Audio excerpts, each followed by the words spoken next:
888-929-9275 today. I'm Bob Burke, founder and chairman of Burke America Parts Group, a family of brands that includes RepairClinic.com, an appliance and HVAC parts solution company that's grown into an international brand. Before AmericanEagle.com, we partially launched a new technology platform developed by another firm. American Eagle helped take our technology to a whole new level with digital marketing, software development, and business insights into our key markets, appliances, HVAC, and outdoor power equipment, and did so both on time and on budget. AmericanEagle.com has the resources, experience, and talent needed to produce solutions. Our new technology platform, developed by AmericanEagle.com, has produced tremendous results with higher traffic, conversion, engagement, and online revenue. If you have any home repairs you need to take care of, check us out at RepairClinic.com. If you need a world-class website or technology project, then I would highly recommend AmericanEagle.com. Call AmericanEagle.com at 773-NETWORK. That's AmericanEagle.com, 773-NETWORK. Adopt US Kids presents What to Expect When You're Expecting a Teenager. Learning the lingo. GOAT, G-O-A-T, acronym, stands for Greatest of All Time. As in, spaghetti sandwiches for dinner? They're my fave. Dad, you're the GOAT. You don't have to speak teen to be a perfect parent. Thousands of teens in foster care will love you just the same. Visit adoptuskids.org. Brought to you by the U.S. Department of Health and Human Services, Adopt U.S. Kids, and the Ad Council.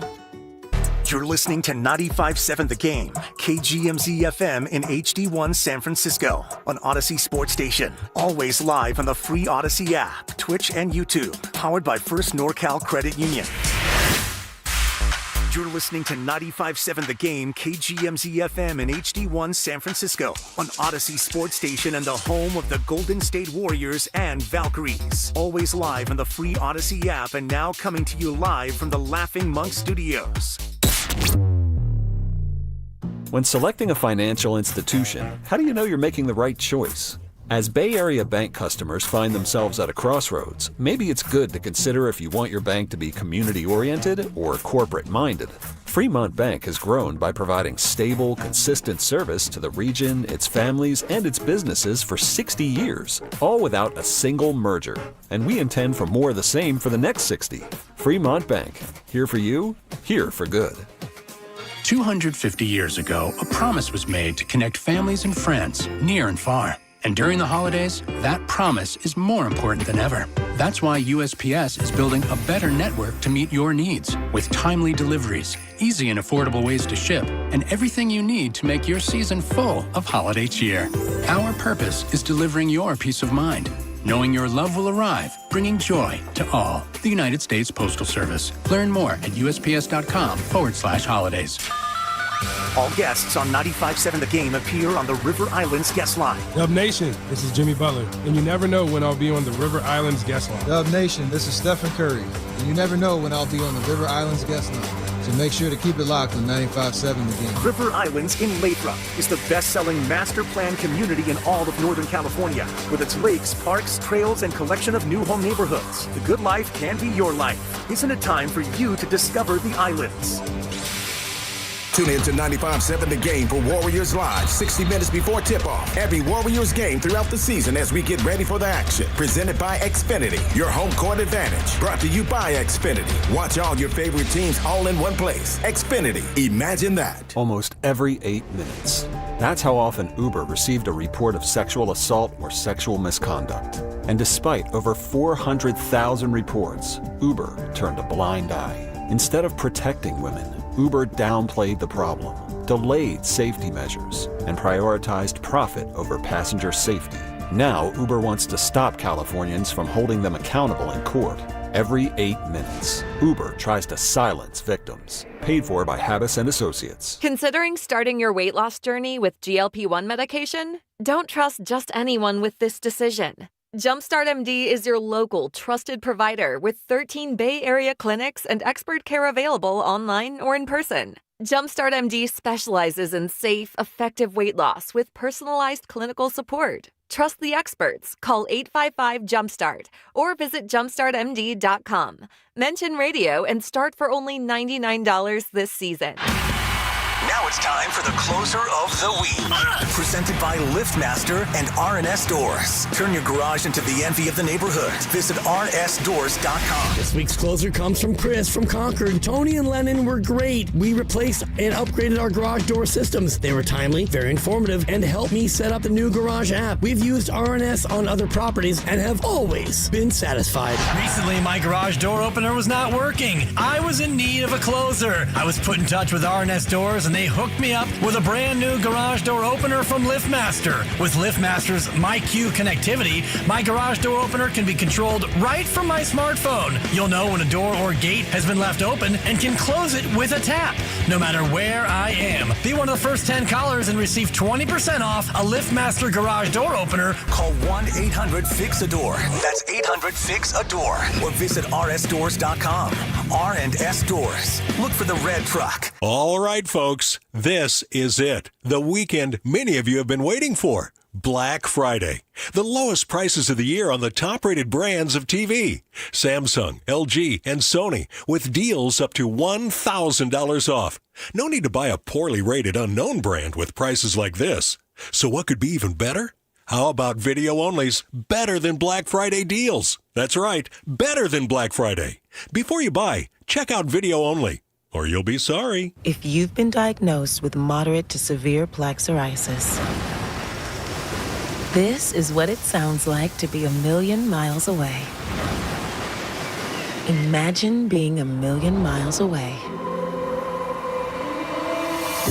Tremfya Kuselkumab, taken by injection, is a prescription medicine for adults with moderate to severe plaque psoriasis who may benefit from taking injections or pills or phototherapy. With Tremfya, clearer skin is possible. In clinical trials, at least 70% of patients saw at least 90% clearer skin at 16 weeks. Results may vary. Tremfya is also indicated for adults with active psoriatic arthritis. Serious allergic reactions and increased risk of infections and liver problems may occur. Before treatment, your doctor should check you for infections and tuberculosis. Tell your doctor if you have an infection, flu-like symptoms, or if you need a vaccine. Ask your doctor about Tremfya. Call 1-800-526-7736 or visit Tremfya.com. San Francisco morning clouds, then sun and high of 58. Weather brought to you by Staples. Have an easy holiday at Staples. Save on top tech and gaming gifts, shipping supplies and services to get your packages there safely, even custom cards and wrapping paper. Staples. That was easy. Rise.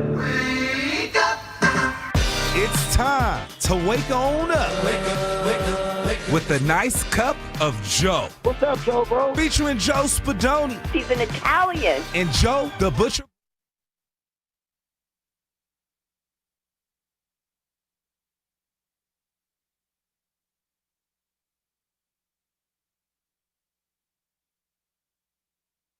Second down and 8. Young over the middle and intercepted by Brown for the second time. Joe Buck on the call, ESPN.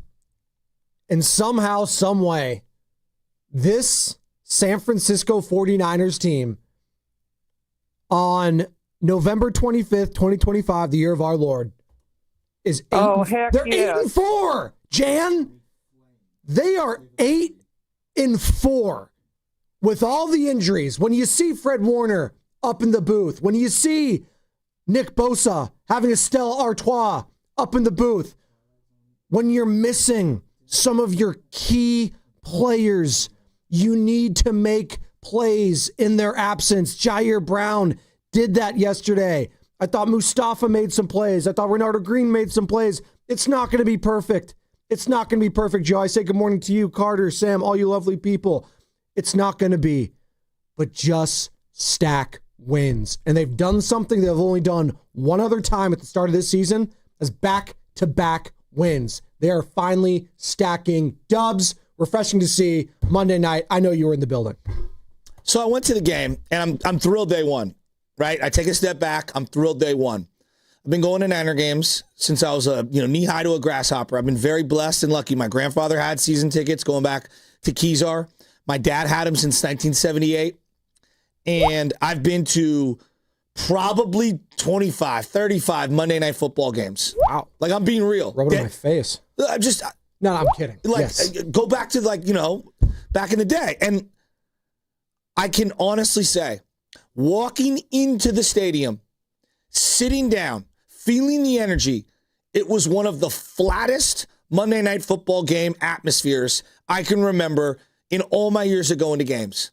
All my years of going to games. There just wasn't this energy that you normally get from that stadium, like on a Monday night game. You know, it's almost December. We're hitting on Thanksgiving right now. It should be buzzing. The team should be, getting ready to go to the playoffs. I don't know what it was. Was it Carolina? Was it the fact that it's in Silicon Valley and it takes 3 hours to get there from anywhere else in the Bay Area? I don't know. Didn't help that it was Carolina. I'm going to tell you that right now. Yeah, but I've seen lesser matchups still have more buzz. Like I'm just telling you. Like I've been going to forever. It was weird. It really was weird. And like I've been to plenty of Monday Night Football games at Santa Clara where there was a buzz and it was a lesser opponent. We played the Cleveland Browns one year early on, and Matt Breida went for like 80 yards on the first or second play of the game, and there was a palpable buzz in the air. Now it was earlier in the year. It's just different dynamics. It was weird.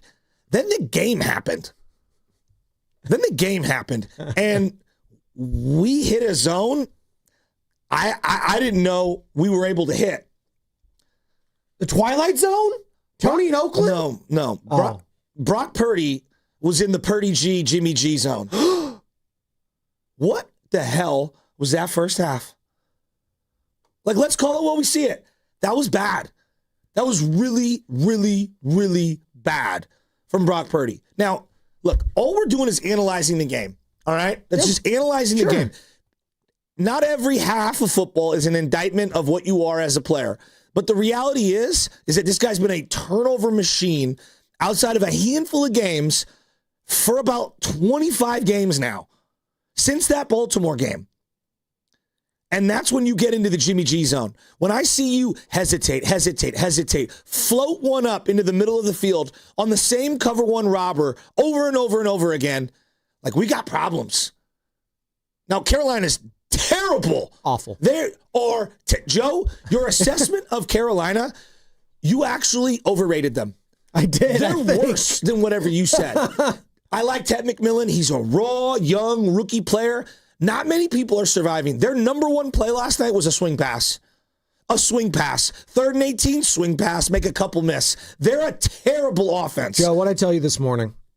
I felt like if Andy Dalton was the quarterback yesterday instead of Bryce Young, they may have won that game. I'm dead serious when I say that. I'd listen to that. That takes away from what the 49ers were able to do. Their defense was really good yesterday. And I want to get into that, but I think that little of Bryce Young right now. Joe, you and me are spot on. Jair Brown had maybe the career game of his short career thus far. He was excellent. He had a couple of really nice anticipation plays in the hole. Jason Pinnock, get off my team. I'm so sick of watching him. But I thought that Curtis Robinson and D. Winters, didn't see them make any egregious mistakes. And for two kind of young players, I liked what I saw.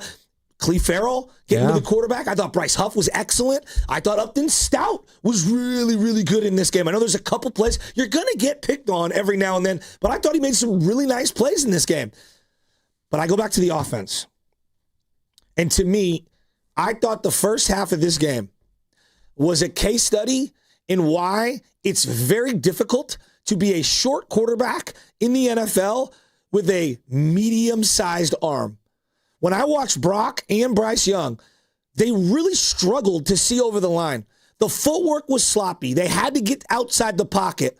And then when you float balls up and you predictably throw the ball into spots where the defense wants you to throw, which is the middle of the field, that is the hallmark of the Shanahan offense, is they're going to try to take away the middle of the field, and you have got to be picture perfect. And to see Brock Purdy float balls up and try to make throws like he's Brett Favre, it was frustrating for me. And J.C. Horn got injured in this game.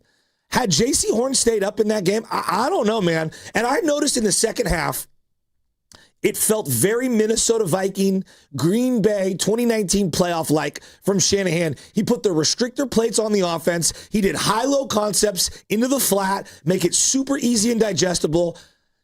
Brock Purdy was horrible in the first half. We have to just call it what it was. Yeah. All right? My section. He'll tell you that. We'll hear from him later on today, too. Well, I listened to some Shanahan stuff last night driving home. Oh, I like the decision. No, I didn't like the decisions. I didn't like them at all. He was late to throw the ball over the middle, and he threw wobbly ducks. And to me, he was throwing into double and triple coverage or guys that were baiting him into that same robber throw where the safety plays off and cuts in or the linebacker plays off and cuts back. That is the Jimmy G hallmark. And he was running around a little, and I wanted him to use his legs even more, quite frankly, in this game. CMC was excellent. Look, you won the game. But I can't remember a win this late in the year that made me feel so uneasy about big picture 49er football in a long time. I sound like a hater. I know. They're 4 games over 500. I'm feeling pretty good about where they're at for this season. But for the totality of the offense, listen, for as much as we said last week, Joe, that there was no rust for Brock Purdy, if we just switch the games, I think we'd be feeling a lot better. No, I agree. But we can't do that. But you know what I thought? But the 3 picks are the 3 picks. They were all bad decisions. But here's what I thought the third one was actually a really nice play from Horn. But still, Joe, Purdy's had his eyes on him the whole way. I was watching him, and he was cut. He was baiting him into that throw 25 yards away. It was a great play. It was a really good play. But it's a terrible throw. It was. And you can't turn the ball over after CMC just put it on the ground. He just put it on the ground. So look, you win the game, and I know it's just about winning. Hey, we got to also analyze what we saw last night. Sure. That's not good enough against the big dogs. Well, it might not be good enough next week in Cleveland against that defense and a team that's feeling a lot better with Shedeur Sanders now getting the starting role in back-to-back weeks, announced by head coach Kevin Stefanski yesterday. You said, hey, maybe if we would have had that last week. No, I actually looked at it the other way. And I turned to Rocco, who I sat next to during the game, and I go, Lo Neal said, you can play. It's the next week. What do you look like? And so to me, last week he looked great. Yeah. And then you got to practice all week. And then you got to get ready 7 days later, even though you had the extra day of rest. I wasn't as surprised that he looked a little off. Because, Joe, look at his feet. Watch the feet, whether he completed passes or not. He's jittery. Yeah. He's unsure. He's holding the ball. He's doing some jump not passes. He's not stepping into his throws. Now, thankfully, the NFC feels like there's one team that, to me, separated itself amongst everyone else in the NFC. That is the Rams. Throw them to the side. Thank God the NFC is like dog water, like straight up dog water. We have a chance, though. Like, we legitimately have a chance, but we don't have a chance if our quarterback's going to play like that. No. We don't have a chance if the $55 million quarterback plays that way. You cannot put the ball into harm's way. And he really got lucky. He was so inaccurate on a couple throws. I mean, they were picks. Guys were sitting on routes. He looked awful. It was one of the worst halves of football I've seen in a long, long time. Now, hey, look, he righted the ship. Shanahan figured things out. They ran the ball to the edges. I thought Juice had a fantastic game. I thought Trent Williams had a fantastic game. Jake Brendel. I thought Luke Farrell. George Kittle. I call it like I see it. I like the way George Kittle was excellent blocking. Brian Robinson, hey, special teams. Yeah. New kicker. Matt he Gay. Looked good. Yeah. Sky Moore's been an excellent weapon. Robert Saleh, again. I don't care how bad Carolina is. You look great. I thought Jair Brown instinctually made a game-ending interception. One of his best plays of his career. I mean, it really was. So good for Jair Brown. I've been crushing him. He had a great game, and he has some really nice tackles. But that quarterback play, I do think we need to have a conversation. And look, this is the problem that I have right now with the Purdy. Like, we're losing our mind. You think I saw that? Guys, analyze the game you just saw. Analyze the game you just saw. All right? You cannot turn the ball over like that. Now, look, I'm willing to give you a pass on a one-off. Everyone has bad games. There's no doubt about it. Everyone has bad games. He's had a lot of bad games, though, in the last 20, 25 games. The turnovers are real. And when you hold the ball and you try to drive it downfield, you don't have the arm to do that, and you're not stepping into your throws. Well, I'll say this. 888-957-9570 is the number to get involved. Concerned. Call or text the Boxer and Gerson work injury text line. We're talking about it all from last night's win, 20-9 the final score. Niners improved to 8-4. Panthers fall to 6-6. And we all kind of held our breath. I know Carter put a bet in as soon as Carolina Panthers won the toss because they were undefeated when they won the toss heading into the game. Well, the Niners snapped that streak. And they've won 2 in a row for the first time since the start of the year. But I do want to say this, and shout out to those watching on YouTube. Brought to you by First NorCal Credit Union. For a low-rate auto loan, apply online or just ask for First NorCal financing at the dealer. And we are coming to you live from the Laughing Monk Studios. We are guest-free today. The people are the guests, and the phone lines are heating up. I felt, though, yesterday, Joe, for the first time, and we've been talking about this injury all season long, and it's not going to go away, and maybe that was part of it, but I did see something I really liked from Brock Purdy, and I want to see more of it. Scrambling. We didn't see like any scrambling last week against the Arizona Cardinals. I thought there was a couple scramble situations yesterday that were really good, and then there were some situations where he could have scrambled even more. And instead, he forced it. The interception into the end zone. On Pearsall, right? He had Kittle over the middle for a little dump pass. And if you don't want to throw that, and I thought Kittle would have ran in for a touchdown. And if you don't want to throw that little dump pass to Kittle, run! Yeah. And Kittle's your lead blocker. You know what it was to me? He got greedy on that play. And given that you had just turned it over, it made no sense. And you got bailed out because Carolina threw an interception in the end zone. So it was a really poor decision by him. And look, we could talk about Russ and hey man, we're at playoff time. Every one of these games matters. We can't have stinkers like this. And so it's alarming. Joe, my section. I sit next to Jesus, diehard Niner fan. Guy goes on the road. He brought his kid Juju yesterday. He's at every Niner game. Oh, I thought you were talking about actually Jesus. No, his name is Jesus. No, that's the 400s. Oh, okay. People in the 400s sit next to the real Jesus. I sit next to Jesus, the homie. Go. All right? And, late second quarter, he turns to me and he's like, I think you got to take a look at Mac Jones right now. And then the whole section, I don't know, Mac Jones. And you weren't the only one. Social media was a buzzing with Joe, Mac Jones. I'm not going to speak for the whole stadium. I'm just telling you what was happening in 327. I was thinking one more poor drive, they might yank him.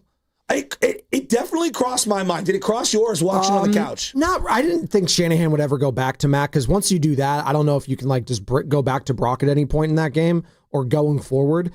So I didn't think he was ever going to do that, but there was part of me, I was like, well, Niner fans are definitely going to feel that way. And when I pulled up, Twitter, when I pulled up Instagram, people flooded my DMs. This is why Mac needs to be in. They shouldn't have gone with the hot hand. I was like, all right, well, as soon as we all forget last week's performance from Brock, what have you done for me lately? I get it. 3 picks in the first half is 3 picks in the first half. I don't care who it's on. That's the worst I've seen Brock Purdy play in a game, really, since that Christmas game against the Ravens at home, like at Levi Stadium. That's one of the worst games I've ever seen Brock Purdy play.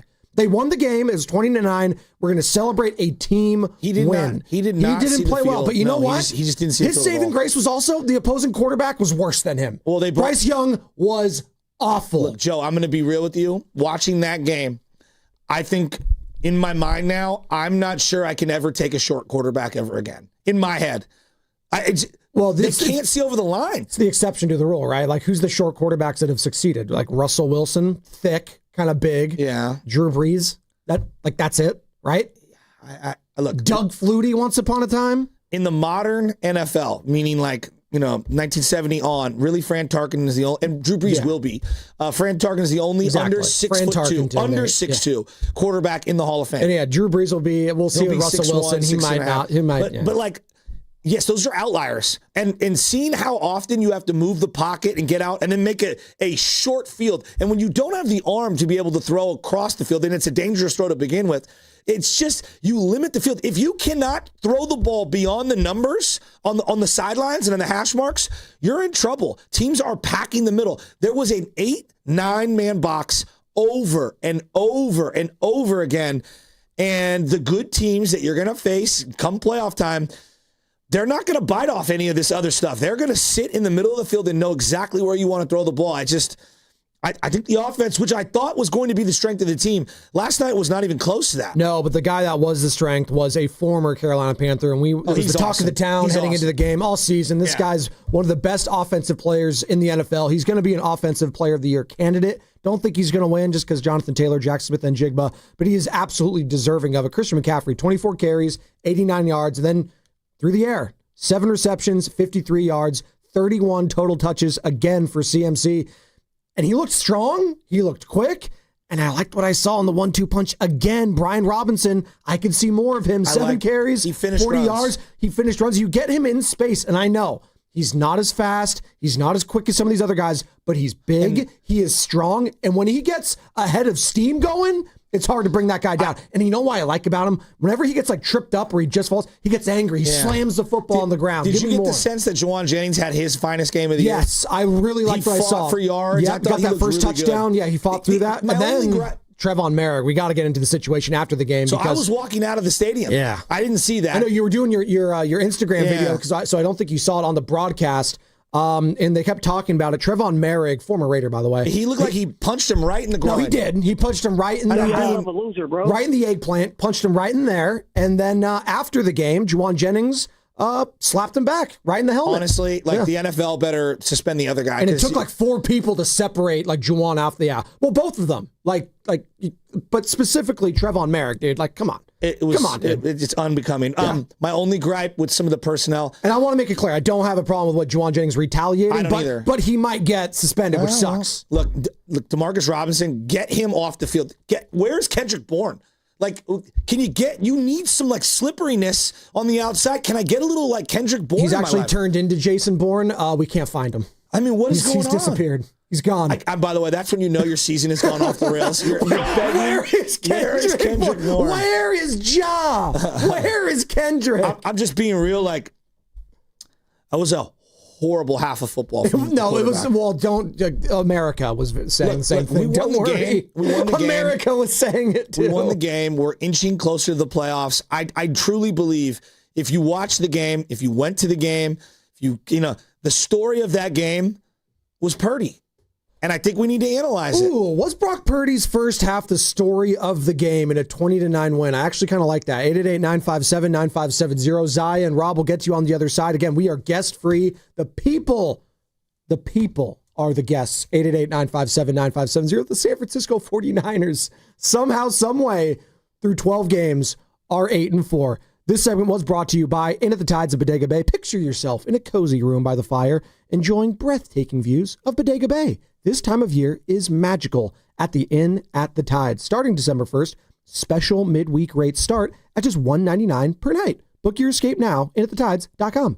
I'll be there. Brock, sit your ass down. Out on any family fiestas.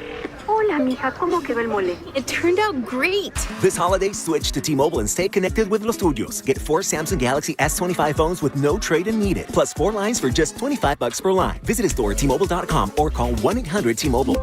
With 24 monthly bill credits and 4 eligible port-ins on essentials. For well-qualified customers with auto-pay plus taxes, fees, and $35 device connection charge. Credits and imbalance due if you pay off early or cancel. Contact us. Finance agreement 128 gigabytes, $800 required. Not for extended international use. You must reside in the U.S. and primary usage must occur on our network. Visit T-Mobile.com. Black Friday weekend is here. Once a year, you get the lowest prices on the top-rated brands of TV. Samsung, LG, and Sony TVs at stupid prices. You don't have to buy a no-name doorbuster TV with poor picture when you can get a good one for a few dollars more. Where's the best place to shop for these top brands? At Video Only, the only place where you can get better than Black Friday deals on Samsung, LG, and Sony. Better than clubs, better than online. Before you buy, check out the deals at Video Only, because if you don't, you'll be sorry. When you own your own business, you own every decision.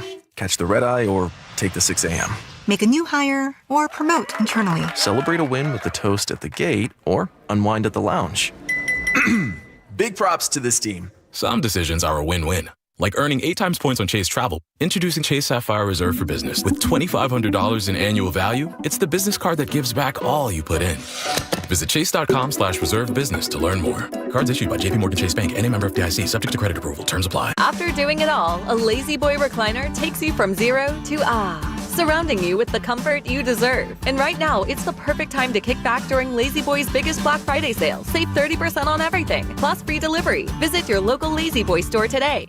95.7 The Game and Great Clips have teamed up for the new basketball season. We want our listeners to look fresh with a great haircut from Great Clips. Each week, we'll pick a lucky winner to score a gift card. For a chance to win, courtesy of Great Clips, enter online at 957thegame.com. Tired of the same old night out? Head to Ghostwood Kitchen, your neighborhood spot for an incredible time. They take pride in their huge selection of in-house craft beer, innovative craft cocktails made with fresh ingredients, and full menu of delicious scratch-made food. From their smash burgers to their unique appetizers. Don't miss their special entertainment nights featuring Wednesday night trivia. On Friday and Saturday night, Ghost Hour is 50% off all drinks, 9 p.m. to close, and featuring a live DJ on Fridays. Find your vibe at Ghostwood Kitchen, 911 Main Street in Redwood City, and at ghostwood.com. Food, family, and football. It's Thanksgiving, but your takes don't need to take the day off. Make some cash with them at DraftKings Pick 6, the official daily fantasy partner of the NFL. Just pick more or less on a couple player stats and ride your read. Hit your calls, and Pick 6 turns a good read into a big return. And if you're new to Pick 6, DraftKings has you. Get $50 in Pick 6 credits with your first $5 entry. Trust your read and make it pay. Download the DraftKings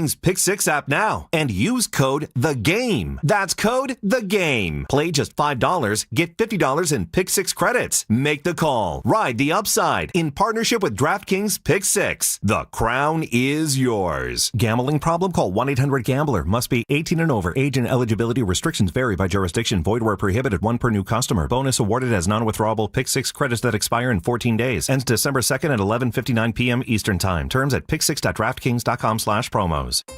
What if you could have reliable and intelligent Wi-Fi at the same price for 5 years? That's the Xfinity 5-year price guarantee. No annual contracts, no hidden fees, and our best equipment included. Just 5 years of Wi-Fi that boosts speeds to the devices that need them most, that finds and fixes problems before you even notice them, and that keeps you gaming in the fast lane. Lock in your price and unlock the possibilities. Xfinity. Imagine that.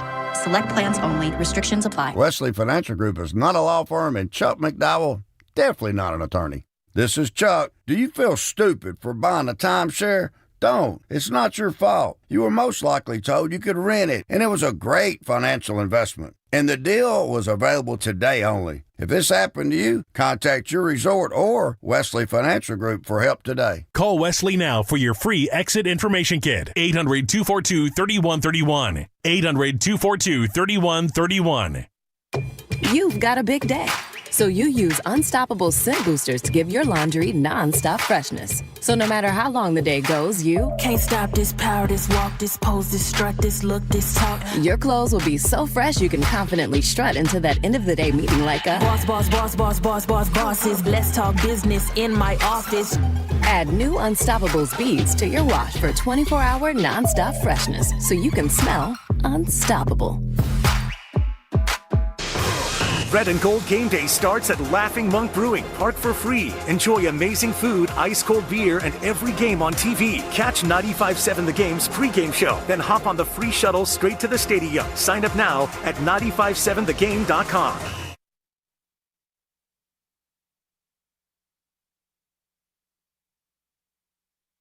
Second down and 8. What's up? Play action.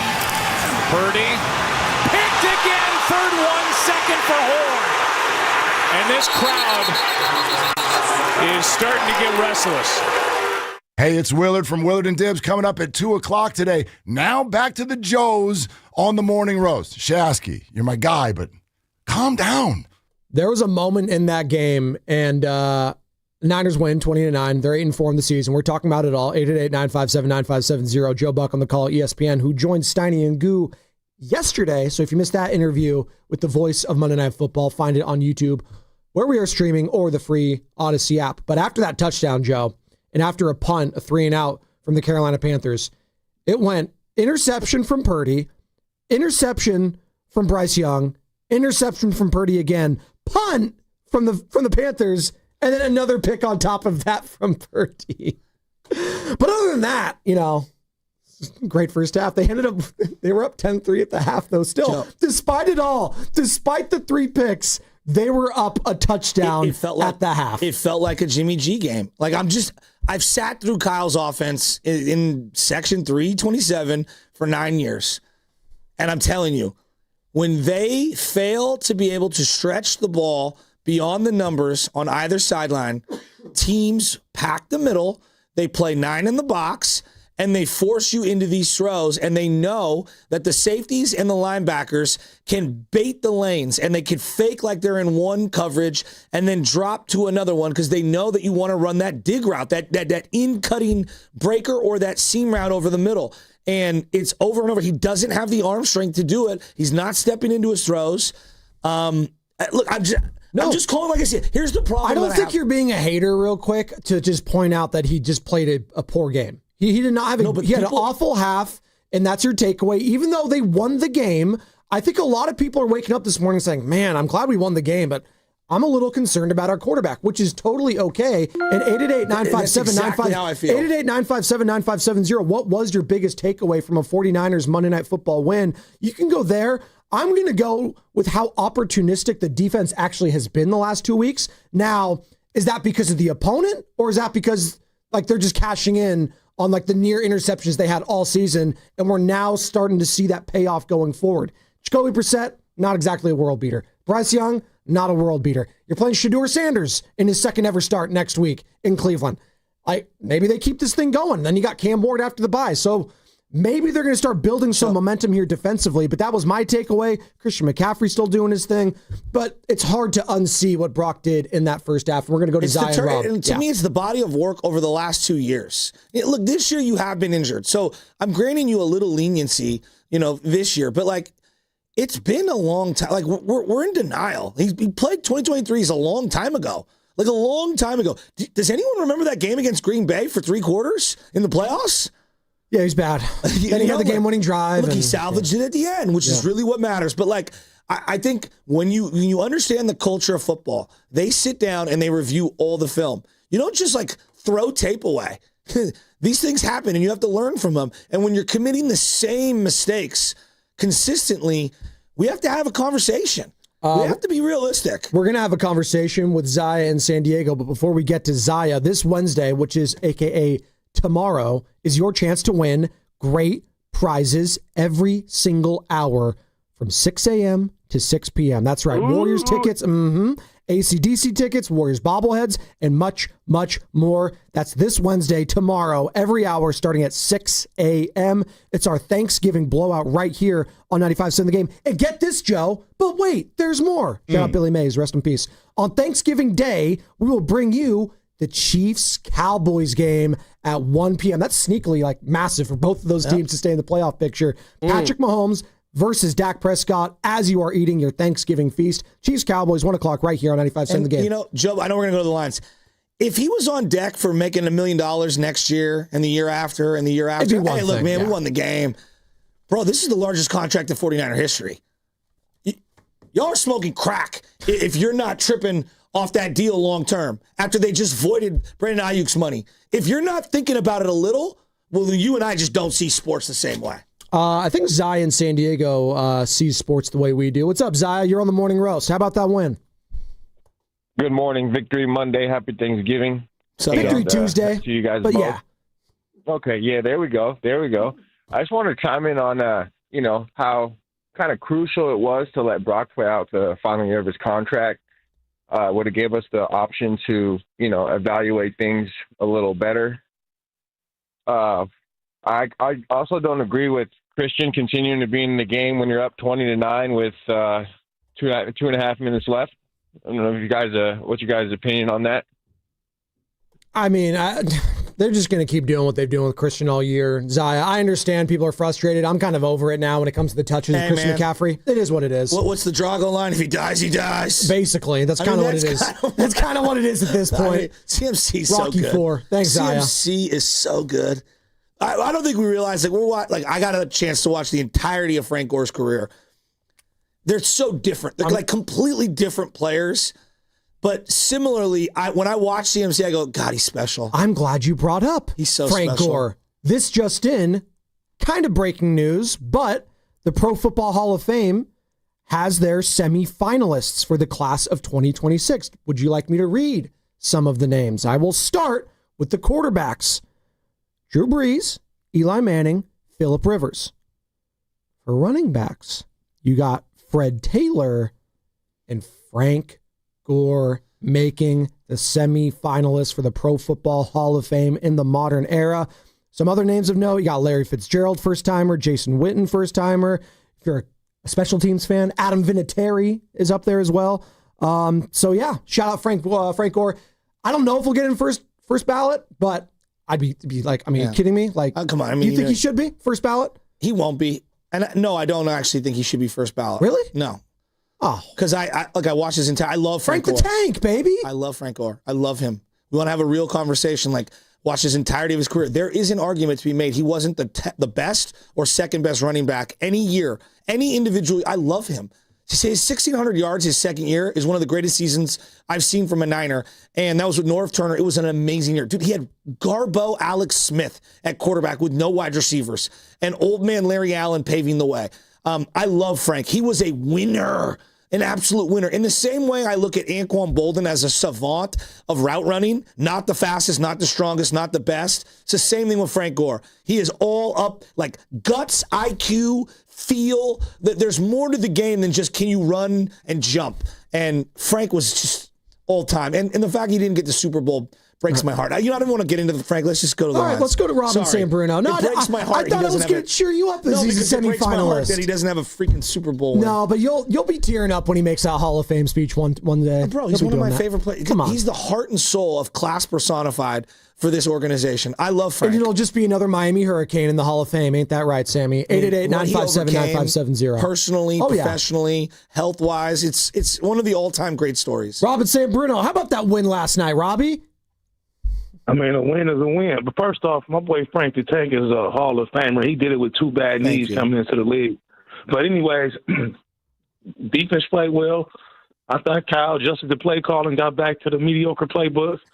You know, the play action, the short passes, the dump offs, you know, for the mediocre quarterbacks.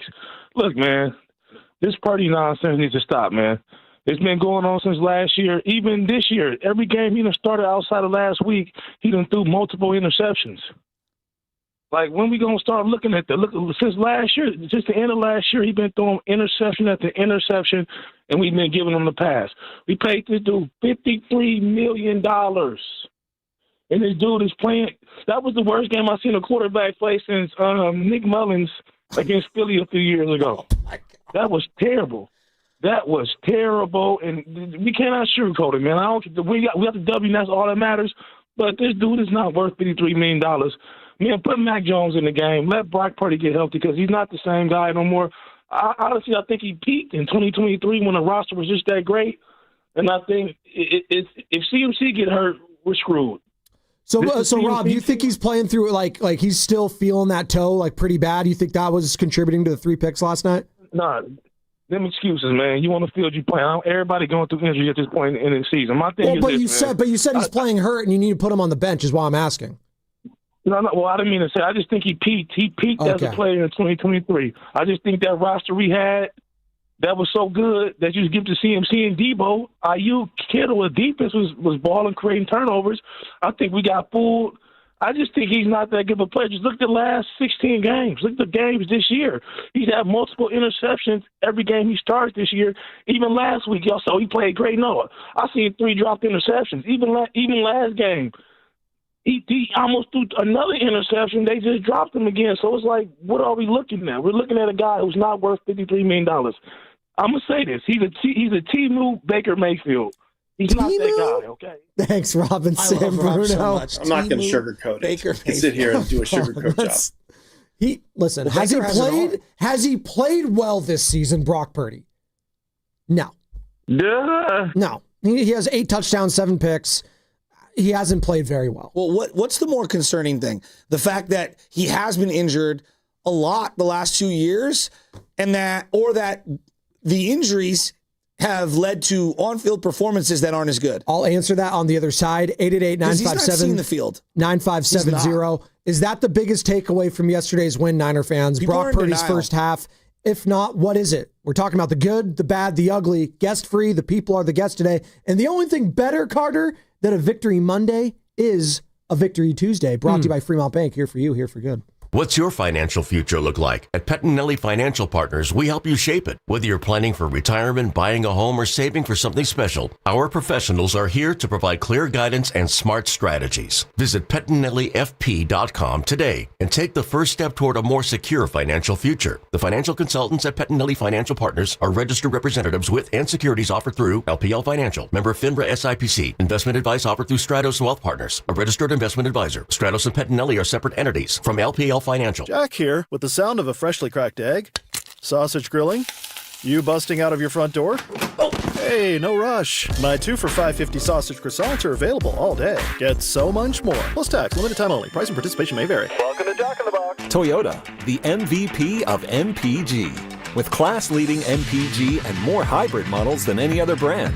Toyota, let's go places. Tune in to 95.7 The Game this Friday for Football Fridays, where they discuss the red and gold and their upcoming game. Presented by Merit America. Visit them at meritamerica.org/super. Come into Friedman's Appliance in Pleasant Hill and see an amazing selection of Sub-Zero, Wolf, and Cove appliances live and on display in one of the largest living kitchens in the country. And save with full suite savings event. With qualifying purchase, get 3 additional years of protection or qualify for a $1,000 rebate. For the largest selection of Sub-Zero, Wolf, and Cove appliances, visit the Living Kitchen at Friedman's Appliance in Pleasant Hill or at friedmansappliance.com. There's a party at your house, but some are uninvited. Yeah, it's bugs. You've got ants, spiders, maybe a mouse or two. It's a full-blown shindig. But don't let these party crashers ruin your good time. Visit atgopestcontrol.com and let them show those pests the door permanently. Because when the only guests you want are your friends, leave the pests to them. Visit their website today, atcopestcontrol.com, before your house becomes a full-blown infestation. Call 888-900-9697 now for 10% off your initial service. Injured at work? Don't wait. Every moment counts. You may be entitled to medical care and financial compensation, but time matters. The attorneys at Boxer & Gerson are here to protect your rights and fight for the treatment and support you need. Boxer & Gerson have helped thousands of people across Northern California who were hurt on the job. Don't wait, don't guess. Get answers. Call Boxer & Gerson today at 510-835-8870 or visit boxerlaw.com for a free consultation. Boxer & Gerson, your life is worth the fight. Rake in the savings this fall and get rewarded with Milgard Windows and Doors. For a limited time, receive up to $135 back per qualifying windows and patio doors when you buy from Dolan Lumber Windows and Doors. But hurry, this offer ends December 8th. Upgrade your home with energy-efficient windows and patio doors designed for lasting comfort and style. Don't miss out. Visit DolanLumber.com or call 801-609-9275 today. Calling all basketball fans. Make your game day experience unforgettable with a stay at Hotel Via, just steps away from the action. Enjoy chic accommodations, stunning rooftop views, and the ultimate convenience for catching all the action.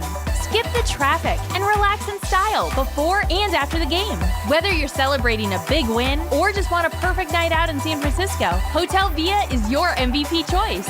Book now at hotelviasf.com and make your game day a slam dunk at Hotel Via. Hello, Crushers. It's your host, DJ Divine, telling you that Candy Crush music season is here. Tasty. Conquer levels to mix your own track and win sweet rewards. Divine. Now let's swipe to the next track. Take it away, Thundercat. Upside down, you're turning it. You're giving love instinctively. Candy Crush music season. Play now. From November 3rd to December 7th, selected players level 36+. Terms apply. See in-game. Optional in-game purchases. Spreadsheets, clunky software, 100 different logins just to run your business? Ah. There's a better way. Odoo. One simple, connected platform that handles sales, inventory, accounting, and more. So you can focus on growing, not juggling. Make the switch today at odoo.com. That's ODOO.com. If you're drowning in IRS debt and can't afford to pay, then you need to take advantage of special IRS tax programs that are available and free yourself from IRS collection efforts once and for all. Due to the financial hardship consumers are facing throughout the country, the Internal Revenue Service has made it easier to settle delinquent tax problems. An open phone line has been established by Community Tax for consumers to call and see if they qualify. Take down this number or store it in your cell phone, but call the Community Tax Helpline at 800-269-3454. more. If you owe back taxes to the IRS and cannot afford to pay them back, or even if you have years of unfiled tax returns, there's no need to fear anymore. But you have to call the Community Tax Helpline today at 800-269-3454 for the help that you need. Don't take on the IRS alone. They can attack your wages, savings, pension, home, and even your Social Security check. Call 800-269-3454 for your free consultation and to see if you qualify. That's 800-269-3454.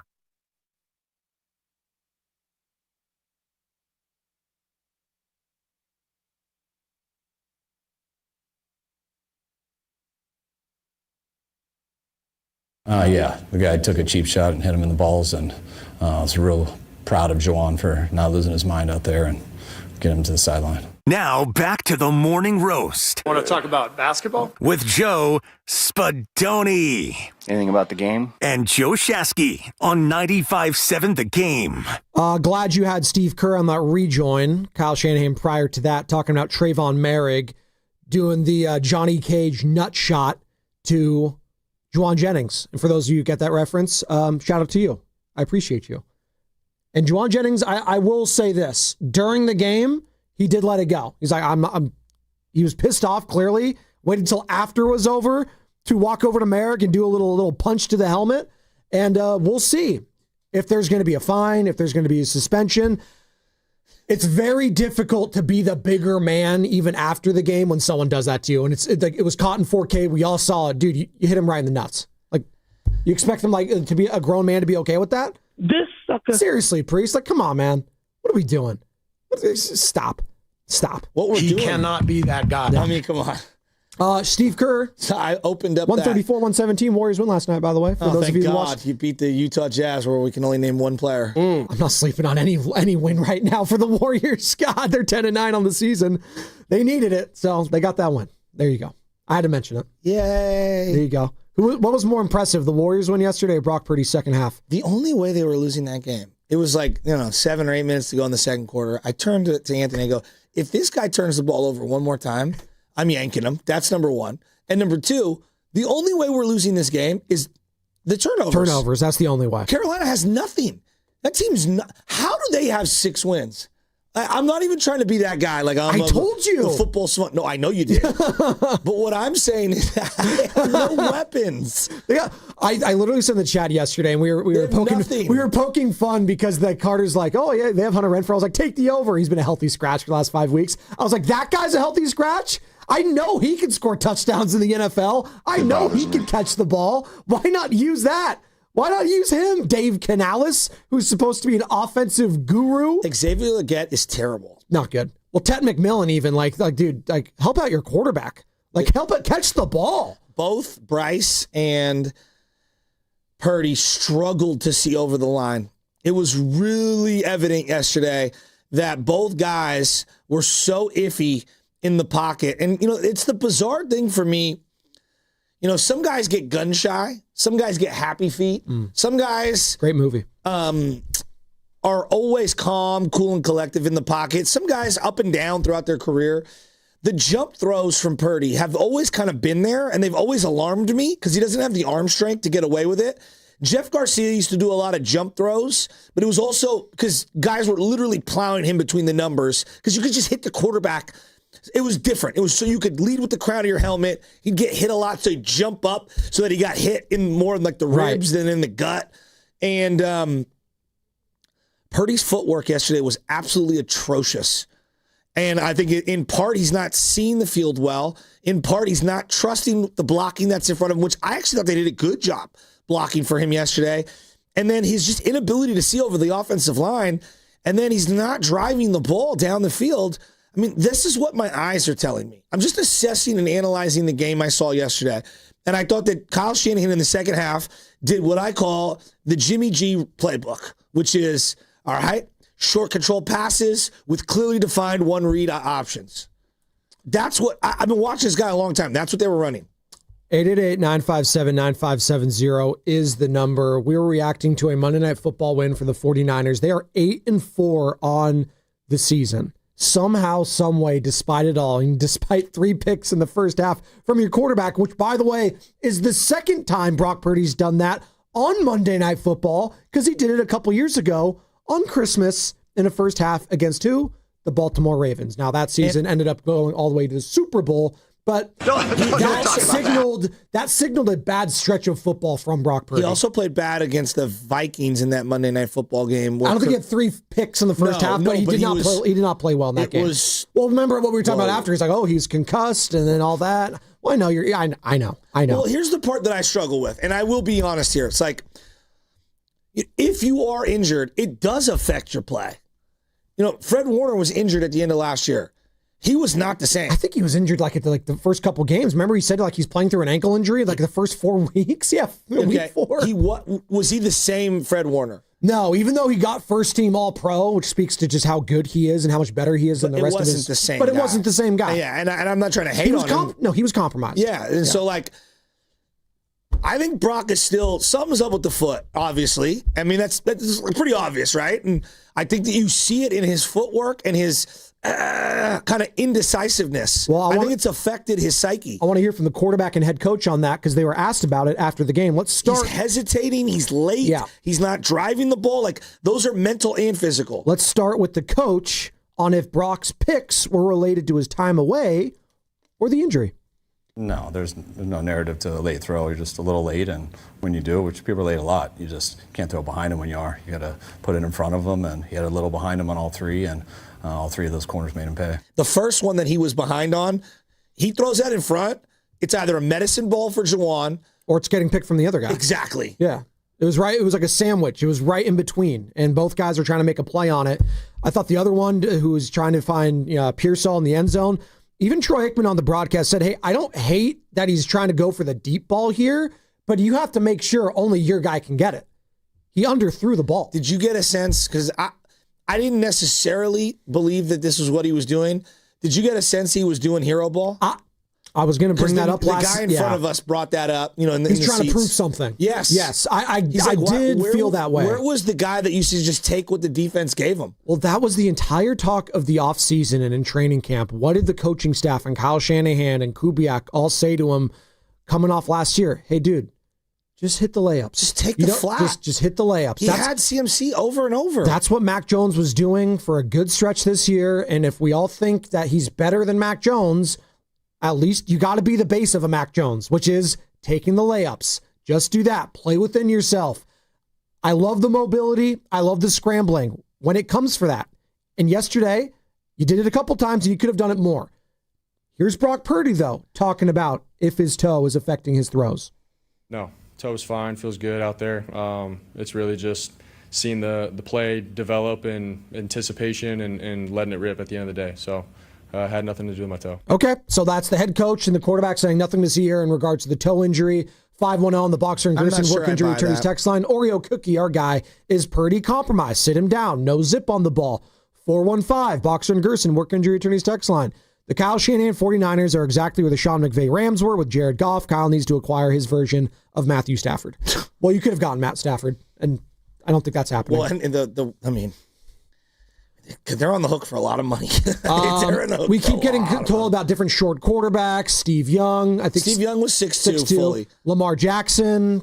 I mean, Lamar is a unicorn. I'm not comparing anyone to him. He's one of the most unique athletes we've ever seen. Who also struggles to throw from the pocket. Sometimes, yeah, but even him, he can make up for it. He got stronger. He's gotten big, and he's taller, I think, too. But again, he's a guy, if you watch his depth of where he drops back, it's significantly deeper than other pocket quarterbacks. And he's listed at what? 6'2". So there you go. See? Yeah. What was the number I said? Yeah. Under 6'2". Under 6'2". Meaning 6'1" and under. I did like what I saw from George Kittle yesterday, just kind of pick up his quarterback, being a leader on the field.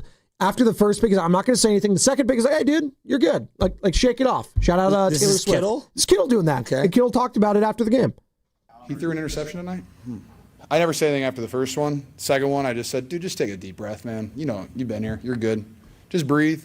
Let it out, move on to the next play. That's it.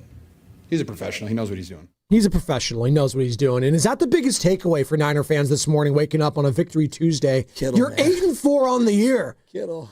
The quarterback had a bad first half. I get it. It was ugly, ugly, ugly. And thank God the team on the opposite side was even uglier than you were. First team all hideoterous Carolina Panthers offense. Good God, they suck. You're right. I think I gassed them up even too much yesterday. Joe. By the way, the Niners covered. I hope you guys took my advice. They have no tight end. I like Rico Dowdle.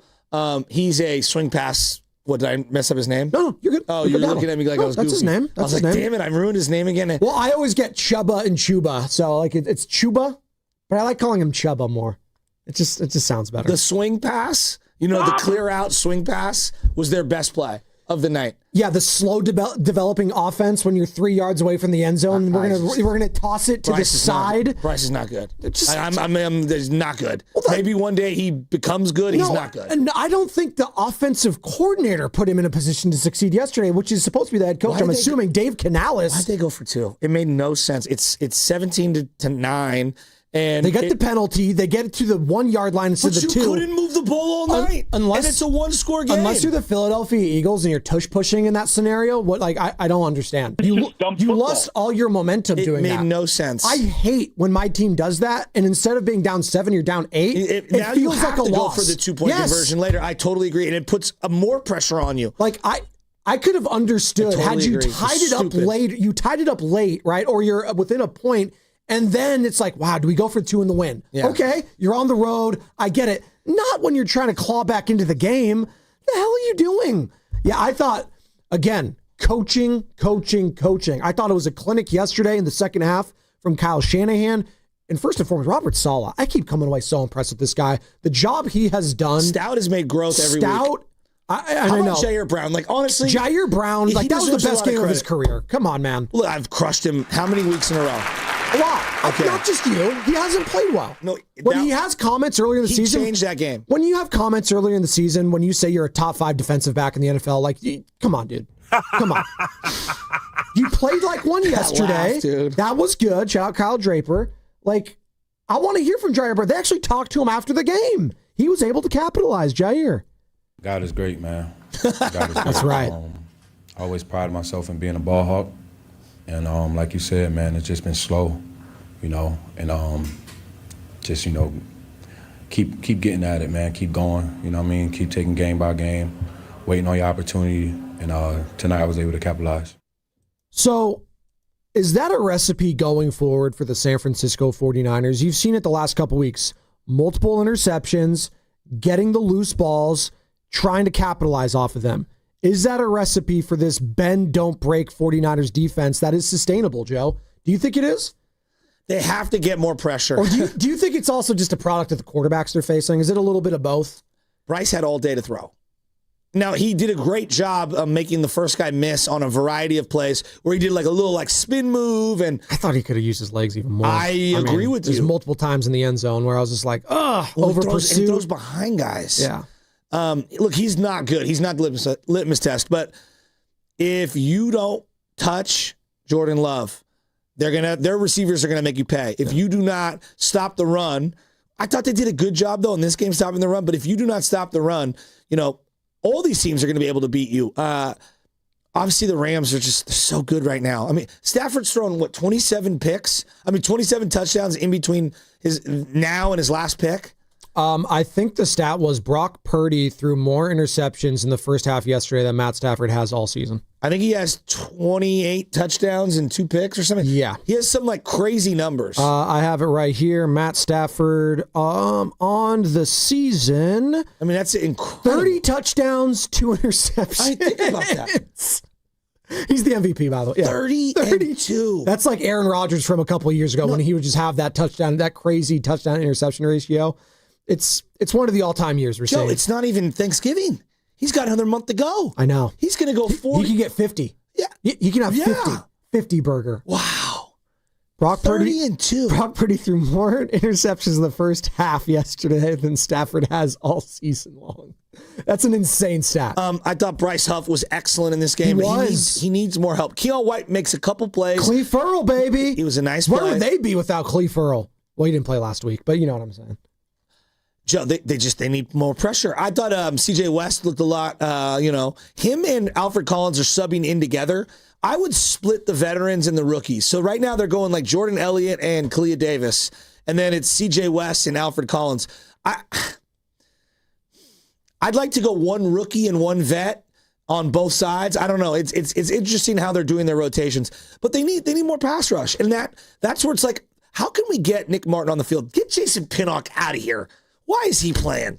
25 took some awful angles to the ball yesterday. Get him off the field. This segment is brought to you by Golden State, serving the Bay Area for 3 generations. When you succeed, we succeed. Visit goldenstatelumber.com. Biggest takeaway from last night's win is what, Niner fans? 888-957-9570. Short week this week. Heading over to Cleveland, Ohio to take on the Browns on Sunday.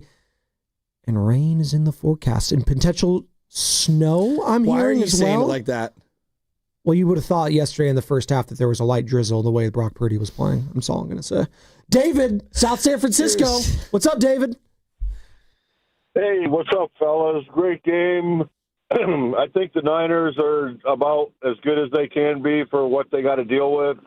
And Purdy just had a bad night. But, I always thought he threw too much into traffic. Like, he had some picks, like, last year and stuff. So I think he's great when there's no one around to throw to. I'm just joking. But, yeah, he has to watch the picks. But I want to give some credit to pass rush for Huff and that other rookie. I think it's a rookie like Stout, one of the players. Yeah. I'm not sure who he is. He made a couple really nice plays. Yeah, The back pedal breakup where he dove backwards. Yeah. What a great play. Yeah, no, there were some moments from both quarterbacks where it could have been even worse for them in their stat line. There could have been more picks from Purdy and Young in this game.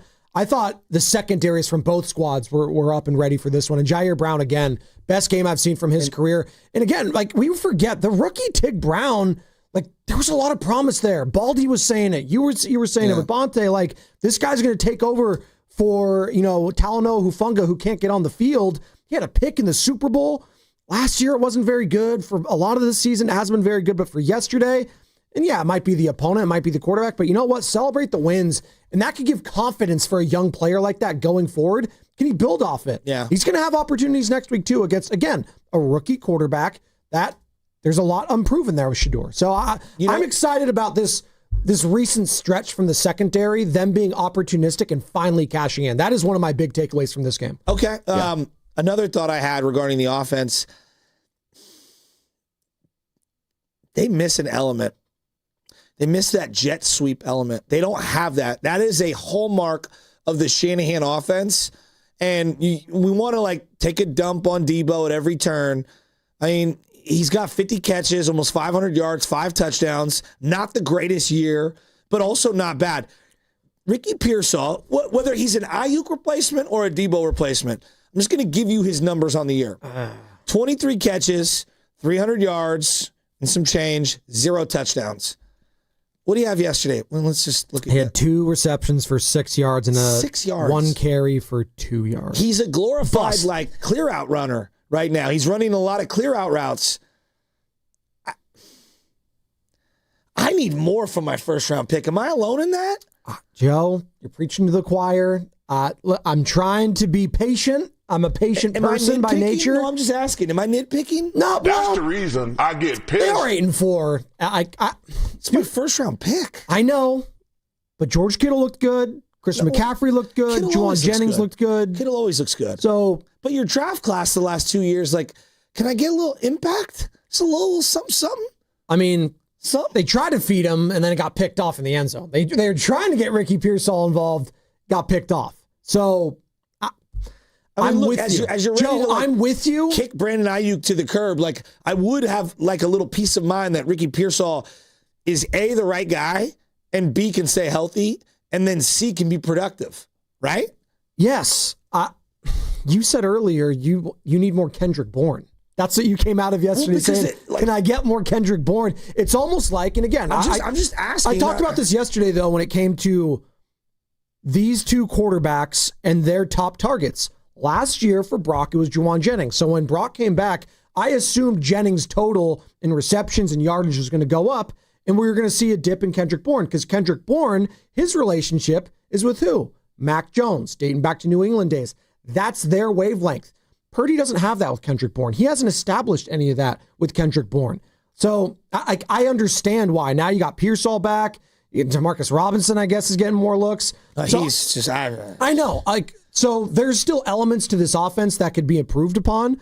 But for yesterday, after that first half, I thought they played basically mistake-free football in the second half. I know. It's hard to just sweep it under the rug, but they won. They won. They did what they were supposed to do yesterday, and that's my takeaway. They won the game. Stacked dubs. It was so disingenuous last week, the way that they puffed their chests out. I'm talking about the team. Oh, they were just, you know, after the Arizona Cardinal game, we've got one of the best offenses in the game. We got a Super Bowl offense. It's like, well, you got to back that up. I'm not expecting you to be perfect every single week. That was a very Jimmy G-like offense yesterday. I think we're going to see a very different type of game this Sunday. Jim Schwartz, defensive coordinator. Again, that's in a week. I know it's a reaction Tuesday. It's a victory Tuesday. It's a week-to-week league. You're trying to stack wins right now. You've gotten 2 in a row. God, it would be nice to get fat and happy and be 9-4 heading into the bye week before you take on the lowly and maybe the worst team in all of the NFL, the Tennessee Titans, back at home after the bye week. So that was massive to get the win last night. Do it again Sunday. Now we're cooking with grease. Hell, you got that one yesterday. You're 4 games over 500. You may have already punched your ticket into the playoffs with a win like that yesterday, given this schedule going forward. Health permitting, that's a huge thing. Just look at the standings right now in the NFL, guys. Look at these standings. You got the Rams, obviously. You got the Eagles. Then you got the Bears at 8-3. They're the 3rd seed. And yet the Chicago Bears, somehow, some way, you said they were a top 2 rushing team in the NFL, top 5 in total offense. The Ben Johnson effect is real. But look at their point differential. They're -3. And they're the 3rd seed. The Tampa Bay Buccaneers, 6-5 in their division. I think they're just going to win it because at least they have an offense, somewhat of an offense, compared to the Carolina Panthers. They're -25 in point differential. Then you got the Seahawks at the 5th seed, 8-3. Packers at 7-3-1. And to round out the top 7, the 7th-seeded San Francisco 49ers are 8-4. And they are actually in the plus category of the point differential at +20. 8-2 in the conference, Joe. That's pretty crazy. 8-2. They have the best record of any team in all of the National Football League in conference. The San Francisco 49ers. Not the Patriots, not the Broncos. Look at the opponents, too. But I'm just telling you what it is. They're 8-2 in the conference. It's pretty impressive. No, agreed. I mean, you can only play who's on your schedule, but also who's on their schedule is not very good. No, but those wins. I mean, you look at that. Those Chiefs wins schedule against the Rams and Seahawks are carrying a lot of water right now. Those are huge. Yeah. I mean, thank God Jake Tonjes came down with that Thank ball. God. Speaking of guys that have been a no-show, by the way, where's Tonjes at? Where's my guy? Farrell was okay yesterday. Here's my tweet at halftime. Brock looks so unsure and so inaccurate. I have no idea if it's mental or his toe, but he cannot see the field and looks very jittery and clearly off. Do you consider going to Mac Jones? That's what I posed at halftime. Do you consider it? What were the responses? Oh, my God.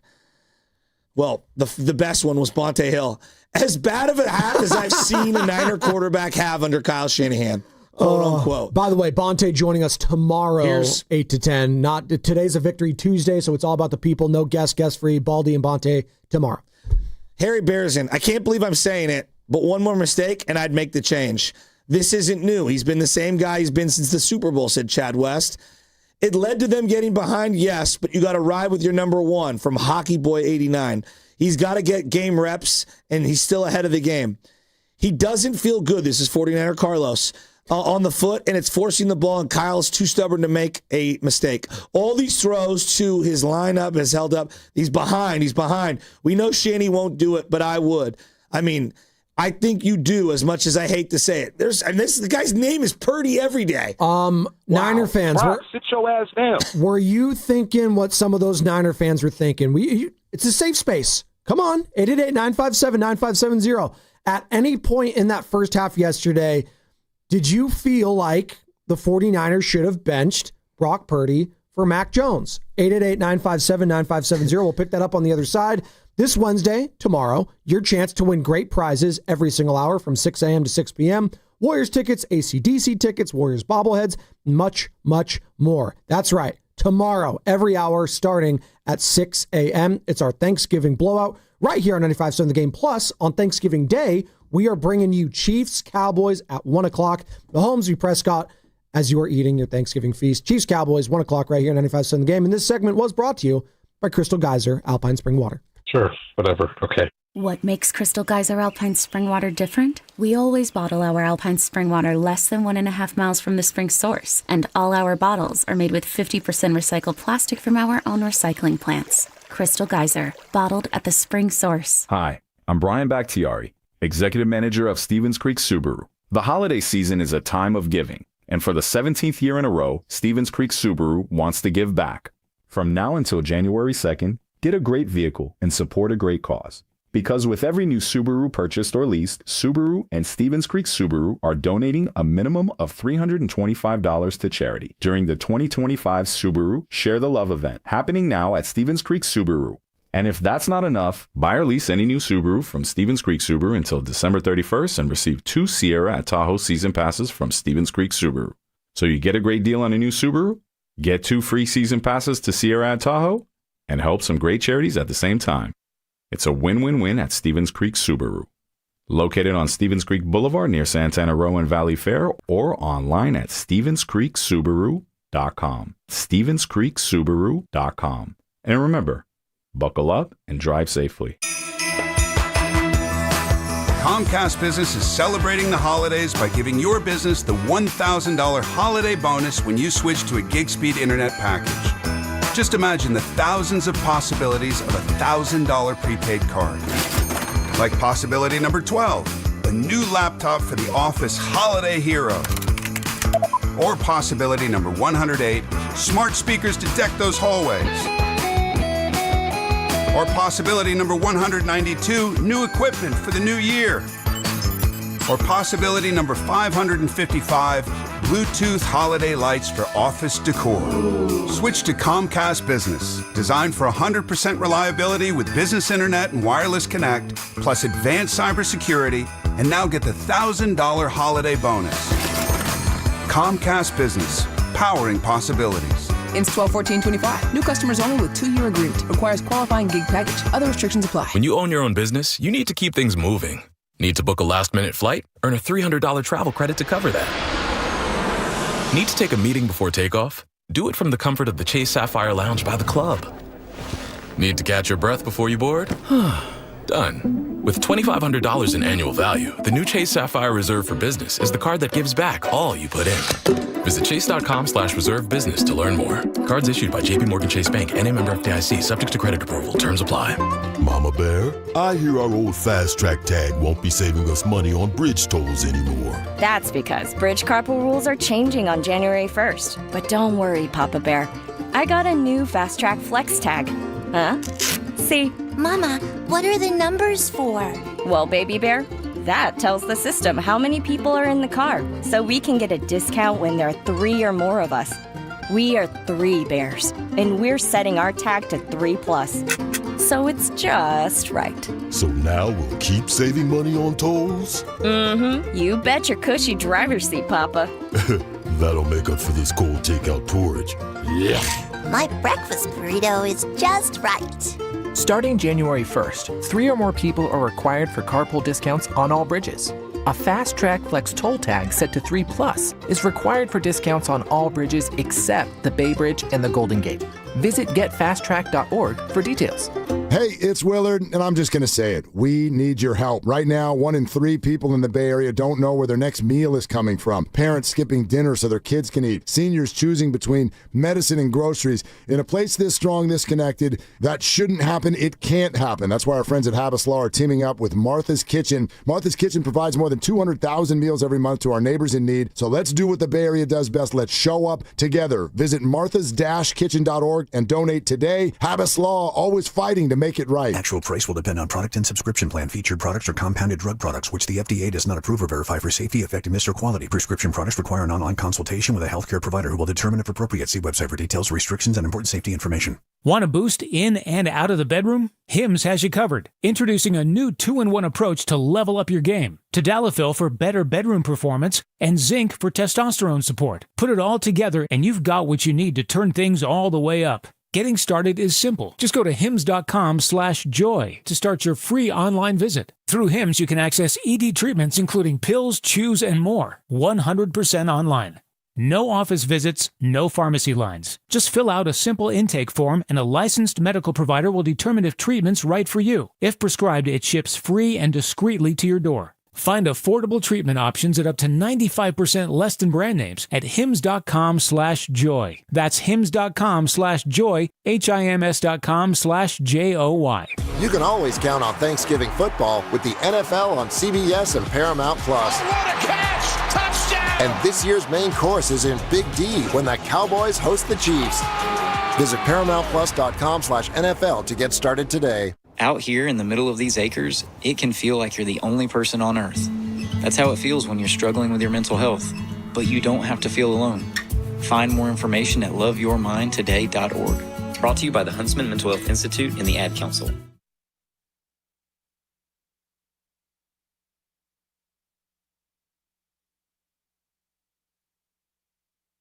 49ers have been good in the red zone.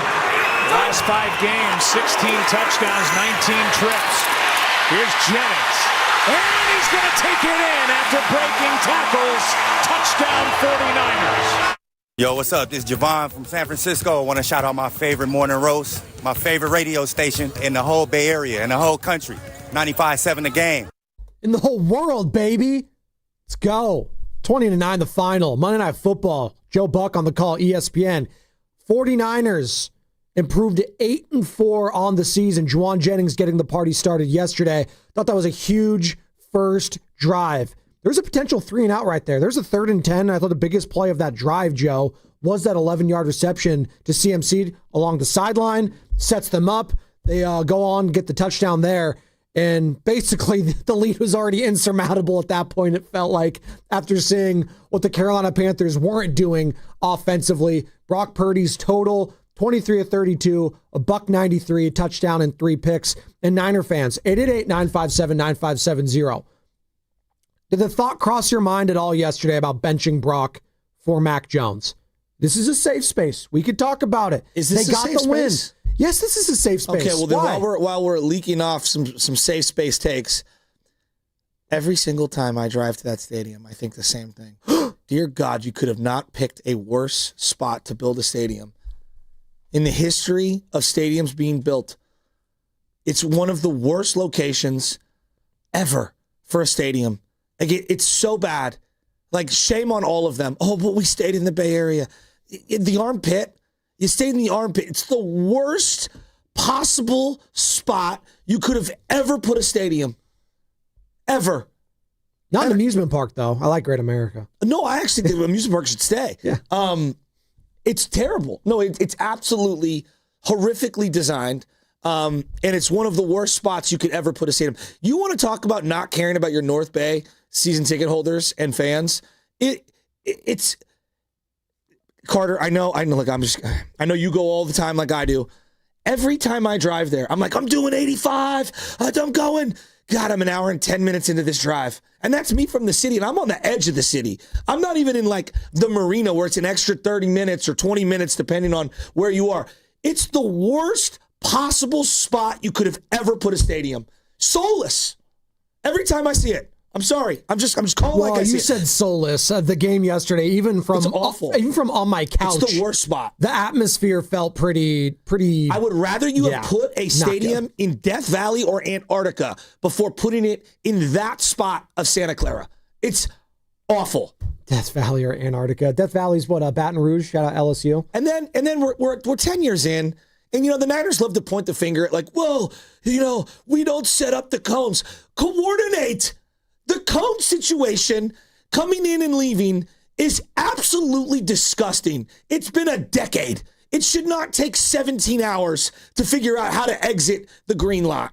I mean, my God, you guys took a crap on Candlestick leaving. I'd rather park in the mud of the dirt lot at Candlestick over your finely, cemented green lot, coned out parking lot any day of the week. Carter, am I wrong? I've never left a game early, and I did last night, because you told me, Oh, it's the best decision ever. I got out of there in an hour, was home. It's a nightmare. Usually it's an hour waiting to get out of the parking lot. Right? Crazy. And I do the same thing. 3 minutes to go, I'm like, hey, dude, I got to get up at 3:25. I got to get out of here. And I'm like, let's go, Rocco. And I'm trying to make a video as I'm going through the parking lot. Look, On one level, I'm happy they're still in the Bay Area. But my God, you picked the worst spot in the Bay Area. Well, they're going to have the Super Bowl there in a couple months. They better figure out the ingress-egress situation. Sacramento is easier to get to. The World Cup on top of it. Than that stadium on game day. It's ridiculous. Joe, they just have the 2 biggest sporting events ever going over there. So Great. Yeah, so Great. I'm telling them to figure it out, is what I'm saying. That's your PSA Joe, this morning. It's been a decade, and we still don't know which direction the freeway is. It's unreal. Well, maybe they'll figure it out this time after 10 years. And then the Niners, they love to point the finger at, the whatever the third party is that runs the parking lot. Guys, you're the ones hiring them. You're part of the Santa Clara Joint Authority that owns the stadium. Figure it out. Also, the barricading in the parking lot is horrible. What the thought process makes no sense at all. No, you know what it looks like? Drunken morons on Google Earth were like, let's put a barricade there. Let's put a barricade. Have any of you walked the parking lot ever at any point? I'm telling you, anyone that goes to games knows. Which lot? Because I keep getting told there's 50 parking lots over there. We are brought to you by Fremont Bank, here for you, here for good. I miss the stick so much. I think a lot of people do. Till my dying day, I'm going to say this, and I'm going to say it over and over and over. Say it. Sell the damn team to someone who could build the stadium properly. If you can't do it. We got some people that were at the game and want to talk about it. 888-957-9570. The 49ers. I'm tired of letting Jed get a pass on the stadium when for a decade long, every time I go there, I got a problem with it. Thank God, Gideon, you built us a stadium. No, us season ticket holders gave you money to build the stadium, and you built the wrong design with the worst egress ever. So when you're going around the table, and then you probably paid the wrong quarterback. So when you're going around the table on Thursday for Thanksgiving, you are going to say you're not thankful for Levi Stadium. Bro, every time I leave that parking lot early, I feel like Leonardo DiCaprio on The Revenant at the very end. I made it out. Right? Well, he's speaking like Native American and he can barely talk. He's like, I can't talk. Just keep selling 10% of the team, please. Shout out Leeds United. So we get all the way to 100. Ozark in Missouri wants to join the conversation. What's up, Ozark? Were you at the game? No, I wasn't at the game. I was at home watching it with my family. But I used to live in the South Bay. I used to live in San Jose. I would take the light rail to the stadium.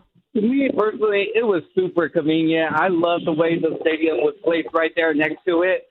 Unfortunately, I don't like the design of the stadium, but I have no issues with it where it's located. What'd you think for the game last night? They're 8-4. How about these Niners? Oh, man, it was a rough one in the first half. I'm loving the way we're looking, but, yeah, I mean, if we're going to see McCaffrey the ball in the fourth quarter when there's only like a minute or two left, that still is it's mind-boggling why they do that. Thanks, Ozark. Can anyone be happy about this freaking win? Jesus. Can anyone be happy about your 49ers being 8-4? Am I the only one that's happy about this team? We live in a post-happy society, Spadoni. Jeez. After everything that's gone wrong this year, this team is 8-4. So much more mental toughness from this season compared to last year. Robert Saleh coaching his ass off for this team. And we're talking about Christian McCaffrey. Why is he still in the game for 2.5 minutes? I don't care about It's three people. I don't mean to pick on Ozark. No, but good God. That's the takeaway from last night? That's the takeaway? Not Jair Brown? Not what CMC's doing actually like in the game and playing well? Not Brian Robinson running his ass off? Not George Kittle blocking his ass off? Matt Gay off the scrap heap, making his field goals? Sky Moore looking serviceable now as like a legit return man? I'm happy and I feel good about the special teams? Come on. Niner fans, where you at? God. If you were 8-4 to start the season with everyone healthy, I'm taking that big time. You're just not taking it no out? Doubt. Big time. No doubt. But see, this I think is the duality of a Niner fan this morning. You're also feeling a little uneasy about the Brock situation. Well, that's the takeaway right there. Play itself out. No, but Joe, we've got a very big invoice due. He's clearly, let's be honest, he's clearly rusty. He's clearly, he's playing through some stuff right now. Last week, he was rusty still. They just dropped interceptions. There was right in the breadbasket. So he's okay. Well, all right. What? Is he not allowed to be? Well, I mean, what was last year then? Last year he was solid. I don't think he was as bad as he was this year. In the fourth quarter, he wasn't that great. No, but I thought the team overall was mentally not in the place where this current team is. Joe, he's getting paid to be the best player on the team. Okay. He's making the most money on the team. He's also getting paid to win the games, and they're winning right now. I mean, They've won 2 in a row. If you don't think Mac Jones would have won that game yesterday, I don't know what to tell you. But Mac Jones isn't going to be the guy going forward. You know, I mean, wrap your arms around Brock, people. He's the guy going forward. But we've seen they're not going to Mac unless Brock gets hurt again. There is a deja vu element. Would you at least acknowledge that? There's a deja vu element of, we saw this with Jimmy G. It literally played out almost identical to Jimmy G. If not, he was way more extraordinary than Jimmy ever was. Correct. And what happened? Injuries, performance, everything started dipping. The way people were scheming you, everything started. There is an element of deja vu where it feels like it's playing out again. And that's, I think I'm I'm triggered by it. And so it's the worst thing that could have happen is we go through the Jimmy G 2.0 situation. So I am a little worried about the Purdy thing. BJ's in San Francisco, wants to talk about the quarterback and the win. What's up, BJ? Hi, BJ. What's up, man? I mean, it is what it is, man. He threw 3 picks, but I think it's like, I don't think it's really dire situation like that. I mean, the defense balled out. We can't take away from what we do have on the field. You know, I mean, we got Mac Jones in our back pocket, and honestly do think he's hurt. I mean, he wasn't planting on his back foot. He no zip on the ball. He was damn near throwing it up. I mean, did you think about putting in Mac Jones? Yeah, man. Honestly, I did, but I mean, what would that do to Brock's confidence? You know, I think Shanahan came out in the second half and really protected him. You know, running the ball and I agree. You know, trying to establish things other than throwing the ball. I mean, he ran a couple screen plays as well. Yeah, I'm with Thanks, you. Thanks, BJ in San Francisco. Look, I think this is the hard part for me is that I agree with him. I don't think he's 100% at all. No, he's not. But I not. think it's affecting his play, right? And so, like, how am I supposed to analyze that? Well, he's telling us it's not. So I think you need to analyze it when the head coach and the quarterback says the toe's not affecting his throwing. Then why is he's like pat, step up, flutter. Again, this is what Purdy, not stepping into his throw with his actual front foot and then planting. Purdy after the game and if the toe's affecting his throws. No, toe's fine, feels good out there. It's really just seeing the play develop in anticipation and letting it rip at the end of the day. So had nothing to do with my toe. Oh, this was after the Jags game. That wasn't after what? No, I'm sorry. He said that same thing after the Jags game too, that the toe was fine. No, but didn't he say? Is it either the morning or something? Like he said that night. After that's right. I'm talking after the adrenaline. Look, I don't think he is healthy. I mean, he's not going to say it. But then, okay, if it isn't your foot, if that's what you're saying, it isn't your foot. Well, then it's poor performance. I mean, what else? Then what else is it? They were bad decisions. I don't think there's any even if he was healthy, those are just bad decisions. I agree. Shanahan talked about those picks last night as well. Just had 3 throws you'd love to take back. They're all 3 good decisions. Just a hair late on them, and when you're a hair late on stuff, you can't throw it behind them. And he threw it behind him, and all 3 guys made him pay. I don't think those were good decisions. I disagree. I agree with you. Yeah, I don't think those were good decisions. I didn't either, Kyle. But I think Kyle's got to defend his guy. I mean, this is a dude that they finally paid. He's got to defend him. I guess Eric Branch was reporting in his game story after the game, Shanahan and Brock had about a 1.5, 2-minute long one-sided conversation in the locker room where Shanahan was just talking only to Brock and I guess gave him a little pat on the shoulder and walked away afterwards. So I'm sure some conversations about decisions were probably made in that little back. So how many pep talks did he get, Sammy? He got one from Kittle during the game, then after the game from Shanahan. Yes. Did Mac Jones also give him a pep talk? Pep talks? Yeah. Everyone's just lining up. It's like that scene in Airplane where everyone's like lining up one after another, but like to give him a pep talk. We should get Pep Hamilton to be one of our coordinators too. That's pretty good. Really. I give a 4 for that one on a Victory Tuesday. Pep Hamilton. Pep talks. Come on, CMC. Hey, got a call from Bonte. Not only that, they asked Christian McCaffrey after the game on Purdy fighting through adversity. Yeah, I love that about him. I love that when maybe he's might be struggling early, he still rips it, and that's what we want him to do. We want him to keep playing confident.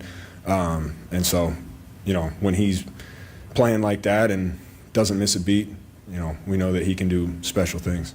All right, so it sounds like everyone's worried about Brock Purdy. What do you think is going to lead off? Like, I was watching some of the Good Morning Football and ESPN stuff. What do you think the headline is this morning for all the stations? Do the Niners have a quarterback problem? Did they pay the right guy? It's probably something about the Cowboys. Actually, it is. The Cowboys are literally on our screen right now. So or Shedeur. I'm telling you, man. Actually, no. Is Shedeur going to carve up the 49ers on Sunday in Cleveland? That was what they were talking about. This is Draymond Green. There's your subject. What was that, Carter? Was it just I was going for a different button. Premature butt mutilation? He right punched there? the wrong button. That happens Dude, sometimes. you're working with very little energy today. No, I saw you in the press box last night. What are you talking about? How are you? Honestly, that coffee's got me zapped. Shout out to Golden Arches. 925, this is Patrick from Vallejo. Hey, Pat. Purdy played well for having rest. The throws were a little floaty here and there, but 2 of those 3 interceptions were just Carolina playing better defense than we were playing offense. I'll give one of those picks to J.C. Horn. That final one, I thought that was more of an incredible play from the defender than it was a poor decision from Brock. That being said, he floated in there, and you gotta rifle that thing in, dude. You gotta have like a Josh Allen, Patrick Mahomes, Brett Favre, zip it in there. Problem is, he doesn't have those guys' arm strength. So that's where you come back to, is he playing hurt? He's not planting. He can't drive the ball in. He's not 100%. He told us that weeks ago that going forward, he's not going to be 100% the rest of the year. Can he be 80? Can he be 90? I don't know. Can I just ask, what am I allowed to analyze with Brock Purdy? It's like, well, it's a great defense. That's not him. Oh, it's the foot. It's not this. Oh, it's a good decision. It's just, better play being made over there. Like, is anything his problem? Ever? I think we all said it was bad decisions. I think no, I know you and me are. Yeah. I'm talking about the audience. Like, there's a level of, again, this is why I feel like a deja vu. There's a lot of Jimmy. Well, a lot of Jimmy, I would call it excuse making, was being made for multiple years, and it's like, come on, you guys, come on. See if Mac Jones had that performance that he did yesterday, I think we're all basically talking about the win and saying, hey, you got to win with a backup quarterback, and that's great. The difference is, and I think that's why you're talking about it, why a lot of people are feeling this way, is no, this is our starting quarterback. That shouldn't be playing like a backup. If Tua had that same game, what would the rhetoric be for Niner fans watching that game? Oh, he sucks. He's a bust. Yeah, he shouldn't have paid him all that money. Right? What do you think the Bears fans are saying this morning? Lions fans are saying this morning. What do you like? They're watching that game last night as it's the standalone game. I hope we play the Niners in the playoffs because of the quarterback, because of the defense. We have to be realistic. And look, again, I don't think he's the worst. I don't think he's the best. I do believe he is injured. But right now, there's a combination of mental, physical, and something else, him not seeing the field well, because he is missing the underneath ball that is open to him over and over and over again. And part of what made him so great early on, he would throw the deep ball, but he would take what the defense gave him decisively and in rhythm. He'd hit his back foot and he'd be in rhythm. Why did Mac Jones look really good at times earlier this year? Okay? Decisively hitting your back foot and letting it rip, whether that's short, intermediate, or deep. I think we've gotten way too caught up in air yards and how far to throw the ball and stay on schedule, hit the open man. And he's just not doing it right now. Like in this last game, he just didn't do it enough. 510 on the Boxer and Gerson work injury attorneys text line, 888-957-9570. Same number to call or text on a Victory Tuesday. We are guest free. Feel free to call in. Please, we would love your participation. I think the old or healthy Brock would have ran for a first down instead of a pass behind Ricky in the end zone. He had Kittle. So on that play, it's splitting open. He's running toward the line of scrimmage. If he wants to throw to Kittle, it's a simple little, Joe, from me to you. Yeah. What is this, 6 feet, 7 feet? Little dump off. Yeah. And Kittle can go, and then maybe he breaks a tackle and gets in. Or if he runs, Kittle's the lead blocker. I think he gets at least to the 5. Was that one a bad decision to you guys? Because, yes, you're right. He had the yards right in front of him. There was 2 options, run or throw to Kittle, right? He got greedy. But if he had put it in front of Pearsall there, that was a touchdown. Yes, there was no one on the other side. Okay. But he doesn't have the arm. He doesn't have that arm. You know what that play reminded me of? There was a play in the NFC Championship game going back, Seattle versus Niners, where Kaepernick was scrambling and was running toward the line of scrimmage. They're at the 25-yard line. Jumped in the air like a shortstop in the 6.5 hole and rifled a ball that only Anquan Boldin could catch. And it was like, dear God, 6'5" Colin Kaepernick with a cannon, running, throwing on the throw. Those are 1 in a million throws. You're not Brett Favre. You're not Mahomes. Those are Hall of Fame type throws. You have to know, one of my biggest sports pet peeves I don't care what sport it is. Know who you are as a player. Know your strengths, know your weaknesses. Yeah. Self-assessments. What is Brock's strength? The mind, everyone says. Decision making. Forget arm, touch, accuracy, because he does have good touch and accuracy. But, like, decision-making. And that's the part that's the most befuddling is that I don't think his decision-making has been anywhere near what it was in 22-3. I also think the team around him has eroded a little. I think he's been more banged up. I think a lot of things are involved. I'm looking at his feet. I'm a big, like, Bill Walsh used to say, isolate the feet. The feet will tell you if you complete a pass. His feet are all over the place right now. And I think he's not trusting what he's seen. And then I think there's clearly some stuff going on in his body with his lower legs. And his legs are a strength of his game, but they're not this year. From the Boxer and Gerson work injury attorney sex on 4-way, Brock is smart and has a quick mind. That's his superpower, but the mind is also a muscle and needs some exercise. It's rusty right now. Okay, I'll hear that. All right. I'll hear that, but you can't have that same performance next week in Cleveland and expect to win. That's all I know. Well, I don't think you can have any of those performances down the stretch. That was the one team you could probably do that against, maybe one or other two in the NFL that are that poor offensively and get away with it. Don't forget, like, week one, and I consider that more of a preseason game. Week one, he threw the 2 legitimate picks. He did. And then on the final drive. It was a hell of a play from Tonjes. No, he almost threw 2 picks on the final drive. He did. Right? I know the Tonjes touchdown notwithstanding, but I'm talking about there were multiple misjudgments by guys down the field in the secondary. Look, again, you're allowed to have a bad game here and there. I just feel like a lot of the bad games are piling up now. From the 925 on the Boxer and Gerson work injury attorney's text line, you're out of your mind if you think Patrick Mahomes is strong. Okay. What did he say? He thinks Patrick Mahomes isn't strong. So I'm not going to. There you go. Patrick Mahomes is a strong quarterback. I'm gonna be 1,000% real with you. That's the worst take I've heard all morning. I legitimately thought they might come out with Mac Jones in the second half. Really? Not that I was clamoring for it. I thought they might do it. I really did. Joe, I really did. I'd be shocked. It was that bad. If the only way that happens at any point this season, if it's a blowout, Max coming in, or if Brock re-injures himself. It's the only 2 scenarios. Because if it's not that, and if it's performance-based, you can't go back to Purdy. The out you have. Cannot go, but you can't go back. Right now is the foot. I mean, it is a convenient out.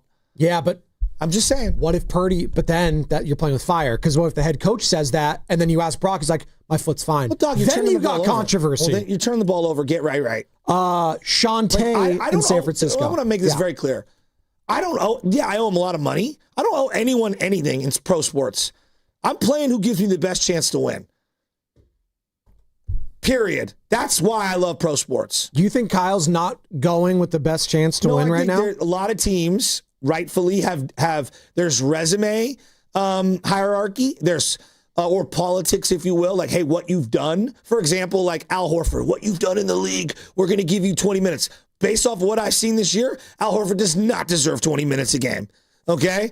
And then there's draft status politics. Hey, you're a second rounder. We're going to give you a longer leash to fail or succeed. Then there's financial politics. Hey, we invested $35 million in you, Jonas Jennings, as our left tackle. You better be good. I'm going way back in the day. Yeah, Jonas Jennings. I haven't heard that name in a minute. It's terrible. One of the worst free agent signings the Niners have ever had. 4 games we've had. 4 games of Brock Purdy. Is this enough sample size to say he doesn't have it? 4 games? It feels like a lost year physically. That's what it feels like to me. Physical, mental, whatever. Sometimes guys have lost years. This feels like one of those. Let's be honest. He missed a huge chunk of the season. He's had 2 games. Yeah. 1 good, 1 bad. And they're 2-0. It's simple as that.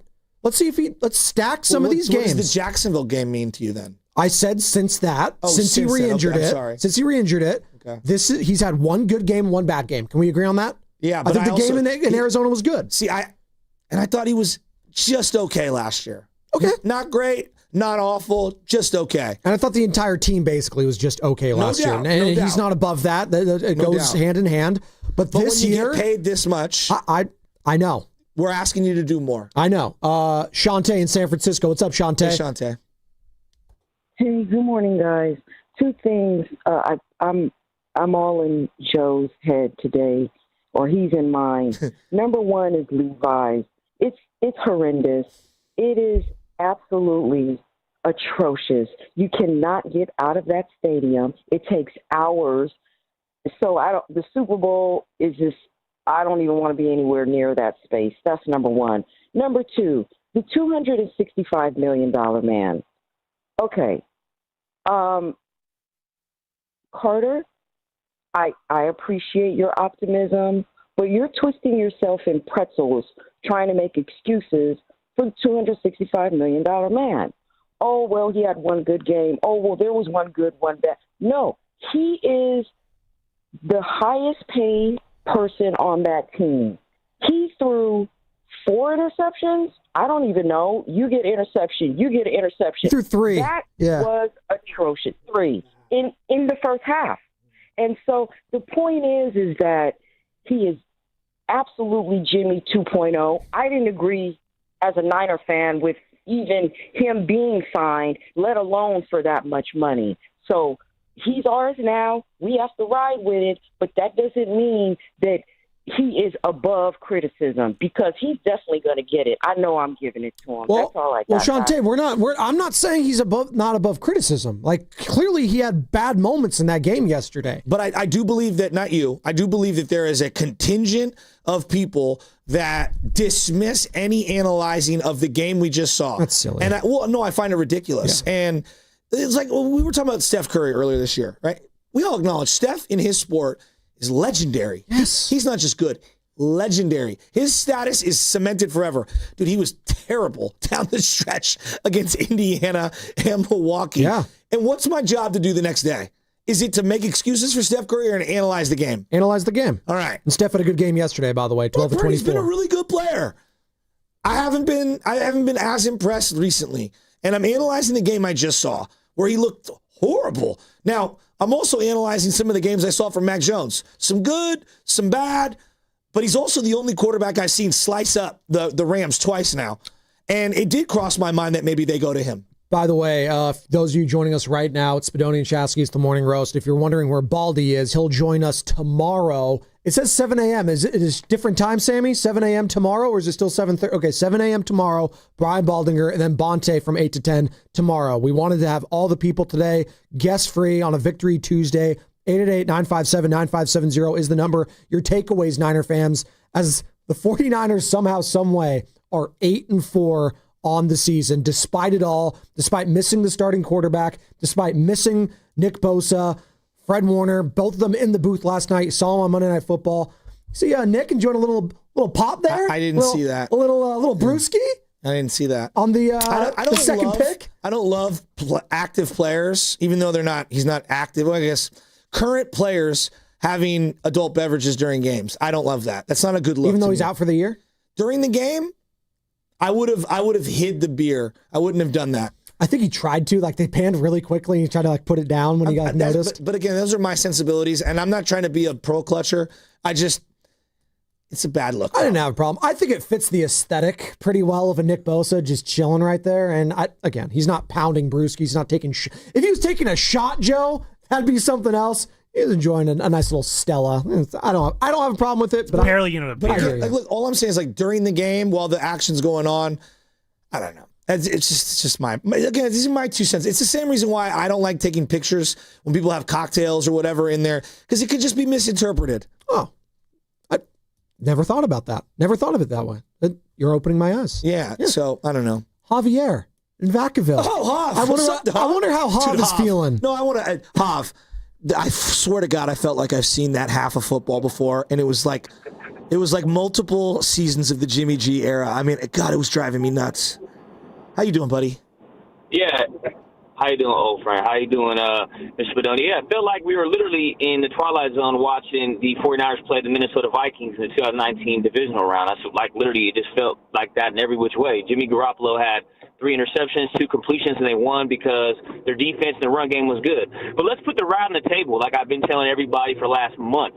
The best quarterback on this team is Mac Jones. And until every 49er fan realizes the last 18 starts for Brock Purdy has been less than excellent and what I'll call subpar, let's put the real information in front of us. They're not going to be able to walk through and tell anybody that they're going to have any success throughout any future season because of he is not a $53 million a year quarterback. When you know in your heart, Chasky, you were at the game, they would have put up 35 with Matt Jones. Totally agree. $3.5 million, making $3.5 million a year, but Purdy's making $50 million more a year. Shanahan's caught between a rock and a hard place because he knew, dang it, I paid the wrong quarterback twice in 10 years. I paid Garoppolo, then I paid Brock Purdy, and the better option is on the bench. And you're going to sit there and tell me the Rams are going to be anywhere threatened by us, the Seahawks, dare say the Bears? And you're telling me going into the offseason where they didn't want to make any moves at the deadline. You know why? Because they're trying to figure out how to get out the – They just got off Ayuk's money. If the Jets call, if any team calls New Orleans, you can have Purdy for a first-round pick, even a second-round pick, and I won't think twice about it because I guarantee you, like you said, short quarterback or not, when Matt Jones delivers that football, it comes with precision, timing, and zip. When Brock Purdy delivers that ball right now, it looks like he's playing Division III football. And I know because I played Division III football. There ain't no NFL quarterbacks at that level. And I'll tell you right now, if Brock Purdy's a quarterback for the next 7 weeks, they're going to beat all the bad teams, and they're going to lose to all the good teams real bad. So if you guys want to keep playing this, put the square in the circular hole, Mr. John Lynch and Mr. Shanahan, you're going to finish 11-7, and you're going to lose in the divisional round. And then you're going to have questions about, why'd you get off Mac Jones when he was averaging 26-plus a game? You put in Brock Purdy, and he had 15 turnovers in the last 8 weeks. Well, they had a good – I ain't trying to hear all that. Hey, the real fact of the matter is watch the game. What do your eyes tell you? Brock Purdy is not playing as well as Mac Jones, and he makes $50 million more a year. Thanks, Javier. Yeah, listen, he's like, those teams aren't scared of so-and-so. You beat the Seahawks in Seattle. You beat the Rams with the backup quarterback in SoFi Stadium. And there's not a chance in hell I am trusting Caleb Williams and the Chicago Bears in a playoff game against the 49ers. Well, if that game's we all need to take a step back. Wait a minute. Oh, my God. This team is 8-4 despite it all, and we're crushing them. We're crushing the quarterback who has missed most of this season. They're 3-1 in the games he started. You're acting like he's 0-4. How did they win the Seattle game? How? Do you remember the last play of the game? Yeah, he floated it and had his player make a play. No. You talking about Nick Bosa on Sam Darnold? Nick Bosa stopped that drive by pushing the tackle into Sam Darnold. Who gave them the lead? Yeah, Brock Purdy. Yeah. Come on. But Joe, the defense held them down. Right now, Jackson Smith and Jigba, he legitimately, I can't believe I'm saying this, he looks like he's Jerry Rice. Yeah, he's looked like that all season. He might have the greatest individual season in the history of the NFL. So Jackson Smith and Jigba was really good. No one stopped him. 1 second. So now with no Fred Warner and no Bosa, we can acknowledge our defense looks a lot different trying to slow that guy down. Yes. Then I go to the Bears. That game might be in Chicago. I don't know if you guys know this. It gets cold and wet in Chicago. I got a quarterback that struggles in a little bit of drizzle. Well, they're going to be playing the Bears on what? Is that Sunday Night Football coming up in December 28th? So at home at Levi Stadium. And it's not about what the Bears were last year or the year before. It's what are they right now? And what they are right now is a team that's like coming into their own. And they have a young player who is still growing. I don't know if he's good, great, awful, whatever. But they are a great running team right now. They have a great X's and O's head coach. Their defense is kind of humming right now. So I think you're kind of like, you're going off of last couple of years. You got to go off this year. Like, I'm going off what I have seen Brock Purdy in the playoffs. And in the playoffs, he wins. In the playoffs, he gets it done. When push comes to shove, was last year he wins. Okay, stop. Just stop. Why do you hate Brock Purdy so much? No one hates him. God! You're talking about 2 years ago. Why is everyone hating this guy so much? Was Jordan Poole the same player? Jesus! Can we have let's have an adult conversation. Was Jordan Poole the same player 1 year after the punch? Was he the same player? Are you comparing Jordan Poole to Brock Purdy? No, I'm talking sports. Was he? You're comparing him getting punched by a teammate. Just answer it. No, he was not the same guy after getting punched in the face by a teammate. Is Pat Bailey the same player he is today that he was his rookie year? We see this all across sports. Guys go up and down. No, I dismiss the notion of comparing those players to Brock Purdy, a quarterback for the San Francisco 49ers. It was an MVP, one great year. MVP candidate. Okay, Jason Hayward had a great year, right? Like not a year that Brock Purdy had. Not as a quarterback, which is the hardest position to play. Why are you so emotionally triggered? Because I watch these games with Brock Purdy. Because I just want to have it like enjoy this season and then being 8-4. It was their playoff game last year. Are you just not going to enjoy the season for what it is? No, I don't think anyone's allowed to enjoy the season for what it is. They're 8-4. They're having a fun year. We're talking about the highest paid 49er of all time. Not any 49er. The highest 49er of all time. Who's missed a huge chunk due to injury. And he's been suspect for about a year and a half. What? Suspect is strong. This season has been up and down. Joe, newsflash. In the Bay Area, there's one position that stands above them all. When you're the shortstop of the Yankees or the best player of the Lakers, you mean more to the fan base than anyone. When you're the quarterback of the Niners, when you're the quarterback of the San Francisco Niners, yes, we are going to pick you apart like no other. Jeff Garcia was a back-to-back Pro Bowler playing with crap, and we threw him away like he was nothing. Alex Smith, Colin Kaepernick couldn't hold the candle to Jeff Garcia, and he paled in comparison to Steve and Joe.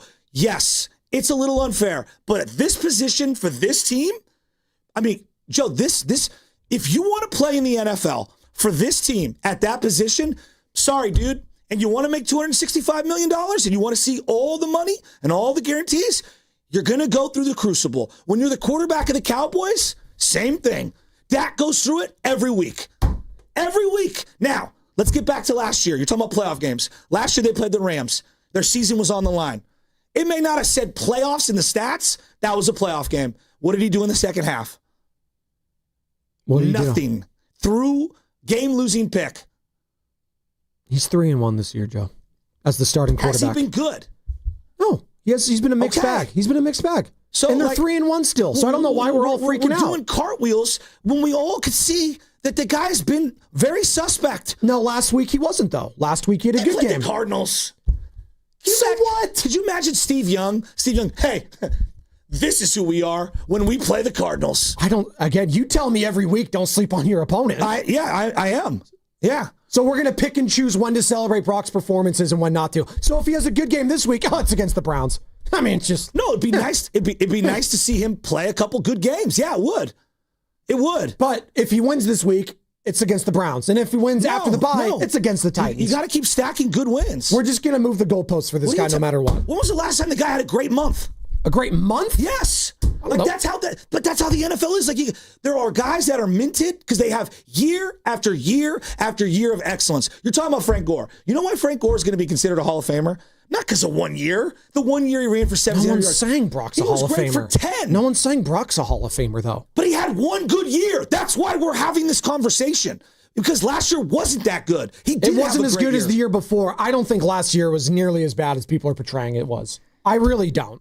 I think we keep poking last year like it was the worst season he's ever had in his life.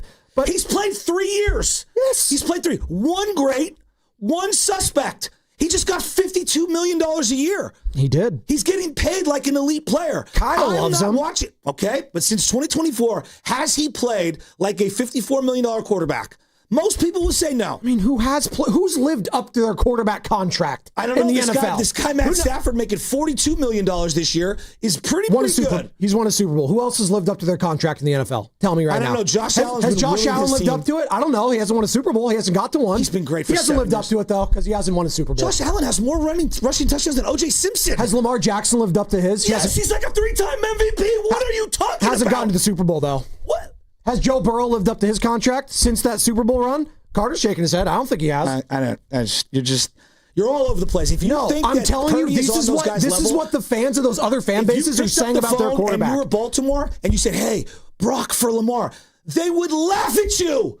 Of course they would. What are we talking about? I'm telling you, within fan bases, it's only Mahomes basically that's lived up to his contract. Mahomes and Stafford probably, because you have to, and Jalen Hurts, and even they want to get rid of him.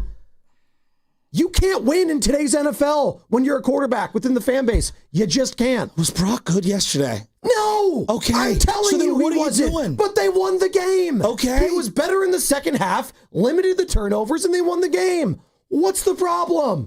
The problem is I think we paid the wrong guy. They might have. I mean, that's but the I don't problem. know. But Joe, the problem is, and listen, this is sports talk. We don't hate each other. God, people relax on the text line. Jesus. we're not going to figure that out unless he has horrible loss after horrible loss after horrible loss. Loss. That's the only way they're going to rip off the Band-Aid there, if that's the case. No one says he's the worst player ever, but he's also ain't the greatest. No, and right now, I think we can agree on that. Yes. But like, we act like he had 3 straight amazing years. He didn't. Like, just like Jimmy, he had a great year. And his year was better than Jimmy. I think he is better than Jimmy. Yes. But he ain't been close to that since. And we need to acknowledge it. People are fired up about this all over the place. Let's go with the guy who's been hanging on the longest, 888-957-9570. We got the injury report in a couple minutes. Before that, Juice, DC. What's up, Juice? Hey, you guys. What's up with you guys this morning? What's up, dog? Oh, man, just listening to y'all this morning got me like, wow. I'm with you, Shasky, and I love you, Spadoni. You got to understand, like, Brock is pressing too much. And the reason why he had such a bad game is he understands that the guy behind him is putting him pressure. No matter if he's making the money or not, the guy behind him is putting pressure on him. And since he's back on the field, he's pressing. He feels like he has to do too much instead of playing within himself. And that's why I feel like if you look at yesterday's game, take away Carolina. If they were playing anybody else in that game, that's a loss. That's a loss. And I think Purdy would have lost us that game.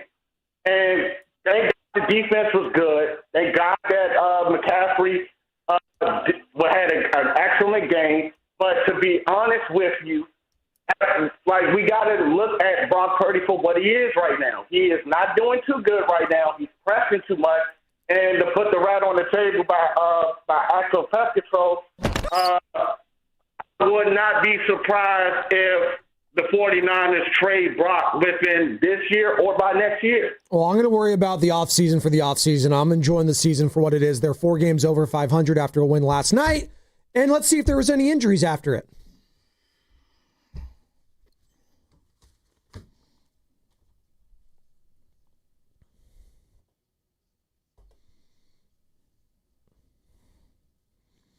Yeah, this is a tough one, though, because this guy's been kind of a baller, an unsung hero of this defensive line. Defensive end Sam Okawanu had a significant injury yesterday, Joe. Okawanu sustained an ankle injury that forced him out for the game. He crushed Bryce Young. Oh, my gosh. I think did he get hurt on that play? I think he might have. Rolled it. I don't like that play. I know. He got, well, and it showed the size of Bryce, or lack thereof. Other than that, it was a clean game for the 49ers as far as injury goes. But as we know, Joe, we'll hear more today. When it comes to the conference call after the game. I know it's the worst day out of the week for you, either Monday or Tuesday. I'm still holding my breath on where Brock's at. The injury report was brought to you by Boxer & Gerson, Northern California's premier workers' compensation law firm, helping injured workers get their lives back for over 40 years. God, we got a lot of calls to get to. We're not going anywhere, people. 888-957-9570. You're listening to 95.7 The Game, KGMZ FM and HD1 San Francisco and Odyssey Sports Station, and the home of the Golden State Warriors and Valkyries. Always live in the free Odyssey app, coming to you live from the Laughing Monk Studios. Halfway home here on a Victory Tuesday. We're fired up. What's the biggest takeaway from yesterday's win? Is it Brock Purdy's first half performance? And if so, call in. Should they have benched Brock for Mac Jones? We're getting a lot of that on the Boxer and Gerson work injury return text line. Here's what I would say. It definitely crossed my mind, but I wasn't ready. I think I needed one more drive. No, I'm being real. Like, if it was one more drive of, then yeah, I would have. Bob is in Reno. We're all over. We got DC. We got Missouri. We're in Reno. We're nationwide, baby. What's up, Bobby? What's up, guys? I just got to say, I love Brock. He's my guy. I'm going to ride with him this season. As Joe said, it's like, we got to worry about this season. I can't worry about an off season. He's not going to get traded this year. Let's ride with the guy, man. I'm like, we've been through so much. We have been through so much injuries. Brock may not be 100% this year, but if we're going to throw him out there and he's going to be our guy, I got to support our guy 100%. That's it. That's all I got to say. I love Brock. Let's ride. Bang, bang, Niner gang. There you go. That's Bob in Reno, 888-957-9570. And Kyle Shanahan was actually asked after the game if he ever considered putting in Mac Jones. When Brock threw the third pick, did you at all consider going to Matt, considering how well he'd been playing? No. Not a once. We're getting people talking about, he's like, you didn't bring up Trayvon Merrick punching Juwan Jennings in the nuts. Oh, we talked about it. And then there was retaliation after the game. I don't know if there's going to be suspension, fines, something's going to happen, though. And whether that gets handed down tomorrow, mañana, we'll see, and we'll let you know about it. Shanahan talked about it after the game, though. Yeah, the guy took a cheap shot and hit him in the balls, and I was real proud of Juwan for not losing his mind out there and getting him to the sideline.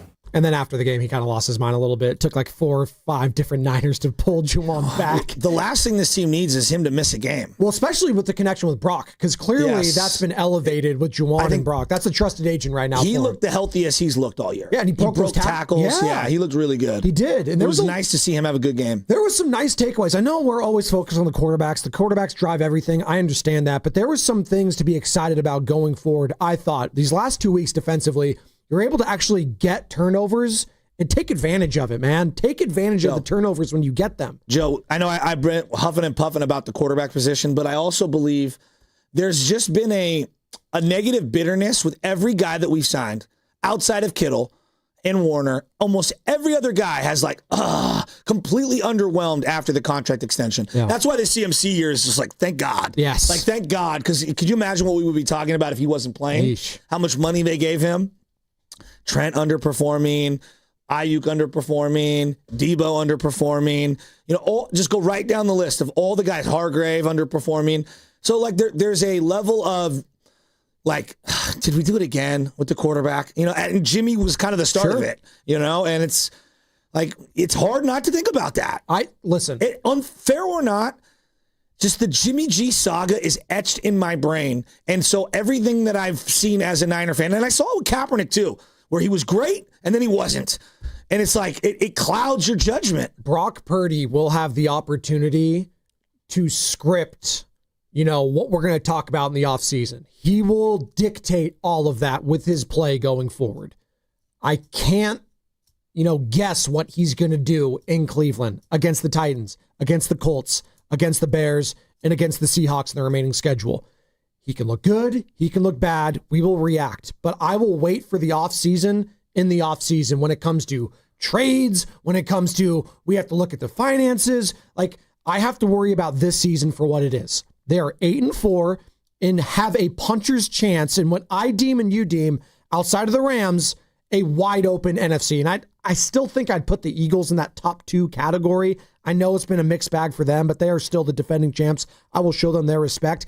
Outside of that, give me the Niners against anyone else in the NFC. And you know what?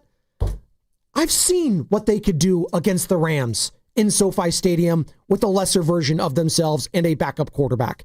I'm not fearing anyone when it comes to what Kyle Shanahan, Robert Saleh, and this team can do. Will it be hard? Yes. Do they still need to get into the playoffs? Yes. But right now, on November 25th, a couple days before Thanksgiving, this team is primed to go to the playoffs without 2 of their best players. Hell, might be their 2 top players in Bosa and Fred Warner out for the season.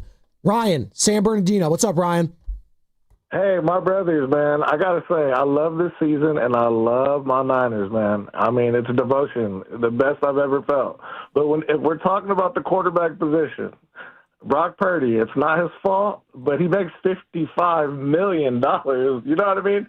So when you throw a lollipop interception over the middle a few times, or you turn the ball over, or you're indecisive and you play hero ball, the playing field is no longer even. I would rather give somebody $3 million and re-sign them next year for $20 million and stack a team. It's not Brock Purdy's fault, but Pearsall is invisible when Brock Purdy's on the field. And you look at the defense, they're going to intercept it unless he's throwing off the mound 95 miles per hour as hard as he can. Those are the only Brock Purdy picks that get not intercepted. The last few years, he gets hurt, he throws picks. We talk about the importance of the turnover battle. He's great in the huddle, but, that's fantastic. But our guys don't get the ball. Like with Mac Jones, the defenses are more scared. They have to cover the outs. They have to cover the deep seam. It's not like a layup that Kyle Shanahan drew up. It's just hitting his back foot and popping off. And it's for $4 million. Like, imagine the players we would still have. Like, what would the Rams do? Like, here's a quick question. I had this yesterday. If the 49ers lost out to McCaffrey to the Rams, but they end up getting Stafford, like, who do you think would do better, McVay or Shanahan? I don't know, Ryan. Because tricky one. Yeah, but and again, where was he going with that? Saying that maybe Shanahan would have won a Super Bowl? Yeah, I don't. Or that they would have still been good? I don't know. I have no idea. And I don't know what Stafford looks like. Again, these are all hypothetical scenarios, and we're talking hypotheticals about quarterbacks and why we paid them after a win on Monday Night Football. After a win! This guy makes $53 million and he won. He's 3-1 as a starter. You pay him to win games, and he's won. Hasn't looked pretty. He's been dealing with injuries. I get it. It's not great. If he continues to play this poorly, trust me, they will lose games because the opponents will get better and will react and assess accordingly. We're talking about a win right now. So, I know we are talking about a win, but we're also talking about how he's played the last couple of years. Can I just give you the first 2 years of Brock Purdy? 17-4. They won a ton of games. Yes. 44 touchdowns, 15 picks. Big games. All right. The last 2 years, we've gone over it. Yeah. As many touchdowns as there is turnovers, and the overall record, he's 9-10 in his last 2 years as a starter. All right, 9-10. Just last 2 years. I'm just going last 2 years. It goes to show you like 2-year intervals. 22-6, 54 touchdowns, 22 picks, way more yards thrown, way more yards per attempt. Who is that quarterback? Who is it? Sam Darnold. Okay. Would you rather have Sam Darnold on this team than Brock Purdy? No, what I'm saying is that like your opinion on a player can change. And my opinion on Sam Darnold has not changed at all. He's still going to lose you the most important game of the year. He'll throw 4 picks when you need it most. So you're going to dismiss them because of what? Dismiss Sam Darnold? Yeah. Because he has failed to prove that he can win important games in the NFL. So the last 2 years mean nothing. What has he done the last 2 years? I just said it to you. They're 22-6 under his helm. He's got 54 touchdowns and 22 the most important picks. games of his career, he is wet. That was the first time he was ever in the playoffs. I mean, his most important regular season game of this year was against the Rams. He threw 4 picks. He failed the test. He failed. There's no doubt. Yes. But I would go with the similar rhetoric over the last 2 years. Purdy's failed a lot of those big tests. But Purdy's highs, I am still going off of. And you're saying that I shouldn't go off that anymore? What I'm saying the is team that is not the same as it was a couple years ago. His first 2 years were awesome. The last 2 years haven't been as close to as good. Sam Darnold's first 4 years were terrible. 5 years, terrible. These last years, you got to go off what you've seen the last couple of years. And we're just assessing. I thought Darnold sucked. All right? I thought Purdy was great. They're both probably a little calibrated differently today. So Brock Purdy's career... And I'm just using it as an example. Sure. Brock Purdy's career regular season win percentage is about .650. 24-13. This is regular season. Yeah. If you drop that into the official active quarterback win percentage list, and this is a minimum of 50 starts, he would rank 6th. You got Mahomes at .772. This is win percentage in the NFL amongst quarterbacks, active quarterbacks. Lamar Jackson at .735. Jalen Hurts at .701, Josh Allen, .686, and this is the litmus test right here. You got Jimmy Garoppolo, who's technically still active as a backup at .672. That is crazy. Purdy at .649. That's crazy. Then you go to Rodgers, Prescott, Goff, Russell Wilson. I mean, the last 2 years, just the 19 games, the last 2 years, they're 9-10. We could talk about who's there, who's not there. They're 9-10. 28 touchdowns, 19 picks, and another 10 or so fumbles. That's a, and he's also got some running touchdowns, so I want to give him some credit. He's probably got 7 or 8 rushing touchdowns. Yeah. The numbers just aren't as good. They just aren't. So I'm asking why. When you play with the Avengers, which I always dismiss, like, no, he's making the right reads, he's making the right throws.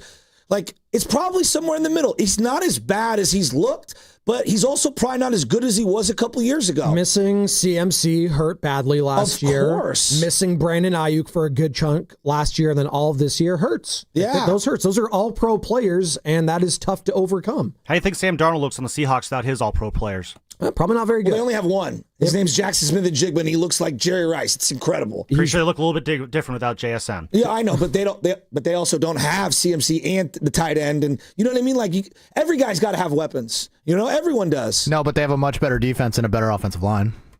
I would agree. He's also making significantly less than what Purdy is set to make. No doubt. I'll give the people so you're what they able want. to spread that money around. I'll give the people what they want, so will you. They want to talk Brock. They want to talk quarterbacks. We have full phone lines. We'll get into it on the other side. On a Victory Tuesday, Niners are 8-4.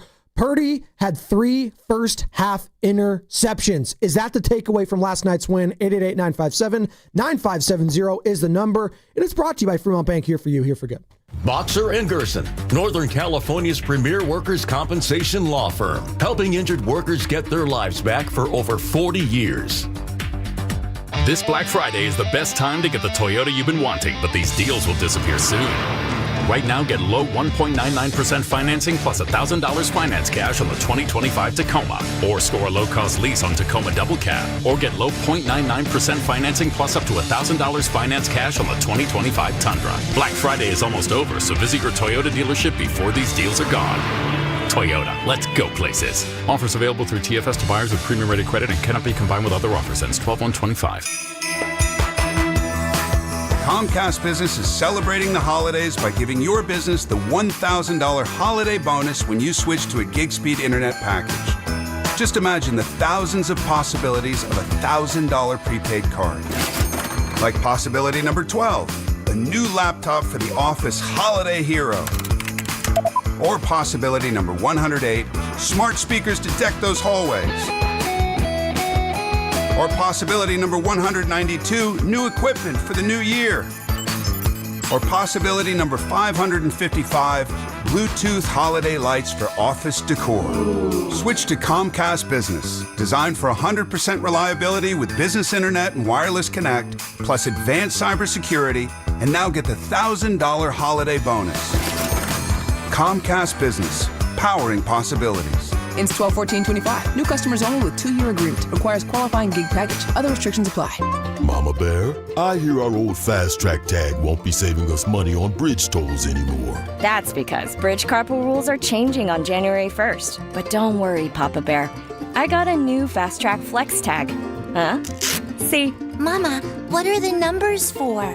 Well, Baby Bear, that tells the system how many people are in the car, so we can get a discount when there are 3 or more of us. We are 3 bears, and we're setting our tag to 3+. So it's just right. So now we'll keep saving money on tolls? Mm-hmm. You bet your cushy driver's seat, Papa. That'll make up for this cold takeout porridge. Yeah. My breakfast burrito is just right. Starting January 1st, 3 or more people are required for carpool discounts on all bridges. A Fast Track Flex toll tag set to 3+ is required for discounts on all bridges except the Bay Bridge and the Golden Gate. Visit getfasttrack.org for details. Jack here with the sound of a freshly cracked egg, sausage grilling, you busting out of your front door. Oh, hey, no rush. My 2 for $5.50 sausage croissants are available all day. Get so much more. Plus tax, limited time only. Price and participation may vary. Welcome to Jack in the Box. 1-877 Cars for Kids. KARS Cars for Kids. 1-877 Cars for Kids. Donate your car today. 1-877 Cars for Kids. KARS Cars for Kids. 1-877 Cars for Kids.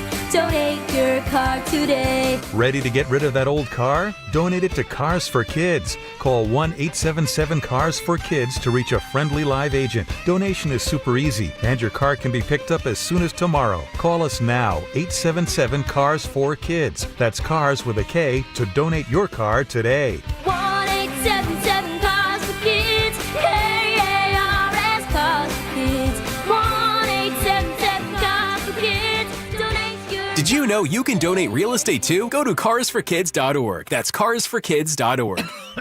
Oh, how's that flu, babe? Did you take Dayquil Intense Flu yet? Nah, I got this. Ugh, okay, I don't got this. You stay on the couch, and I'll grab the Dayquil.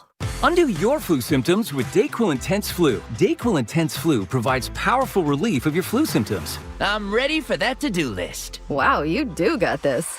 DayQuil Intense Flu. The daytime coughing, aching, fever, under your flu medicine. Use as directed. Keep out of reach of children. My name is Whitney Allen. I am a widow. My husband, Ryan, died. We never thought in a million years we'd have to use life insurance. The unexpected happened. With Ethos, it is so fast and easy. It's 100% online. You can get a quote in seconds, apply in minutes, and get same-day coverage. No medical exams, and you can get up to $3 million worth of coverage through Ethos. Get your free quote at ethos.com/radio. That's ethos.com/radio. Time spent on application may vary. Online health questions required. I'm Piera Palazzolo, VP of Digital Marketing for the American Management Association, a company focused on the management training skills needed to enhance the careers of business professionals. We did our research when it came to the best companies for website development and chose AmericanEagle.com. And we couldn't be happier. AmericanEagle.com worked closely with us to understand the front and back end requirements needed to launch an e-commerce website that could handle the complexities of running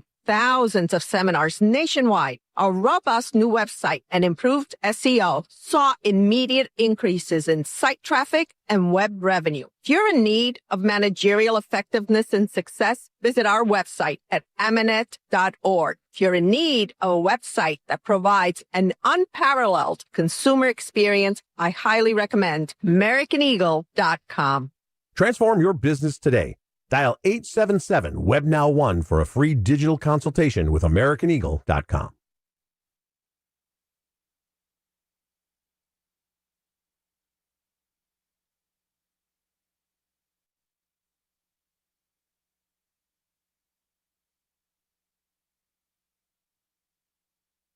This is John with Jack's Restaurant and Bar. Welcome back to the Morning Roast with Spadoni and Shasky. These guys are no ordinary Joes, and Jack's is no ordinary restaurant.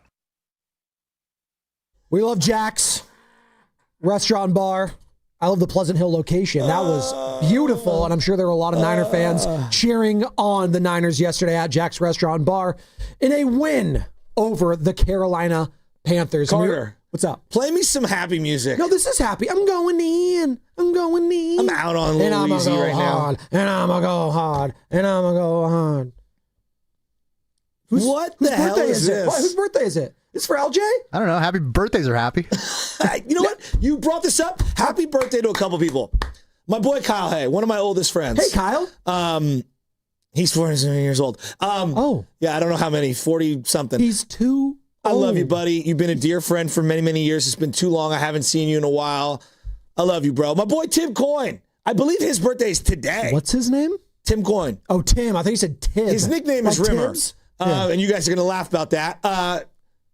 Tim, I love you, dude. I'm great to see the dads that both of you have become over the many years.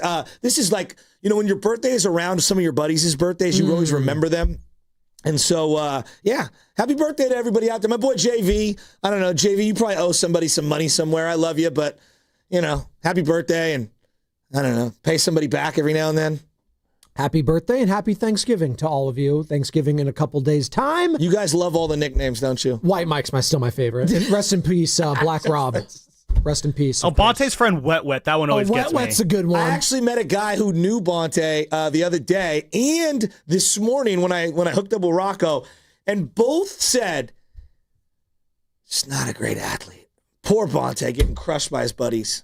I don't think Bonte's ever claimed to be a good athlete, though. That's the thing. He doesn't claim to be. I think it was his football coach. I think he was joking. It was okay. I think it was his football coach. I forget the guy's name. I don't know if he touched the rim in high school. Joking, I don't know if he touched the rim in high school. Great intangibles, though. Yeah, maybe he did. Well, he had the IQ.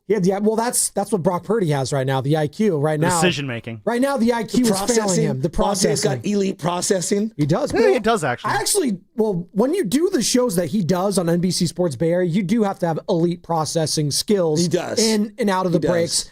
Big win for the Dubs last night over the Utah Jazz. Let's get this thing going. It was a victory Monday in the Bay. Macklin Celebrini was on the field on the sidelines yesterday. Was he? For the Niners. Yeah. You see that, Carter? Well, Carter you see the totally iced me out. I wanted to introduce myself and talk to him. Did you really? Yeah, he's my friend now. You guys are tight? Dude, we're tight now, Carter, I heard you. I actually have more money than you, Macklin, so we should be friends. That's not how the conversation went. Carter. Before we get to the lines, and Brendan, Manny, Brandon, we're Charlie. gonna get to everybody. We'll get to everyone. 888-957-9570. You met Brock Purdy's mom yesterday. And I did, yeah. And you didn't get a rejoin. No. She was a really sweet lady, though. Honestly, his dad was very sweet, too. Was he? They were signing for people, actually. No way. Yeah, so when they were walking out of the tunnel, I got a video of it. It's up on our Twitter account if anyone wants to check it out. But people were clamoring, like, please, come sign for me, Sign my hat. Yeah, and both of them had to walk up and down and sign everything. Then what are you telling the people? It's like, yo, who signed that? Like, is that a famous athlete? Yeah, it's Brock Purdy's mom. What? Like, people are coming up to me at the summit asking me to sign something. I was like, what? I don't practice my signature. They're like, what am I supposed to do? I don't know. What would that go on eBay for? Like, come on. It's ridiculous. Like, you would have to pay them to take the signature. Yes! My favorite is Trill TV, Mac Dre, and he's like signing women's chests. That was like best. Happy Gilmore? I love that. No, Mac Dre did that. No, I know he did. And he would rock stars do that. Make the women cry. Signing the babies is my favorite part. SF Bay drummer in Houston. What's up, SF Bay? What's up? Hey, good morning, fellas. Hey, shout out to Rob Saleh and the defense, always having those guys together. They were making some turnovers. I think, if we can get into the playoffs, because we don't have a pass rush, if that secondary can have seatbelts, we'll be in good shape. And we could possibly, make some noise in the playoffs that way with that side of the defense. Offensively, Kittle, but I'm just not a believer in Brock. You guys may have to bring back Disney with Dads, because it's an absolute fairy tale if you ever think we're going to win a Super Bowl with Brock Purdy. The same mistakes happen over and over again with these interceptions. Now sound like Charles Barkley. He's too small. He won't grow. And then, I'm a hater. Hate Brock Purdy, but it's just performance. I don't just subscribe to him. And, he got to the Super Bowl. We got to the playoffs. He did some great things. Cool. I don't think he was worth a 5-year extension. Yeah, he needed a pay raise. Yeah, who doesn't want one? Yeah, a 2-year or a 3-year deal would have been good. And if he didn't sign it, he would have been doing the 49ers a favor. But regardless of the fact, it's a wintry mix that's going to be happening Sunday, and you know who has a problem with throwing in slick weather, and that's number 13, unlucky 13, might I add. So the Niners need to be taking a long, hard look at their future across the other sideline. Shedeur Sanders, make that trade this offseason. Come on. Thanks, SFA drummer. Come on. I mean, Shedeur. The entire league passed on him 5 times. That team took another quarterback. They took Dylan Gabriel before. I still can't believe that.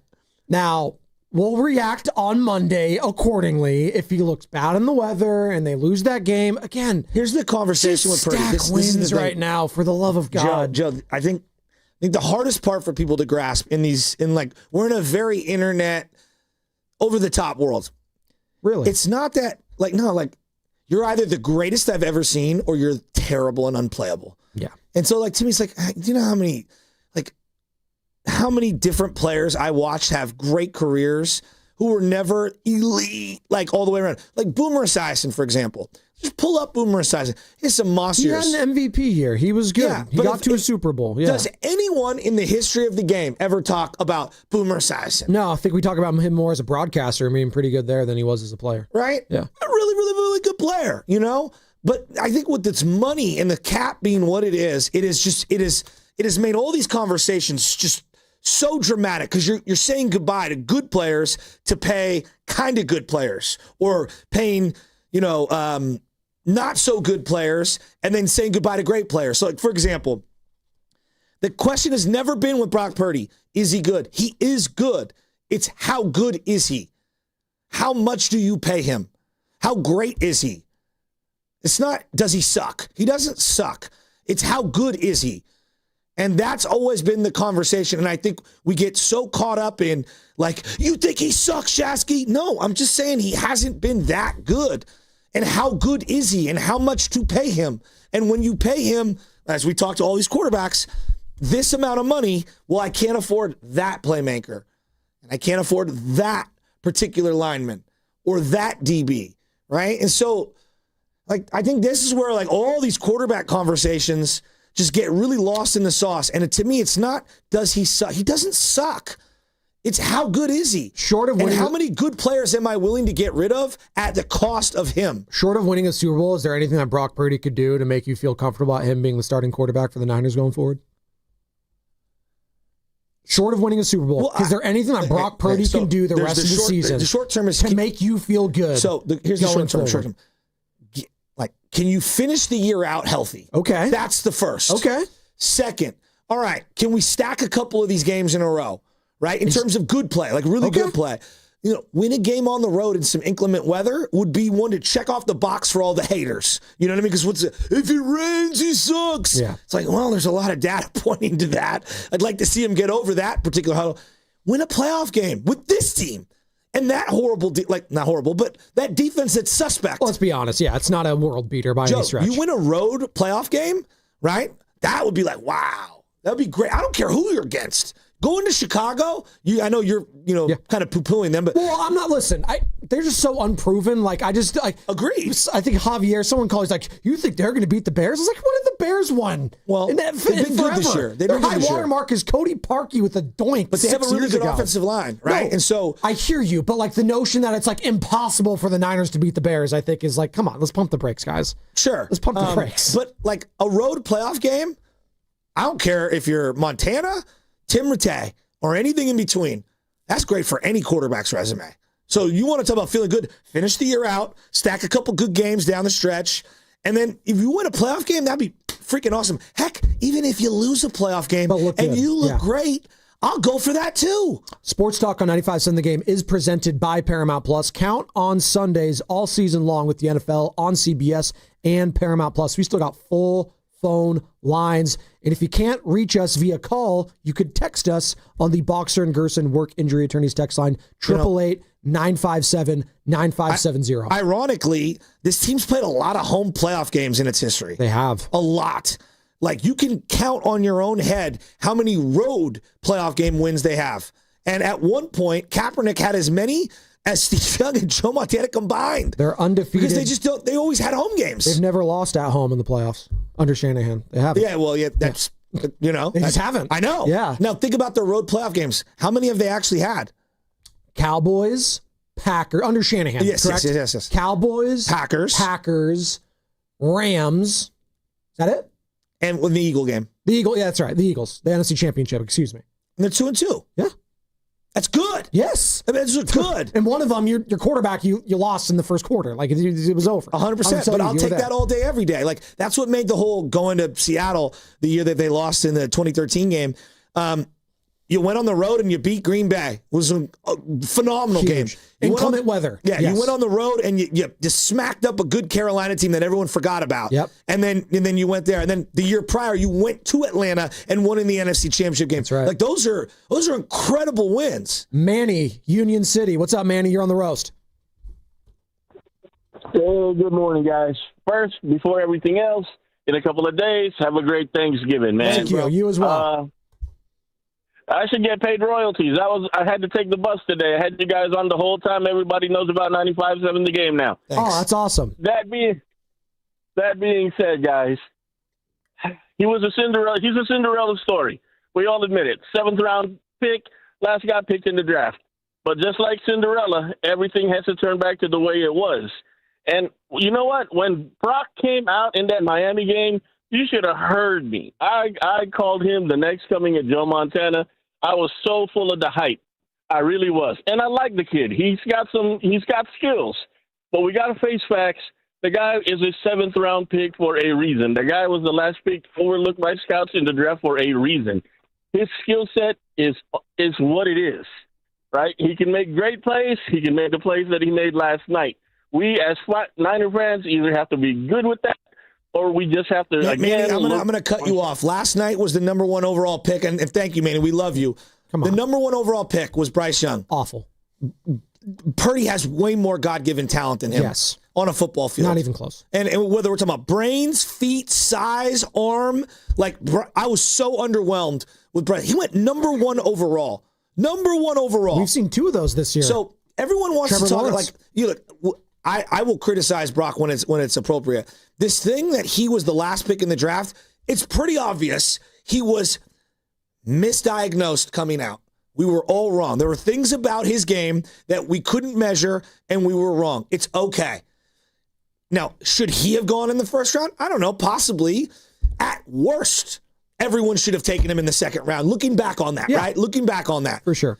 Should Bryce Young have gone number 1 overall, No. or did he look like a 7th-round pick last night? He looked like an undrafted player that should be playing in the Arena League. He looked terrible. Yeah. Right? So, like, I think like, this whole, like, pre-draft, that's gone. Like, we're done with that. Like, it's over, dude. Like, I want to remind people, when you say he's turning it back into a pumpkin like Cinderella got the happy ending. If it's shout out Disney with Dad, and SFA Drummer was like, yeah, I need to bring back Disney with Dad. Problem is, Joe and I know all the Disney movies because I have Disney Plus and I've been watching them my entire life. I know that's the thing. Bonte, he's the one playing catch up. I know all about the Disney movies. Clean it up, Bonte. I'm going to take my kids in 2 days on Thanksgiving to see Zootopia 2. That just came out in theaters. It's going to be a good one. I mean, if they redid the draft today, like, Bryce would go 5th, 6th round, 4th round, and Purdy would be at worst a middle 2nd-round pick. At worst. I think you and I are in agreement there. At worst. Brandon's in Fairfield wants to talk about the quarterback. Look at J.J. McCarthy, dude. Like, he's terrible right now. I think through his first 6 games, Jamarcus Russell has, like, better numbers than him. And he was a first-round pick. And he was the first overall pick. Like, height, size, weight. Like, are you good? Can you make plays? You think we're going to have a Trey Lance scenario, J.J. McCarthy? Someone's going to, like, watch the Rams get him, and he'll look good in 4 years. You know what I mean? Like, it's... Shanahan. Shit. Oh, yeah, Kyle. I'm cool off of McCarthy. I didn't like him at Michigan, though. But I thought you liked JJ. No, I'm rooting for him. Oh, okay. Because we're crushing a kid. Oh, he's 21. Yeah. You know, like, I'm crushing him because he gave 20. Jordan Addison 0.00 over the weekend, and he's done that a lot now. Just anyone else. Sounds like a you problem. It is. I mean, JJ is way worse than Bryce Young. Like, I don't even think... Right now, JJ is a non-functional player. He's up there with the Geno Smiths of the world. Brandon, what's up, man? Hey, happy Thanksgiving, Joes, and everyone there. So I just got to say, you know, being Filipino-American, especially my parents, we had strict parents, and I'm evaluating this like a Filipino parent. And Brock, who just had a test, he failed the test with 3 interceptions. It almost reminds me of that Christmas game with the Ravens with 5 interceptions. And honestly, like, you know, Robert Saleh and the defense, it's like a group project. You know, they got an A. But, like, Brock right now is the weak link of this group project.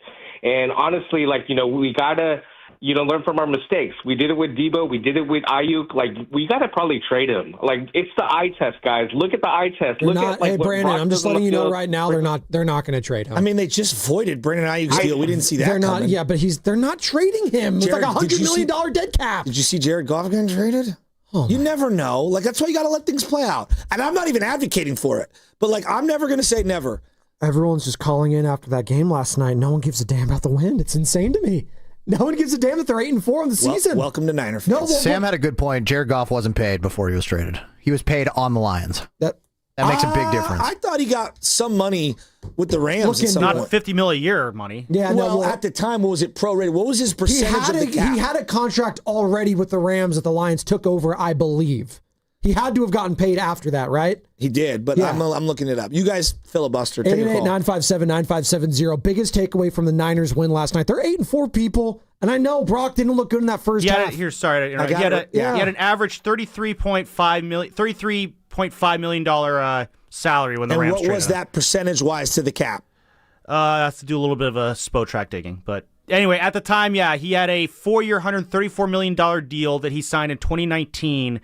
And that is what the Rams sent over to the Lions. And the Lions bumped him up to an average of $53 million a year. So he went from a $33 million quarterback traded to Detroit, became a $53 million quarterback. Goff's good. Yeah. He's out of the playoff picture right now. He's got great personnel. They might not even make the playoffs. I know. So, like, it's just, again, and is that the conversation Detroit Lions fans are having? Oh, it's Jared Goff. He's not good enough. He got some NFC championship their conversation game. is what's going on with their defense. Or Jared Goff. Like, why do we have a close game against the New York Giants? They don't have a defense. What were we doing? Goff's got 23 touchdowns and 5 picks this year.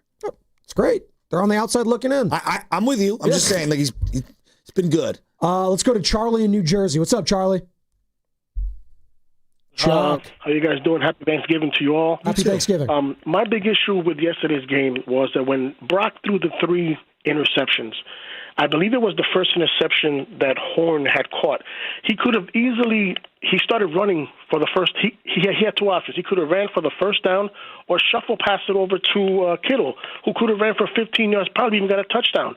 So I feel that, you know what, those three interceptions could have been averted if he stops going to Jennings more than Kittle, because I feel that Kittle could have gotten more catches yesterday. What do you guys think? I agree. He could have ran on that play and used Kittle as a lead blocker. Kittle did have more catches than Jennings yesterday. He had 6 receptions, 78 yards. Kittle was good. He did. So he said he didn't have more catches. He did. No, I thought Kittle was good. George Kittle and Christian McCaffrey. Yeah, both of those guys were leading receivers yesterday. Yeah. They combined for over 100 yards. I love what they did. Those are your all-pro players, and they need to be all-pro players going forward, and that's what they've been. Well, I guess since George Kittle's been healthy because he's missed most of the year, but he was an all-pro last year. Goff was making almost 15% of the cap in 2020. Okay. That's basically what all these quarterback contracts now, it's somewhere between 15 and 18% of the cap, depending on how it hits your book. Some are down to 12, but like that's a lot of money. I mean, Purdy's about percentage-wise. 19. What? Purdy's about 19. Well, it depends on how it lands, because we don't know. The hit this year is only $9 million. Yeah, the cap hit You're this talking year. about his AAV. Yeah, about the total of the contract. The cap hit next year is 24 and be 8% of the league cap percentage. And then the following year, it's a $30 million cap hit with a 9%. And then in 2028, if he's still around, $57 million cap hit, 72, then back to 64. Back in 2030, if he lasts the entirety of the contract. Nate, it's a long time. It is. Nate is in Napa. God, 2030. I can't even think that far. I don't even know what I'm having for lunch. Napa Nate. What's up, man? You're on the roast. Hello. How you doing? Doing great. How are you? Good. Been listening to the show for a while, so don't call in often. But well, thank you. I just wanted to shed a little light. I appreciate you guys, but I want to shed a little light on the game yesterday. I know everybody's hitting the panic button with Purdy throwing the 3 picks first half, so it is a terrible performance for him. But I did listen to the after game interview with Shanahan, and I'm sure you guys heard it, right? Yes, we've been playing the sound all morning. Cool. So I do remember Shanahan stating in there that he was not as concerned as he would be if it was bad decision making on Purdy. Right, all the 3 passes were, at least 2 of the 3 were behind the receivers. They were, especially that one Purcell in the end zone, he would have been open if he'd throw it ahead of him a little bit. So, bad passes happen. In a matter of, just a yard or 2. The defenders, we got to give it to them. They made some great catches, but that easily could have been a touchdown. Purdy could have checked down to other players. He could have made some better decisions, but he could have also made those completions too if he had passed the ball a little bit better. Yeah. Thanks, Nate and Napa. Listen, poor execution, poor decision making. He threw three first half picks on consecutive possessions. 1, 2, 3. But if you ask David Lombardi, who put out on Twitter last night, Joe Montana in 1984 threw 4 interceptions. Stop. Even though that 49er team went 15-1. Even though Joe Montana had already been to a Super Bowl and won it.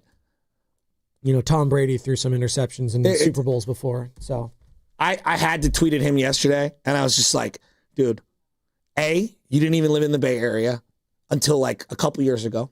And B, you weren't alive, nor have the perspective of what that team, some people think, if you talk to the older crowd, I think it's the 94 team. The greatest Niners team ever. My dad thought it was the 89 team. Yeah. My grandfather's convinced the 1984 team with Fred Dean and them, that was the best team they ever had.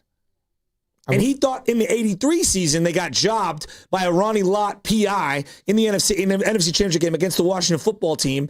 And it would have been Niners Raiders in the Super Bowl. Yeah. Lombardi is covering this team like he thinks you're an idiot. I'm talking about the fans. That's the problem. He's awful. I love this team. I love this city. I love the way we talk. This team. I love the way we talk about it. They're 8-4 right now. You know what? Just ride the wave, Niner fans. Just ride the wave. If I see a graph, content is just going to be great with Brock. I'm going to see a graph at some point tomorrow. Why are you pointing? There will be a graph that Lombardi will post at some point today. He covers the team in the most soft serve Disney way you've ever seen in your life. I mean, Back to He'll Cinderella. post a graph that makes no sense, and it'll be like Brock Purdy up on the top right. Like, see, up there is good. This is where Brock Purdy is. This is where the rest of the league is down here. And the graph will make no sense to me. And I'll be like, well, what about the game I just saw? Does that matter? How many graphs do you need to explain how good Steph is? Did we need graphs to explain how good Jerry Rice was? Or Frank Gore? No. Because they have numbers that'll never be broken. Because they've done it forever. Dude, it's so funny. Forever. I swear to God, I'm watching these JSN highlights, and it reminds me of Jerry Rice because he's just open. He's just wide open. He's just open and I don't say that. I do not say that lightly. No one has ever compared to Jerry. There's literally not a player I've ever even said, like, oh, that guy reminds me. I'm being real when I say this. His route running and how wide open he is, and his hands and his footwork and everything. I'm like, oh my God, I'm not saying he is. He got to put 20 years together. But I'm like, this might be one of the silkiest route runners I've ever seen in my life. I thought it was Justin Jefferson, but wow. He has played in 11 games, Jackson Smith and Jigba. It's unbelievable. 80 receptions for 1,300 yards. He broke DK Metcalf's record for the most yards in a single season for the Seahawks, and DK did it in 17 games. He's through 11 weeks.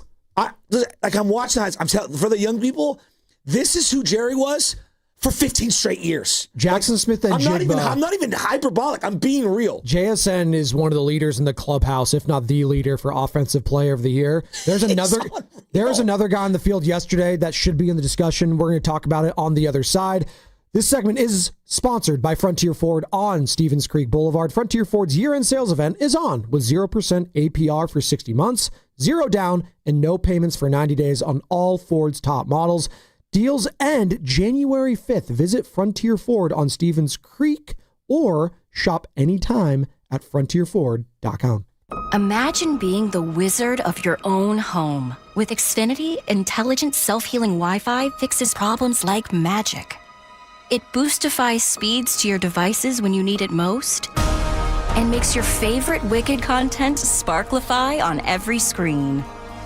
All while a spell of protection helps keep your family safe online. When you're out in Oz, Xfinity Mobile joins Wi-Fi and 5G to keep your phone connected from here to the Emerald City.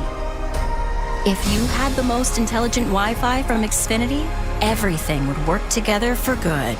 And now you can cast a spell to stop time and keep your internet bill steady for 5 whole years with the Xfinity 5-year price guarantee. No contracts or commitments with amazifying equipment included. Xfinity, imagine that. And see Wicked for good, only in theaters November 21st. Restrictions apply. Select plans only. Xfinity Mobile requires Xfinity Internet. Come into Friedman's Appliance in Pleasant Hill and see an amazing selection of Sub-Zero, Wolf, and Cove appliances live and on display in one of the largest living kitchens in the country. And save with Full Suite Savings Event. With qualifying purchase, get 3 additional years of protection or qualify for a $1,000 rebate. For the largest selection of Sub-Zero, Wolf, and Cove appliances, visit the Living Kitchen at Friedman's Appliance in Pleasant Hill or at friedmansappliance.com.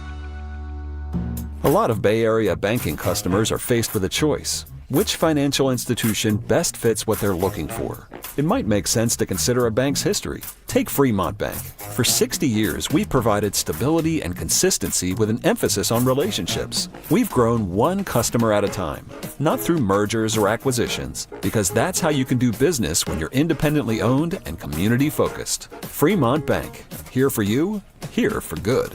With T-Mobile, we don't miss out on any family visits. Hola, mija, ¿cómo quedó el mole? It turned out great. This holiday, switch to T-Mobile and stay connected with los tuyos. Get 4 Samsung Galaxy S25 phones with no trade-in needed, plus 4 lines for just $25 per line. Visit a store at T-Mobile.com or call 1-800-T-Mobile. With 24 monthly bill credits and 4 eligible port-ins on essentials. For well-qualified customers with auto-pay plus taxes, fees, and $35 device connection charge. Credits and balance due if you pay off early or cancel. Contact us. Finance agreement 128 gigabytes, $800 required. Not for extended international use. You must reside in the U.S. and primary usage must occur on our network. Visit T-Mobile.com. Hey, it's Willard, and I'm just going to say it. We need your help. Right now, 1 in 3 people in the Bay Area don't know where their next meal is coming from. Parents skipping dinner so their kids can eat. Seniors choosing between medicine and groceries. In a place this strong, this connected, that shouldn't happen. It can't happen. That's why our friends at Habas Law are teaming up with Martha's Kitchen. Martha's Kitchen provides more than 200,000 meals every month to our neighbors in need. So let's do what the Bay Area does best. Let's show up together. Visit marthas-kitchen.org and donate today. Habas Law, always fighting to make it right. Food, family, and football. It's Thanksgiving, but your takes don't need to take the day off. Make some cash with them at DraftKings Pick 6, the official daily fantasy partner of the NFL. Just pick more or less on a couple player stats and ride your read. Hit your calls, and Pick 6 turns a good read into a big return. And if you're new to Pick 6, DraftKings has you. Get $50 in Pick 6 credits with your first $5 entry. Trust your read and make it pay. Download the DraftKings Pick 6 app now and use code THEGAME. That's code THEGAME. Play just $5, get $50 in Pick 6 credits. Make the call. Ride the upside in partnership with DraftKings Pick 6. The crown is yours. Gambling problem? Call 1-800-GAMBLER. Must be 18 and over. Age and eligibility restrictions vary by jurisdiction. Void where prohibited. 1 per new customer. Bonus awarded as non-withdrawable Pick 6 credits that expire in 14 days. Ends December 2nd at 11:59 p.m. Eastern Time. Terms at pick6.draftkings.com/promos. Never have I ever called my sister from the finish line of my first marathon. Hello? You won't believe where I am. Are you running? Mile 26. I'm gonna make it. Switch to T-Mobile's 55 Plus plan and get iPhone 16e with its advanced camera system on us. Plus, 2 lines for just $30 a line. Guys, I can't believe it. I knew you could do it, babe. That was amazing. Mom, how do you feel? I feel great. I can't feel my feet. Let's take a picture, and then you may carry me to the car. Share every stride, every mile, every memory on America's best network. Switch to T-Mobile's 55 Plus plan and get iPhone 16e on us and 2 lines for just $30 a line. With 24 monthly bill credits and 2 eligible port-ins on Essentials 55 Plus for well-qualified customers with AutoPay plus taxes, fees, and $35 device connection charge. Credits end and balance due if you pay off early or cancel. Contact us. Finance agreement 128 gigabytes, $599.99 required. Best mobile network in the U.S. based on analysis by Ookla of Speed Test Intelligence data 1H 2025. Visit T-Mobile.com. What if you could have reliable and intelligent Wi-Fi at the same price for 5 years? That's the Xfinity 5-year price guarantee.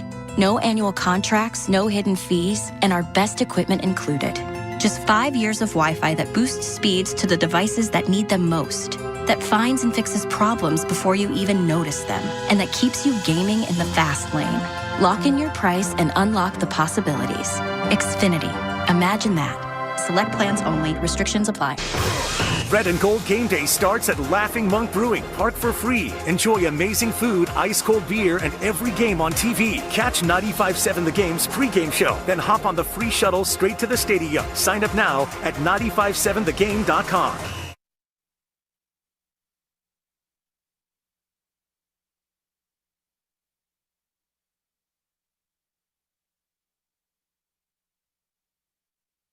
Hey, it's Sarah from Alice. Welcome back to the JoJo Show, the morning roast at the game. What's up, Sarah? Dude, I'm about to call a personal foul. Whoa! On Trayvon Merrick? No, Carter pulling a Brock Purdy, all right? Late, throwing deep over the middle, picked off. He didn't order burritos. Well, he doesn't have enough money to be Brock Purdy, or do you, Carter? Secondarily, I got a bone to pick. Oh. I go to Steiny and Goo at the break. I go, hey, what do you guys think? Bone. I'm not going to be in the rest of the week. Why don't we do an impromptu crossover today? Oh, wait, you're out today? Tomorrow? You're out? Yeah. I didn't know that. Yeah. Kidding. We got the Lub Man in. Oh, Lub Connection. Let's Not the go. Land Man. We'll actually have listeners tomorrow. Whoa. What'd you say? I said we'll actually have listeners tomorrow. Come on, give me a break. Because, Bonte's going to be in from the 7 king, to 10. when the king bestows himself. Is he from 7 to 10? No, not from I'm going 7. to be at Freedman's and Price's this Saturday with Mark Grandy. I love that. My favorite? No, I love you, Philmo Mike, and I'm going to call you out right now. I love you to death. He's texting me during the game. Michael? And Philmo goes, another guy you be hating on, Renardo, as in Renardo Green. And then I was like, hey, man, give me a break. And then right after the touchdown pass, 20 minutes later, ouch. At least he has some reflection in him, Philmo Mike. That's what I appreciate about Philmo him. Mike. By the way, around the sports landscape right now, there's some stuff happening on the hot stove. Look. Listen. When it comes to Major League Baseball, Joe, check this out. What's happening? Cardinals trading pitcher Sonny Gray to the Red Sox in exchange for Brandon Clark and maybe the greatest name I've ever heard in my life. Stop. Dick Fitz. Don't talk about that. His name is Dick Fitz. That is, I'm not going Bobby Fitz. Fitts in Brandon Clark in exchange for Sonny Gray. So there you go. Well, I'm glad you stopped the show for that. It's a great name. I don't know what do you want from me. I celebrate greatness wherever I see it. That's a great name. Sam, Richard you got Fitz. 4 hours of that with you tomorrow. Yeah. And I think you smoking za. Yeah, man, I'm fired up. This Wednesday, a.k.a. tomorrow, with Sam Lubin and myself, your chance to win great prizes every single hour from 6 a.m. to 6 p.m. Warriors tickets, AC/DC tickets, Warriors bobbleheads, and much, much more. That's this Wednesday, tomorrow, every hour, starting at 6 a.m. I'm Dynamite. It's a great song. How old are those guys now? Like 100? I don't know. That's actually I'll give you a 4 for that. They kept playing Queen on the broadcast because I guess it's the 50th. Did you see the 50th anniversary? Show? No. It was popping. They don't play the halftime show. I see Chris Berman on my television. Who was that guy? He was doing a bunch of covers. Dude, people were jamming. Old people were crying. By the way, Thanksgiving Day, we're also going to be broadcasting the Chiefs-Cowboys game at 1 o'clock. Mahomes v. Prescott to go along with your Thanksgiving feast. That's 1 o'clock right here on 95.7 The Game. Speaking of someone that was at the game, let's go to him. It says he was at the executive suite. That's one Brian in Palo Alto. Morning. How you doing? Brian, happy Thanksgiving. What executive suite were you in? I was not an executive suite, by the way. I was sitting out with the commoners, so having a good time. By the way, yeah, the highlight of the night was the Queen cover guy. It was so good. That was, sadly, the highlight of the night. Yeah, he was good. Not great, but good. How flat was the energy in that building? A good Queen cover guy beats that last night. Yeah, I mean, look, I was a pretty huge Brock supporter for a long time. You could even call me a stan. I would rationalize the bad performances and all that stuff, which I can see. I now notice all the stans doing that for him, which is just, there's always an excuse for why Brock can't get it done or makes mistakes. But for 2 years since that Ravens game, that's December 25th, 2023 through today, he's, the most mistake and turnover prone quarterback in the NFL.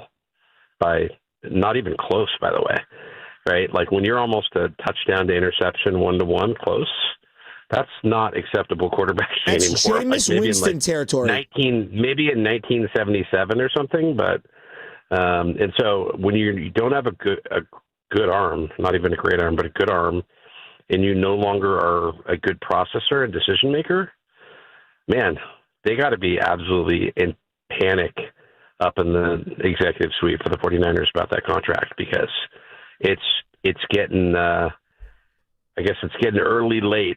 Brian, is there anything that Brock can do to make you feel good about him being the starter going forward outside of winning a Super Bowl? I think playing good quarterback would make me feel good, right? And he's not been a good quarterback for 2 years. Right? Like, we have a large sample size now, and yeah. All right, that's so that's what I would say. I would say play the position at a acceptable to good level, and he's not been doing it. And we can make excuse after excuse after excuse, and nobody in that stadium last night would say that Brock was a better foot forward for us than Mac Jones, and everyone was talking about it. Like, go to Mac Jones. Like, you're playing the lesser quarterback right now, and it's potentially going to cost you a game. So, yeah, that's my take. It's just, obviously it's the contract and the politics that take center stage, but yeah, that's my take. I also have the gifts of sight and common sense. Well, I'll say this, because everyone was buzzing about Mac Jones. I think everyone can agree on this. If he continues to play like he did yesterday, then yes, there is going to be an absolute conversation in the offseason about what you do with the quarterback. If he continues to play like he did yesterday, Joe, the thing is, I just saw him a week ago look pretty good against the Cardinals. And I know both these teams that we just played, if you're the 49ers, not world beaters by any stretch of the imagination. You're going to have a tougher test against a defense in Cleveland on Sunday than I think you did in either of these games. But he has to stack good play Joe, I think after week after week. The Arizona game, I watch all, I do. I watch all these games with a fine-tooth comb, and he did look good. But I also thought it might have been Kyle's best scheme in a long, long time. But that feels like we're taking away from the performance from Brock. That's not what I'm trying to do. No, but it feels like that's like even if he does well, we can't be happy about it. No, but both can be true. I'm saying like guys were dude, some of the first drive wide open throws. I mean, if no one is within 10 yards of you, that's college level open. In the NFL, that's like you never see that. Open is a step. That's open in the NFL. Yes. Ted McMillan last night, open for like 5 steps, meaning each step that he's taking, like that's wide open in the NFL. Yes. And you're late by a fraction of a second, it's intercepted. So, Kyle was brilliant. I mean, the check he made at the line to get into whatever play it was that he threw that little teardrop to Kittle. I mean, that was incredible. Beautiful. That was last week. Yes. But also, when you play like he did yesterday, I mean, he wasn't just a tick off. I mean, he was really slow yesterday. It was bad. He had a really awful first half, and I think Shanahan saw that and said, you know what?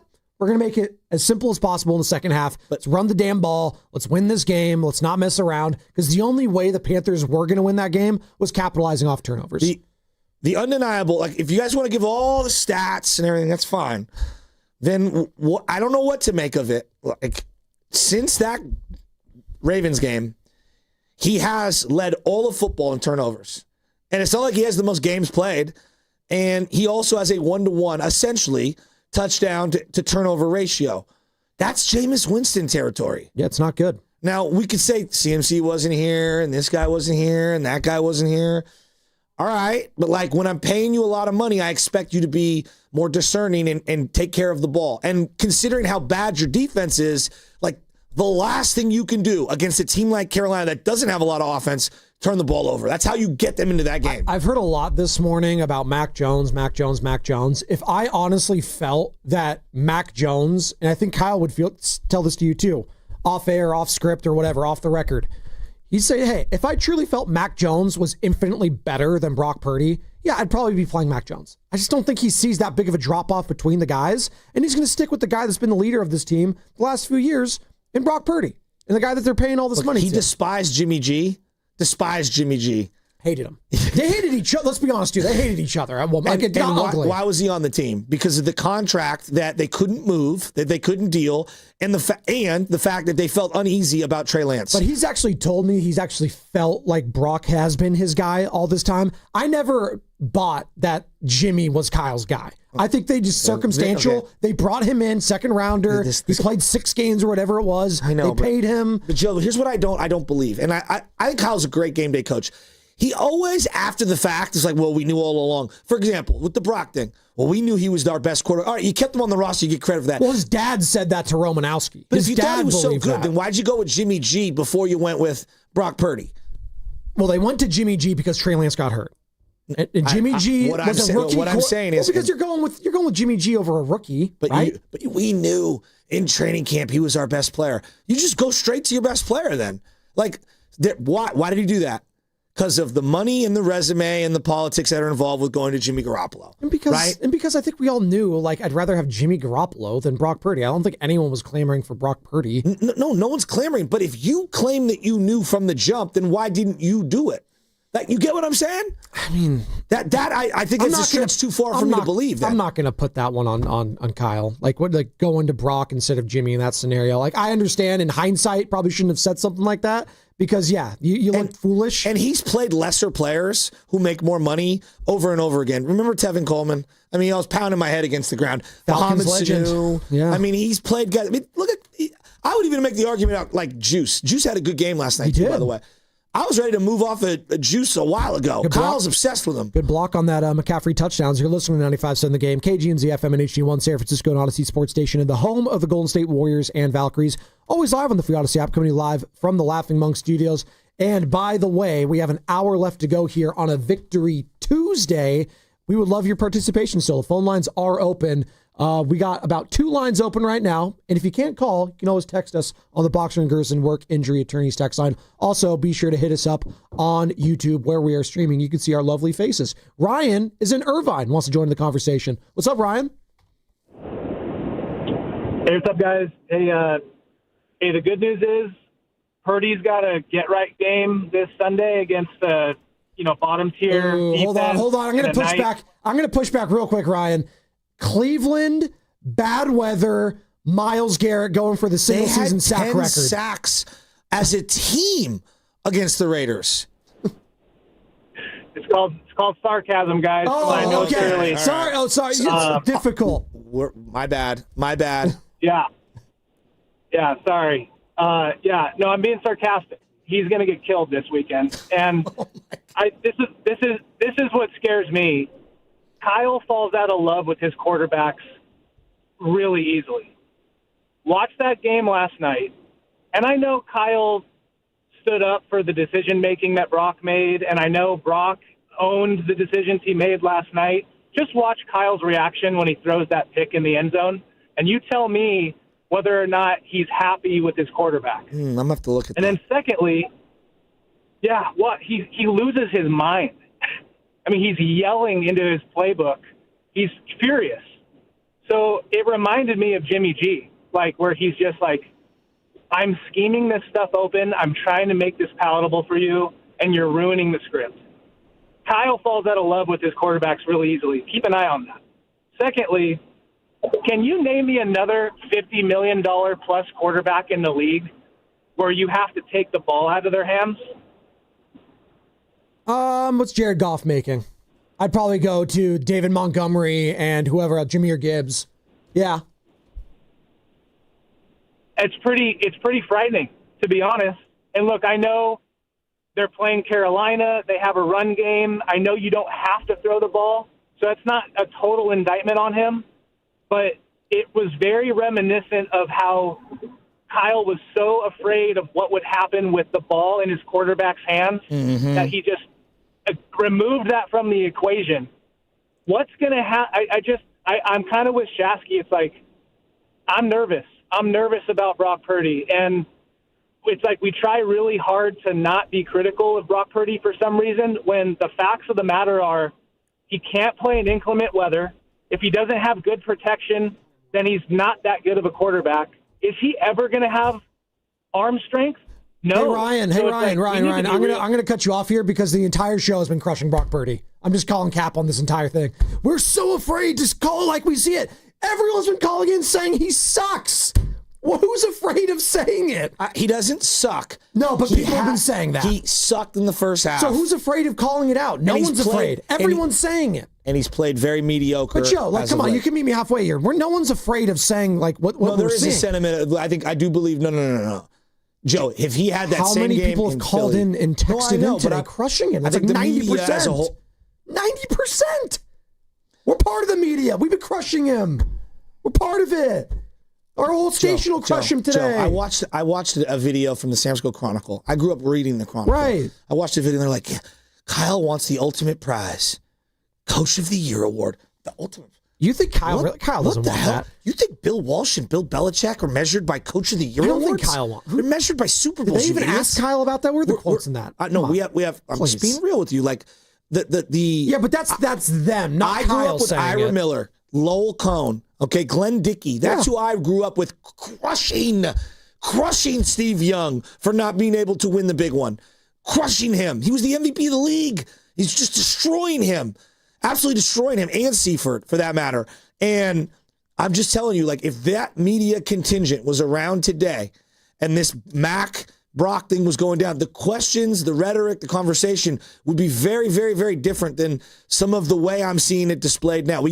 I do believe there is a level of, I'm not saying it's you, I'm not saying it's me, but there's a lot of people that are in this media circle that are afraid to just be honest with their audience. If he has back-to-back stinkers and he stinks it up in Cleveland, damn sure people are going to be talking about it. And I think a lot of the media still are talking about their performance yesterday. I read Vic Tafer. I read Matty Barrows. I've read Mayoko, Jennifer Lee Chan. I don't think they're excusing the performance they saw yesterday from the quarterback. It might be one guy and one guy alone that you clapped back on the internet yesterday, which I get because that's going way too freaking far with it. Like, that's ridiculous. Like, that sort of stuff, I'm with you. Like, stop. Pie in the sky. Well, their whole station, too. The other station. That's soft serve. Let them do their thing. I know. I'm just telling you, that shapes a lot of the conversations. They can have their soft serve. We could have our Sundays with the hot fudge and the sprinkles. I just want you to think, we are the flagship of the Warriors. We destroy the Warriors. Good win yesterday. They've won 4 championships. Yeah, we keep it real. Like, the Niners are treated like they've won 7. Like, I'm talking about this regime. Like, we destroy the Warriors every day. All right? So, I don't know. It's hard for me to destroy, like, the 49ers, to your point, though, because of all this stuff and circumstances this year, and they are 8-4. No, it's been a remarkable season. It's been a really, fascinating and fun team to talk about all year long. So I got yelled at by the boss. They finally won a playoff game. It's their first time in forever. They beat the Minnesota Vikings. I remember this. That was my first time on air because you and Bonte were late getting into it. I was going off. I had to go hop on air for the very first time. Yeah. And he's like, what are you doing? They won a playoff game. That's a playoff game is different. You just win in advance. And I remember coming on, and Bonte and I started going at it, and I said, look, at the time, we have a championship, Super Bowl-ready defense. I don't know if the quarterback's ready for it. He didn't see the field today. And I was very critical of Jimmy Garoppolo in that Minnesota game because I saw the coach in real time, I saw the coach go, my quarterback doesn't see the field, we're running the ball. And it was the right decision by the coach. And then he did the same thing in the Green Bay game, and it was the right decision, and they advanced on. And then what ended up happening in the second half of the Super Bowl against the Chiefs? The bugaboo, the weak link of the team, the quarterback at that time, didn't play well. He had played well up until that point, and then he didn't play well. Also not the defense didn't play well. And also, we're not running it, too. It was everyone. Yes. It was everyone. All those things started to rear their ugly head. So, there's a lot of fans like myself that are feeling the deja vu. They were watching in real time yesterday. In the second half, and they're like, Kyle took the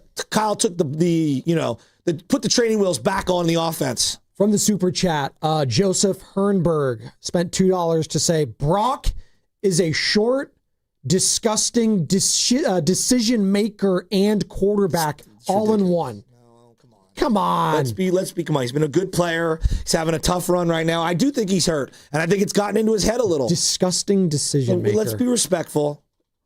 Come on, let's be respectful. They were disgusting decisions yesterday in that first half, but I'm not going to label him as that in the totality of his career. Come on. Well, no, I don't think he's crushing his character. He said decision-making sucks right now. The decision-making on that second pick is unforgivable. I say as a guy who really likes Brock a lot, there's no defending that one at all. No, what did Kyle... I didn't see the broadcast yet. I was so tired last night. I didn't see the second one. He was zoning out. He had the 1,000-yard stare. Kyle. He was staring at the video screen, and the broadcast was just looking at him, just staring, blank stare. What are we doing? That. It was The Shining. He was having the Shining moment. A little bit. And Shanahan's in his nice decked out. He had the dark Brock green was on. I don't want your life, Kyle. Hey, Kyle, your thoughts on those 3 picks? Just had 3 throws you'd love to take back. They're all 3 good decisions. Just a hair late on them, and when you're a hair late on stuff, you can't throw it behind him. And he threw it behind him, and all 3 guys made him pay.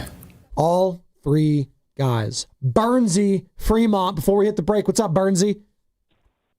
Hey, fellas. First of all, Bay Area, it's the time of Thanksgiving. Everyone, touch somebody, man. Get out a little giving. First of all, this is my little giving to all the Niner fans. Make sure they're okay with the touch first. Spadoni learned the hard way last week when he hugged Sarah from Sarah and Vinny. Wanted the hug. She was not ready for it. She reciprocated the hug. Hey, bro, I got the HR email ready to roll here. I remember that episode. I remember that. That's a remembrance for all of us. All right. Oh man. Hey, fellas, it's another football year, and unfortunately it's another year of Niner fans whining. Whine. My God, if I turned on the radio and I didn't know anything about sports, I would think the Niners were 4-8. I know. I really would. And what gets me, it's all I'll go to my Niner fans and our expectations. Your expectations? Give me a break, man. You're closer to the Buffalo Bills than you are to that Super Bowl. Are you a Niner fan? All right, so those. I'm a NFL nomad. Yeah, okay. I am an NFL nomad. I am a Niner fan, though. No, that's why you have good perspective, Burns, and I appreciate it. Keep going. You can have that perspective, but when you're in it, it's fan for a reason, because we're completely insane. You understand that, right? Great. That's great, but it's too much, man. I've listened to sports talk all my life. The getting into the contracts and the money, I mean, it's so sad. Do you think Eagle fans, wait a minute, stop it. You think Eagle fans this morning are feeling great about their team? They've been arguing about a wide receiver and a quarterback for 2 years straight. They're the Super Bowl champs. Listen, if it wasn't Mac Jones, it would be, hey, let's get Kirk Cousins. It's never satisfied with you Niner fans. Give me a break. This is the greatest year for a Niner fan, really. It's like backs up against the wall, injuries galore. You're 8-4. You have a quarterback that has a chip on his shoulder. Yeah, he's not the greatest. He's not the best, but he is a damn good quarterback, right? And that's all you need. You're never, and listen, Niner fans, all of you, you're never going to get Josh Allen. You're never going to get Lamar Jackson. Those guys aren't walking through the door. It's so pathetic to hear these guys on the radio. Guess what? Listen to me. Thank you, Burns. We're up against Burns, thank you, but I hate you. Thank you, but you know what? Well said. You're giving thanks to Burns. Don't tell me how to fan. He reached out and touched you. You know what? Don't tell me how to fan, all right? I've been going crazy. This team, I feel like Jack Nicklaus in The Shining. This team's driving me crazy. They're 8-4 and they won last night. So won what? 2 in a row. So what? Yeah, so what? They're not winning a Super Bowl. Everybody this says year. West Coast fans are soft. We are not. Okay? We're turning into Eagle fans. That's good. That's good for business, for me, personally. And B, that tells me we care. We're crazy. And you love Eagle fans. Aldo, Steve, Lorenzo. We'll get to all of you. Break. It's house money. Come on, dog. I just want to win one. Like, if they had, like, the Warriors, right? If the Warriors get to the West Coast, I'll be disappointed, but I'll also be like, dude, the Warriors won 4 championships with this core. Wow. It's incredible. Can the Niners win one? This 49ers season is a lot. This 49ers season's a lot like the Warriors season last year. And if they, but give me the championship. I hear you. But you still enjoyed the Warriors season last year, did you not? Yeah, but okay. Again, when you get the championship, I'm okay with a couple down years. Totally understand.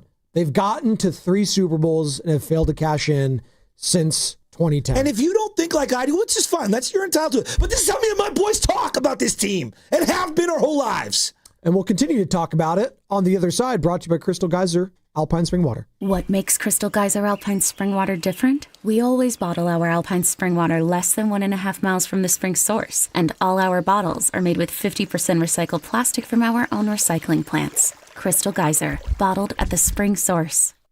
Joe Shasky for my friends at Ceremony Ford.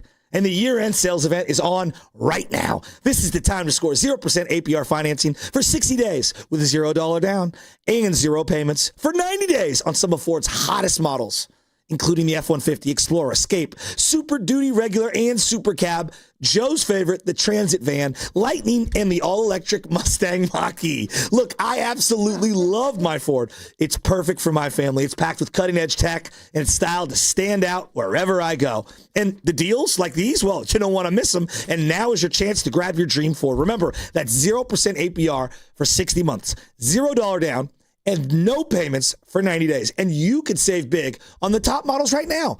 But hurry, these year-end savings end on January 5th. So swing by Ceremony Ford in Colma, just off of Ceremony Boulevard, or check it out at the incredible inventory on ceremonyford.com. Ceremony Ford, the Bay Area's go-to spot for unbeatable year-end deals. And don't forget, tell them Joe Shasky sent you. Comcast Business is celebrating the holidays by giving your business the $1,000 holiday bonus when you switch to a gig speed internet package. Just imagine the thousands of possibilities of a $1,000 prepaid card. Like possibility number 12, a new laptop for the office holiday hero. Or possibility number 108, smart speakers to deck those hallways. Or possibility number 192, new equipment for the new year. Or possibility number 555, Bluetooth holiday lights for office decor. Switch to Comcast Business, designed for 100% reliability with business internet and wireless connect, plus advanced cybersecurity, and now get the $1,000 holiday bonus. Comcast Business, powering possibilities. Ends 12/14/25. New customers only with 2-year agreement. Requires qualifying gig package. Other restrictions apply. When you own your own business, you own every decision. catch the red eye, or take the 6 a.m. Make a new hire or promote internally. Celebrate a win with the toast at the gate, or unwind at the lounge. Big props to this team. Some decisions are a win-win. Like earning 8 times points on Chase Travel. Introducing Chase Sapphire Reserve for Business. With $2,500 in annual value, it's the business card that gives back all you put in.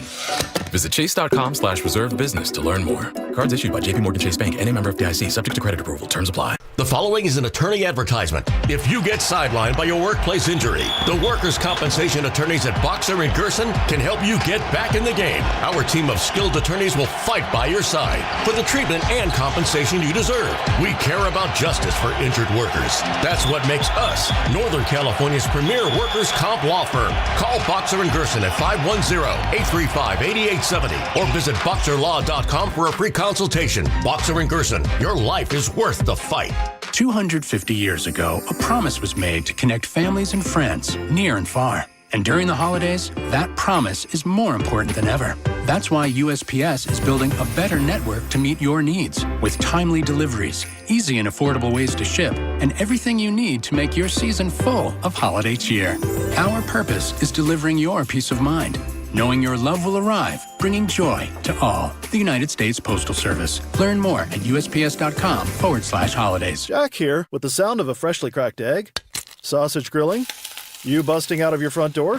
Oh, hey, no rush. My 2 for $5.50 sausage croissants are available all day. Get so much more. Plus tax, limited time only. Price and participation may vary. Welcome to Jack in the Box. All right, folks. This is it. The weekend many of you have been waiting for. Black Friday. The lowest prices of the year on the top-rated brands of TV. Samsung, LG, and Sony with deals up to $1,000 off. No need to buy a poorly rated unknown brand with prices like this. So what could be even better?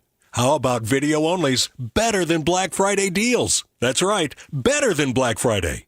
Before you buy, check out video-only, or you'll be sorry. 250 years ago, a promise was made to connect families and friends near and far. And during the holidays, that promise is more important than ever. That's why USPS is building a better network to meet your needs with timely deliveries, easy and affordable ways to ship, and everything you need to make your season full of holiday cheer. Our purpose is delivering your peace of mind, knowing your love will arrive, bringing joy to all. The United States Postal Service. Learn more at USPS.com/holidays. Every morning, we rise and shine, make breakfast, and brush away the night's rest. These routines help us start the day off right. Nature-Made vitamins are a simple step in that daily care regimen. Multivitamins with daily essentials, clinically studied probiotics for gut health support, magnesium to help relax the body.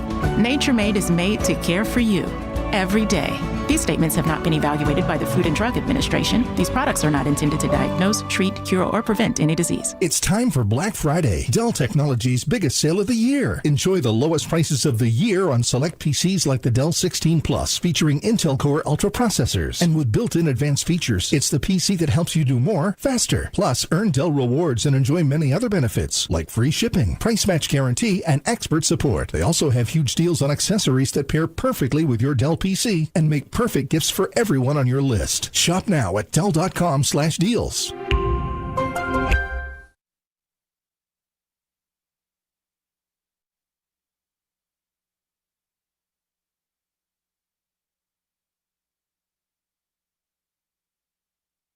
Good morning, Bay Area. It's everybody's boy, Zucci, man. And you're listening to the new and improved Morning Roast with everybody's boy, Joe Shasky. And my boy, Joe Spadoni. You know, Joe, not everyone gets Frank Gore level love, right? No. Not everyone gets Klay Thompson level love or Buster Posey level love. Now, some you could fall in love with, fall out of love with. Some you just assess, like where we're at. Like at one point, I was in love with Jordan Poole. Then I fell out of love with Jordan Poole. Do you love this 49ers season? Oh, it's been wild. Have you loved this season? No, not loved. I've had fun. I've also been exasperated. They're 8-4. Oh, yeah. Everything that could go wrong has basically gone wrong with this team. And they're 8-4. And they're 8-4. Yeah, it's been fun. It's fun. But I want to see how this movie ends. Can we continue to have fun and just react in real time? Yeah. To the fun? Yeah, and sometimes when you're watching a movie, it makes you cry, you laugh, you have fun. You know, there's some parts of a movie you don't like. Yeah, and then I wait until the subtitle, or not the subtitles, but the end credits, start rolling, and then I'm like, okay, I can have my thoughts on it. No, this is Joe. The end credits. I don't know if I like this movie till the end. I don't pause the movie. Well, Sixth Sense, you might have felt differently towards the end. Maybe there's a Sixth Sense ending to this Niners season that you haven't seen yet. Well, I'd love to see it. Yeah, maybe there is one. I didn't have the 2010 Giants winning the World Series. That's for damn sure. Maybe Brock Purdy upsets the Philadelphia Eagles. I mean, it would be amazing. In Philadelphia, but they exactly. And then they lose the next week. But you know what? We'll always have that one in Philly. Joe, we threw at one point, I was like, all right, I'm rooting for Alex. We picked him. We got to root for him, right? And he had a good second year. Then Norv left. He hurt his shoulder. And it was like, I'm done with him. Like, everyone was done with him. Then Harbaugh came. And it was like, oh, my God. Like, is he good? I don't even know. Is he good? I'm not really sure. Then they lost the way they did to the New York Giants. Like, God, if we could just, quarterback, just get a little over the hump. Can we go get Peyton Manning? What can we do? They stick with him. He starts off unbelievable at the beginning of the next year, 2012. Then they go to Colin Kaepernick. It was like, oh, we can't turn back. Kaepernick was amazing. Like, it's like a roller coaster, up and down. People act like I am Scar in Lion King, and I've been like waiting for the demise of certain players, and then I hate their guts all along, and they're like, Brock Purdy's clinging from the rock like he is Mustafa in this particular analogy. Mufasa, excuse me. Malik I did it Mustafa. twice. And then I'm like, the king is dead, and I'm scratching his paws, and he's falling to his death. Like, no, dude, like, I'll never forget coming out of that Dallas Cowboy primetime game where I was like, dear God, I think that might have been one of the best quarterback games I've ever been to. Ever in my life. Sunday Night Football, yeah. Kittle had like 3 touchdowns. He had the F the Cowboys shirt, yeah. He was throwing dimes. I know. All over the field. It's like, wow. So, like, I'm just assessing what I'm watching. And the guy that I was praising for 2 years just hasn't been as good. And there's a variety of reasons around it. And then yesterday's half wasn't good. I assess, and I come in and I talk about it. I think there's... So, yeah, it's going to be all over the place. I understand. I feel like we talk about the Niners that they're so unique in this regard, but I think a lot of the NFC teams, their fan bases, are also having question marks at the quarterback. Philadelphia Eagles don't feel good about their quarterback. The Chicago Bears, they might feel good now. They're waiting to turn on him when he starts stinking it up at one point. He might be their best quarterback ever. I don't even know. But that's such a low bar to clear. No, but that's why each individual fan base is different. Tampa Bay doesn't even have a healthy starting quarterback. They have Teddy Bridgewater as their backup. Which is why, like, again, because anything can happen. It's like, this is why you got to kind of go year to year. The Seattle Seahawks. We're all still waiting Sam Darnold to win that big game. We were talking about it earlier. I don't trust him. I know you don't. I'm giving him the benefit of the doubt. I think he deserves. He's had 2 great years. He just has. I don't think we're appropriately giving him his just due. What's his just due? He's played some good regular season. 2 great years. Yeah, he's played some good regular season games. Yes. What happened at the end of last year? No, I know it was bad. Last 2 important games. I know it was bad. The only ones that mattered. Guys, I also watched Peyton Manning, and I'm not saying that he's Peyton Manning, really struggle in the playoffs. One of my favorite quarterbacks of all time, Steve Young, he was terrible in the big games. It wasn't even the playoffs. No, but for them it was. Well, it was to get the 1 seed. I know, but I'm saying, like, look, I've seen guys for a long time have these big, because there's only one of them. You don't get a series, you get 1 game. And I'm not here to say that Darnold he's had 2 good years. And yes, in the big games, he's come up real short. Jordan Love for the Green Bay Packers. What is he? You think Packer fans are sold on him? I have no idea. They're talking about maybe firing their coach in the offseason. Can we? Lamar Jackson, infinitely better than Sam Darnold. Yes. And similarly to Peyton Manning and Steve Young, he has turned into a pumpkin in the playoffs. That's what I'm talking about, But that doesn't take away from how good he was for the regular seasons. We talk about living up to contracts. We live it up and like making $50 million and compare and contrasting. Like, unless you're the made, and I mean truly made guys in the NFL, no one is above criticism when it comes to the quarterback contracts. No one. Denver Broncos are 9-2. And I don't think they feel great about Bo Nix. I don't feel good. The Indianapolis Colts. I'm calling him Bo Tebow. Indianapolis Colts. It's been great. It's been fun. I have. No, it's true. I love Tebow. No, it's been Tebow-esque. That season he had in the AFC. There you go. You got to do the. God, I love Tebow. You got to do the genuflect. The Colts. Danny Dimes Had some questionable decisions last week against the Kansas City Chiefs. Shane Steichen was dialing it up, and Danny Dimes couldn't hit it downfield. No. All of a sudden, dude, Baltimore Ravens are 6-5 right now. I'm just telling you. We all left them for dead. I know you and I didn't, although the media did. Lamar's ridiculous. Even he doesn't look 100% healthy. No, but he is ridiculous. He's an all-time player. They've won 5 in a row. They were 1-5. They've won 5 in a row. They get hot. I'm trusting him over Drake May, Bo Nix, Daniel Jones. I mean, you got the Chargers at 7-4. God love the Chargers. I don't know how they're still there. Justin Herbert, gotta wait and see. He hasn't done anything in the playoffs. You got the Jacksonville Jaguars and Trevor Lawrence. I mean, so oh my God. Can I ask you this question? I'm just saying. No, I know. We feel like it's unique to the 49ers to talk about this way about the quarterback. A lot of teams aren't sold on theirs right now. No doubt. How do you view Aaron Rodgers in the playoffs? I think he's been a colossal failure. I think he is this generation's. I mean, he played with Peyton Manning, but he's very close to Peyton Manning in that regard. He just couldn't get it done. He might be worse. In terms of playoff losses, he had some horrible losses. I know. Like that, but that's the comparison I would do. Okay. Drew Brees is another one where he never got back, but Drew Brees looked better in his. Yeah, I feel like what happened was both those guys won early, and they got this big benefit of the doubt and evaded all the criticism. I thought Brees was better overall than Rodgers, but yes. In the playoffs? I thought Rodgers had a better defense than any of those Saints teams, basically. Would you agree with that? Nah, I'm taking Rodgers over Drew Brees all day. That's fine. But I believe Drew both Brees. similarly, they turned to dust in the playoffs. They did. You know, and so, like, it's just so weird how we do these evaluations and how some guys get the benefit of the doubt.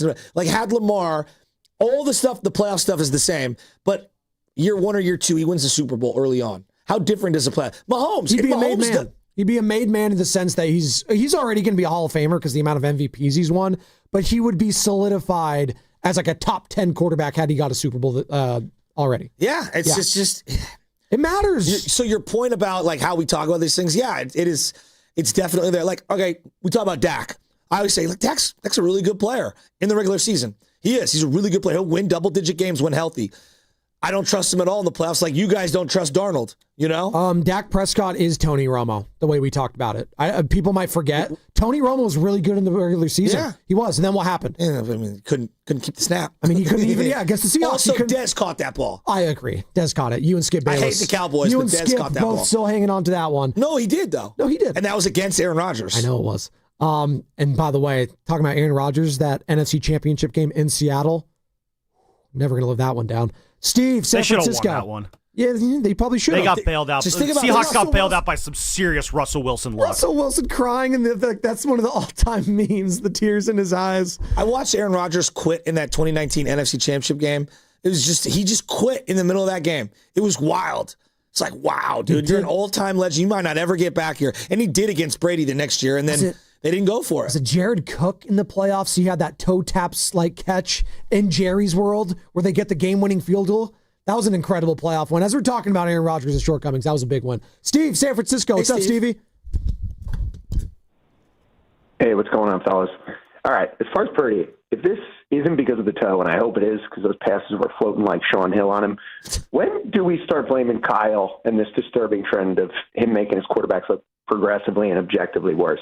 I want to focus on Brock and Jimmy G because those are the most pertinent. But really quickly, if we look back, okay, love affair with Cousins. He only had 4 games under Kyle. Matt Ryan, Pro Bowler before he gets there. Now, granted, he had his best year, but he put him in a scheme. He had the keys to the Ferrari. He didn't build the engine. Lance, persona non grata in a millisecond, he's kind of a unique situation. Getting back to Jimmy G and Brock, whether you like Jimmy G or not, I think we can all agree he looked his best in 2017 and 2018 before he got hurt. And you notice he looked his best again when he was on his way out of town in 2022. He was playing loose and carefree. Especially after they got CMC. He looked his best. Yes. Well, of course. But now you see these guys, and you see Purdy now. He looks like he's on that same trajectory. And I'm a big Purdy fan. But when I saw last night, I go, oh, it looks they're looking like the same guy. And what's the common denominator? Like, he went from fast processing, decisive. I don't see that anymore. I see both these guys that get in their own heads. They start questioning things. And now here, and I think he sets them up to fail. Counter argument, you go, okay, well, what about Sam Darnold and Mac Jones? They come here, they look better. One, they're backup quarterbacks. Two, how much of their improvement is a byproduct that they're not on a dumpster fire franchise and they're on a talented team? That's a good point. And three, when they ask them, do they ever say it's the coaching, it's this, that? What do they always say? Well, the scheme here and the system here, the scheme here and the system here.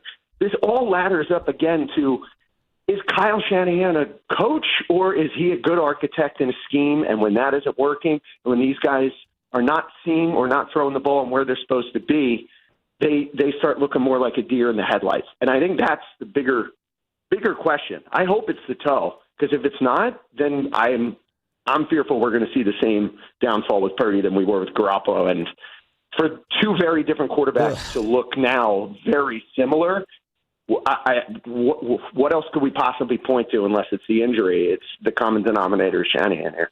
Thanks, Steve in San Francisco. He's got to start stacking L's before we start getting to that scenario, because even with all the injuries and the rustiness, whatever you want to call it, if that's an excuse, as a starting quarterback this year, the team is 3-1. So no, Kyle's good. There are little things like yesterday. There's things that just bug me. Yesterday, hey, Sky Moore, you're only going to play a couple of offensive snaps. Be our lead blocker here on this Christian toss. What?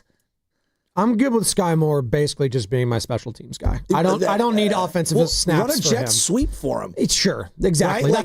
That's about it. Lead right? blocking? Yeah. What? Okay, and then he had one play where Kittle's coming across the formation, and Pooney, the guard, is coming over as well, and they're kicking out on this play action to block up a big up front. And I'm like, nah, dude, can we go big on big? Stop with these tight ends. And I love Kittle. He's a great blocker. That's a tough play. You're in movement. Going that's like a 7-yard run. It ended up being a successful run. But it's just a tough play. It is. And I find those plays to be very unnecessary. Let's get to these calls before we get to Fast Five. By the way, this Wednesday, tomorrow, your chance to win great prizes every single hour from 6 a.m. to 6 p.m. Warriors tickets, AC/DC tickets, Warriors bobbleheads, and much, much more. That's this Wednesday, every hour starting at 6 a.m. It's our Thanksgiving blowout right here on 95.7 The Game. Plus, on Thanksgiving Day, this Thursday, we're going to be broadcasting the Chiefs-Cowboys game at 1 o'clock. Highway to hell! Mahomes, Prescott, as you are eating your Thanksgiving feast, as Shasky is eating his turkey with the cranberries, with some stuffing. Is it good? Is the impression good, or should I just bury it forever? No, I think you just leave on top. Go Peyton Manning winning that Super Bowl. It's a limited fake. Just take a play off. I hate the Chiefs. Yeah, that was more, I don't know. That was like Elmo. No. Elmo. Lorenzo. It was like Elmo after 3 packs of Pall Mall or something. Pall Mall. Hey, Lubs. Hanging out with the coach outside. Lubs. You got 4 hours tomorrow. Let me get my. It's the 9 o'clock hour. Let me get my 22 minutes. It's the 9 o'clock hour. Lorenzo. You are the one who said that the 9 o'clock hour is my hour. Hey, dude, you're not the white Shasky, all right? You're not Pods over here. We're not letting you get any shot you want. I never said I was, thank God. Well, Potts has red hair, doesn't he, Sam? So actually, you wouldn't. Don't go down that road. Oh, okay. Do you guys don't claim him? What's up, Lorenzo? More strawberries. Pod's good last night. Huh? No. Hey, fellas, how you doing, man? Great. How are you, Lorenzo? Hey, I'm good. Over here in Orlando, Florida, listening to you guys. Love you guys.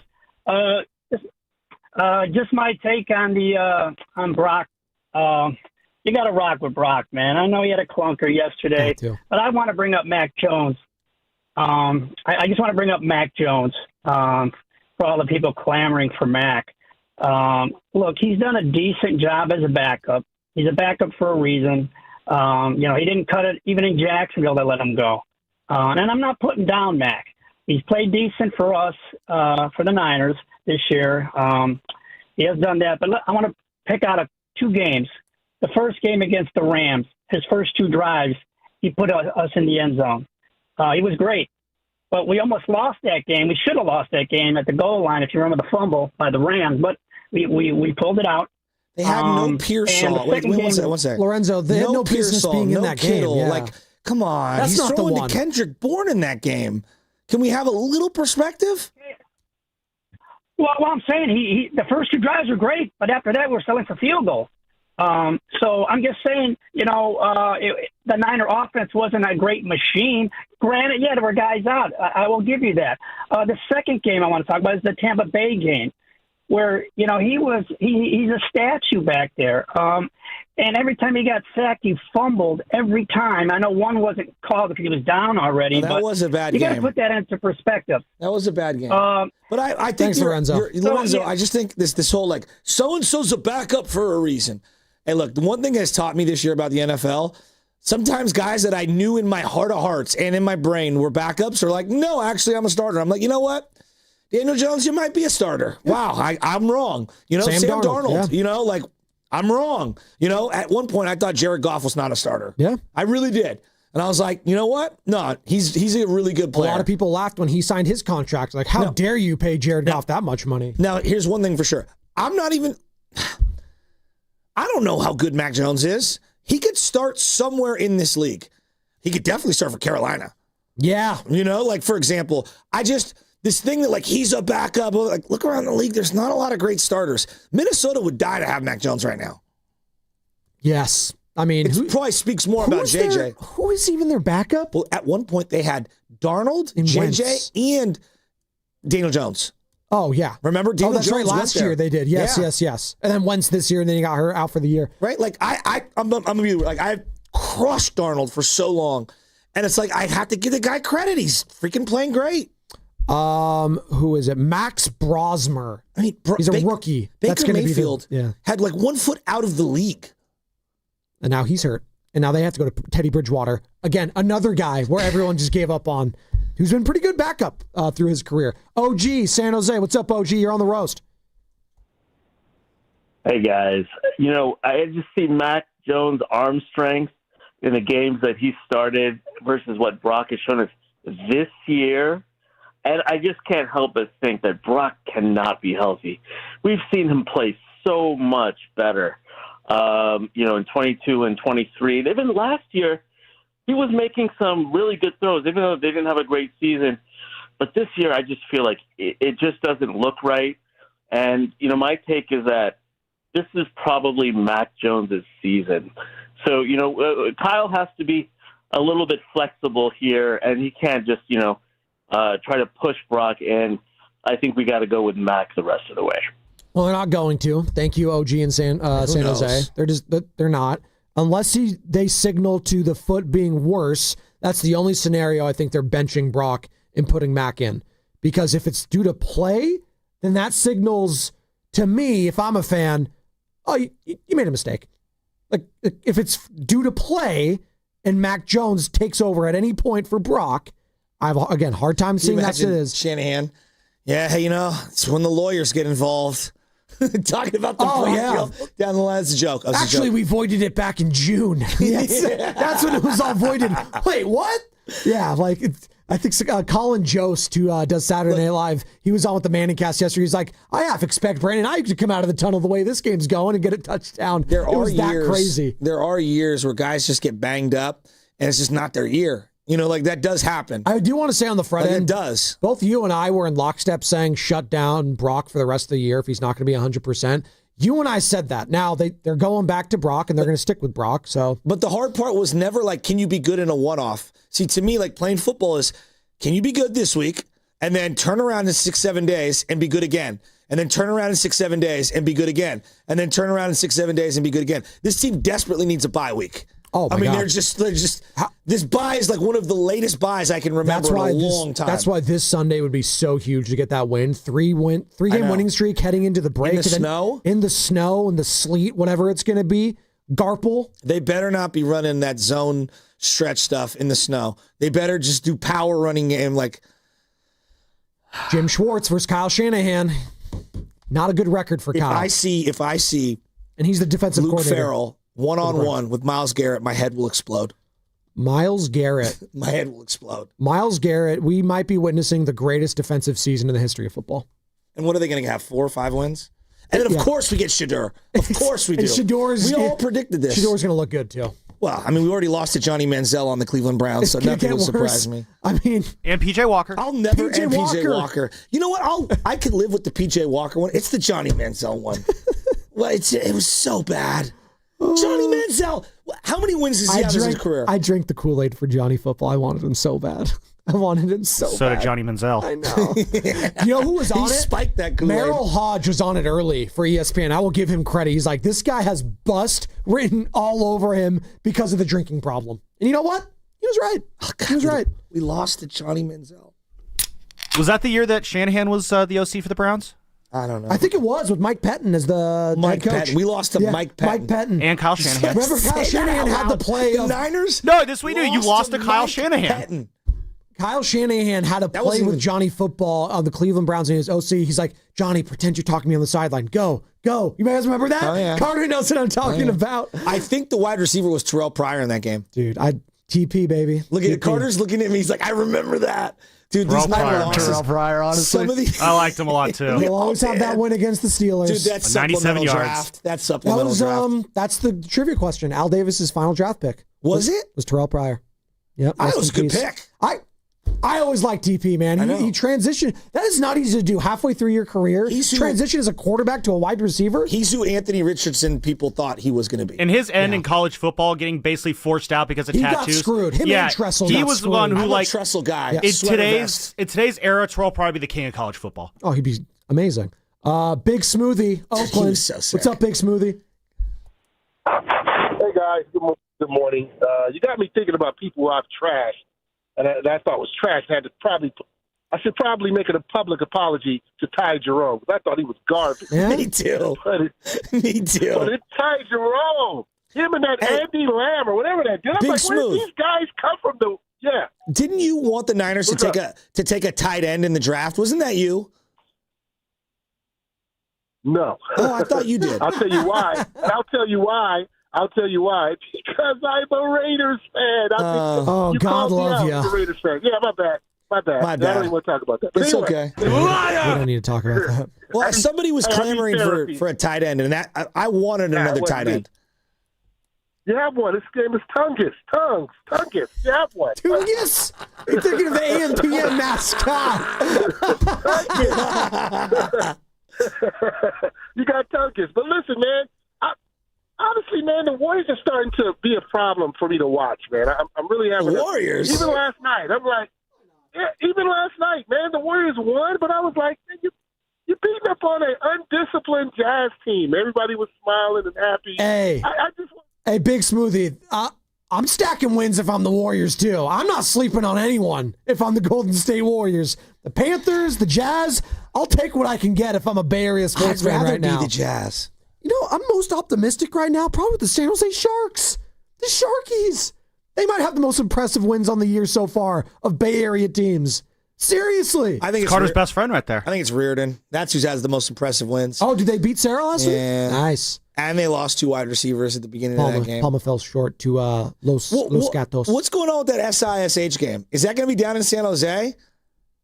I don't know. Carter, I'm putting you on the spot here, dog. I don't know. Did you hear? Hey, real quick, Joe Buck was on the broadcast last night. Did you hear what he had to say to Steiny and Goo yesterday? No. On whether or not the 49ers are a legit contender? Check this out.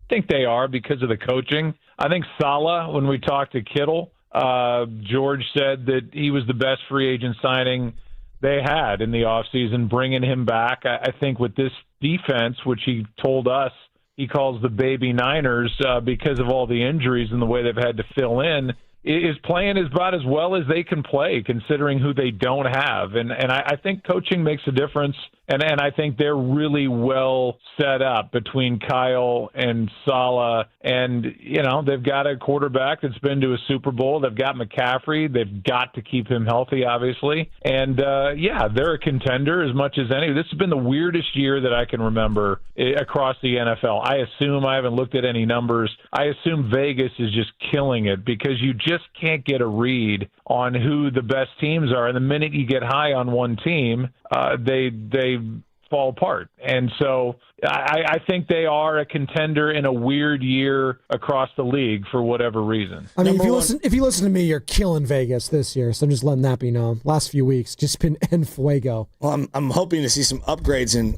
attire then. All the money you're making. It goes to my kids, and I'm going through a divorce right now. So first and foremost, you might want to keep that down. Gone, out of here. Gone. There you go. By the way, he called them the baby Niners. Gaga goo goo. What's the guru line? Yeah, it's good. Yeah, I missed that. That was when he was doing his rap. He's like, I got the babies. Gaga, goo goo, kittle like a niner. There you go. Remember that? Gaga guru. I did not know that's where that was from. Yeah. I thought he was doing a Baby Chez impersonation. Who's not a baby anymore. Well, she was at the time. Well, that's the thing. I always say this to Nora, too, because she's 3 now. I was like, you're always baby Nora. She's like, I'm not a baby. I'm a big girl. I was like, no, you'll always be my baby. You'll be 50 years old. You'll always be my baby. I know my brother's still my mom's baby. Of course. Guy's 40s. Yeah. I'm like, dude, get your stuff Well, together. he's a baby in other ways, too. We love you, Pat. But is he a baby on the greens, too? Oh, dude, don't even start with that guy. Is that good? Nah, dude, it's 13 feet away. Put that out. Is that good? No what? gimmies? Not for your brother, not for 13 feet. And then after, my favorite is when it's just in the barf zone, like 2 to 3 footer.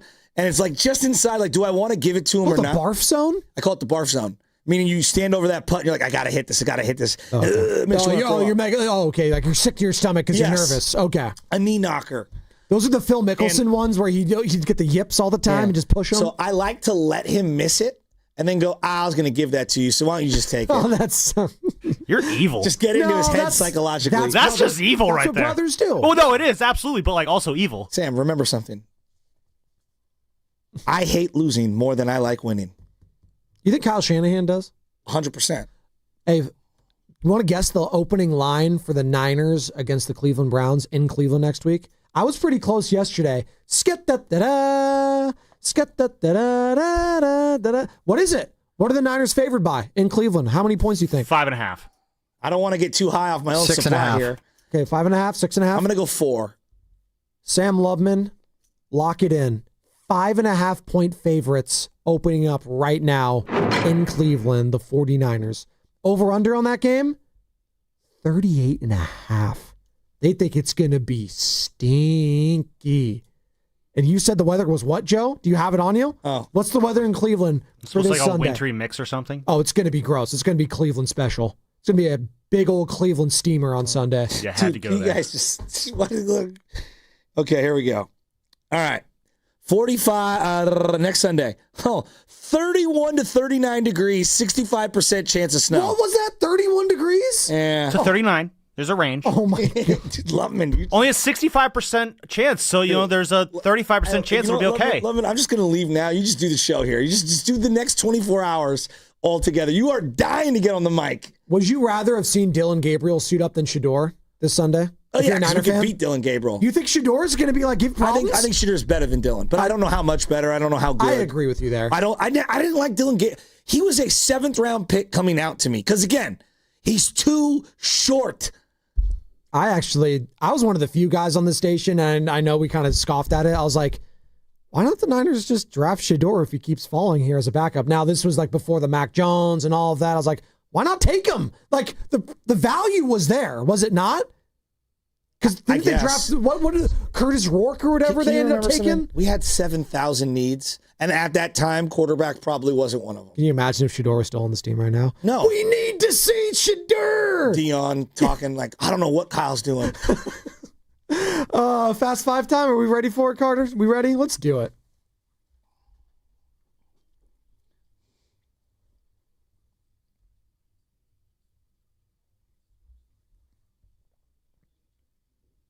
Yeah, the guy took a cheap shot and hit him in the balls, and I was real proud of Juwan for not losing his mind out there and getting him to the sideline. I don't think Juwan Jennings should be suspended for Sunday's game. I know he hit Trayvon Merrick, who hit him in the nuts during a game, and I know he retaliated after. I still don't think Juwan Jennings should be suspended. If you want to fine him, fine. Suspending, no. That should be Merrick, if anything. I contend this is the greatest leftover weekend of the year. Hands down.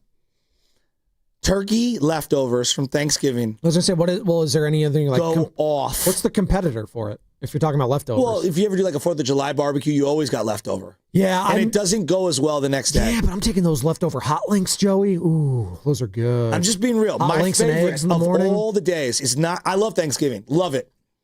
It's the day after when I get the Hawaiian roll, a little bit of mayonnaise, maybe, depending on how dry the turkey is or how moist it is. Some people are anti-mayonnaise. Did you know that? Weirdos. Some people I are grew up on anti-mayo. mayonnaise sandwiches, doggy. All right? Mayonnaise will always be in my, and what? You ain't never heard of a mayonnaise sandwich? Is that just 2 pieces of bread and mayonnaise? Maybe you have some cheese. Yeah. You can do the grilled cheese version of that. I mean, you could. I mean, it I'd rather, depends. yeah, that's fine. Joe, we ate Kraft singles like it was going out of style. Like we didn't have a lot in the refrigerator. I'm just being real. You ain't never heard of a mayonnaise sandwich? Carter's looking at Carter. We know the mayonnaise sandwich. Kraft singles are kind of expensive, honestly. Actually, no, they are now legit. No, everything is. Yeah. I mean, some people grew up with various things. Carter had, full blown chef doing hollandaise and whatever the hell. Talking about the guy eating name brand cheese. Okay, did you guys do the same thing with me? You knew your friend was well off by the type of cereal they ate at their house. If you had Cookie Crisp or Cinnamon Toast Crunch, you might as well just eat sugar straight after that point. No, you were balling. If you had just plain Cheerios or Honey Nut, all right, you're solid. If you had Kix, if you even know what that is. Kix were low-key good. You had problems. You had problems. All right, so I guess you guys just ruined my bit. But, sorry, what were you talking about? Here's what I say. Kraft singles, mayonnaise. You're mayonnaise or something? Yeah. Well, artichoke and mayonnaise is all time. Like, all time. Wait, what? I'm not letting... Oh, you're talking dipping it in there. Yeah. I'm more of like a Dijon mustard, like you dip it in there. My dad would make some good sauces for that. Sauces. Bro, you're not in on the mayo and artichoke? I'm more of like a Chipotle mayo if I'm doing that. I like a little spice to it. Just plain mayo, I'm not doing. Am I alone? I'm with you, Shasky. Okay, yeah, you are alone when it comes to dip as a condiment. What are you, from Belgium? No. It's like the Belgium stuff. What are we talking about? They dip mayo in their French fries. What? I do a little lemon in the mayo. Yeah, thank you. That's There you nice. go. Thank you. You have to have some acidity in Am there. I the one who's out of bounds here? Yeah, a little bit. My whole family did this. No, you eat what you want to eat. It's fine. But that tracks. Mayonnaise is your condiment tracks. Like that's what I would assume. All right, so that's what I'm thankful for. Yeah. I'm thankful for crazy ass Sam Lubman. Aw. I don't need to lie like that. Lovely Carter.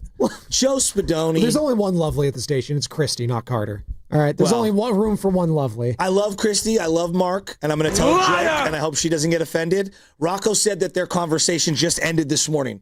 That's how much she was talking to him yesterday. Maybe we should hire Christy if she's good at talking. That's a joke. I love you, Christy.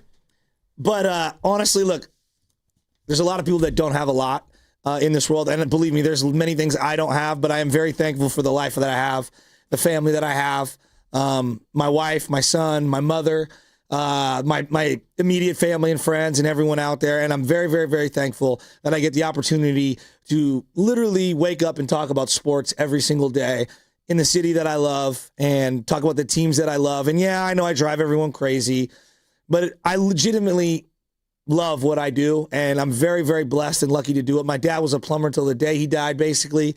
And I recognize every day how grateful I should be and how I should never take this for granted, and I try not to. And I just want to tell everybody out there, thank you for listening, and love you guys, and I'll try to do better. That was very well said, Shasky. Thank you very much for those kind words.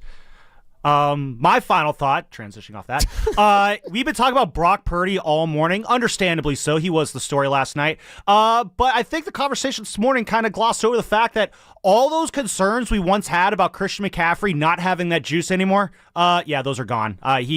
He looked like the CMC of old last night. I mean, he's been trending that way for the last few weeks. He looks incredible. He looked absolutely incredible. That being said, extra day of rest did him do well. That being said, his last play of the first half and that last play he had in the second half, we don't need to do that. But that's a Shanahan let's throw a screen and you get blasted by 4 guys here. You're only the most important player in Bay Area sports right now, but it's all good. Carter, what do you got? What are we doing? My final thought is simple. Where the hell is Ricky Pearsall? I just want to see a little more. That's all. And I think most Niner fans feel that way. Like just getting so little out of the wide receiver position at this point. I'd like to see Ricky do something for a first-round pick eventually here. Obviously been good in the blocking game, but let's go. Come on. Where is Ja? He had a first down catch and did a little celly after it, and that was about it.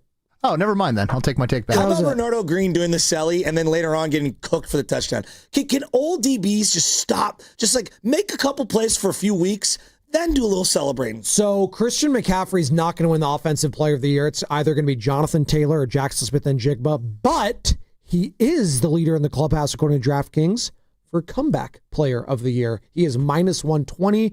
The top favorite, the next closest, he's right on his heels, is Dak Prescott at plus 105. So that's going to be a nice little battle. Both having great years. They are. In different ways. And we will see Dak Prescott on Thursday right here on 95.7 The Game because they're taking on the Chiefs, and we have that broadcast. That was Fast 5 brought to you by Xfinity, introducing the 5-year price guarantee, one consistent internet price for the next 5 years, guaranteed. Steiny and Goo next, brought to you by Fremont Bank, here for you, here for good. What if you could have reliable and intelligent Wi-Fi? And get this, what if you could keep it at the same price for 5 years? That's the Xfinity 5-year price guarantee. 5 years of Wi-Fi that boosts speeds to the devices that need them most. That finds and fixes problems before you even notice them. Like super intelligent Wi-Fi with a sixth sense. And that keeps you gaming in the fast lane, even when the whole family's banking on bandwidth. All your devices working in perfect harmony for 5 whole years. And here's the best part. No annual contracts, no hidden fees, and our best equipment included. Hey, let's face it, a lot can change in 5 years. Kids grow taller, dreams grow bigger. But your Wi-Fi, it would stay reliable and the price would stay put. The Xfinity 5-year price guarantee. Lock in your price and unlock the possibilities. Xfinity. Imagine that. Select plans only. Restrictions apply.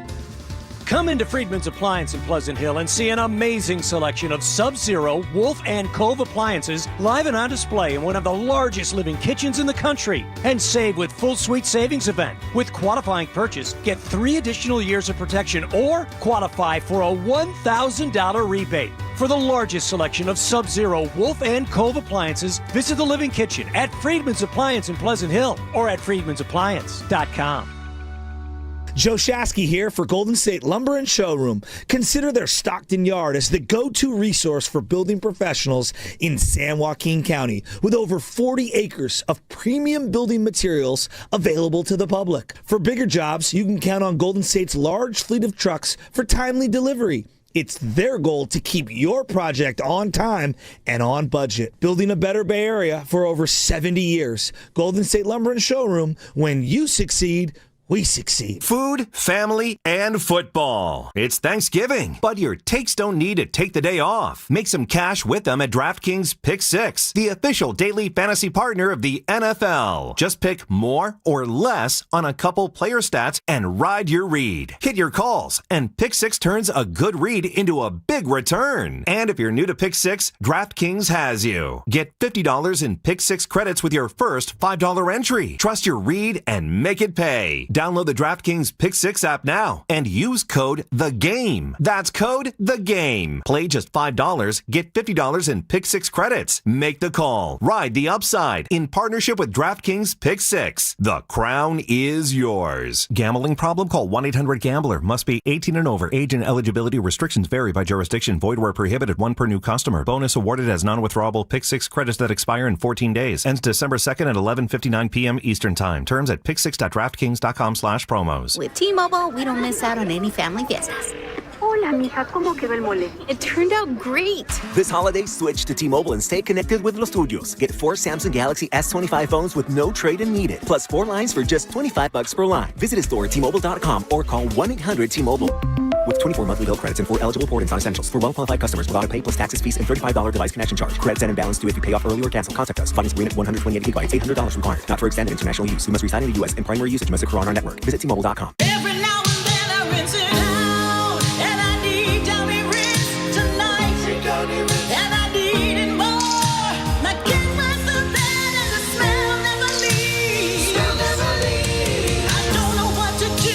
I'm always in the dark. The smoking dead sure smells like a dog park. Downy Rinse tonight. Downy Rinse fights stubborn odors in just one wash. When impossible odors get stuck in, Rinse it out. As a mom, comforting my family is what I do best. Vicks Vapor Stick provides soothing, non-medicated Vicks Vapors in an easy-to-apply stick, and it dries fast, so there's no mess. I use it to comfort myself and my family. Thanks, Mom. Vicks Vapo Stick, soothing comfort for the whole family. And try Vicks Vapo Shower Max for steamy Vicks Vapors when you need more comfort for yourself. Use as directed. Hey everyone, I'm Josh Radner, and I am so excited to tell you about How We Made Your Mother, a rewatch podcast looking back at How I Met Your Mother. And I'm here with Craig Thomas, who co-created the show along with Carter Bays. Hi, Craig. Hey, Josh. Somehow it has been 20 years since the show premiered. I'm going to check the math on that. 10 years since it went off the air, and we thought that made this a perfect time to look back, see what the hell we did, and why the show still seems to resonate with fans around the world today. Follow and listen to How We Made Your Mother wherever you get your podcasts. Pros don't just show up. They prove how it's done, with precision and without shortcuts. Makita tools are built the same way, with a dedication to lasting quality, trusted performance, and results that reward your effort year after year. When the job calls for the best, call on Makita. Built to be the best. Available at the Home Depot.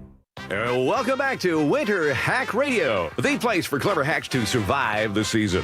Icy driveway? Well, try spreading sand or birdseed to help with traction.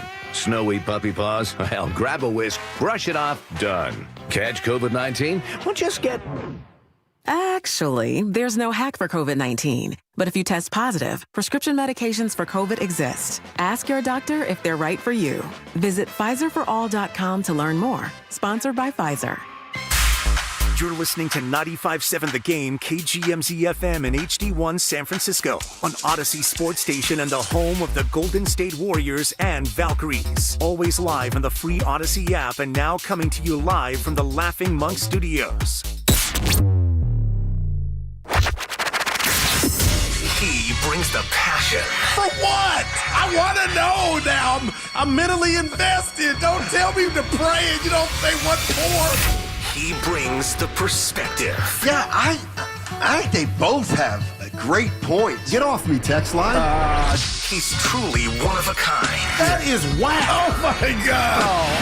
And he's doing a great job. I need you to man up and say what you really want to say. Simon, you're doing a great job. And together, they're Steiny and Guru. Yeah. On 95.7 The Game. 49ers have been good in the red zone. Last 5 games, 16 touchdowns, 19 trips. Here's Jennings. And he's going to take it in after breaking tackles. Touchdown 49ers. Oh, it's our good friend Joe Buck on the call. Joe! And, yeah. Hey, you know what? Here's how I want to start out the show. So, a lot of times we come in here, we talk about the Warriors and things aren't right. It could be better. Can we take a minute to appreciate 2 teams that were in the Bay Area last night that flat out stink? I mean, come on. I know one of them. Carolina and the Utah Jazz. I mean, order's been restored, though. If ever there were 2 teams that make you feel good about your own teams, there they are. I'll give Utah credit. They were coming off a back-to-back. They stink. Took the Lakers down to the wire, but Bryce Young... Steiny, he stinks. That was atrocious quarterback play. I was in the house. I was up close. 3 interceptions. Is that all? Steiny, people. Not in the second half. People, I'm just telling. What do you want to know from me first? How you doing? Evan's good. back? I'm good. Yeah. Everything's great. Niners win. They're 8-4. But there's nothing like, you didn't ask. I'm bumbling and dumbling and fumbling. Steiny, there's nothing like watching NFL football up close, but I can't believe what I saw last night. The Niners got a much-needed victory, 20-9, but the rat on the table, brought to you by Atco Pest Control, was the men and women, 49er Frankie, his daughter Katarina, sitting next to me, that were saying at halftime after the 3rd pick from Brock, you tell me if they were clamoring for Mac, like they were saying they got to put Mac. I wasn't ready for that. And I don't know how to express what I witnessed last night. Niners got to win, 8-4. But Brock he looked like Jimmy last night. Just give me that. No, I won't. He looked like Jimmy. And Joe Shasky texts me at halftime. Oh, boy. Did you hear his take? He likes mayonnaise sandwiches. We'll get to that. Yuck. But he texts me a word I hadn't heard since high school. What's that? Yank 'em. He wanted Brock Purdy yanked from the. I couldn't believe he typed that, but yank. Steiny, I can't. And then Kyle, after the game, real quick, bothered me. But he's sticking up for his guy. All 3 interceptions were good decisions. No, they're not. They're a pick. I just had 3 throws you'd love to take back. They're all 3 good decisions. Just a hair late on them. And when you're a hair late on stuff, you can't throw it behind them. And he threw it behind him, and all 3 guys made him pay. Split second. But that doesn't constitute, Kyle. You're defending your guy. I get it. They're not good decisions. Steiny, 3 of them. Boy, people, I'm just telling you, he's got a lot of leeway. But if this were to happen again, this was worse than the 4-pick game against Christmas. Then they would be 9-4. That was 5 picks, I believe, wasn't it? Yeah, no, 4. He had 4. But he had 5. Maybe it was 5 for the game. Wrong? Well, I think he had a fumble. Well, so that'd been 5 turnovers. Hey! I'm not trying to be negative. Let's be real. People in the streets, I heard the roast and the callers. What was your takeaway just from Brock? My takeaway was, in the days leading up to this game, I kept hearing from Guru, Carolina. No, Carolina, careful, Carolina. They got 5 wins. I don't know how. Bryce Young is awful. But the Niners defense showed up, out. Shout out to Zaire Brown. He needed it. No, Evan, I'm being real. I was concerned. So the Niner defense I felt like I was watching the Falcon game. Remember how they dominated Penix and company? But, Steiny, the rat on the table for me is I told you and all Niner fans, Willard and Dibbs, both Joes, they got to push this bad boy offensively up to 40. But they can't do that moving forward if Brock is going to do what he did. And he didn't blame the toe. So I'll give him that. But I got to be honest. It was men and women that were whispering and clamoring. Some I didn't know. Do you make the switch? And I do wonder how close that was thought about. He didn't attempt to pass over 10 air yards in the second half. How about that? So maybe Kyle, everything was in the flat, dump off to, my God, we got to talk about McCaffrey, 31 touches. And Steiny, it felt like to me maybe Kyle lost confidence in Brock, and they're almost the no throw. I'm being negative. I don't want to be. I had a great time. I'm yours. I don't want to be. But I can't unsee what I saw. Talk to me. I was just kind of letting you go. I mean, it wasn't a great first half for Purdy, but, I just think I always think it's funny that a lot of times what we think is going to happen never happes. Hello. The defense. They got after him. I mean, the defense holds them to 9 points. So he threw interception from the 10, their own 10. Bryce could have ran it in, I thought, but they get a pick. Zaire Brown picks him off, so the Niners defense was there. But, Steiny, I'm just saying how comfortable are Niner fans moving forward that if you're trying to get to the playoffs and beat Cleveland, it's supposed to snow Sunday with Myles Garrett, how did Brock just go bad like that? And if you look at his, 8 to 7 touchdown to picks on the season, that's not good, Steiny. No. I mean, he didn't play well, but they won the game. Yeah. And All right. And look, I mean, that's a function of this schedule. And whether we like it or not, they won a game yesterday. They wouldn't have beaten a lot of teams yesterday. But that team, you are right. Okay. That team yesterday was, and here's the other thing. But what about the week before? And that's the point. You can be that's why bad teams are bad. Because they'll play 5 good games a year, but they can't play back-to-back good games. And I think that's what we saw with Carolina. How concerned should Niner fans be about Brock just on the whole season, 8 touchdowns to 7 picks? I mean, you can be worried all you want, but what does it really mean? He's going to be your quarterback. But the He's rat not on the going table anywhere. is you got a guy, and I'm not professing this I'm just saying what the streets and Niner fans are and what I heard in the building. You may have a better option if on the sideline. We saw it 6 weeks. Well, is that what 8 weeks? Is that what you're saying? No, but I'm saying if this were to continue, how much rope does one have in Brock Purdy if you're going to stink it up like he did last night? And Willard texts me.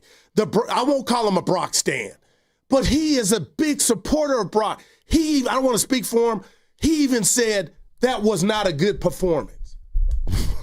What Kyle just said to the media, oh, those were good decisions? Just had 3 throws you'd love to take back. Okay. They're all 3 good decisions. No, they're Just a hair not. late on them, and when you're a hair late on stuff, you can't throw it behind them. And he threw it behind him, and all 3 guys made him pay. Mm-hmm. That's just sticking up for your guy, knowing the gurus and Stonnies of the world are going to be like, come on, Kyle. I mean, again, like Stoney, as we that talk ball about, was hanging up there, man. Right, he didn't play well. They won the game, so we move on to Okay. Cleveland. All right. But what I'm saying is, what are you going to do? Like, there's nothing to do. Brock Purdy's your quarterback. He's not going back to Mac Jones if Brock Purdy stays healthy. I mean, I don't know if we have the soundbite of Kyle just saying no. Yeah, start real quick, Stoney, from the 650. Josh Allen has thrown 2 picks in each of his last 2 games.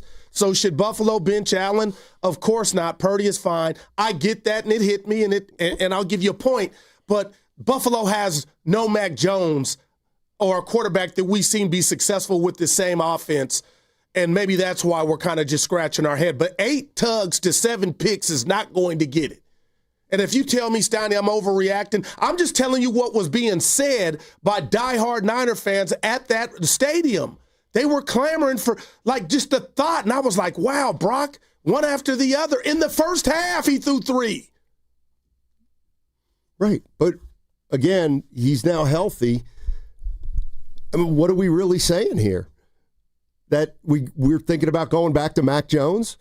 I think Grant Cohn asked Shanahan that after the game, and he said, did you think about bringing in Mac Jones at the end of the first half? I didn't hear that. What did he say? No. Yeah, because he's got to I got you. He said no. So, look, Brock Purdy, if there's one thing, like, here's where I'm at, is after 4 games, Purdy got hurt.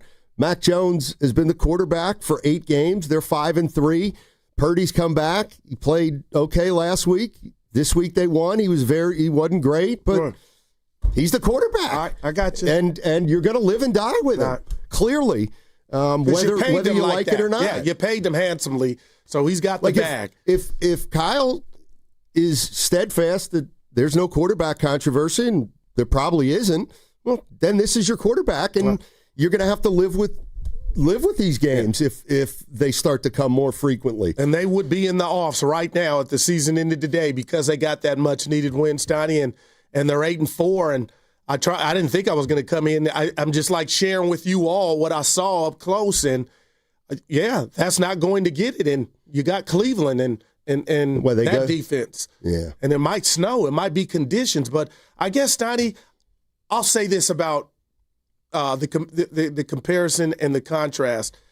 Mac has a stronger arm, right? And his ball goes on a rope more so than Brady was locked. Those look like Jimmy Garoppolo throws on the picks. And then there were some, Stoney, where people were gasping when he didn't throw an interception, but it was like, This Wednesday is your chance to win great prizes every single hour from 6 a.m. to 6 p.m. Warriors tickets, AC/DC tickets, Warriors bobbleheads, and more. That's this Wednesday, which is tomorrow, every hour starting at 6 a.m. It's our Thanksgiving blowout right here on 95.7 The Game. Niners go to 8-4. It wasn't pretty. 888-957-9570 is the number, and that segment was sponsored by Bay Area Fast Track.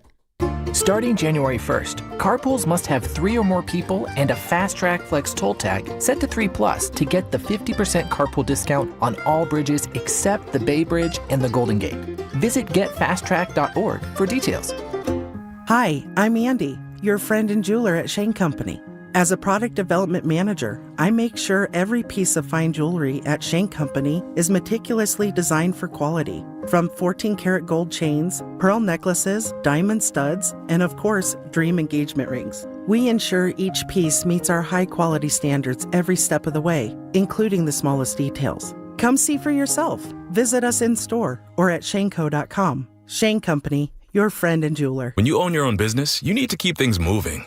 Need to book a last-minute flight? Earn a $300 travel credit to cover that. Need to take a meeting before takeoff? Do it from the comfort of the Chase Sapphire Lounge by the club. Need to catch your breath before you board? Done. With $2,500 in annual value, the new Chase Sapphire Reserve for Business is the card that gives back all you put in. Visit chase.com/reserve business to learn more. Cards issued by JPMorgan Chase Bank and a member FDIC, subject to credit approval. Terms apply. 250 years ago, a promise was made to connect families and friends near and far. And during the holidays, that promise is more important than ever. That's why USPS is building a better network to meet your needs, with timely deliveries, easy and affordable ways to ship, and everything you need to make your season full of holiday cheer. Our purpose is delivering your peace of mind, knowing your love will arrive, bringing joy to all. The United States Postal Service. Learn more at USPS.com/holidays. Jack here, with the sound of a freshly cracked egg, sausage grilling, you busting out of your front door? Oh, hey, no rush. My 2 for $5.50 sausage croissants are available all day. Get so much more. Plus tax, limited time only. Price and participation may vary. Welcome to Jack in the Box. It seems everyone gets a tip these days. Deliver food? Get a tip. Drive around town? Get a tip. Serve a drink? Get a tip. But here's one tip that can help you find a higher paying career. Merit America can help you get the training and support to find and succeed in an in-demand job, like data analytics or HR admin or supply chain planning. It may be the last tip you ever need. Learn more at meritamerica.org.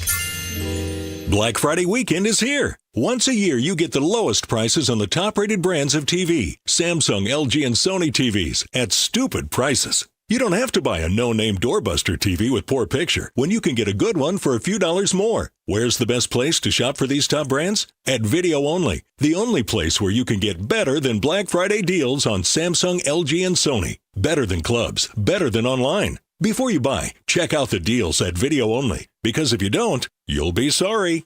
Decisions determine results. So which path do I want to take? Help people in need or stand on the sidelines watching? Worry about how to pay for school or have my education paid for? Push myself and learn new skills or stay the same? My decision is to serve part-time with the Army National Guard, and my results will be life-changing. What will you decide? Go to NationalGuard.com to learn more about part-time service. Sponsored by the California Army National Guard. Aired by the California Broadcasters. What makes Crystal Geyser Alpine Spring Water different? We always bottle our Alpine Spring Water less than 1.5 miles from the spring source, and all our bottles are made with 50% recycled plastic from our own recycling plants. Crystal Geyser, bottled at the spring source. On the golf tee, it's Skechers World Champions Cup. Watch it live December 4th and 5th on ESPN and ESPN Plus, 12 to 4 p.m. It's PGA Champions Tour golfers from all over the world. Team USA versus Team Europe versus Team International. Watch it live December 4th and 5th on ESPN and ESPN Plus, 12 to 4 p.m. The competition will be tense, but feet will be comfy. Tune in to Skechers World Champions Cup. Final round of golf on Sunday, December 7th on ABC, 1 to 5 p.m. Target's Black Friday deals are delivering big surprises all week long, like 40 to 50% off top holiday gifts, plus thousands more deals in-store and online, all with free shipping. Load up on all the season's must-haves with huge deals on tech, video games, toys, floor care, clothing for the family, and so much more. Hurry! These deals are going fast. 40 to 50% off gifts and Saturday. Only at Target. Free shipping applies to orders over $35. At Straight Talk, we know the holidays are your time to say Yes. So why put up with a wireless company that makes you say Out of data. Or no service here? Switch to Straight Talk and say yes to real unlimited data on a reliable 5G network covered by Verizon. And with a free 5G phone when you activate select plans, someone else in your family can say yes! Available at straighttalk.com and Walmart. Based on RootMetrics State of 5G Report, United States 1H 2025. Experiences may vary. Not an endorsement of Verizon. For network management practices, visit straighttalk.com. Wesley Financial Group is not a law firm, and Chuck McDowell, definitely not an attorney. This is Chuck. Do you feel stupid for buying a timeshare? Don't. It's not your fault. You were most likely told you could rent it, and it was a great financial investment. And the deal was available today only. If this happened to you, contact your resort or Wesley Financial Group for help today. Call Wesley now for your free exit information kit. 800-242-3131. 800-242-3131.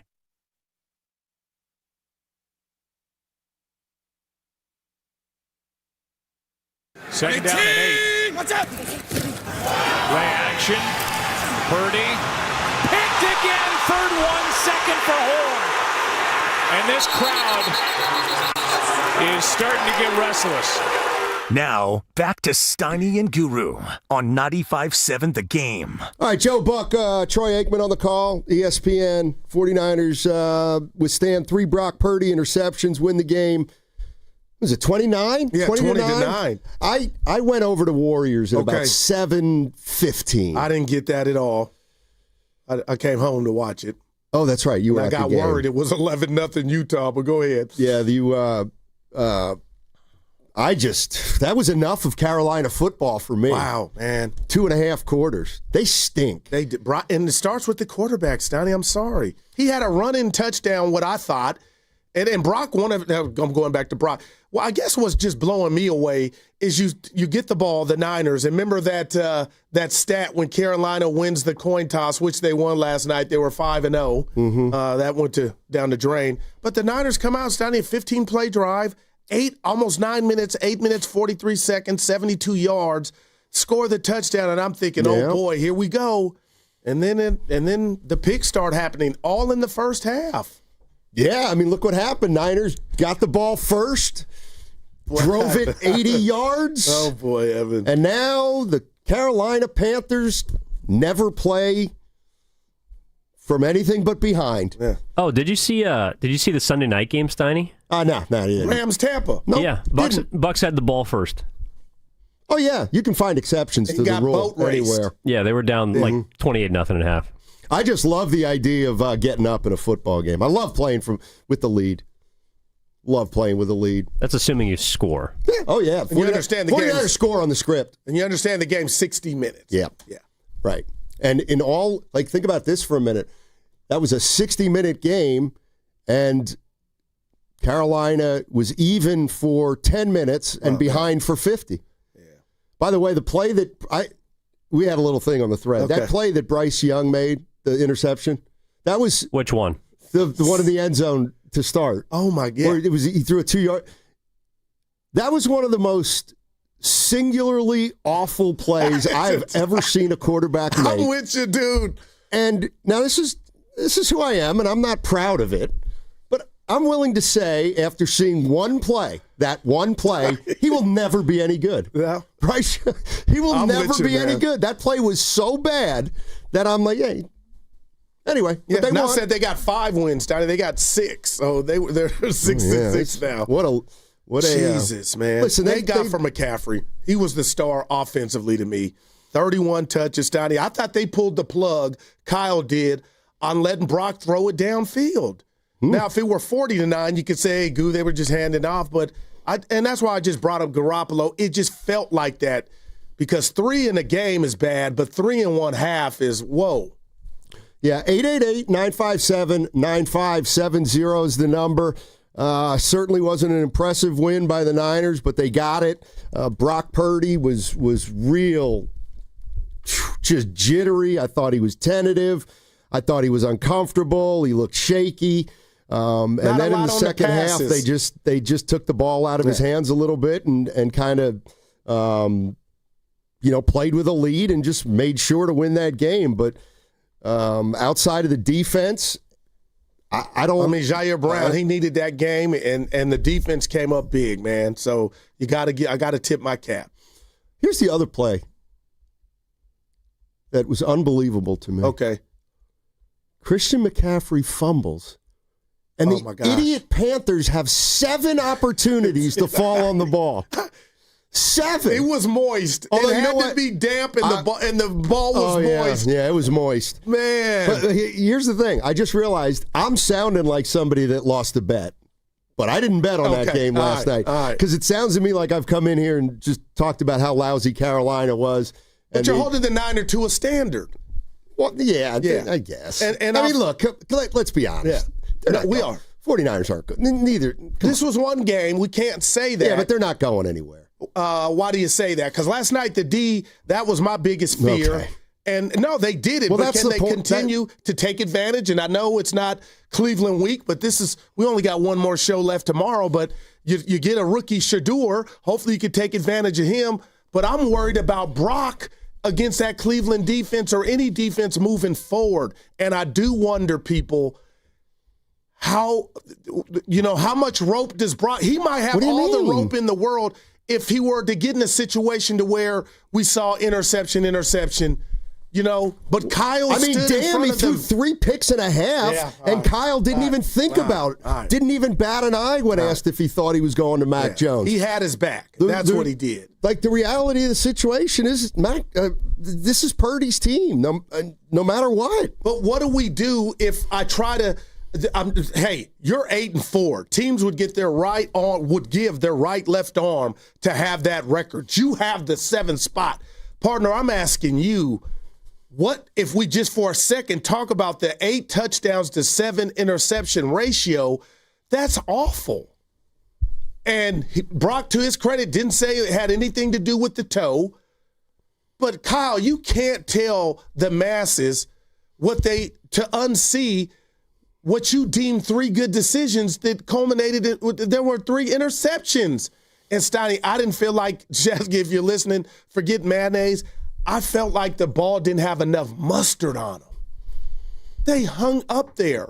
And Carolina, to their credit, picked the horn, took it away twice. I mean, the first interception, he drops back and he throws it from his own and end. you can't see the receiver. And the way he threw it, I'm like, oh man, this guy's going to be wide open. Oh, and it just kind of floated up there and it got picked off. Yeah. And there were 2 more of those in the first half. And had you thought about Mac Jones from the house? No. Okay. No, even not on the at third all. one. No, I didn't, because this is why if you go back to Brock Purdy, which he did when they did, you got to stick with Brock Purdy. All right, so maybe Brock was rusty. No, he wasn't rusty. He played last week. Well, I mean, we don't have to sugarcoat it. He stunk. We don't do that. I'm not doing that. Andrew in South City. What's up, Andrew? How you doing, man? Andrew, South City, going once. See ya. Let me ask you this. Where was Pretty Ricky? And I'm not saying Ricky played bad. I just felt like being in the house. I know I keep hammering at home. We were going to see a connection or some rapport. So a guy throws 3 picks, and they go away from him, and now they start running McKinney. They didn't want to throw the ball. I mean, they didn't throw the ball. Yeah. Kittle had 6 for 78. 25, I believe, was his long one. Somewhere around there. Okay. They beat the Carolina Panthers. They're 8-4. Yeah. Playoff spot right now. I hear you. I'm just telling that's the most important thing. What is? The seeding to me. And with all, like I said, and I won't run from it, partner, this has the ingredients right now to be one of Kyle's best jobs with what's gone on. I mean, that's where you lose me.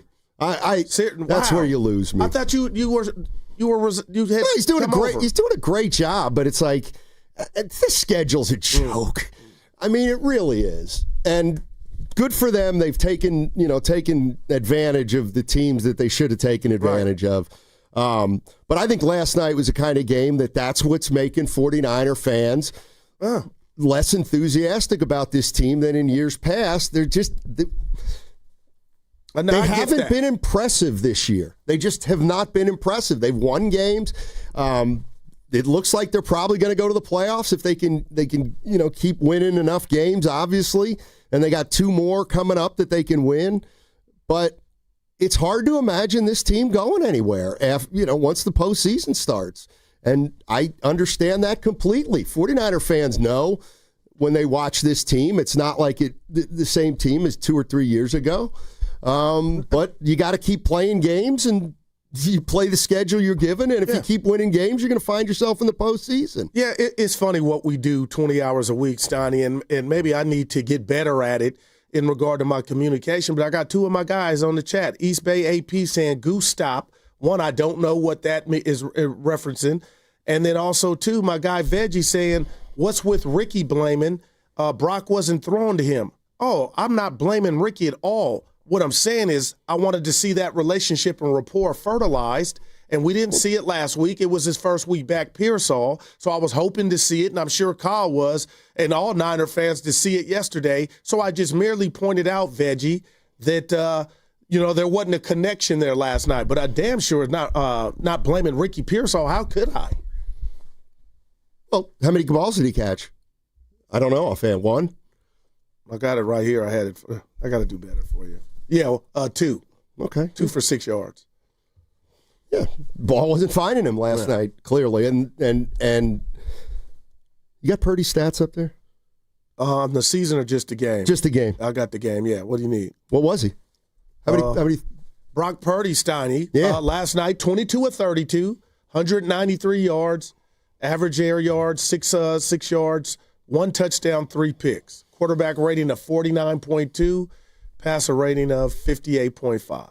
That's an F. This from the but what about the fact that they won the game? And I got you. I got that's all that matters. That's an A. I mean, and the other thing is like what. But it's not. You know what it is. I mean, like here's the thing. It's not all that matters. It's just this just a one-off for Brock? Well, no, he's got 7 picks in 4 games this year. He's thrown almost 2 a game in the 4 games he's quarterback this year. But I like what I'm more curious about is when you say, well, what if he has another? Well, he's your quarterback. Yeah. He's your $250 million quarterback, and he threw 3 picks in the first half, and the coach took the ball out of his hands in the second half. That I did. And now they got to go to play the Cleveland Browns, and he's going to try to be better. But like, I don't think there's any chance we go back to Mac Jones, unless Brock gets hurt. Let's go to Mike in Santa Clara. Hey, Mike, how you doing, man? Doing well, guys. Doing well. Hey, Goo. Just want to say, even though I hate them so much, good win for your Cowboys. So just wanted to say that really quick. And just wanted to talk about, the rest of the schedule. I think that, Titans, I mean, it's the Titans. Let's just put it like that. And the Cleveland Browns, that could be a potential tricky one, especially with that defense that they got. I'm not too worried about the offensive play on that. But the 2 games I'm really interested about, because I think the Colts game, I don't know if we have the strength to beat the Colts. But Chicago Bears, I'm not saying it's a trap game, but it's going to be a very tricky game just because of how they've come around and won their games. I don't think that they're actually one of the best teams. I know that they are leading the top of the division, but they're just squeaking by with some of these wins. But the game that we really just need is against the Seahawks, especially as the divisional game. That one's going to be a hard, grinding one. I just don't know if we have the firepower to really take care of JSN, as well as just seeing how Sam Darnold's playing. That defense is just completely stout on just killing everyone right now. So I just want to get your thoughts on that. But I think the Bears game is definitely one I'm going to be watching very closely, as well as everyone's going to be watching that Seahawks game. So just wanted to get your thoughts on the rest of the schedule and how you think we're going to do. Yeah, I mean, I don't. The Seahawks game doesn't register for me. Me neither. It's the last game of the season, and I don't want to be negative, Steiny. You got to handle business for that game to mean something. The Niners got the same amount of losses as the Detroit Lions. So at this juncture, every game means something because you don't want to slip and have Detroit pass you, and then they control their destiny and win out. Yeah, 888-957-9570 is the number. 49ers, they win 20-9, but it was not very pretty. Brock Purdy was not very good, but the defense was. I mean, I guess the defense was good, but we spent the last week talking about how the reason nobody's excited about this team is because everybody thinks the defense is going to, eventually stink when it counts. But the reality is they're not going to stink for the next 2 more games. They probably won't. There's no chance Cleveland or Tennessee puts up 30 points against them. Right. Just because they're not very good offensively, either of the teams that I've seen the last, 4 weeks, really. Yeah, and I guess why I'm holding on and why we're reacting like we do after every Niner game, win or loss, is whoever you play, Stoney, and last night, if you want to call it a one-off, if you're going to have your quarterback, your $50 million quarterback throw 3 picks, you're going to give any team, a good or a bad team, a chance to hang around. I got a question for Evan. Uh-oh. I'll let him do his thing. Well, he's there. You know. Huh? Yeah. How many quarterbacks in the NFL this year do you think threw 3 picks in a half? In a half? Yeah. Oh, you know. I know. I don't know. Oh. I don't know. I'm saying. My guess would be none. Yeah, I would. And I'm with them. I would have guessed like 1 or 2 others. That's it. But I don't know. Do you know who the last quarterback was to throw 3 picks on 3 consecutive drives? Sam Darnold. No. He is a 49er, though.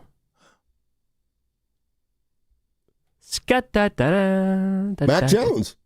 No. He hasn't thrown 3 picks this year. He was a 49er.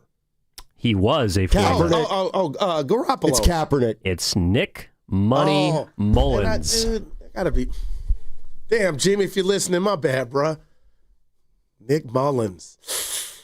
Not the exact company you want to be with, Steiny. Yeah, it's funny because somebody was saying, do we have a, we have a problem with Brock Purdy? And it's like, okay, what if we do? What is that, like, what does a problem even mean? He had a bad game. Like you go into a game against the Rams or a top-tier quarterback, I don't say he's going to throw you one. Purdy keeps this up, you got that feeling like you had with Jimmy, he might throw one to you.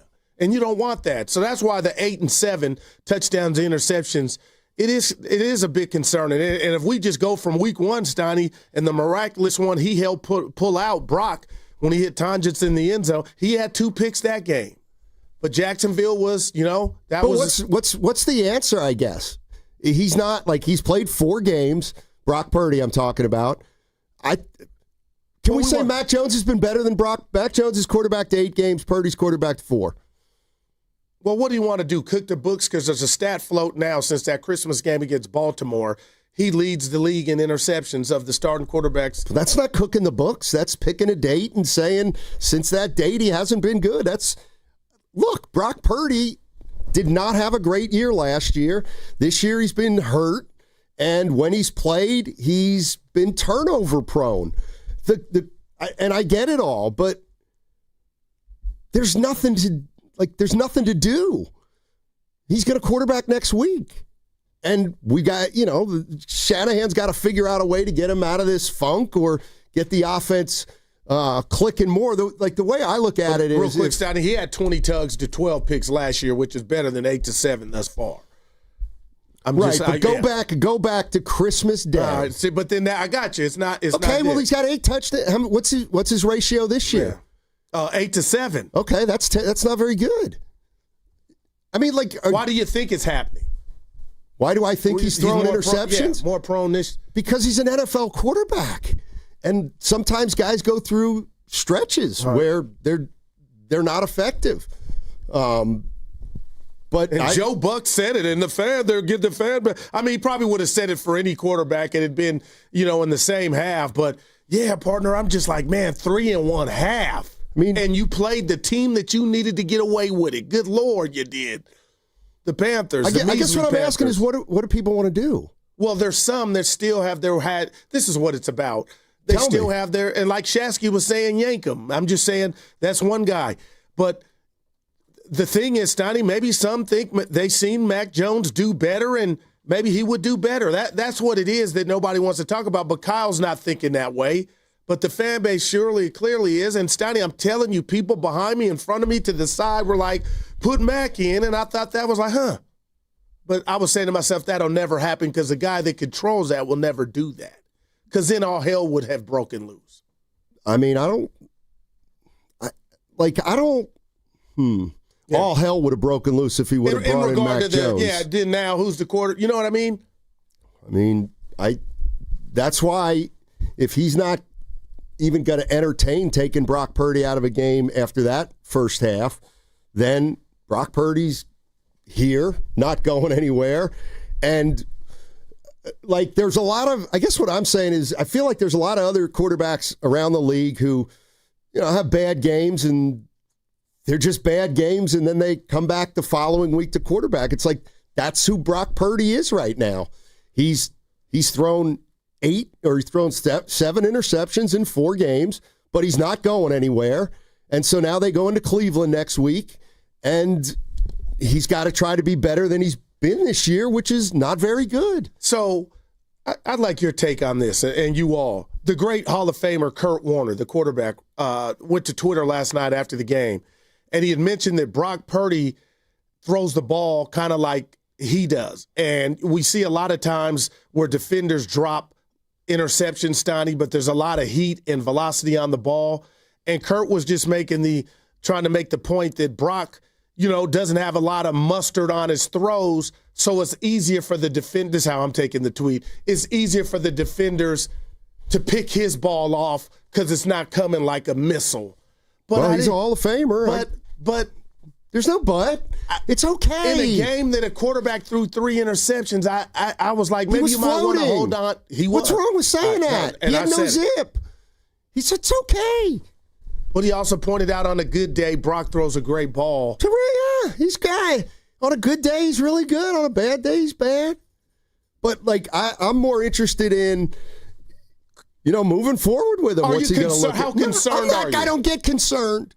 But for a Niner fan that lives and die, how concerned are you? Not very. Well, let me ask you this. Has Brock Purdy regressed? Has he regressed? Because I didn't expect to see that performance from him last night. You could have gave me the Brock Purdy bingo card. There was no way I would have said 3 interceptions in the game or in the first half. Well, of course, no, it hasn't been done this year. Moving forward, not think if I'm a Niner fan, I'm a bit uncomfortable. But if you tell me he's going to go to Cleveland and throw for 400 yards, I can't tell you that. I don't know what he's going to do in Cleveland. You're right. I got you. I got no idea what he's going to do in Cleveland. I will say this.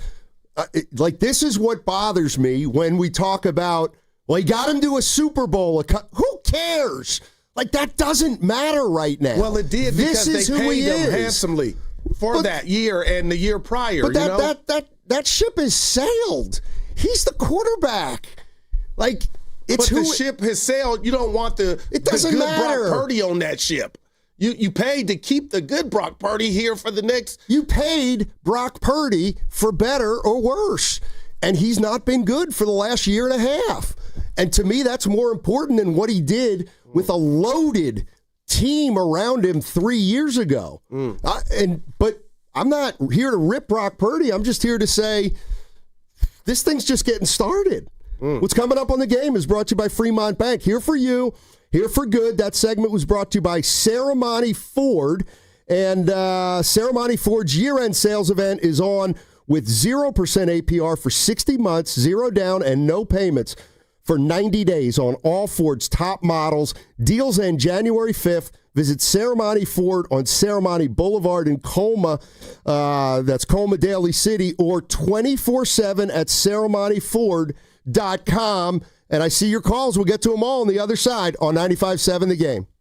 Don't watch the game alone on your tiny screen. Ghostwood Kitchen is the ultimate destination for every major sporting event. They have huge screens, energetic atmosphere, and ice-cold craft beer. Their bar is ready to pour your favorite drink, and the menu is packed with delicious game day food perfect for sharing. Bring your team spirit, rally your friends, and catch every single moment with us at Ghostwood Kitchen, where the game is always on. And when the game is not on, we have the arcade to keep you going. Ghostwood Kitchen, 911 Main Street in Redwood City.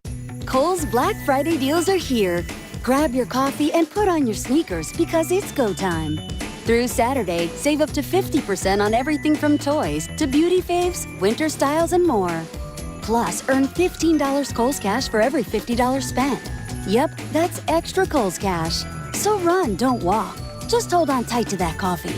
Select styles, some exclusions apply. Coupons and Kohl's Cash do not apply to Sephora. Offers end November 29th. See store or Kohls.com for details. When selecting a financial institution, how do you know you're making the right choice? As Bay Area bank customers find themselves at a crossroads, maybe it's good to consider if you want your bank to be community-oriented or corporate-minded. Fremont Bank has grown by providing stable, consistent service to the region, its families, and its businesses for 60 years, all without a single merger. And we intend for more of the same for the next 60. Fremont Bank. Here for you, here for good.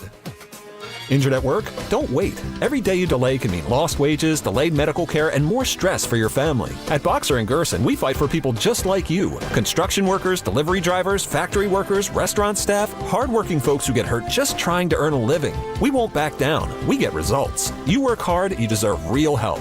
Call Boxer & Gerson now at 510-835-8870 or visit boxerlaw.com. The consultation is free, but waiting could cost you. Boxer & Gerson, justice for workers. Come into Friedman's Appliance in Pleasant Hill and see an amazing selection of Sub-Zero, Wolf, and Cove appliances live and on display in one of the largest living kitchens in the country. And save with Full Suite Savings Event. With qualifying purchase, get 3 additional years of protection or qualify for a $1,000 rebate. For the largest selection of Sub-Zero, Wolf, and Cove appliances, visit the Living Kitchen at Friedman's Appliance in Pleasant Hill or at friedmansappliance.com. Imagine being the wizard of your own home. With Xfinity, intelligent self-healing Wi-Fi fixes problems like magic. It boostifies speeds to your devices when you need it most, and makes your favorite Wicked content sparklify on every screen. All while a spell of protection helps keep your family safe online.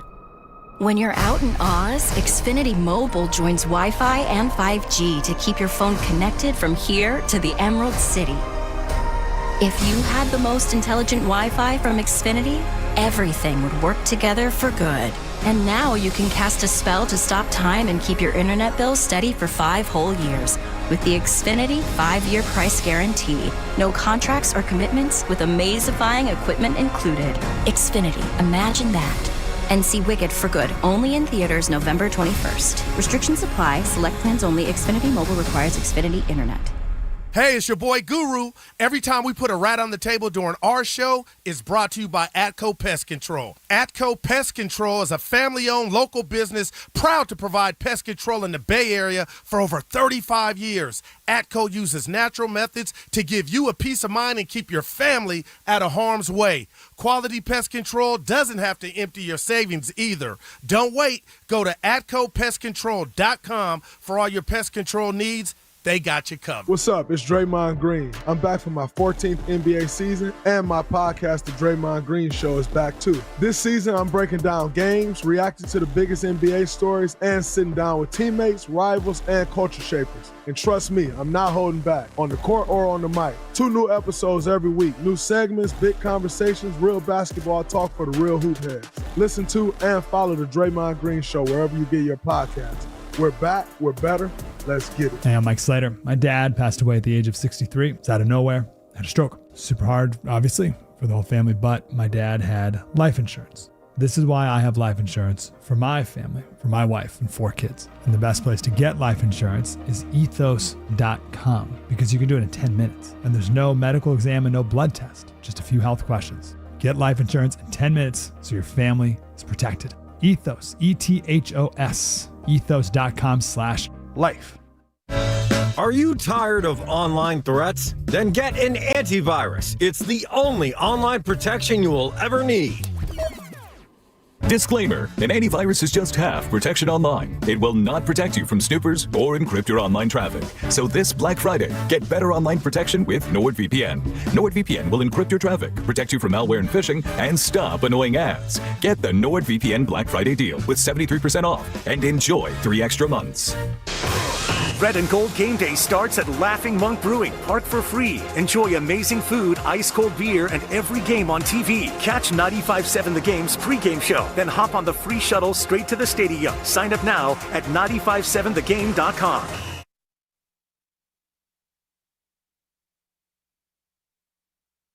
It's 3rd down and 6. Purdy down the middle for Pearsall, and he's picked again by Mike Jackson. How about these 2 corners? J.C. Horn first, and now Mike Jackson. Remember I dropped the green with his 2nd of the night for Carolina. Oh. Now, back to Steiny and Guru on 95.7 The Game. Yeah, watching Brock Purdy last night, I was just reminded of that wonderful first part of the Muhammad Ali phrase. Just the first part, though. Float like a butterfly. I'm going to give you a 2. I didn't know where you're going. Yeah, he said it. We got some Purdy sound I know you wanted to get into, but Stoney, he said it wasn't his toe. It had nothing to do with the toe. Oh, okay. Well, that's good, right? That's good. And he's always got that Super Bowl he led us to a couple of years ago. Again, I'm not trying to be negative. I'm just like shocked that that happened. And if you're going to lock down this last playoff spot, which is Operation Playoffs, you can't have your guy throwing 3 picks, Donnie, let alone in a half. Thank God you were playing the Panthers. Well, that's why you can get away with it. You picked the right team to get away with it. That team was terrible. And they got 6 wins. How? Vern, how, man? All right, Brock, 3 picks, but explain them, please. I mean, honestly, like the decisions of going to those spots, I was fine with. It's just the execution of throwing a better ball. I feel like on really all of them, I need to just drive the ball a little bit more, and I kept it up in the air too long on multiple of them. But that's on me, man. I thought our receivers did a great job of getting separation and winning, and so it's just execution-wise, I got to throw the ball more on the line and put it there. Kenny? I mean, he's done it in the past, and I guess the victory in all of this, outside of the 20-9 defeat that they laid on Carolina to keep their season alive, we heard nothing about the toe. So he's feeling good, Stoney. That's a victory in itself. Unless he's lying. No, toe's fine, feels good out there. It's really just seeing the play develop in anticipation and letting it rip at the end of the day. So had nothing to do with my toe. I think it was a second interception, Stoney. It looked like he had nothing but terrain. He could have ran, and he decided to throw it and got picked off. But he ran it 6 times for 16 yards, so he didn't look hampered as far as the toe to me.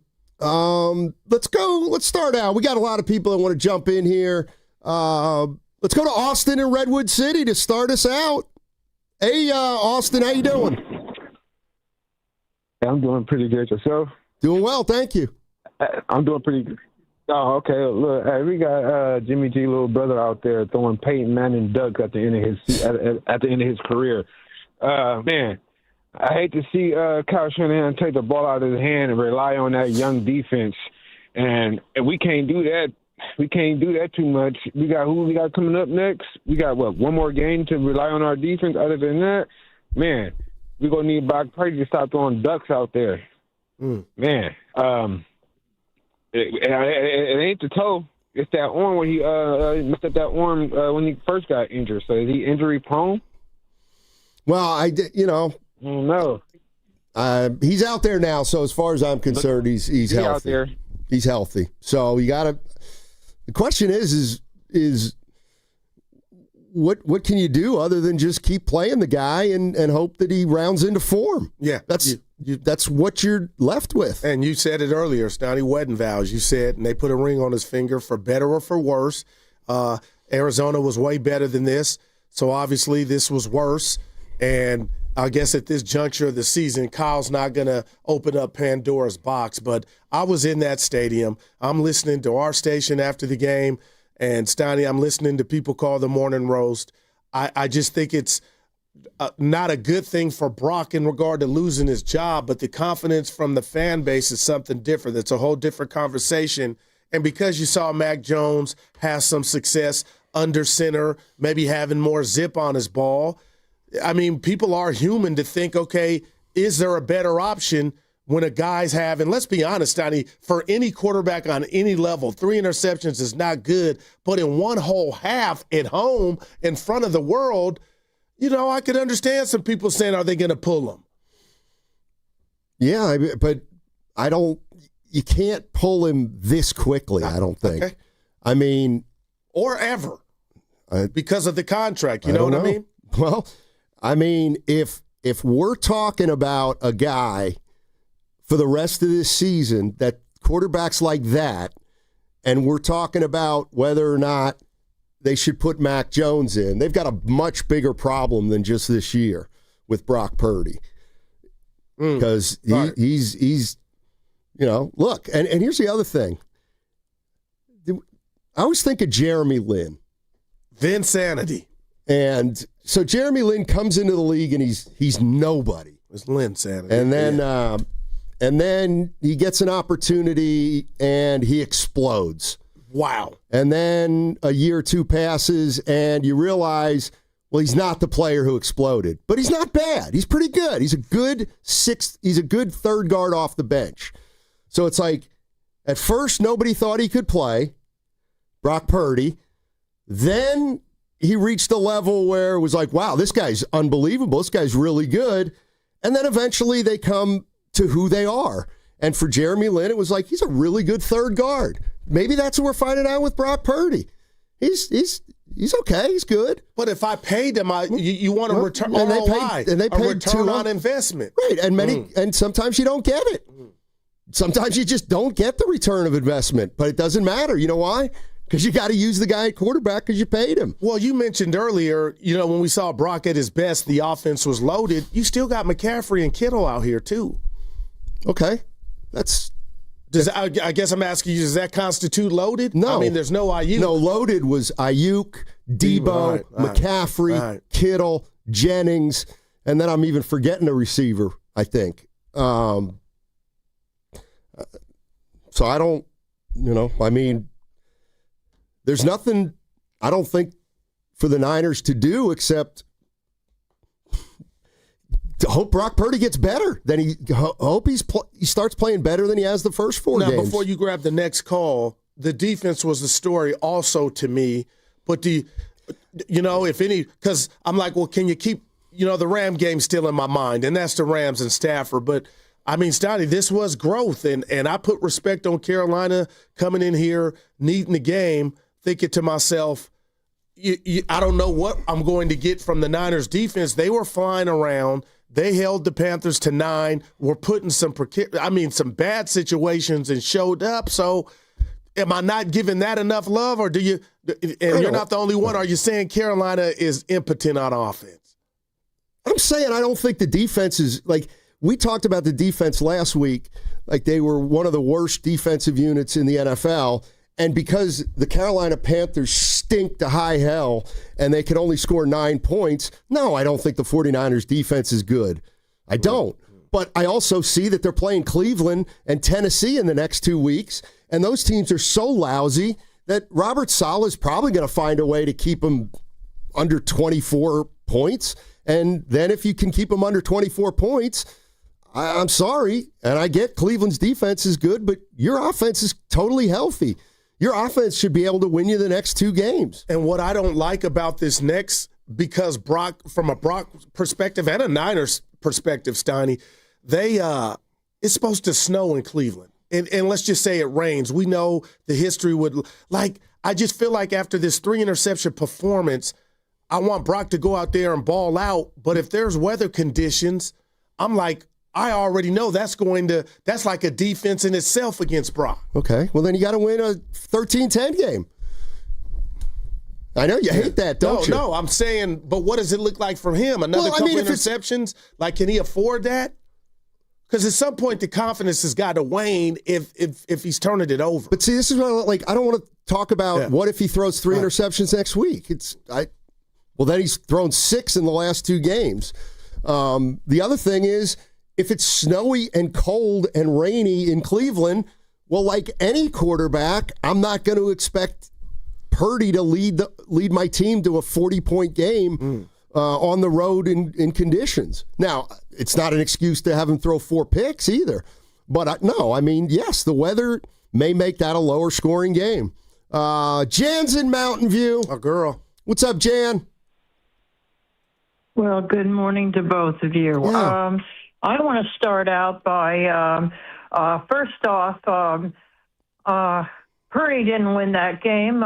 He almost lost it, and if it wasn't for CMC and Kittle for holding up the offense and coming back, and also a shout-out to Saleh for getting those defensive players to protect for the interceptions that Purdy did make, and keep him with only a field goal. I thought that was pretty damn good, but I'm also making a comment that I checked the weather, and it's supposed to rain the rest of this week and rain on game day. And if I were Shanahan, I'd put what's his name in there? No, really. Mac Jones. Mac Jones in there instead. And I'm sorry, but he has, in the past, Purdy can't hold that, can't throw in those weather conditions. And I don't know that it's improved any. And I'll be darned, I would put Mac Jones in there. And another thing, I just think that Shanahan for sticking up for Purdy last night, that was wrong too. I mean, he made those mistakes, and he came back. Purdy came back and said, "I know that I overthrew it and I did this." Okay, you owned up to it. Why isn't Shanahan? Shanahan says, "Oh, he made good decisions. Those were poor decisions, and he needs to clean those up." But it was good to see Bosa and Warner up in the press box last night. Yeah. Kudos to them for showing up and applauding the defense when they came back and got some picks and got some pressure on Carolina. But with exception of those 3 picks, it was a good game. So thank you, and happy Thanksgiving. Yeah, same to you, Jan. Have a great holiday. Some sweet potato pie. Yeah, I've never seen. I heard a few people talking about Bosa and Warner, and it's so great they're at the game. What else do they have to do? What else are they going to do? Well, they're on the team. Go watch the game. There, it's at home. What camaraderie. Bosa had a long neck. He was sipping. But I'll tell you this. I've coached Eddie House and CYO, but outside of that, the pro, Stoney. Right. I didn't like Kyle saying that those were good decisions. And I don't know if I'm doing too much. I'm thinking of the whole Ayuk situation, the intel that we do have, where they're holding on to it. What are we owed, if anything? But to go up there and it was so obvious that those were bad mistakes. Just say that. Why are you going against the grain to where I just turned off the radio like, you lost me, Kyle. Not that you care if you got me, but damn, what's wrong with saying he's got to do better? No, there's no narrative to a late throw. You're just a little late, and when you do, which people are late a lot, you just can't throw behind him when you are. You got to put it in front of him, and he had a little behind him on all 3, and all 3 of those corners made him pay. Well, I think the one where those were all good decisions. I'm trying to play some different kind of stuff. Yeah, I got you. Hey, Kyle, did you talk to Brock in the midst of him stinking it up? No, he's all right. I communicated with him throughout the game and at halftime, but nothing big. Mick's dealing with him throughout the game too, and Brock was fine. Just 3 throws he'd like to take back. I get it. I get it. You guys are football fans, and you want Kyle to be more alarmed. I get it. No, I want to hear Steve Kerr. He can't be that guy. Yes, to Pods. Wow. To Pajemski. You got me there. Brock Purdy's is franchise quarterback. You got to treat him a little differently. Well, I'll say this to Brock, and if I were his guy or in his world, Stoney, that he cared about, Jimmy at one point had a new contract and was the guy, and eventually his availability and his play gave Kyle a wandering eye.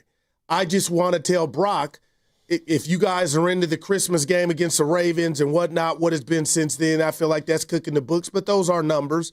Numbers are numbers, shout out Will. But the bottom line is he's got to be better, partner. And 8 touchdowns and 7 interceptions in the games that you've played, plus the games that you missed, Kyle can do all that. But stuff can change quick, fast, and in a hurry in this NFL. Right. No doubt. That's why what you've done 2 or 3 years ago doesn't mean a damn thing right now. It just doesn't. Like, Brock Purdy does not even resemble at all the quarterback he was 2 or 3 years ago for whatever reason. Is it the toe? I don't know. Is it the personnel around him? I don't know. Is it the defenses are getting a little more wise to what his strengths and weaknesses are? Probably. But all I'm telling you is for the last 2 years, the Purdy that I've seen isn't the Purdy of 2 or 3 years. I mean, that's not a hot take, is it? It's a hot take in regard to me thinking, have we seen the best of them? Well, yeah, and we don't know the answer to that. Maybe we have. It happens. But last night doesn't help. 30 and 1/2. Exactly. And everybody felt like Kyle took Steiny, it got to the point when he did throw the ball, I just was going through my mind was like, oh, I hope this is not picked. It got to that point, Well, let's see. Let's go to Will's in Berkeley. Hold on, Will. You're listening to 95.7 The Game, KGMZ FM and HD1 San Francisco and Odyssey Sports Station. Always live on the free Odyssey app, now broadcasting from the Laughing Monk Studios. Let's go to Will in Berkeley. What's going on, Will? How you doing, man? What's up, my brothers? Happy holidays. Back at Hope you guys are doing good. Thank you. I'm thinking about this question. Is Brock Purdy a superstar, or is he just a quarterback who was hyped up from the beginning because we knew that Jimmy G was sort of like falling along the wayside? I think about Tom Brady, Mahomes, even Steph Curry. These are superstars. These are people who are sort of resilient to sort of come back from adversity. And I'm wondering if Brock has just lost that luster. Is it time for him to just kind of sit in the backfield and give it up? Because first of all, I think he's a small player. He's a small quarterback. He cannot see the whole field. Otherwise, he would have been able to understand where the routes were coming from. But and the speed of his throws are just lackluster. They're coming in as floaters. And when you throw a floater in the middle of the field, I mean, you just giving it up. It's like 3 flies up. So my point is he a superstar, or is he just, someone who just got hyped up by the fans and then by the NFL, by the league, and now he's sort of like just falling back. So I appreciate you guys. Have a good one. You too. Yeah, Will. No, he's not a superstar.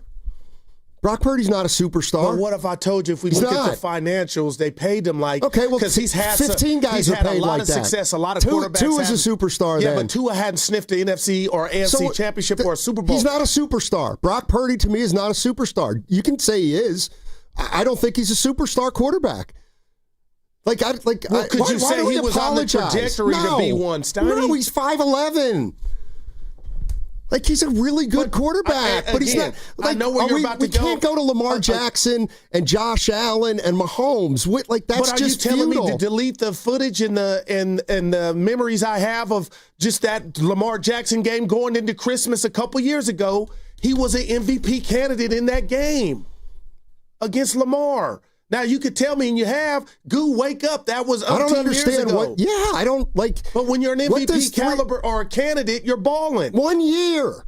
Like, you hate Dak Prescott. He was what he finished second in the MVP a couple years ago? But he's had ultimate failures of getting his team almost 10 years So because worth. Brock Purdy got to skate on the backs of an unbelievably talented team, we think that he's... that's different. So that's how you saw it? But no, Stoney, it's a million different things. But, he had a great team to quarterback. Right. He's got a great coach that knows how to utilize him. But it doesn't mean that, he's a superstar.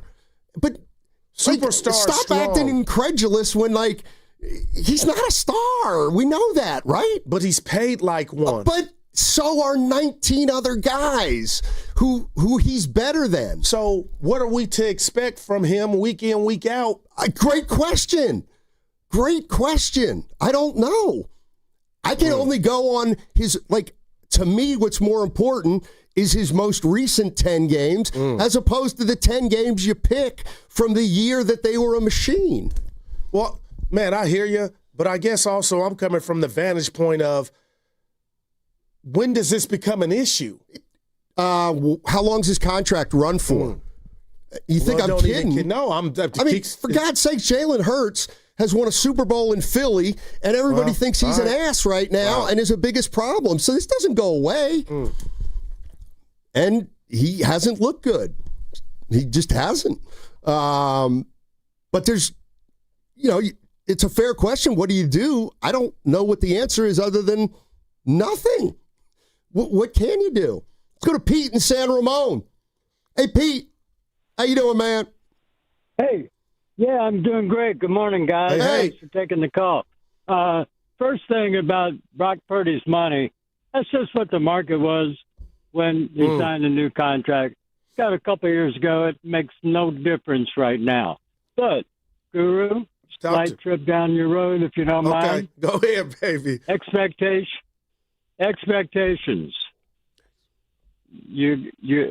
It's the opposite of under promise and over deliver.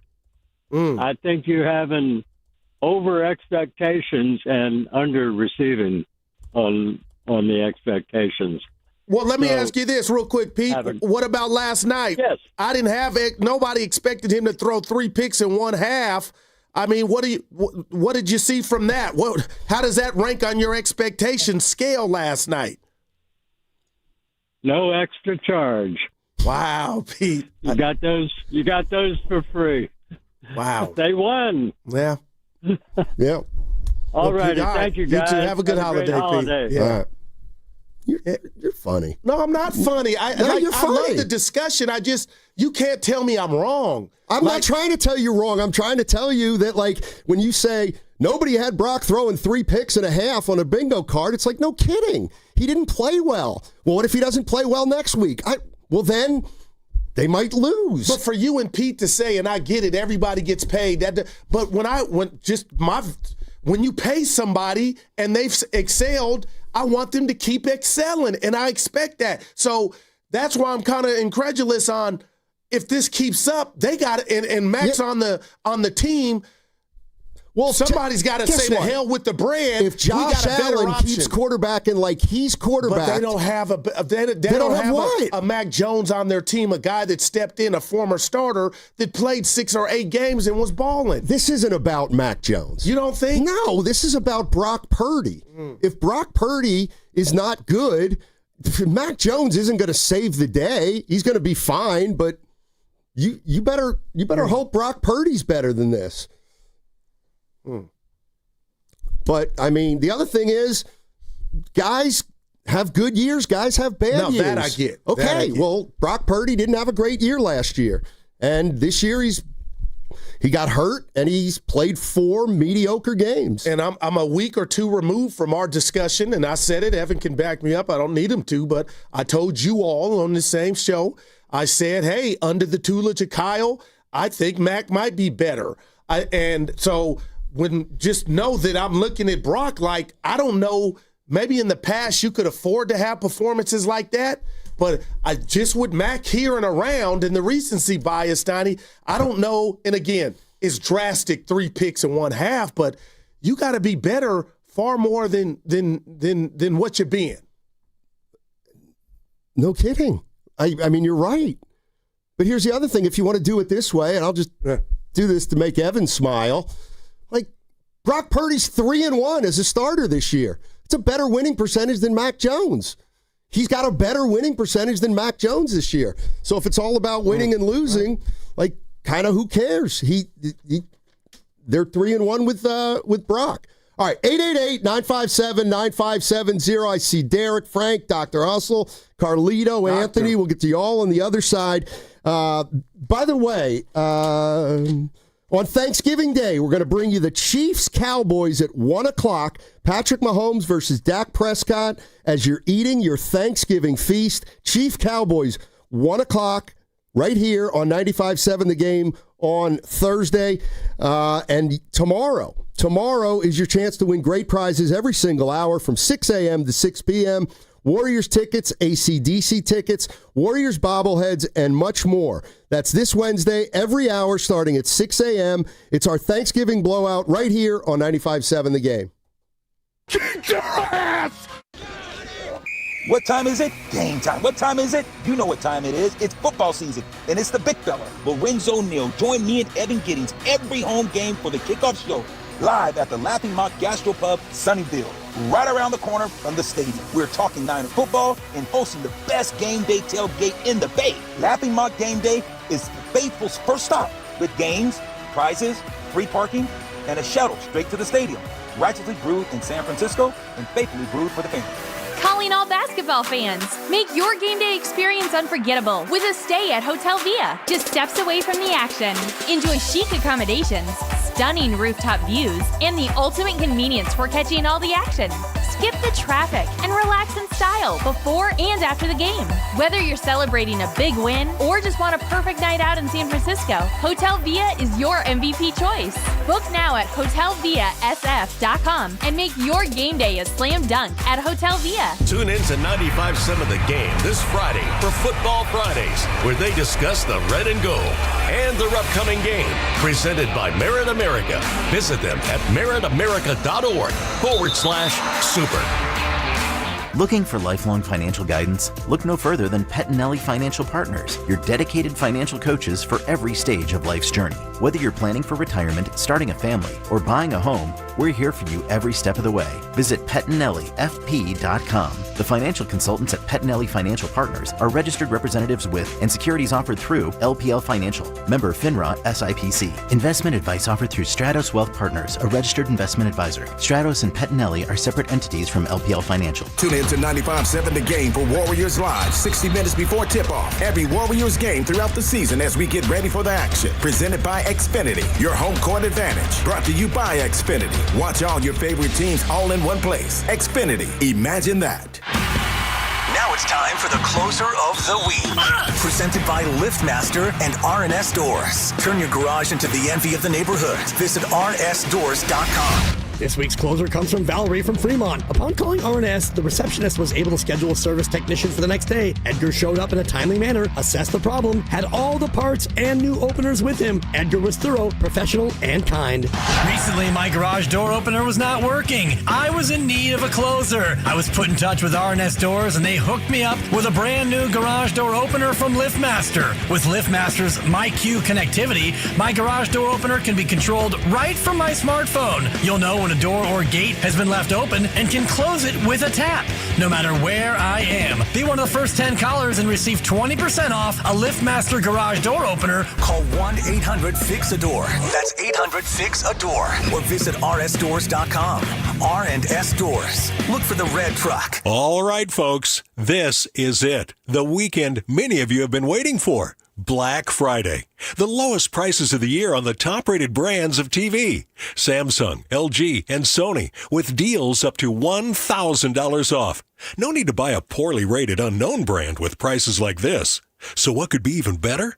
How about video-only's better than Black Friday deals? That's right, better than Black Friday. Before you buy, check out video-only, or you'll be sorry. Hey, it's Willard, and I'm just going to say it. We need your help. Right now, 1 in 3 people in the Bay Area don't know where their next meal is coming from. Parents skipping dinner so their kids can eat. Seniors choosing between medicine and groceries. In a place this strong, this connected, that shouldn't happen. It can't happen. That's why our friends at Habas Law are teaming up with Martha's Kitchen. Martha's Kitchen provides more than 200,000 meals every month to our neighbors in need. So let's do what the Bay Area does best. Let's show up together. Visit marthas-kitchen.org and donate today. Habas Law, always fighting to make it right. We are Mercy on a mission. Together we bring hope and healing. Millions live with treatable conditions, but no access to surgery. Mercy Ships changes that. For 50 years, our hospital ships have brought free, life-changing surgeries,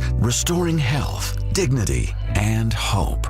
Learn more at mercyships.org. Nationwide is so much more than a great insurance company. They're one of America's largest financial services companies. Like how I'm more than Saquon Barkley, the NFL's reigning leading rusher. I'm also the NFL's leading husher. Shh, hush up back there. Wow, I might have just set the hushing record. Well, almost. For your insurance and financial needs, Nationwide is on your side. Nationwide Investment Services Corporation, member FINRA, Columbus, Ohio. Every now and then I rinse it out, and I need Johnny Rinse tonight. And I need it more. Like can't rinse the bed and the smell never leaves. I don't know what to do. I'm always in the dark. The smoking dead short smells like a dog car. And Johnny Rinse it tonight. Downy Rinse fights stubborn odors in just one wash. When impossible odors get stuck in,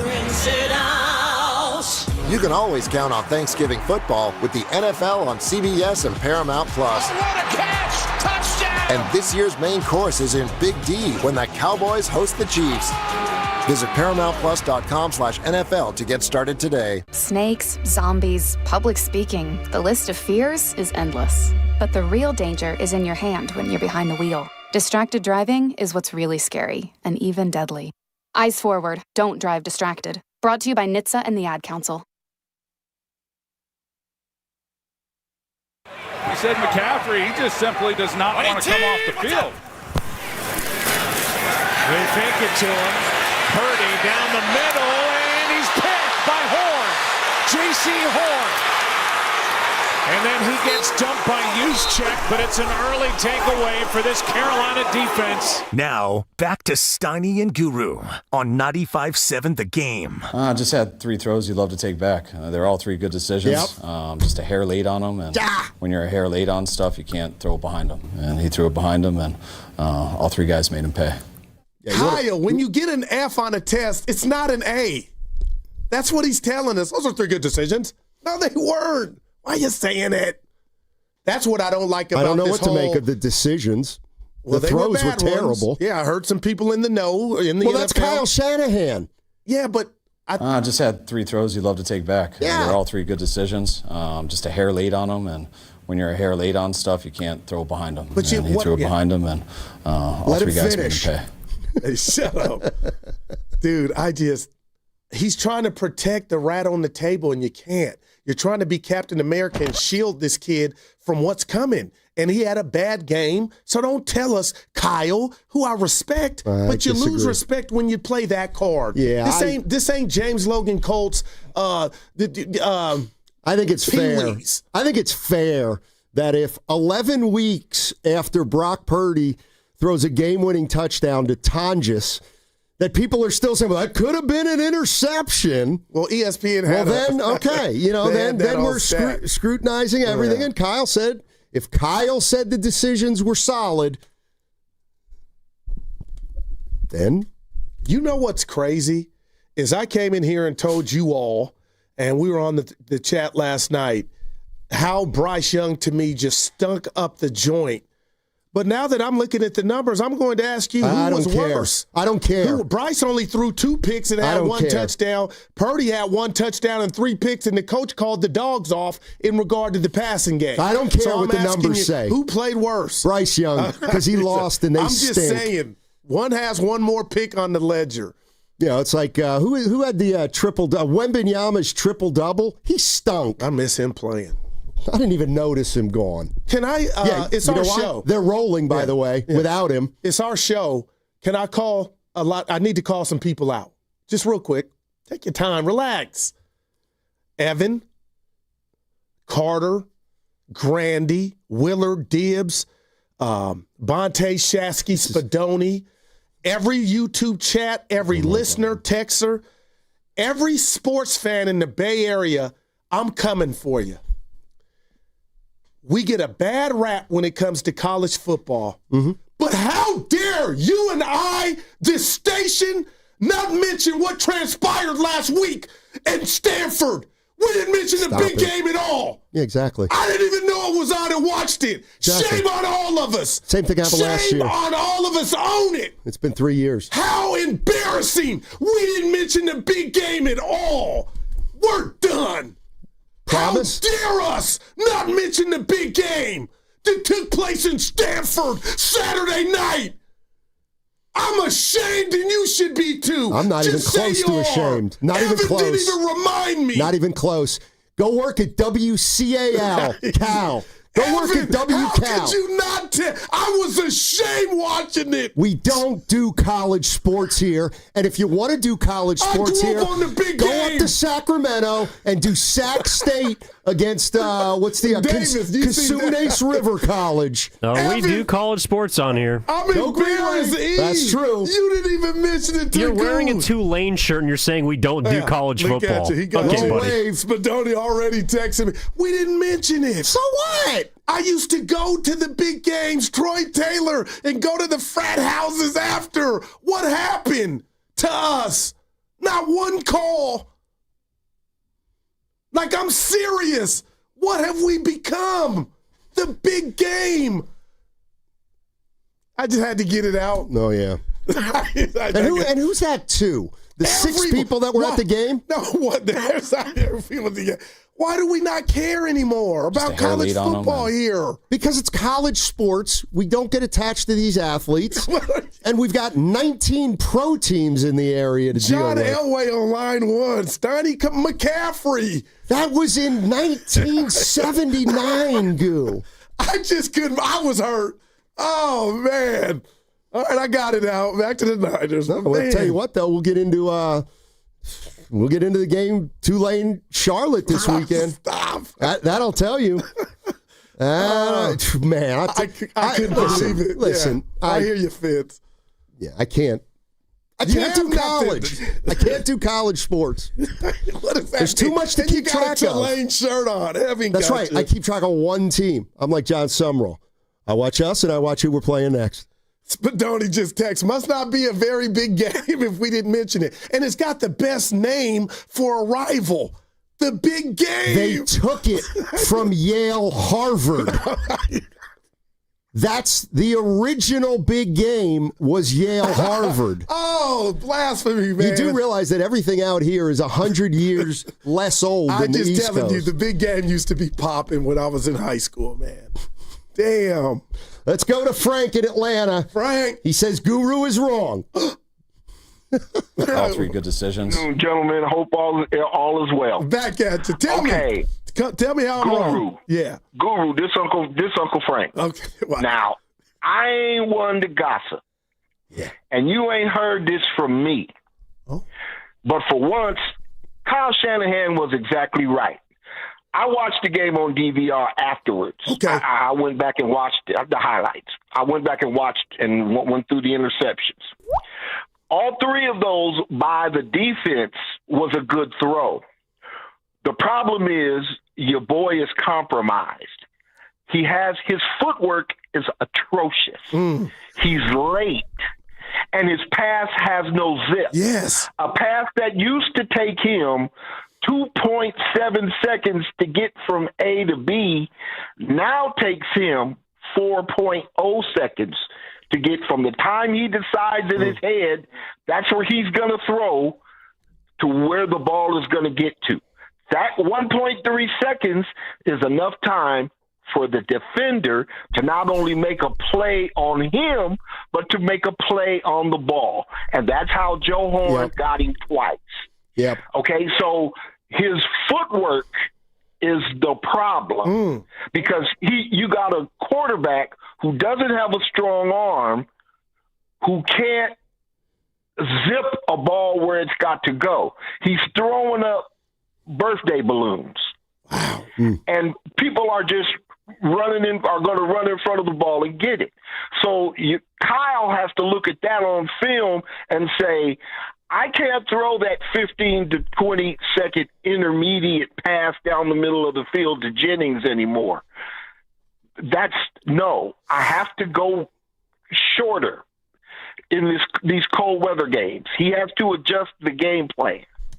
And that's the only thing we have now. As long as until Brock gets the toe surgery and can drive a football again, that's all we're going to have. Well, hey, Frank, thanks for the call. Appreciate Uncle it. Frank. And he was right. I mean, one thing, Frank, I think he tried to explain this to you, and he's right on the money.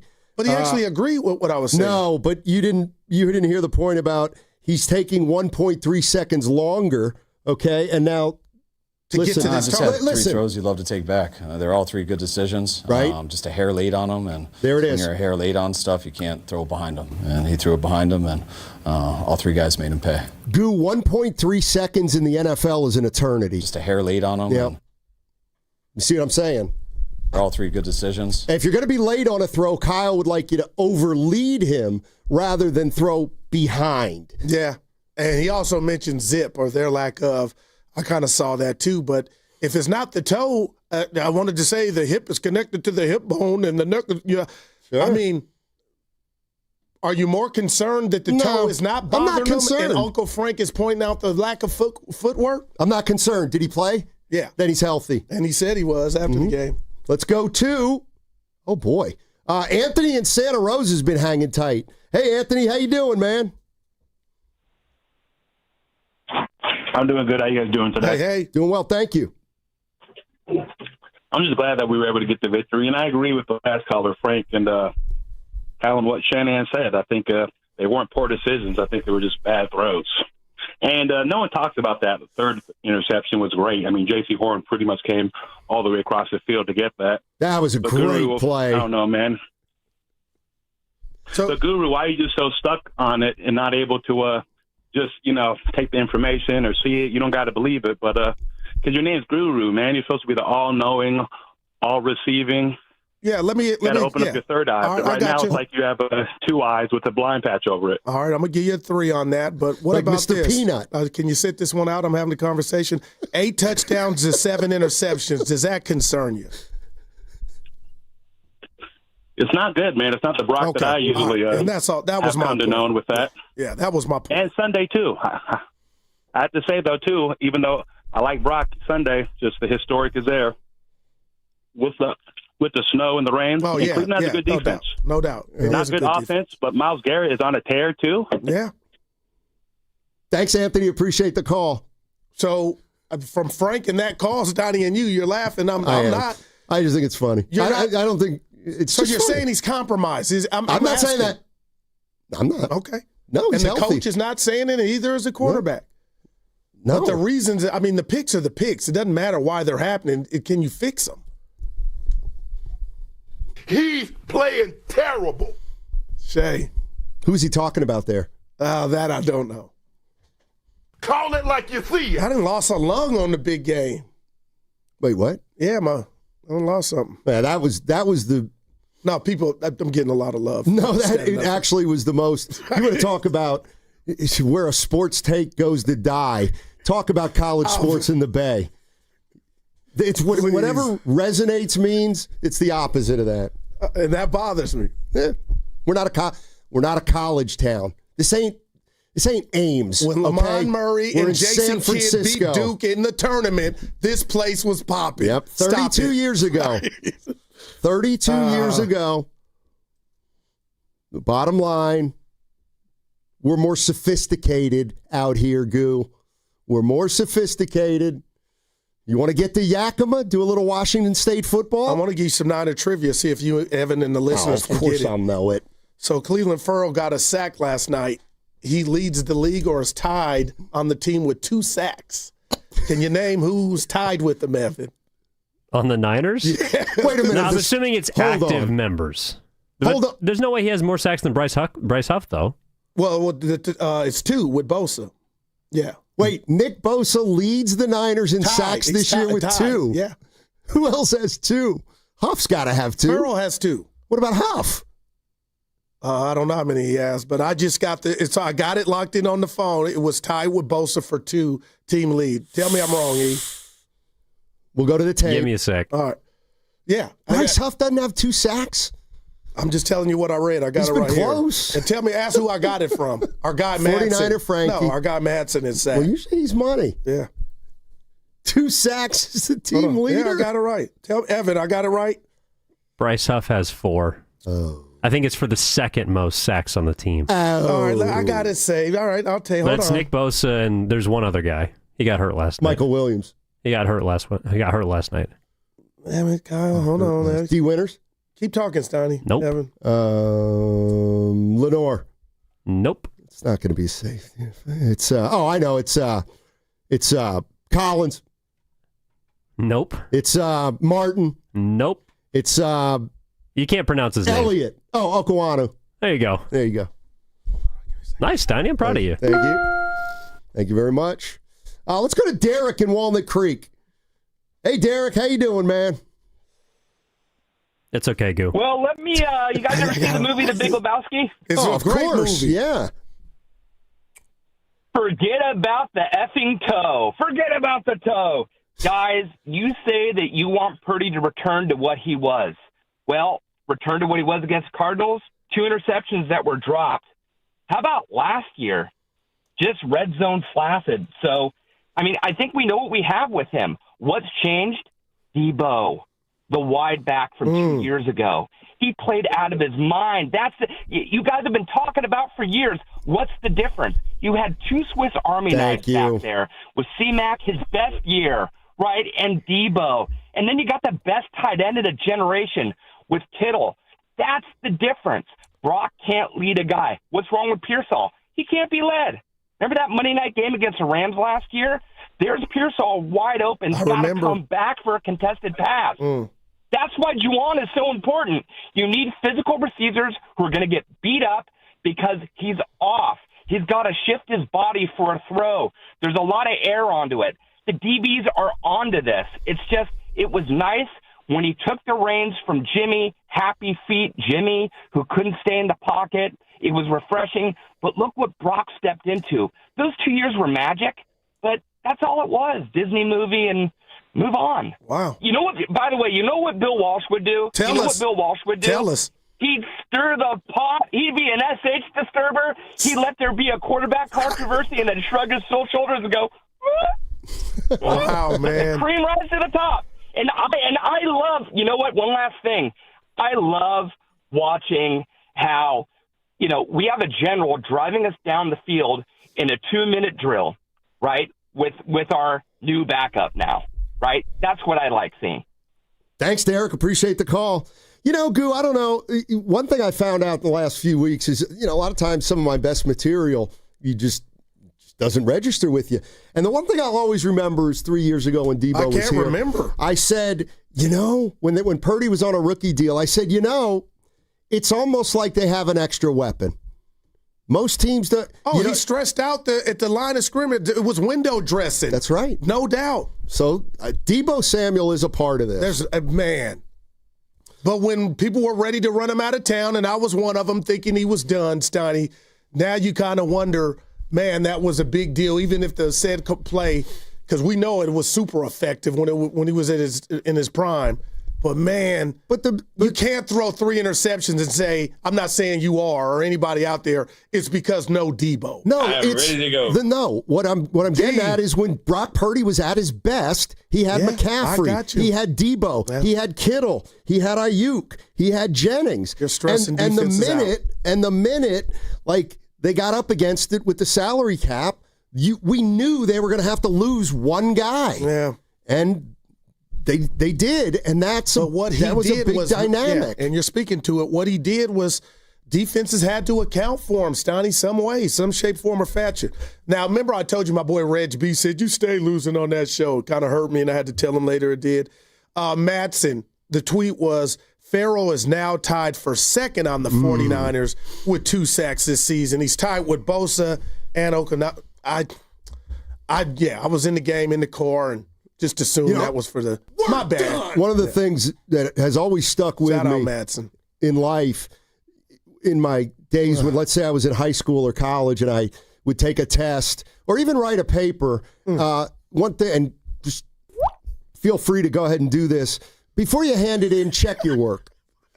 Just check your work first. And you know, had you taken just a little more of a glance at that tweet, it saved yourself some embarrassment. Now, that guy that tried to get me to bite the caller before the last caller. I liked him. No. What? When it was all said and done, he was just saying, I am a bit worried about the conditions coming up Sunday, but as far as if anybody's giving Brock the BOD, the benefit of the doubt, that's been me. I'm just telling you. You don't have to be all things to all people. I don't like what you're doing because I know what you really feel. And now What do I really feel? What was the skater? Ty Babylonia. Karaguchi. Yeah. Now you're kind of just skating over to the other side. Karaguchi. Yeah. You mean Nancy Kerrigan? Yeah, no. Or Christy Yamaguchi? Yamaguchi, yeah. And we know her brother. We know her brother. But anyway, come on, Steiny, stand on it now. You don't even know what you're saying. Yeah, that is not, he's got to be called out for that performance. Who? Brock. By who? The coach. Just a hair late on him, and don't say they were good decisions. All 3 good decisions. He's 8 up, 7 down. That's not good. That's not Brock Purdy like Steiny. 20-12 last year in what you deem substandard. But the bottom line is, man, you know, we can't ignore what Mac Jones did and how some people, right or wrong, were clamoring for him. And I think that got loud last night. And Shasky, one of them, in the stadium, Niner fans were kind of saying, was he going to get benched? And I wasn't expecting that. My trip to the game last night. Where's the one? He's too Yeah, you got to always, you got to think about all of it and why it's happening. It makes me a lot more hesitant if they're all bad decisions and stuff. But he was seeing it right. They were all really good decisions. He just missed the throw on them. So, I think it is a lot worse when you feel like he's not making the right decisions. But he wasn't. Last night he was making the right decisions. He just couldn't execute. Vern, I guess the next question, Steiny, would be, hey, what do you think about 8 touchdowns to 7 interceptions? What do you think about that ratio, Coach? Yeah, he's got to get better. Yeah. He's got to get better. Especially if they're going to hold. Steiny, Detroit's on their bumper. They got a hard schedule, too. But the Niners are in the spot. They got to have Operation Cleveland. But, man, you need your quarterback to be better than he was yesterday. You know what? Maybe you don't. That's how lousy these teams are. Are we going to hear? Cleveland's got a top-tier defense. No, seriously, man. Okay, so what? Your what are you boy's saying? on a tear. Miles Then if you do this double to team him. No, if you do this to Cleveland or any other team moving forward, it might bite you in the ass. See, this is the other thing. I would rather have Kyle Shanahan go up against Cleveland and Myles Garrett than Shedeur Sanders, quarterback in his second game against the Robert Saleh defense when he just urinated on another young quarterback, Bryce Young. Yeah. Like, this is Robert Saleh. Part of it. The defense, I get you. Robert Saleh just but they followed Bryce up Young the Atlanta game with the Ram debacle. But, it's about talent. So, they were great last night. They were flying around, and they had Brock Purdy's back for those interceptions. In the red zone, Stoney, those picks were happening, and the Niners kept them out. Jair Brown, give him credit. 2 picks. It's a short week, so tomorrow and then it's Thanksgiving. So can we just make one promise tomorrow? I got to hit because it'll be our last. It'll be our last show before Cleveland. Yeah. Don't sell me on Cleveland. Just stop it. Just stop it. Their defense. No. What about the weather? No, Stoney, come on. Oh my God. Oh my God, what? So you acknowledge the weather. Why would the weather be worse for the Niners? Brock can't throw the ball. I was talking about Brock in the conditions. Okay. That's a thing. We all know it. Am I wrong? You better be wrong. You better be wrong. No, that's a fact. Toyed. So, okay, then why would you play him? And I'm not kidding you. I swear to God, I have no proof. We have a dome quarterback and an outdoor quarterback. I'm just saying in conditions when there's precipitation and water. But this is what you do when you pander to the Niner fans. What if it's a weather game? It's a weather game for Cleveland then, too. Right. And the results are play through it. Like, why is that a disadvantage? Well, he's going to get a chance to do it. I'm just saying he could be behind the 8 ball if there's it's going to snow in Cleveland. We got our excuse now. I don't know. Weather affects both teams. Weather is the great equalizer, Steiny. But there's no excuse. Yes, you already saying, what about if it rains? Josh Allen it's like, okay, it rains. Mac Jones, they got an arm strong enough to throw in conditions. I don't know if Brock can, and he hasn't in the past. And they lost their last visit in Cleveland. With a better team. What, P.J. Walker or T.J. Walker? Who was the quarterback then? Who's better than Shedeur? What? And what do you got against Shedeur? Don't be one of them. Oh, don't be. Hey. He's a rookie quarterback, therefore he stinks. He just got his first win. Congrats. Who'd they beat? Raiders. He's looking for his first NFL win coming up. I'm just kidding. All right. What's coming up on the game is brought to you by Fremont Bank. Here for you, here for good. That segment also brought to you by Bay Area Fast Track. Oh, my God. Oh, my God, what? Starting January 1st, carpools must have 3 or more people and a Fast Track Flex toll tag set to 3+ to get the 50% carpool discount on all bridges except the Bay Bridge and the Golden Gate. Visit getfasttrack.org for details. Tired of the same old night out? Head to Ghostwood Kitchen, your neighborhood spot for an incredible time. They take pride in their huge selection of in-house craft beer, innovative craft cocktails made with fresh ingredients, and full menu of delicious scratch-made food. From their smash burgers to their unique appetizers. Don't miss their special entertainment nights featuring Wednesday night trivia. On Friday and Saturday night, Ghost Hour is 50% off all drinks, 9 p.m. to close, and featuring a live DJ on Fridays. Find your vibe at Ghostwood Kitchen, 911 Main Street in Redwood City, and at ghostwood.com. What if you could have reliable and intelligent Wi-Fi? And get this, what if you could keep it at the same price for 5 years? That's the Xfinity 5-year price guarantee. 5 years of Wi-Fi that boosts speeds to the devices that need them most. That finds and fixes problems before you even notice them. Like super intelligent Wi-Fi with a sixth sense. And that keeps you gaming in the fast lane, even when the whole family's banking on bandwidth. All your devices working in perfect harmony for 5 whole years. And here's the best part. No annual contracts, no hidden fees, and our best equipment included. Hey, let's face it, a lot can change in 5 years. Kids grow taller, dreams grow bigger. But your Wi-Fi? It would stay reliable and the price would stay put. The Xfinity 5-year price guarantee. Lock in your price and unlock the possibilities. Xfinity. Imagine that. Select plans only. Restrictions apply. In sports, success is about team effort, and the same is true for your hair. At Great Clips, we save your haircut details in clip notes, so every member of the highly skilled team knows exactly how to create your signature look. And with our easy-to-use app, you can check in from anywhere and get a ready next text when you're up next for a cut. It's the confidence of a great haircut delivered by a team you trust. Download our app today. Great Clips. It's gonna be great. Ante Hill for my friends at Ceremony Ford, and the year-end sales event is on now. This is the time to score 0% APR financing for 60 months with $0 down and 0 payments for 90 days on some of Ford's hottest models, including the F-150, Explorer, Escape, Super Duty Regular and Super Cab, Transit Van, Lightning, and the all-electric Mustang Mach-E. Look, I absolutely love my Explorer. It's perfect for my family, packed with cutting-edge tech and style to stand out wherever you go. And with deals like these, you won't want to miss this chance to grab your dream Ford. Remember, that's 0% APR for 60 months, $0 down, and no payments for 90 days. You can save big on top models right now, but hurry, these year-end deal savings end January 5th, so swing by Ceremony Ford in Colma, just off Ceremony Boulevard, or check out their incredible inventory right now at ceremonyford.com. Ceremony Ford, the Bay Area's go-to spot for unbeatable year-end deals, and don't forget to tell them that Bonte sent you. Do you have 3 ex-wives and your current trophy wife wants a life insurance policy 3 times the size of the policies you had to purchase for your previous mistakes?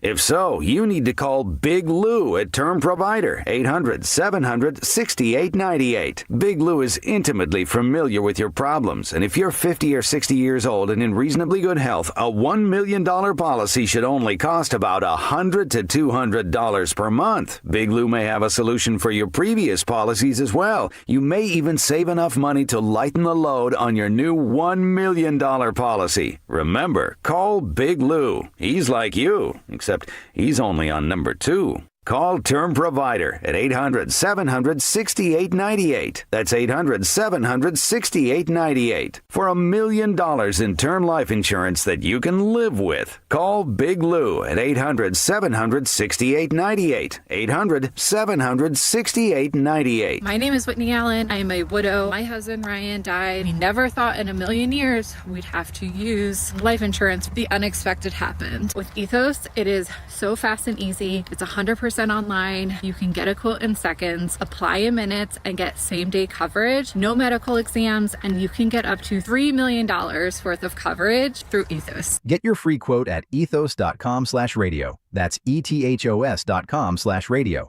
Time spent on application may vary. Online health questions required. Oh no, stomach issues again? Stomach issues? Who are you? Your pancreas. I could be the real reason for your diarrhea, gas, bloating, stomach pain, or loose oily stools. I thought it was my stomach. People often do, but any of these symptoms could mean having a condition called exocrine pancreatic insufficiency, or EPI. With EPI, the pancreas doesn't release enough enzymes to break down food, but EPI is manageable. Use the symptom checker on identifyepi.com and speak with your doctor. That's identifyepi.com. EPI.com. Sponsored by AbbVie. San Jose, sunny in the afternoon, high of 66. Weather brought to you by Staples. Have an easy holiday at Staples. Save on top tech and gaming gifts, shipping supplies and services to get your packages there safely, even custom cards and wrapping paper. Staples. That was easy.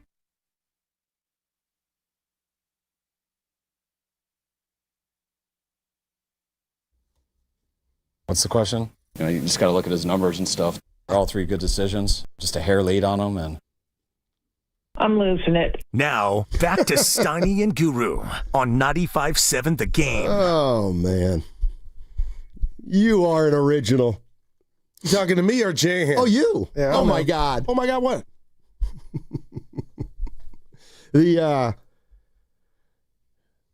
All this doubt about Brock Purdy, I didn't. No, it's not. I don't feel like we were hearing that when, 2-3 years ago, and now we're worried he's not good. No, it's not that. It's guys like you that are trying to play both sides of the fence, because when I talk about Brock and what he's done, the good stuff is not valid or it's expired. It's old. But then when you make your point about why there should be red lights flashing, you go to the Christmas game and say he hadn't been good since last year and a half. Like, if you can answer this question, I'll never ask you again. What does Brock Purdy getting the 49ers to the Super Bowl 3 years ago mean right now? Well, in regard to his paycheck. I'm not talking about his paycheck. I'm talking about his performance. I got you. But what's more relevant?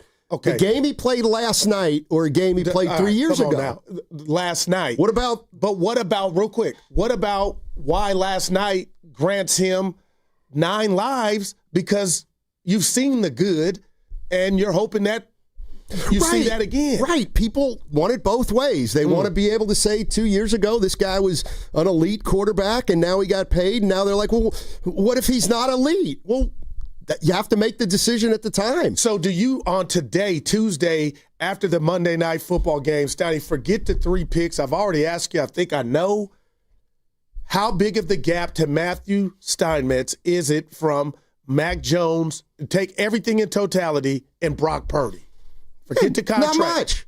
Not much. Not much. And that's why I guess I'm just saying. I mean, I think Purdy's better.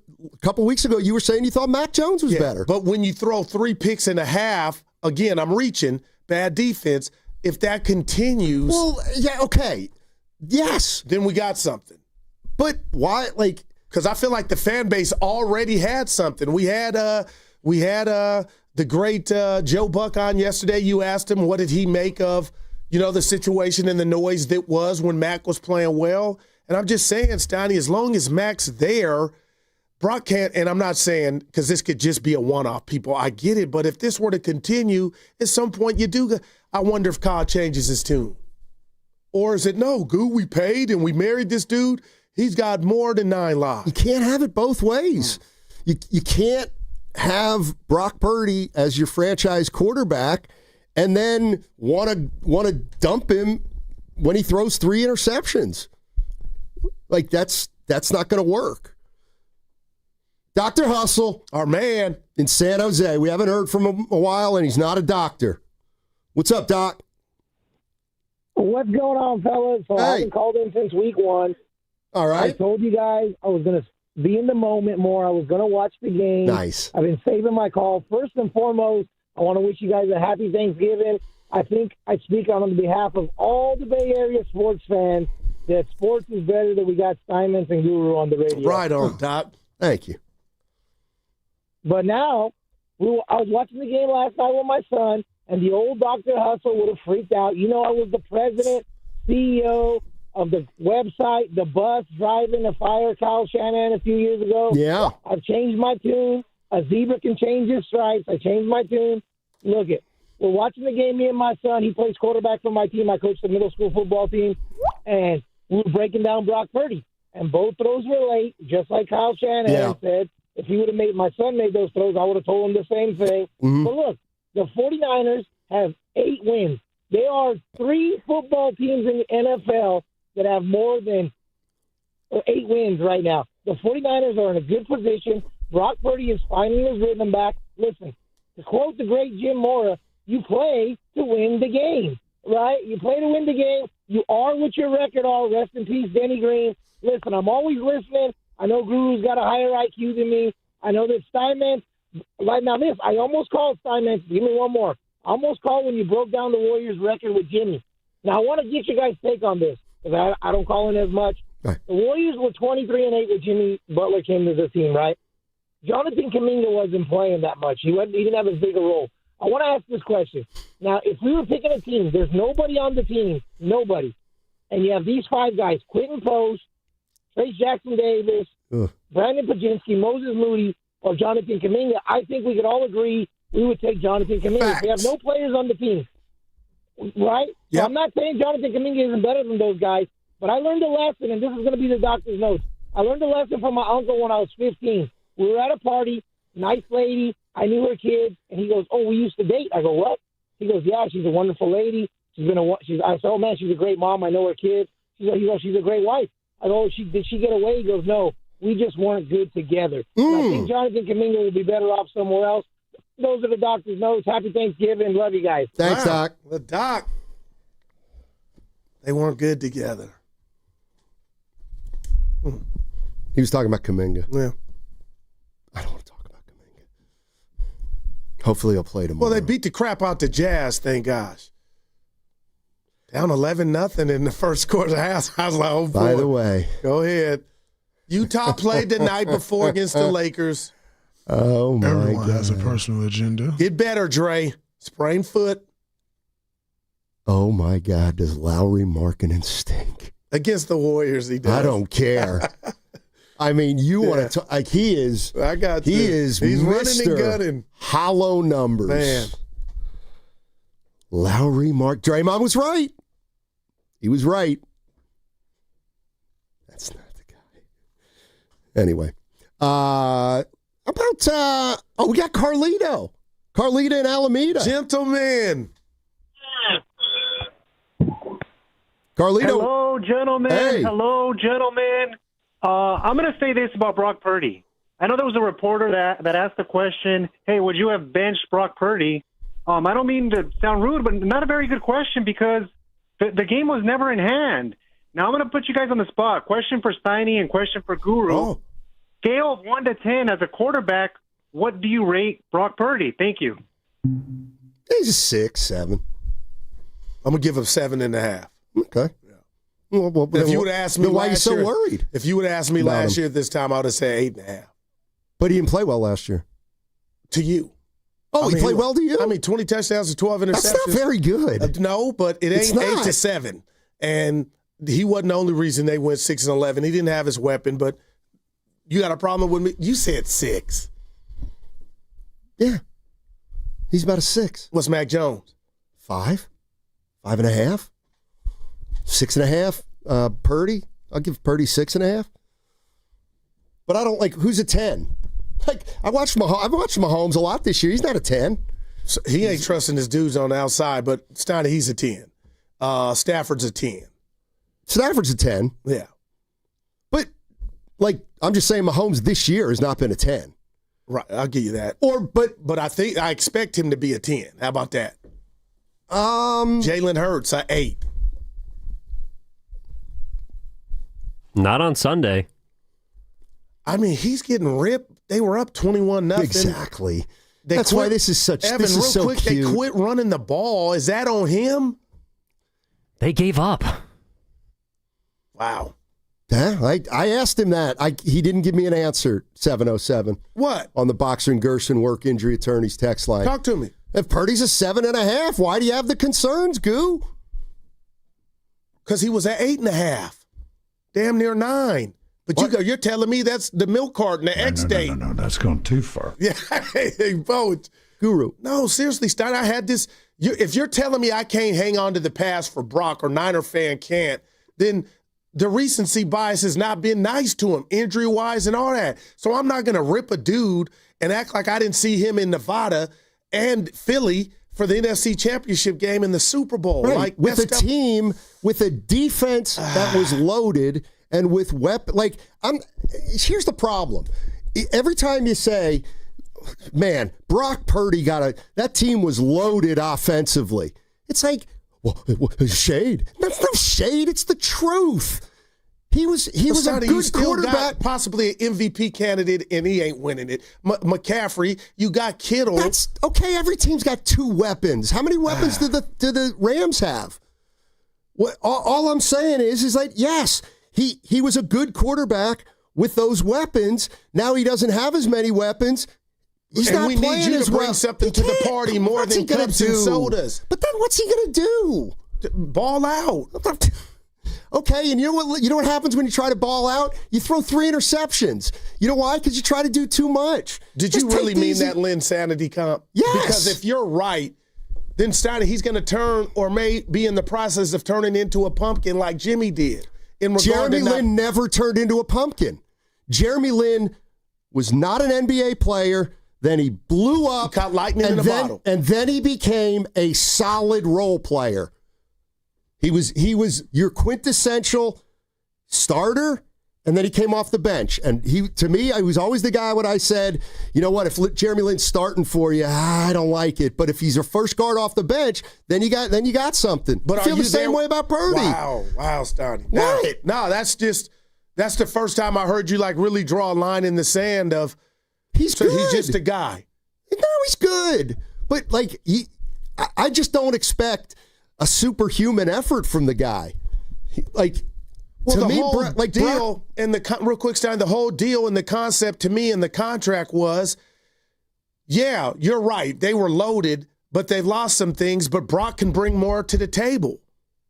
Okay, if that's what you think. He's been hurt, so we don't have a lot of games. Listen, if you want to rationalize wherever the 49ers are right now, you can.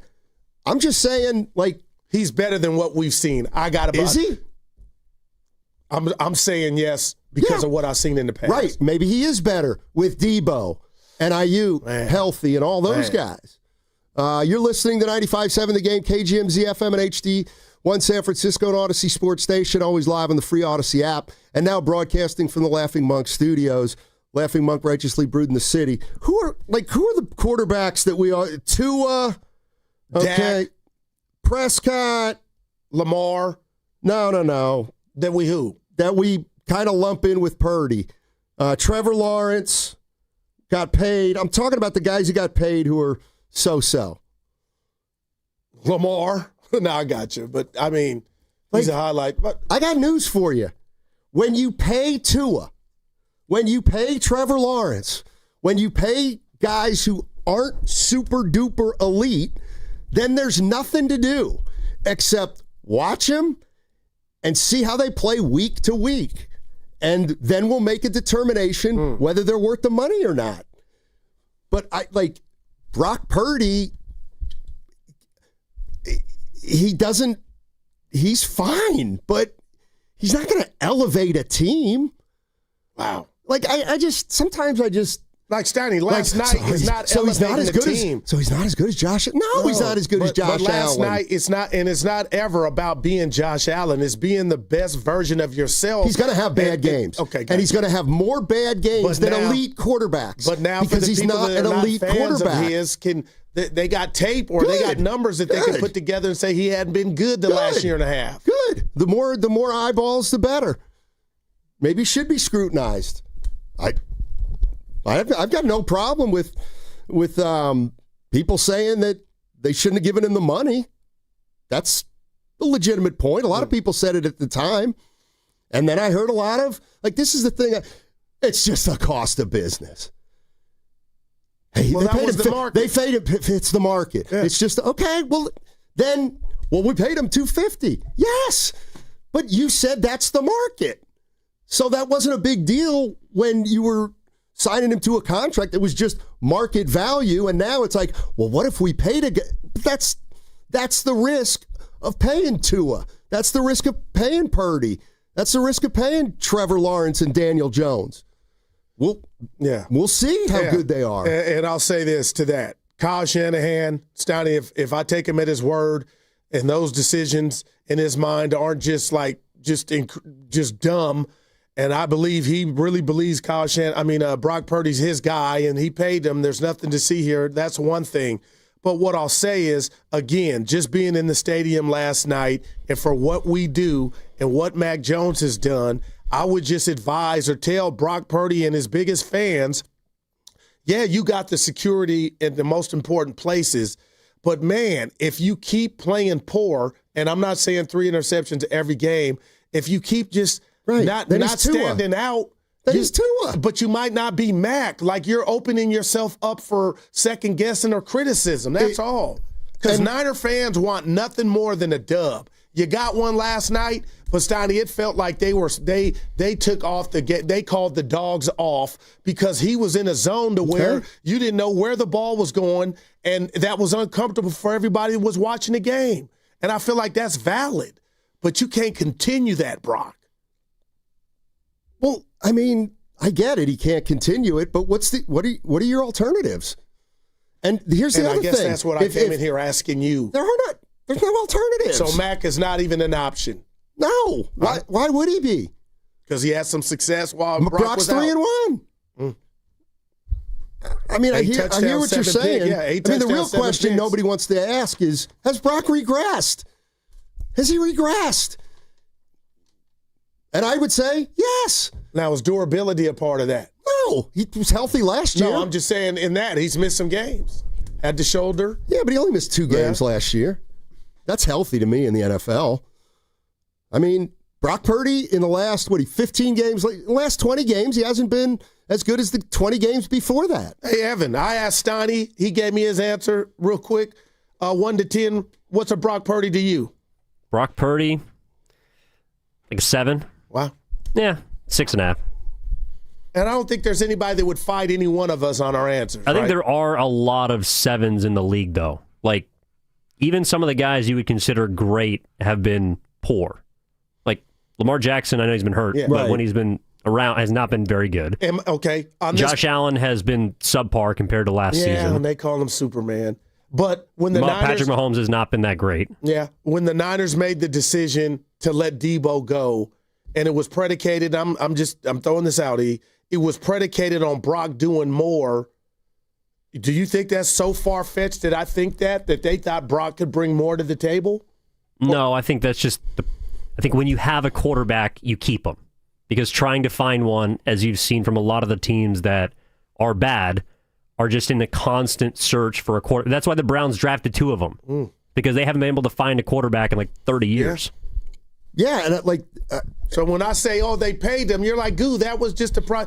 I mean, I'm not saying it may have been a mistake. I don't know. But it's like, why would the 49ers be a different situation after they paid Purdy as like Jordan Love? How do people feel? How's Jordan Love? Remember, I was high on him 2 years ago. Exactly. I wouldn't touch him with a 10-foot pole. Guess what? They're in the same boat. But what about you brought up Tua? I think Miami regrets paying him. I'm sure they do. And maybe the 49ers will regret paying Purdy. Maybe they already do. But this is I'm just done thinking that the situation's unique around here. It's not unique. I mean, Jalen Hurts is getting crapped on in Philly. Brock might be Tua. He might be Trevor Lawrence. He might be Jordan Love. I'm sure in all 3 of those cities, they're saying, should we have paid our guy? Or how good is our guy? But the one consistent thing about all 3 is at one time you thought, oh my gosh, watch out. Jordan's was his rookie year, Jordan Love, and he's regressed. Right, and Purdy had one too, and they paid him. I'm looking at Kyler Murray. Oh, my gosh. Would you like to have a Kyler Murray? I'm Steiny, I don't. I mean, Kirk Cousins is still making 45. Geno Smith's making 40. Guess what? Welcome to the club. Welcome to the club of having a quarterback you're not sure of. This is from a Niner fan. Just give me your take. It feels like we went all in on a stock and the market crashed. Like, that's too severe. Because it looks like you're headed to the offs. You're injured. You have no identity on D, but man, he would have to stink up the joint more for that to hit. I can't tell you how to feel. Let's go to Pete in Rhode Island. Hey, Pete, how you doing? Doing great, guys. You sound great. I love your show. Thank you. Thank you for having me on today. I consider your show one of the best that I listen to. Thank you. Man, And all I'm the an way East from Coaster. Rhode Island. Damn, thank you, man. Yeah, I'm a 49ers fan. I've been out here for 8 years, but now my Patriots coming back. So I don't want to cheat on the 49ers, but I do love the Pats. And I just got this to say that it's a really complicated situation with Purdy. And not only that, and with the Golden State Warriors, because you deal with injuries, and the Golden State Warriors and the 49ers are one injury away from being irrelevant, in my opinion. I mean, they ran McCaffrey the other day, almost 60% of the plays. You know, a good coach would be able to find someone else that is an adequate weapon, put him in the place that makes them successful. And in the same hand, I'm not a big fan of Draymond Green. I do love Dennis Rodman. I've met him personally, and I probably love Draymond Green, but I think when he punched one of his players, that should have been the end of his career, in that in my opinion. But let's get back to the 49ers. That was a lucky win for them yesterday. Purdy didn't look good, and I'm 71. I'm dealing with a foot injury right now, and it's not turf toe, but it's tough to step. So, I mean, I can't imagine. You had a call that said he was like 1.3 seconds off on his throws. Yeah. That might be it. I mean, he might not be completely ready yet. Plus, he doesn't have the targets he had when they went to the Super Bowl. No, he doesn't. So Ayuk and these players like that. And when you got a quarterback like that, I mean, you got a great backup in Mac Jones. Let's be honest. You got two quarterbacks that can do the same job, in my opinion. Well, there's not a heck of a lot of difference in them. That may be the issue. Except what they're being paid. Yeah. Now they bought into Brock Purdy. If you're going to buy into Brock Purdy, then you surround him with money that's going to make him succeed. You go out and you find a line that's going to cover him. You find some receivers. Other than Kittle's, Pierce, there's just not enough bodies on the floor that are going to acclimate his game. Hey, Pete. And he did look a couple seconds behind in a lot of those passes. Hey, Pete, got a question for you. Yes, sir. You live in Newport? I grew up in Newport. Man. How much money do your parents make? Oh, man. No, listen, my mother just died at 102. Oh, my God. She was 3 weeks away from 103, and she went out. My brother left her alone, and she went out partying with her friends and fell. And being Irish and German, I could always say, how close was she to the bar? And they said, close. I said, we can accept that. But aside from that, listen, that's a great life, man. 102, wow. 102, and she was more cognizant. And as she walked down 3 flights of stairs, she had no walker. She's German and Irish, and she was my idol. Even at the age of 70, I'd go home to surf the East Coast when there's a hurricane, and she would tell me, don't go out with a wet head. Wow, man. Hey, Pete, don't be a stranger. Damn, Mom. Appreciate it, man. That's Pete from Rhode Island. 102, no walker? Just one other thing I want to be able to do at 100, but I can't talk about. It might have been Rick, 102. Oh, Rick apologized. Wow. He did. Yeah. Oh my God. No, I heard. This is what I mean. No, but he apologized. What do you want? But what did he apologize for? So he thought humiliating Kalena Azubuike in front of So he thought millions? he was talking to Bob. That's what he said. Thousands. Yeah. No, I get. I didn't think he dissed Kalena. He goes, you didn't play. He didn't know who he was talking to, Steiny. He cannot be that guy. No, that's it didn't hit for me like it was hitting on the internet. It was pretty bad. That's because he's part of our group. It's not that I don't. You think I care about that stuff? Now, this happened in Phoenix with Eddie Johnson. Oh man! All right, let me see what we got here. I'll tell you what we got here. 888-957-9570 is the number. A lot of Purdy Warriors. Just one game. This Wednesday is your chance to win great prizes every single hour from 6 a.m. until 6 p.m. Warrior tickets, AC/DC tickets, Warriors bobbleheads, and much more. That's this Wednesday, every hour at 6 a.m. It's our Thanksgiving blowout right here on 95.7 The Game.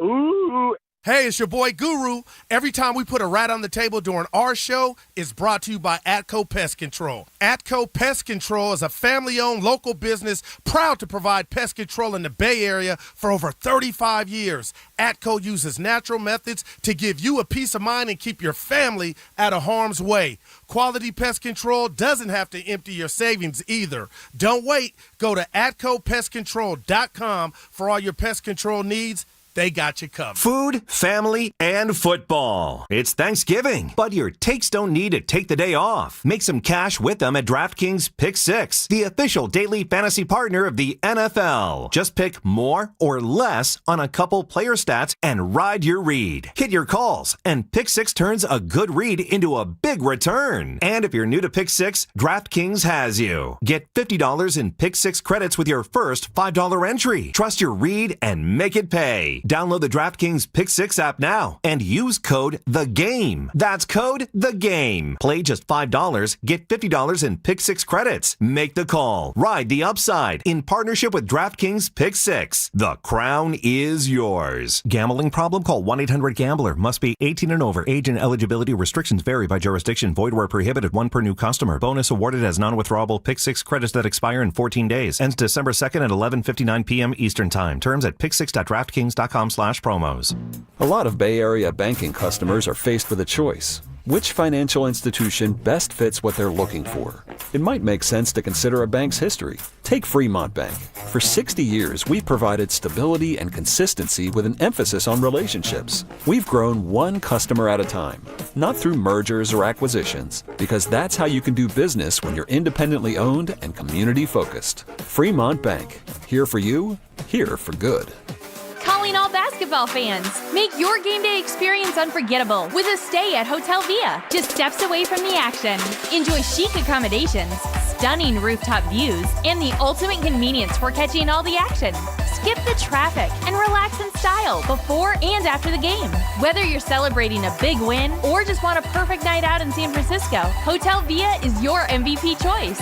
Book now at hotelviasf.com and make your game day a slam dunk at Hotel Via.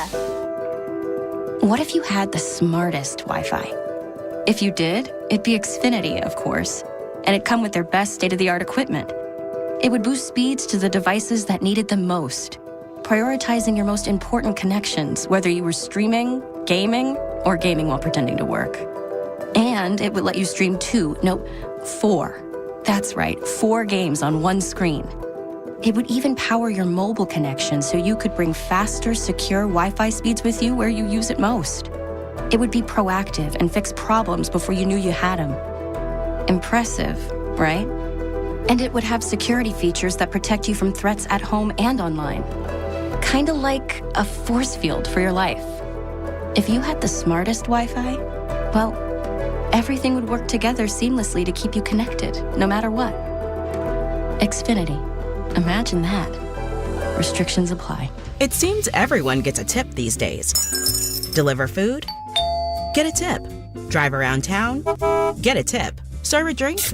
Get a tip. But here's one tip that can help you find a higher paying career. Merit America can help you get the training and support to find and succeed in an in-demand job, like data analytics or HR admin or supply chain planning. It may be the last tip you ever need. Learn more at meritamerica.org. Just hearing the word IRS can make people break out in a cold sweat. No one wants to deal with the IRS, and now you don't have to. The good news is Legal Tax Defense has been successfully negotiating with the IRS for more than 15 years. It doesn't matter how much you owe, whether it's $5,000 or $5 million. You deserve the best in the business on your side, and that is Legal Tax Defense. Even if you're working with someone else and just want a second opinion, there is no cost or obligation to call. They can prevent levies, liens, wage garnishments, even file back tax returns. And the best news about Legal Tax Defense is they won't take your case unless they know they will reduce or eliminate your tax debt. Call Legal Tax Defense right now for a free no-risk consultation. 800-323-8922. 800-323-8922. You have nothing to lose but everything to gain. 800-323-8922. Running a small business is a daily balancing act. One late shipment, one price hike, one employee issue, and your whole month, maybe the entire year, could be in trouble. That's where LendSeek comes in. I needed $100,000 fast to keep up with inventory demands. LendSeek had me funded the same day I applied. Between their AI platform finding the fastest deal and a dedicated funding specialist guiding the process, it couldn't have been easier. Our AI-driven platform matches your business with the right program from over 100 funders, up to $2 million in as fast as 24 hours. Don't wait until it's too late. If you've been in business at least 2 years with more than $500,000 in annual revenue, qualifying is simple. No collateral, no out-of-pocket costs, no hassle. From lines of credit, term loans to revenue-based financing, LendSeek is open for business. Apply in minutes at lendseek.com. That's LENDSEEK.com.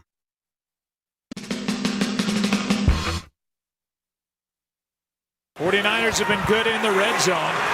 Last 5 games, 16 touchdowns, 19 trips. Here's Jennings. And he's going to take it in after breaking tackles. Touchdown 49ers. Now, back to Steiny and Guru on 95.7 The Game. Joe Buck on the call with Troy Aikman, ESPN. Niners win 20-9. Brock Purdy throws 3 interceptions in the first half, but they overcome. All right. This is the one. This is the one. This is the text I'm starting this segment with on the Boxer and Gerson Work Injury Attorneys text line from the 510. At the time, everyone was saying the Niners have to pay Purdy, while at the same time admitting they probably wouldn't pay him that much. It makes no sense. There is not one other team that would have paid him $280 million. Why did we have to? Because you either had to do it or you had to not do it. There was no in between. But I'm kind of with him in the fact that if you pay a guy what the 49ers have paid for their guy, then he's your guy, even though he might not be a top 5 quarterback or top 8 quarterback. You got to live with it. Yeah, but the funny thing about this is, Stoney, when he got hurt, you had a former starter, top pick, Mac Jones, come in and excel. So it was now like you got, 1.5. We got Brock, and now we got Mac Jones. And, it's nobody's fault, but the fact that you've seen some regression or maybe not the best part of Brock Purdy, I mean, people are still holding on to the good part of what they've seen, the stronger throws from Mac Jones. So I get it, Sonny, and I know a fan's best friend is the backup quarterback, but I was just throwing it out there because I told you, and I've been in the camp of nothing's going to pop off. Brock's going to come back, ball out, and he looked better in Arizona, and he's probably got 100 more of these to where if he went bad, he probably wouldn't get replaced, but you've made some interesting points, and so have other people about, hey, Goo, they paid him. So have a lot of other people. Just because they paid them doesn't mean you got to be a slave to that contract. And if you have an option, which a lot of teams don't, in regard to maybe equal or a different quarterback back there like Mac Jones, it does make it interesting. And me being at the game, hearing random fans of all ages, men and women say, or just throw out the point of Mac Jones, it got kind of eerie in there a little bit. Like, to me, Mac Jones, to me, is irrelevant. Let's assume Mac Jones is the best backup quarterback in the league. All right, well then Brock Purdy is the starter, and he's better than Mac Jones, but maybe only by 10%. Okay, well, guess what? You paid a guy who's 10% better than Mac Jones $50 million. Like, that's what you did, and that's okay. And now we've got 3 or 4 years to see if it's going to work out. Yeah. And it has worked out thus far in regard to him taking you to an NFC championship game, which you lost when he got hurt, and following that up with a trip to Vegas and a chance to beat the Chiefs in the Super Bowl not too long ago. No, like I don't. Like, you know what I'm saying, Stoney? Like, that means something. I know it's been a while, but, man, and I don't care if we were in Denver. Like, Stoney, no starting quarterback can have 3 picks and a half.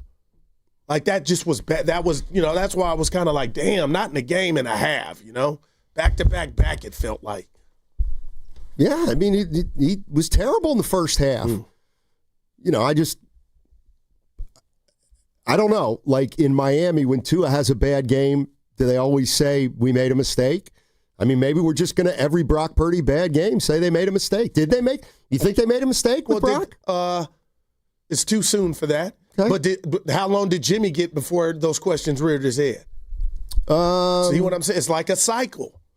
Jimmy got you to a Super Bowl NFC championship game. And just from my vantage point, it was because of his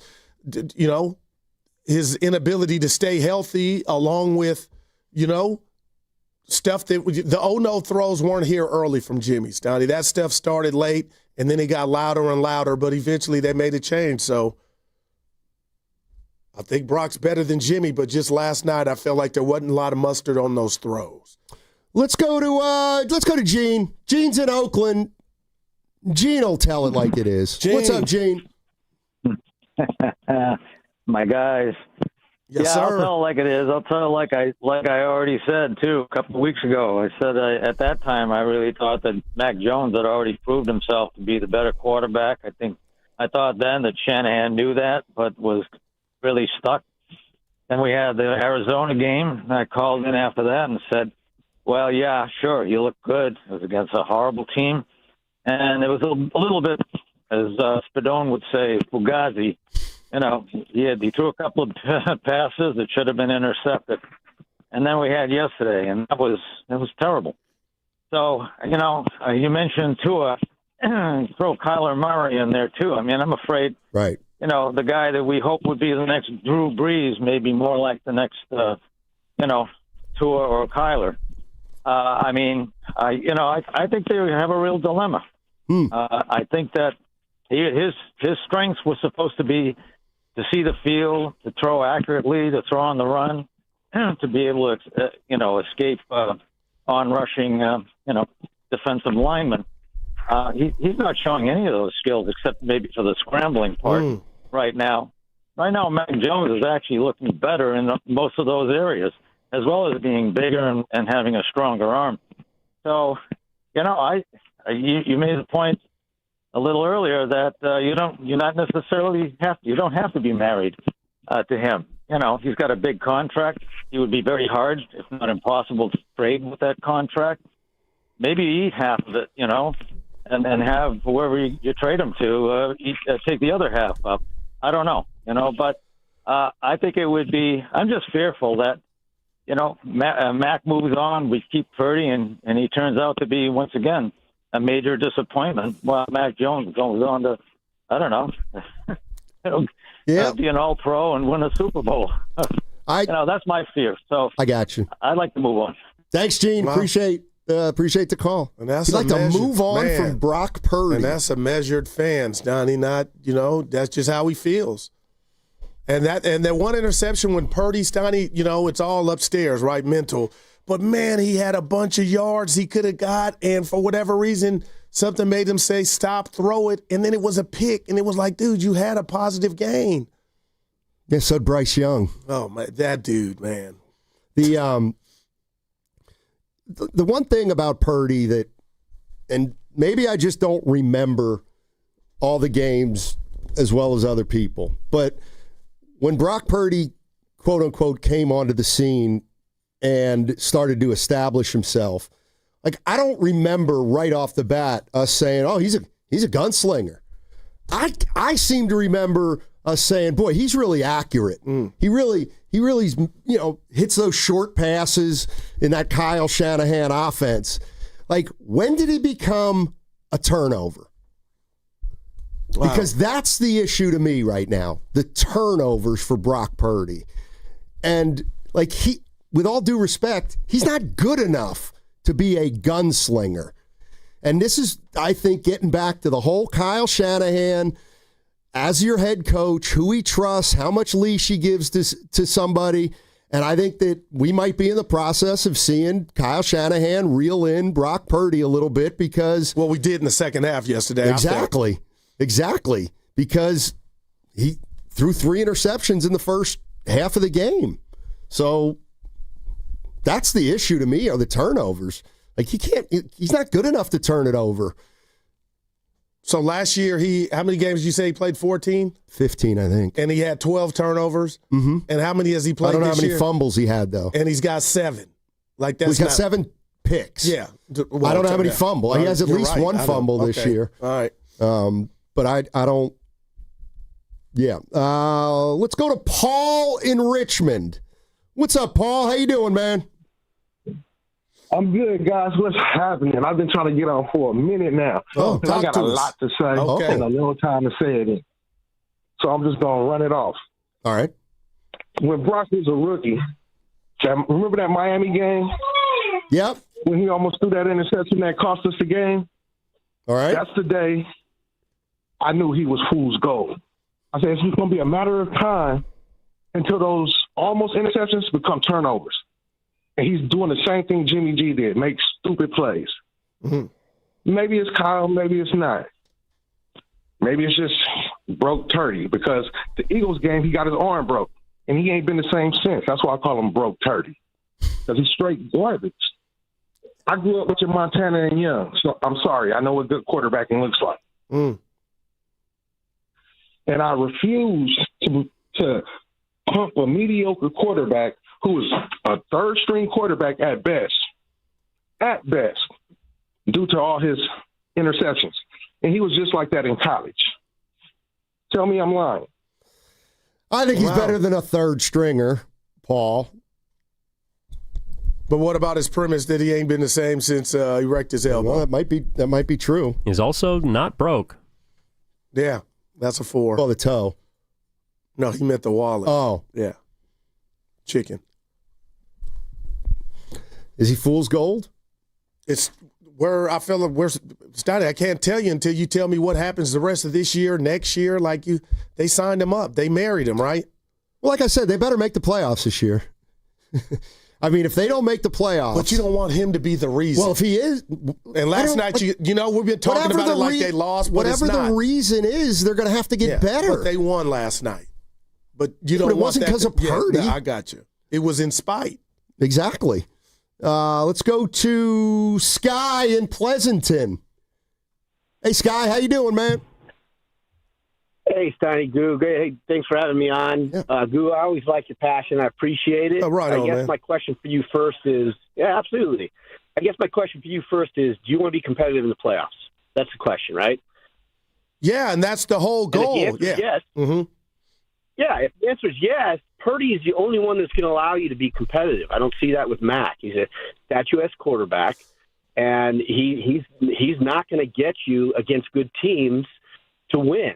Purdy's back 2 weeks after his injury, so his timing's off. So if you listen to Shanahan, in order for him to be competitive, he has to have a quarterback who can scramble and use his legs and also throw on the run, and he needs to make sure that Purdy's timing's going to be back. Now, what Steiny's been saying from the beginning is this is a schedule win. I mean, you're talking about the 21st team in the red zone. That's the reason they won that game. The Carolina Panthers can't score the ball in the red zone. You're running up against another team, which could be another schedule win, against the Cleveland Browns that is 22nd. Okay? Now, the only difference is Cleveland is a hell of a defensive team. So are you going to be able to put up 20 points knowing that they're going to focus it on the run game and put a lot more pressure on Purdy? So the real test is, can he get his timing back? Because if you look at those 3 interceptions, those were not bad decisions like a Jimmy Garoppolo. Those were his timing's off. And you get a guy 2 weeks to get his timing back, he's not going to be like a quarterback that's been playing the whole season that's had the ability to get his timing down. Now let's judge him 4 or 5 weeks in. If he's still doing the same things and not leading his receivers like he was able to do before, then okay. But again, this is a schedule win. You got a healthy McCaffrey that's going to help you too. You got a Kittle that can always release to as well on the short passes to get you extra downs and do game management, which is why you guys are lucky, because you got probably the best coach one of the best coaches in the league with Shanahan, and you got one of the best defensive coaches in the league with Saleh, and they work really well in tandem.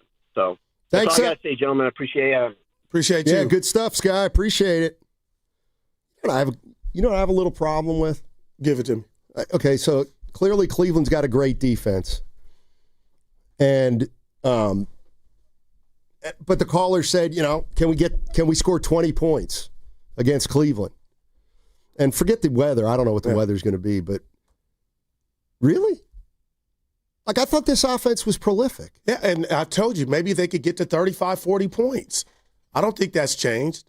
But last night, when they went on that 15-play drive and kept the ball for almost 9 minutes, I'm like, okay, wow, this is going to be dominance. And maybe that's what was so shocking, that Purdy single-handedly kept Carolina in the game. So help me out here. Yeah. I'm looking at the Cleveland Browns, and best defensive player in the league is on that team. Okay, so let me just go through the points they've given up. All right. Week 2, they gave up 41 to Baltimore.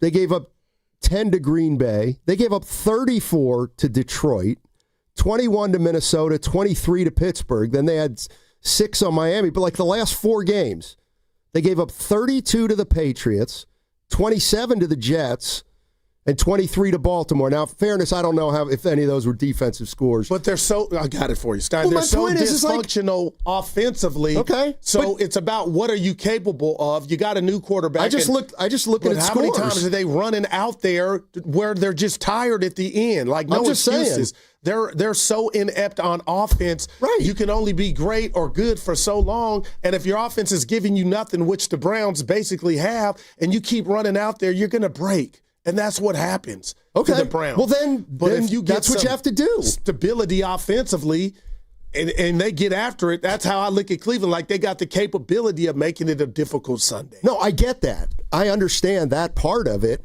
But why are we taking any onus off this offense? Like, their offense, they're healthy. They are 100% healthy right now. Well, they're not. Yes, they are. Ayuk's not even on the team. Right. He's gone. All right, but he hasn't played in well over a year. He's no factor. He's not on the team anymore. It was designed He's to not be with coming him, back. Steiny. Oh, please. My point is like if they're completely whole on offense. Like, give me a break with like, go to Cleveland and score. Well, what about what the caller just said? Brock needs some time, and this was the second game. Okay, I'm just saying you're whole offensively. You're as healthy as you're ever going to be this year. But we're already saying, if they don't score in Cleveland, it's understand. Really? I thought Kyle Shanahan was cutthroat. No, was the kind of coach that could scheme up offense under a lot of conditions. And all I'm saying is this. They're healthy right now on offense. And I think that offensive performance yesterday was terrible. But again, and that's what just has me flummoxed, is Kyle Shanahan, the great, he can't go out there and deliver the ball. The reason I think we all believe they weren't was a big part was the quarterback. For him to say those were good decisions, maybe better's coming down the road. But that's what cut me like, damn, Kyle, you really saying those were – and if you're telling me he's just off, Frank, I get you. In Atlanta, I felt that. But it is what it is, man. And they had 3 turnovers straight from your quarterback, almost 4 with the McCaffrey fumble. And it's like, man, that's not going to get you far or get you in. Because if you weren't playing the Panthers, Donnie, and you had a quarterback better than Bryce Young, maybe that game goes different. That's why the schedule has completely camouflaged what we know about this team. It just has this year. We just don't know. But I think here's what the consensus seems to be. I don't think most 49er fans think that the Niners can beat a good team, particularly in the postseason, at least as of now with the defense they've got. And I don't necessarily disagree with that. It's going to be hard for them to win a playoff game, and it's going to be obviously even harder to win more than one playoff game. Let's go to Flea in Oakland. Flea. What's up, Flea? How you doing? What's going on, guys? Steiny, you just said a mouthful. You kind of, I got to pivot from what I was going to say because, Steiny, you just said what everybody is saying. Basically, subconsciously, we knowing if we had a better quarterback with the offense that we supposed to have, we got all our guys back healthy, we should have scored 42 points last night. Yeah. Wow. Purdy throwing picks. He could have had 5 picks. Because one he threw over, if dude was back 3 more yards, that was a pick. He threw an out route. The other guy had a pick. If he was out just another 2 more inches, that was another pick. So he could have threw 5 picks. So the thing is this, Steiny and Goo, is it about winning or is it about because they paid Brock Purdy? That's the question. Because if they feel Matt Jones is better, why is he not out there quarterbacking? Because of the contract and they paid him. So if he come out against Cleveland, he got, let's say 1 pick and 1 fumble. The Niners lose by 3. He come back next week, he's quarterbacking again. Is it about winning or is it because they paid him?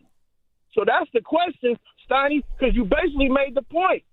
All their offense is intact except IU. So what is the problem? Thanks, Flea. Appreciate the call. Yeah. Well, we know that's why I said, Steiny, in corporate or in any walk of life, follow the money. And I thought, Brock had earned that bread, and they're not going to make that change just from the hit of what it would look like this early to make a switch. And that's why I never thought Mac Jones was a threat to overtake Brock or ride the hot hand per se. But to Flea's point, this is about what has Brock done for you. And obviously that means something, Steiny. You just paid Brock Purdy, and the CNN, the politics, the political component to this is you're not going away from Brock. He's got to really be bad going into next year, Steiny. Well, if they don't make the playoffs, then something really went wrong. And I don't, it could be a case of the defense is eventually going to let them down, but as the defense is letting them down over the course of the rest of the season, the offense has to be better than this. That's that was all disappointing. Nobody can tell you nothing else. That was disappointing. So so I guess we gotta. I'm also willing to say, you get that first game back from injury, you play the second game back from injury. Maybe, all right.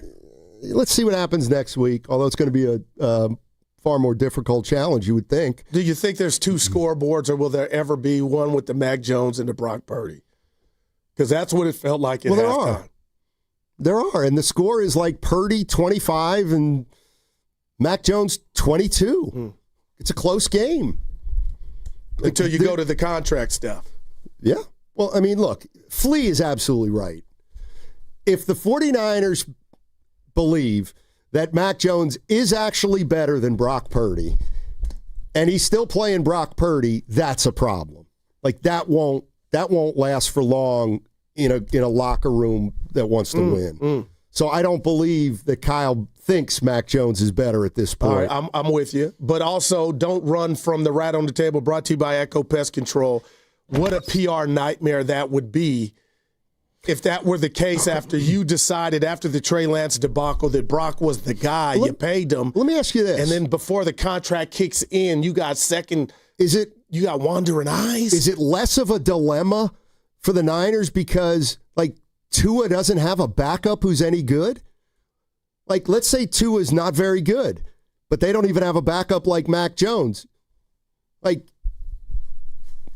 Is that Tua's fault? That's the whole thing. Some teams don't have the luxury of having an option that might be a better option.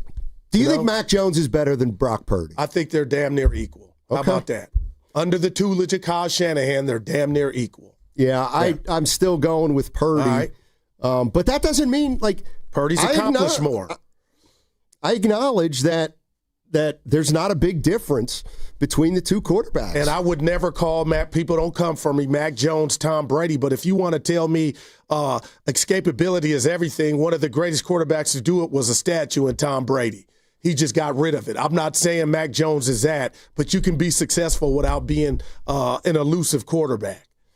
All right, 888-957-9570 is the number. What's coming up on the game is brought to you by Fremont Bank. Here for you, here for good. That segment also sponsored by the California Office of Traffic Safety and Caltrans. My mom, my dad, works for Caltrans. On the freeway, right next to speeding cars. Please be careful. Flashing lights mean move over. Brought to you by the kids of Caltrans.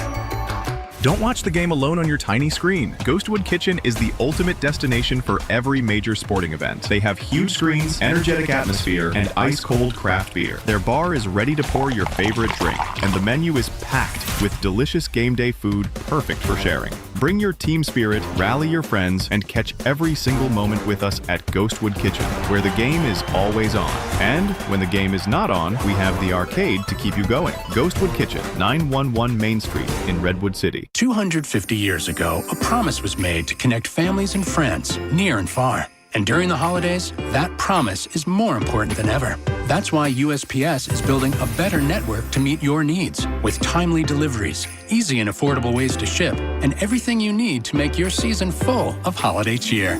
Our purpose is delivering your peace of mind, knowing your love will arrive, bringing joy to all. The United States Postal Service. Learn more at USPS.com/holidays. Want to interact with the hosts but can't call? Text the Boxer and Gerson Work Injury Attorneys text line at 888-957-9570. Boxer and Gerson, Northern California's premier workers' compensation law firm, helping injured workers get their lives back for over 40 years. Blue and Gold fans, let's get engaged. Cast your vote in our Expo online before every basketball game on Willard and Debs. Brought to you by Shane Co., your friend and jeweler, where you'll find the Bay Area's best selection of unique engagement rings and their unmatched free lifetime warranty. Visit Shane Co. today.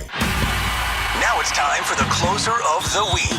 Presented by LiftMaster and R&S Doors. Turn your garage into the envy of the neighborhood. Visit rsdoors.com. This week's closer comes from Gabby from Oakland. Great work by Lupe and Juan. They repaired our roll-up door promptly without disrupting our operations, and now it looks and sounds even better than before. Thank you, R&S.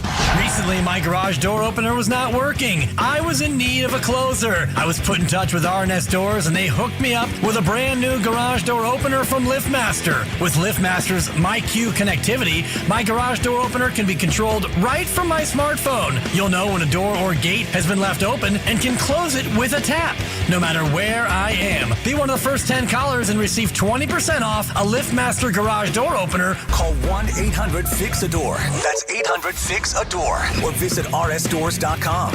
R&S Doors. Look for the red truck. Imagine being the wizard of your own home. With Xfinity, intelligent self-healing Wi-Fi fixes problems like magic. It boostifies speeds to your devices when you need it most, and makes your favorite Wicked content sparklify on every screen. All while a spell of protection helps keep your family safe online. When you're out in Oz, Xfinity Mobile joins Wi-Fi and 5G to keep your phone connected from here to the Emerald City. If you had the most intelligent Wi-Fi from Xfinity, everything would work together for good. And now you can cast a spell to stop time and keep your internet bill steady for 5 whole years with the Xfinity 5-year price guarantee. No contracts or commitments with amazifying equipment included. Xfinity, imagine that. And see Wicked for good, only in theaters November 21st. Restrictions apply, select plans only. Xfinity Mobile requires Xfinity Internet. In sports, success is about team effort, and the same is true for your hair. At Great Clips, we save your haircut details in clip notes, so every member of the highly skilled team knows exactly how to create your signature look. And with our easy-to-use app, you can check in from anywhere and get a ready next text when you're up next for a cut. It's the confidence of a great haircut delivered by a team you trust. Download our app today. Great Clips. It's gonna be great. Almost every 8 minutes. That's how often Uber received a report of sexual assault or sexual misconduct. And despite over 400,000 reports, Uber turned a blind eye. Instead of protecting women, Uber downplayed the problem, delayed safety measures, and prioritized profit over passenger safety. Now, Uber wants to stop Californians from holding them accountable in court. Every 8 minutes, Uber tries to silence victims. Paid for by Habas and Associates. Oh, hey, welcome to gift wrapping. Whoa, Zoe Saldana. Hey, can you wrap these, please? Wow, iPhone 17s. You splurged. At T-Mobile, you can get 4 iPhone 17s on them. The new center stage front camera is amazing for group selfies. It's the perfect gift for everyone. I'm the worst. I only got my mom a robe. Well, it's better than socks. So I have to trade in my old phone, right? No, at T-Mobile, there's no trade-ins needed when you switch. Keep your old phone or give it as a gift. Incredible. In fact, wrap up my old phone too for my Aunt Rosa. Forget that. Aunt Liz will be jealous. Sounds like my family drama. Oh, I got it. I'll give it to my abuela. I'll take reindeer paper with, hey, where are you going? To T-Mobile! The holidays are better at T-Mobile. Get 4 iPhone 17s on us, no trade-in needed when you switch. Plus 4 lines for just $25 a line. With 24 monthly bill credits and 4 eligible port-ins on essentials for well-qualified customers. Auto pay plus taxes, fees, and $35 device connection charge. Credits ended. Balance due if you pay off early or cancel. Contact us. Finance agreement 256 gigabytes, $830 required. Visit T-Mobile.com. Red and Gold Game Day starts at Laughing Monk Brewing. Park for free. Enjoy amazing food, ice-cold beer, and every game on TV. Catch 95.7 The Game's pregame show. Then hop on the free shuttle straight to the stadium. Sign up now at 957thegame.com.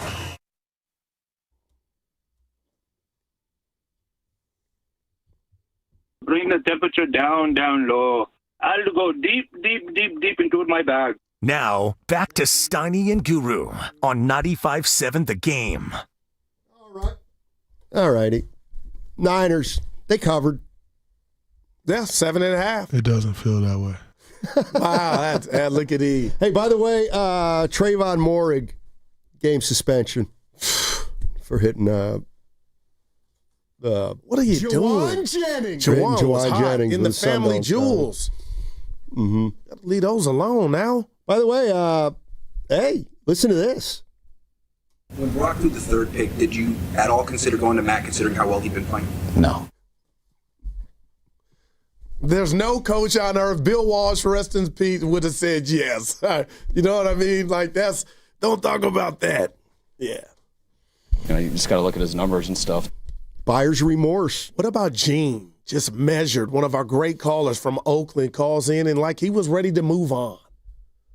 Wasn't yelling and fighting and fussing. Yeah, so's Harry. Is Harry there? Yeah, Harry thinks Mac Jones is better than Purdy. And Squirt sent me a text out. He said, please. He had Purdy as a 6 on the scale 1 to 10. All right, we had him as 6.5. I had him at 7.5. Well, of course. Dude, let me do this right. Yeah. Purdy or Dak Prescott?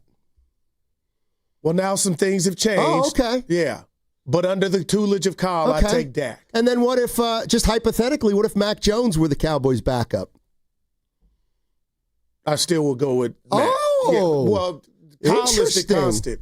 Kyle's the constant. If this is he's the quarterback dude. Interesting. Look at what he's did. So it is about Mac.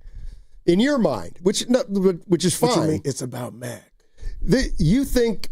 Well, I don't want to put words in your mouth. Remember, Philmo Mike and I got into it over just the arm strength. Yeah, I was. I think I won team that Mike there, but I won that, and that's why I was enamored. Steiny, everybody's calling in. There's no zip on these passes. No, remember?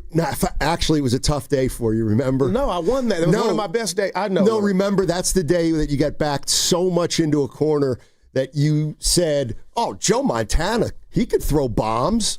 He threw. I don't know what videos are you watching. Jerry Rice of the Grays. Anyway, now, he would take a 30-yard pass to the house. I am concerned about why a no zip is on these passes, and that could be a byproduct. And they're not using the toe, but that was the one difference between Mac Jones. It matters, Donnie. So maybe he can get out of this funk. Yeah. I mean, do you remember what the second interception? Purdy had nothing but open terrain. Stop it. Just had 3 throws you'd love to take back. They're all 3 good decisions. Mm-hmm. Just a hair late on them, and when you're a hair late on stuff, you can't throw it behind them. And he threw it behind him, and all 3 guys made him pay. Can I be honest about this? I don't care if it was execution or a bad decision. But here's what I'm going to say. Thank you. I've heard a lot of people say they had no problem with the decision. I heard a lot of fans say that too. So, I don't make a distinction between whether it was a bad decision or bad execution. A pick's a pick, and he threw 3 of them. Well, in a it's half. like school, Stoney. Norm would, I got a high F. You got 50 or 59. It's still an F. Or 57. What I'm saying, that's how I look at it. What I'm saying is it's bad. It's a mistake. Right, but what I'm saying is I'm not saying, oh yeah, those were definitely 3 bad decisions. Like I don't know. I hear the head coach saying they weren't bad decisions. I've heard a lot of fans say they weren't bad decisions. He just didn't get the ball there quick enough. Like, so I don't make a distinction. But it's still a problem. As to why, that can vary to whoever you ask. It's still, you look at the ledger, 3 picks is not good. Exactly. Yeah. Who cares? Like, I don't care. Why? Yeah. Like, I don't. Now, some are tipped, and then, the lineman makes a good play. You're kind of this buzzard luck. But these throws were just, I expect more from Brock. How about that? And I think a lot of people in the building did. Hey, on Thanksgiving Day, which is Thursday, we're going to bring you the Chiefs-Cowboys at 1 o'clock. Patrick Mahomes, Dak Prescott, as you're eating your Thanksgiving feast. Chiefs-Cowboys, 1 o'clock. You can hear it right here on 95.7 The Game. You got the text line? No, never mind. Yeah. Guru. Oh, we got the other Guru in Stockton. Oh, yeah, our guy. Real name. Other Guru. How you doing? Hey, what's up, fellas? Happy holidays. Happy Thanksgiving. Yes, sir. I love you guys, man, for real, man. Love you, too. Thank you, sir. Hey, fellas, so just, I feel like, everyone that's calling in and talking about Brock Purdy this week, about, we got to get rid of him. Where were you last week? You know what I mean? Stop. Like, seriously, here's the thing is that at least Brock Purdy, the interceptions that he threw were at least more than 10 yards down the field. He's going for the big play, fellas, okay? Like, there's a difference between throwing a flat, we've seen it before. With Jimmy G, those Jimmy G no throws, like that don't even get you the first yard, the first down, and they intercept that, brother. At least he's going for the big play. Which is what we want, all right? We don't. Mac Jones was good, man. At least I know that he's gonna get a good. If people want him, we could trade him and get a good round, maybe 3rd round pick for him, which is great. But our guy is Brock Purdy. He's going for the big plays. We won. Give Robert Saleh his credit because he held down that offense that got almost 400 or 500 yards last week.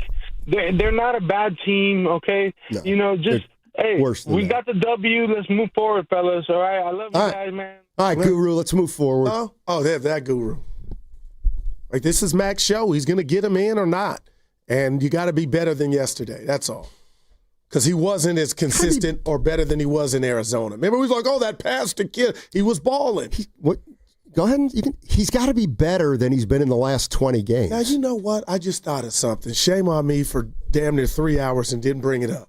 You came down, or you tried to come down my road when I talked about the performance against the Arizona Cardinals, and I said, Steiny, he threw a couple no throws. They were dropped. Now, if you want to hit the rewind button, maybe there were signs on those throws, which were bad decisions. And then now in this game, he throws 3 picks, which are 3 bad decisions. Just the guy held on to it this time. Yeah. I just think it is so funny that we think our quarterback is the only quarterback where the other team has an interception but doesn't make the play. Happens to every quarterback. All day, every day. Thank you. But the ones that stink, they throw picks. That becomes who they are. Jimmy threw picks, right?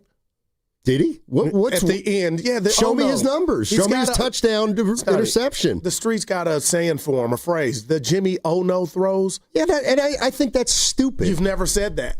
You're right, because I think it's a stupid concept. Because that's a stupid concept because that's making an assumption that every time a quarterback throws the ball, it's going to be perfect. It's not. Some are going to be right on the money. Some are not. Some are going to be in the middle. DJ Gravy is in Richmond. The rich. Really? We got a DJ Gravy. You know what it is, man. It's all gravy. Every day. Speaking of gravy, man, happy Turkey Day. Yes, sir. Back at you, baby. Yeah. So Steiny, you had a wonderful question that I really want to answer. You said, when did Purdy turn into a turnover machine? Yeah. Oh no! He got the contract about every practice. He throws at minimum 2 interceptions. At minimum, he throws, and it's been like that for a long time. So to answer your question, he's been a turnover machine. Now, one name that I could give him that's very similar to Jimmy G, I'm gonna start calling him Purdy G, because Jimmy G also used to throw at minimum 2 interceptions per camp, per training camp, per practice. So, I mean, that's why I'm really high on Mac Jones, because Mac doesn't get his balls tipped on the line. Mac has a stronger arm. So, I mean, just to answer your question, Purdy's been a turnover machine since we first knew him. Gotcha. Hey, DJ, thanks for the call, buddy. You have a great Thanksgiving, too. So he said when he signed. So funny. What? So funny what you come up with when you just do a little research, when you check your work. So isn't this funny? Well, first of all, Jimmy Garoppolo in 2019, 27 touchdowns, 13 picks. It's better than Purdy last year. About one. Here's the one that's interesting. Go ahead. 2021, Jimmy Garoppolo. Tell me if this sounds familiar. In 2021, Jimmy Garoppolo. Let me repeat myself. Tell me if this sounds familiar. He had 20 touchdowns and 12 interceptions. Purdy last year. Oh, boy, that's exactly like Brock Purdy last year. But what about in this you can't give me? What about money time? Why don't we go to 20? Nuance. Let's what go about to 20, when they happened? Right. Let's go to 2022. Talk about when they happened if you're going to play this card. You don't know. In 2022, in crunch time, Garoppolo had 16 touchdowns, 4 picks. So why'd they get rid of him? There you go. Why'd they get rid of him? My point is stop saying like Purdy is like. Stop saying Jimmy Garoppolo stinks and Purdy's great. But a lot of they're that very was crunch comparable. Time. They're comparable. Jimmy Garoppolo got to a Super Bowl. I don't believe an NFC championship so. game. Brock Purdy's more clutch than Garoppolo. I wouldn't say that. No, I'm the one that said that their resume are similar. Lost Super Bowl that they both had a 2-point lead. But when we say, Jimmy Garoppolo, no throws, we've always made it sound like, well, Jimmy throws more interceptions than other quarterbacks. No, he doesn't. Well, he doesn't. To me, it's not more. It's when when the money's on the line, when they don't win. Well, they won a lot of games. They did. With Jimmy Garoppolo when they were playing important games. Yeah. So I don't know how much of a choke artist they got up off of him, too. Right, because he was hurt. So don't front and act like you were a big Jimmy fan. I'm not. I wasn't a Jimmy fan. Big time. He didn't choke. He didn't choke. To you don't even like hearing the word. You're right. And you played sports. You're right. But you never say Brock Purdy choked. Never. Well, he never threw a pick 8. What's a pick 8? Exactly. Jimmy Garoppolo came up with it. Remember when he stepped through the back of the end zone and threw a pick 6? Orlowski. Right, he saved us 6 points, didn't he? Pick 8. Yeah. I don't have a problem with Jimmy Garoppolo or Brock Purdy. It's just people think that these guys don't make mistakes. Every quarterback makes mistakes.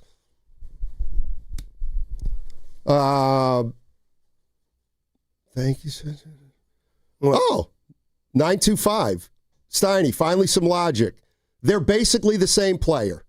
The only difference is Jimmy runs in circles, Brock runs to trouble. I don't know what that means. But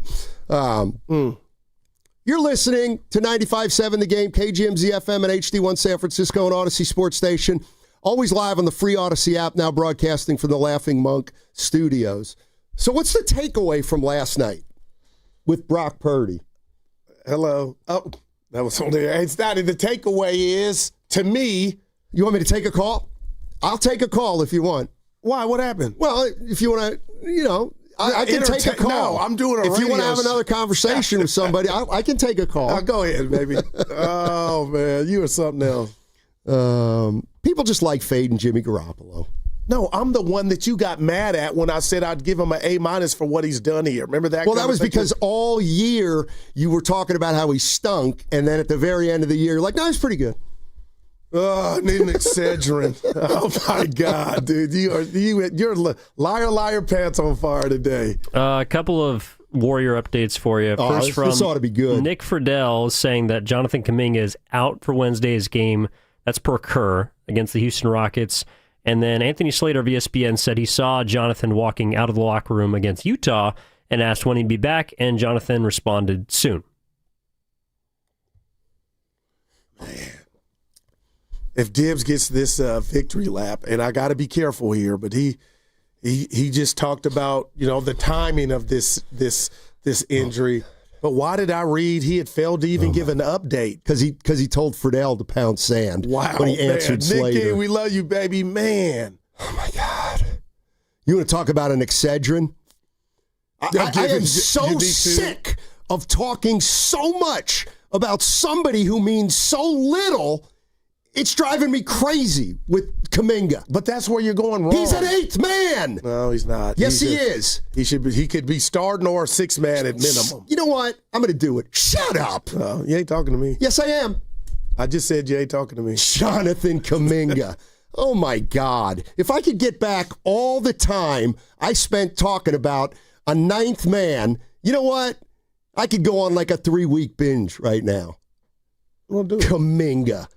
He's not in this one anymore. Well, you need him. No, you don't. You are They need him last night? challenged. They need him last night? That was Utah. Sit down. Yep. That was Utah. Jeez. They needed him Friday. You know what? I wish I had the supporting cast that Jonathan Kuminga had at a time in my life when I'd accomplished nothing.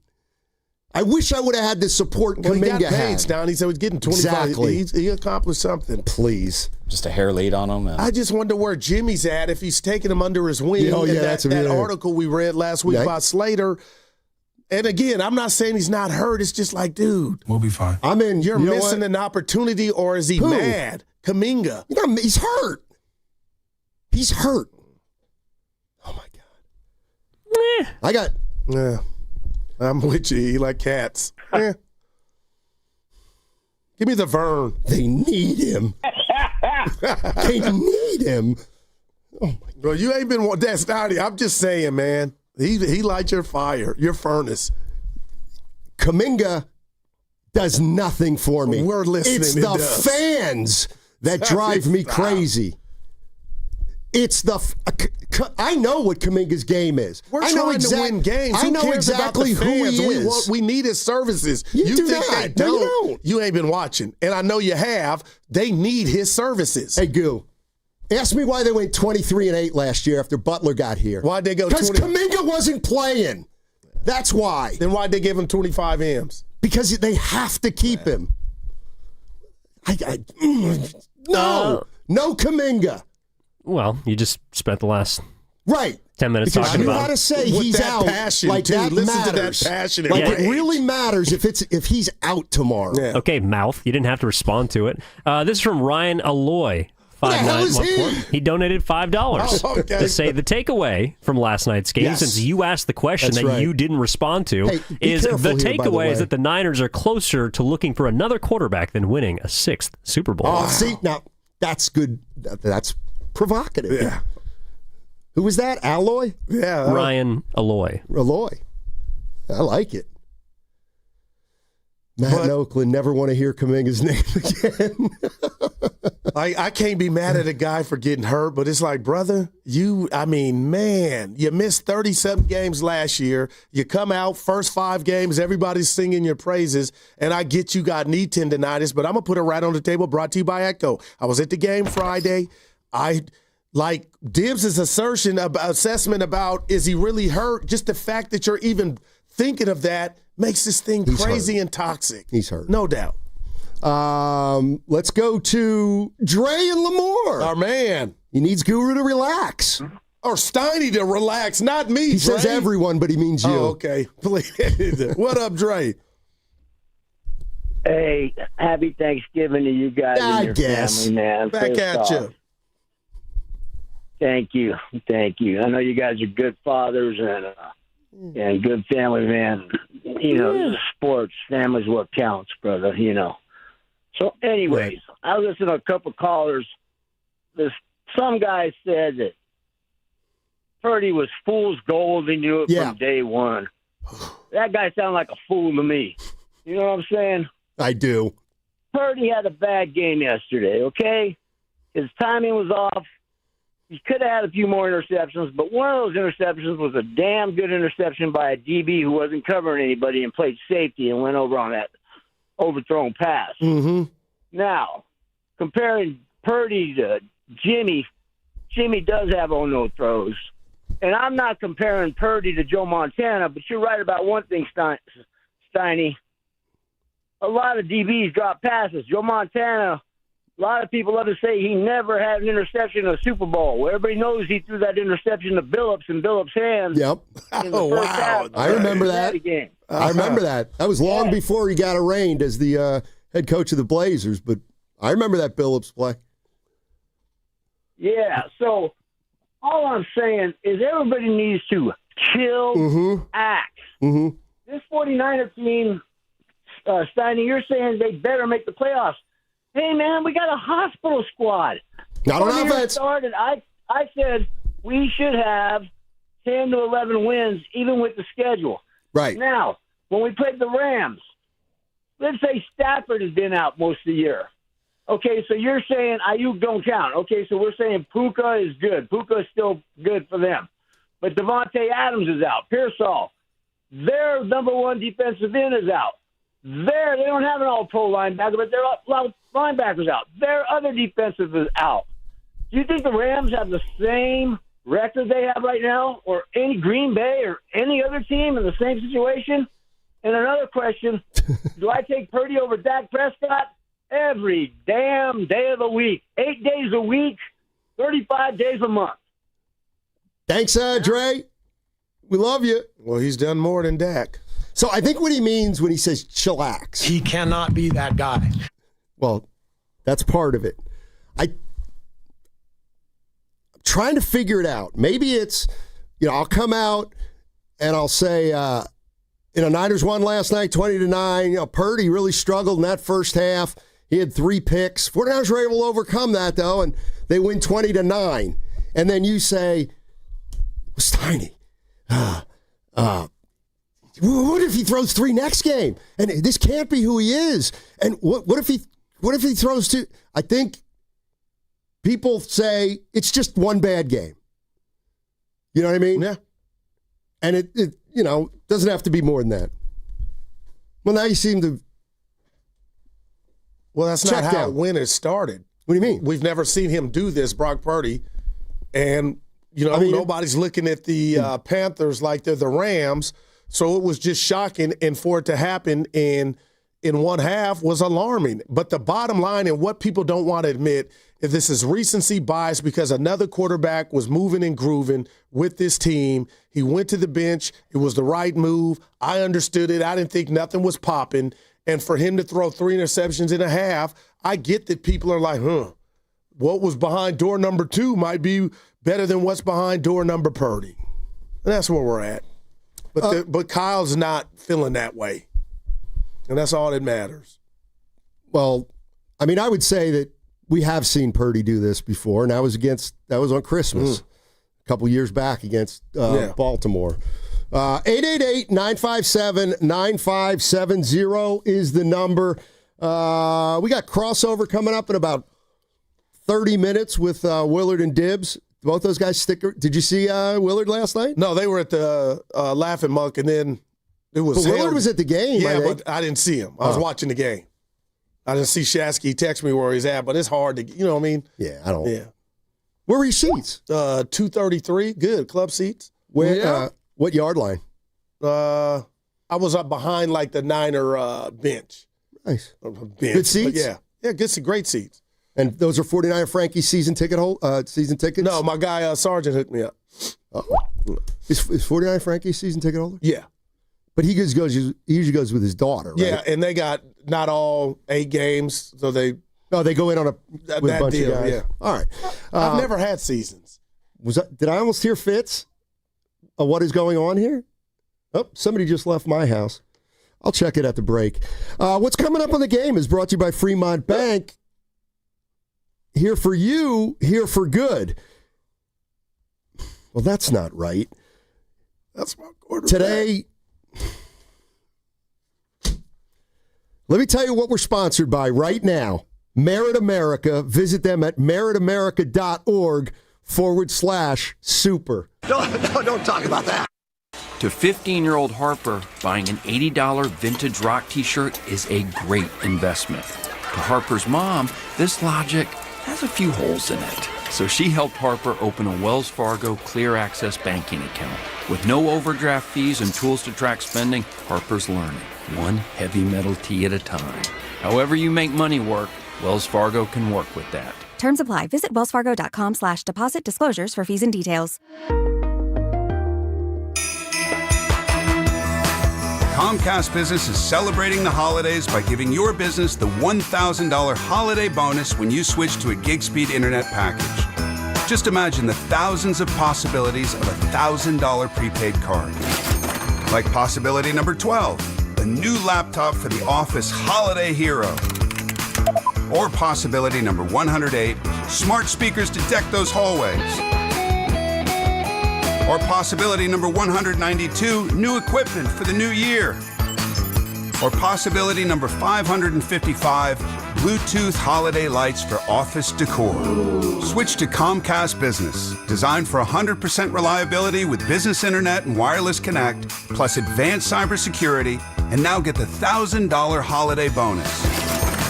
Comcast Business, powering possibilities. Ends 12/14/25. New customers only with 2-year agreement. Requires qualifying gig package. Other restrictions apply. Food, family, and football. It's Thanksgiving, but your takes don't need to take the day off. Make some cash with them at DraftKings Pick 6, the official daily fantasy partner of the NFL. Just pick more or less on a couple player stats and ride your read. Hit your calls, and Pick 6 turns a good read into a big return. And if you're new to Pick 6, DraftKings has you. Get $50 in Pick 6 credits with your first $5 entry. Trust your read and make it pay. Download the DraftKings Pick 6 app now and use code THEGAME. That's code THEGAME. Play just $5, get $50 in Pick 6 credits. Make the call. Ride the upside in partnership with DraftKings Pick 6. The crown is yours. Gambling problem? Call 1-800-GAMBLER. Must be 18 and over. Age and eligibility restrictions vary by jurisdiction. Void where prohibited. 1 per new customer. Bonus awarded as non-withdrawable Pick 6 credits that expire in 14 days. Ends December 2nd at 11:59 p.m. Eastern Time. Terms at pick6.draftkings.com/promos. Brought to you by Stevens Creek Subaru. Custom order your next Subaru at stevenscreeksubaru.com. Jack here with the sound of a freshly cracked egg, sausage grilling, you busting out of your front door. Oh, hey, no rush. My 2 for $5.50 sausage croissants are available all day. Get so much more. Plus tax, limited time only. Price and participation may vary. Welcome to Jack in the Box. It seems everyone gets a tip these days. Deliver food? Get a tip. Drive around town? Get a tip. Serve a drink? Get a tip. But here's one tip that can help you find a higher paying career. Merit America can help you get the training and support to find and succeed in an in-demand job, like data analytics or HR admin or supply chain planning. It may be the last tip you ever need. Learn more at meritamerica.org. 1-877 Cars for Kids. KARS Cars for Kids. 1-877 Cars for Kids. Donate your car today. 1-877 Cars for Kids. Donate your car today. Ready to get rid of that old car? Donate it to Cars for Kids.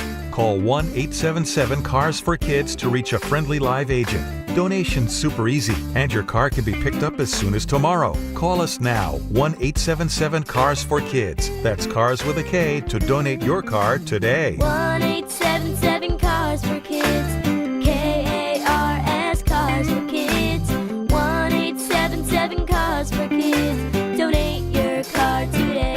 Did you know you can donate real estate too? Go to carsforkids.org. That's carsforkids.org. We are Mercy on a mission. Together we bring hope and healing. Millions patients live with treatable conditions, but no access to surgery. Mercy Ships changes that. For 50 years, our hospital ships have brought free, life-changing surgeries, restoring health, dignity, and hope. Learn more at mercyships.org. Some people just know you can save money on car insurance by checking Allstate first. Like you know to check if they're going for it on 4th down, before going to the concession stand. Yeah, give me 3 hot dogs, 2 jumbo touchdown, baby! What? Hey, buddy, you want cheese with those? Yeah, checking first is smart. No.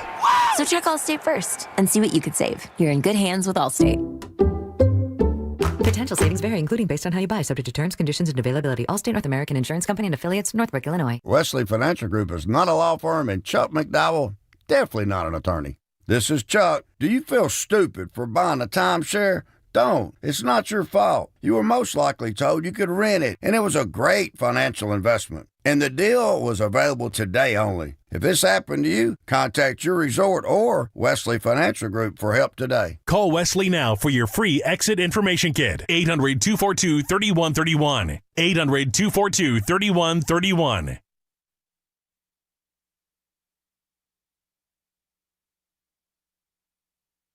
This is life and death. We're done. Now, back to Steiny and Guru on 95.7 The Game. All righty. Fun day. Depends on who you ask. Oh, I'm having a great time. Great time. Did you go to No, you didn't go to the Jazz game. No. Yeah. I was gonna. But I still, you know what? You feeling funny? Yeah, it's just lingering just a little longer than I thought. And just a little crud. Yeah. Take tomorrow off. Evan and I got it. No. Sure. Well, actually, I love you, baby. I would love to take off from noon to 1 tomorrow and go see Of Monsters and Men. Oh, yeah. Where is that again? It's somewhere around here. So you're going to come back at 1 o'clock? Look at him. I can see you doing it. You know what? How about this? You know what? And I'm going to be honest with you here. And Risotto's here, too, and he happens to be one of my favorites. I couldn't be blessed with 2 better colleagues than Guru and Evan Giddings. Because they're serious when they're like, we got your back. We got your back. And that's the one thing about us 3. If somebody needs something, the other 2, we're right there. And so if it were just us 3, Evan and Goo, I might take you up on it and say, you know what, I'm going to only come in for half a show. The problem is all the other haters. And that's what life's about. The problem are the people that have nothing to do with this show, but they want to horn in on it and weigh in. What's going on with that show? And why isn't this guy there? And what's going on? We don't like that, and we don't do it. But I got to call you out. Go ahead. Don't say Pasta's one of your favorites. He is. Pasta did something very special. It went on the rounds of the company email. I chimed in, good job, Pasta. You didn't say to reply to all, good job, Pasta. So to me, that ain't your dude. You couldn't have just typed in, good job, pal.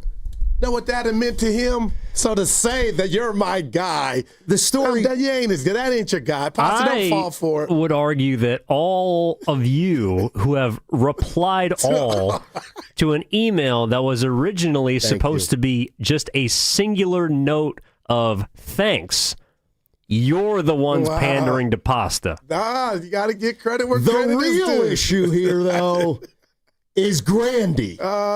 It's Mark Grandy. Dude, know your role. Only the boss can send a message to the entire staff. There's multiple paragraphs. Exactly. Did you read the whole thing? I love Grandy. I tuned out after triple shift. Pasta! Oh, I'll come after Grandy. Doing my job. No, that's my job. You do Shut up. Yeah, you do it about as well as Brock Purdy. Now you're 3-1, but you struggle late now. We love you, Risotto. What's up, Goo? Warriors can get hot. We got to talk, but they won a game. Pods season low, 18 minutes. Now I was. Oh no! Yeah, I got home late. Now, what does that mean? It was a blowout. That makes it even more troubling. They got Phoenix coming in here. No Durant. Houston coming in here tomorrow. I mean, like, seriously, Steiny, where are they at? Real quick. They're 10-9? Yeah. Let me see. Hold on. But you're right. They're 10-9. But see. I have Warriors beat Jazz 134-117. All right. No Draymond Green, Al Horford, or Jonathan Kuminga. My second sentence was Pods plays 18 minutes. Season low for him. Asterisk. That's how I usually do it. Clearly, there's something going on with Jonathan Kuminga. That's how you do care. And then they dodged a bullet with Lowry Markkanen. He stinks. Now, let me tell you who doesn't stink. Keontae George. Well, you can fill it up. You give Houston a chance with no Durant tomorrow. No, I don't give him any chance. None at all, Goo. None. Yeah, Zero. Thompson. We'll see. There was one other thing. About I can't stand Size it. And Evan did it to me today. He did it to me today. Let it out. So when you compare a player to another player, okay? Love it. People need to understand that there is no such thing as a clone, all right? There are no clones. Well, there was a player is not going to be the exact same. So when I say, Steiny, who was your game like? Sam Cassell. Oh, no, it wasn't like Sam Cassell. Well, no kidding, it wasn't like Sam Cassell. What I'm getting at is we're talking about Keontae George today. You and Evan? Yeah, before you got in, and I said, Keontae George. I said, he reminds me a little of C.J. McCollum. Okay, all right. And, of course, Evan then runs off 6 things. He's not McCollum. McCollum's this. McCollum's that. McCollum's a 2. He's a 1. Blah, blah, blah. Right. Well, that's like, okay. But shake it off. Okay, then he didn't remind me of McCollum last night. You're right. My bad. I don't know why he reminded me of C.J. McCollum. But I was wrong. We spend too much time around each other because every time something like that is brought up, the other person just jumps him. Man. Like, dude. Now, there was one clone, and he's looking down on us. No. Brady's dog? Kobe to Jordan. He came as close to anybody as mastering that thing, man. There's only one MJ, but like, Kobe did it, man. Do you ever look at Kobe and like that? Does that make you sad? No, we all tried to be like Mike. Kobe was the one to pull it off. Right, he didn't, but... What do you mean he didn't? He got 5. Yeah, but right. So he didn't He's one of the most prolific players ever on both ends of the court. Well, he's not in Jordan's class. He's at the table. Oh, in your mind. And he's one ring behind My him. point is, don't you think it's, I don't know, a grown man? Like, I don't know. It's like, get off Michael Jordan, You Kobe. tried to be Bird. No, I didn't. Yeah, you did. But I didn't fawn over him. I didn't pattern my whole life after Larry Bird. You hear me talking like a hick? No. I liked his basketball game. And Kobe liked Mike. But too much is what I'm saying. He studied him. Yeah, Harold Miner tried to do it. How'd that work out for him? It was weird. Yeah. Just acknowledge that. Baby Mike, I hated that. Harold Miner, he was left-handed. I hated that comp. Even when Harold was in I don't even know what you're talking about. Harold Miner, we called him Baby Jordan. He was a lefty. I hated it. Like, that didn't hit. Kobe hit. Doesn't it feel like all the greats don't try to be anybody? Exactly. That's what I was getting at, Evan. Goats are not announced, Evan. That's a great phrase. They here. just arrive. And that means nothing to it's not germane to the conversation. That is profound. What do you think about all the guys who idolize Kobe, try to be like Kobe? Still wearing his shoes. Pathetic. Yeah, and I feel like we kind of knock him for it. Like Tatum. It's pathetic.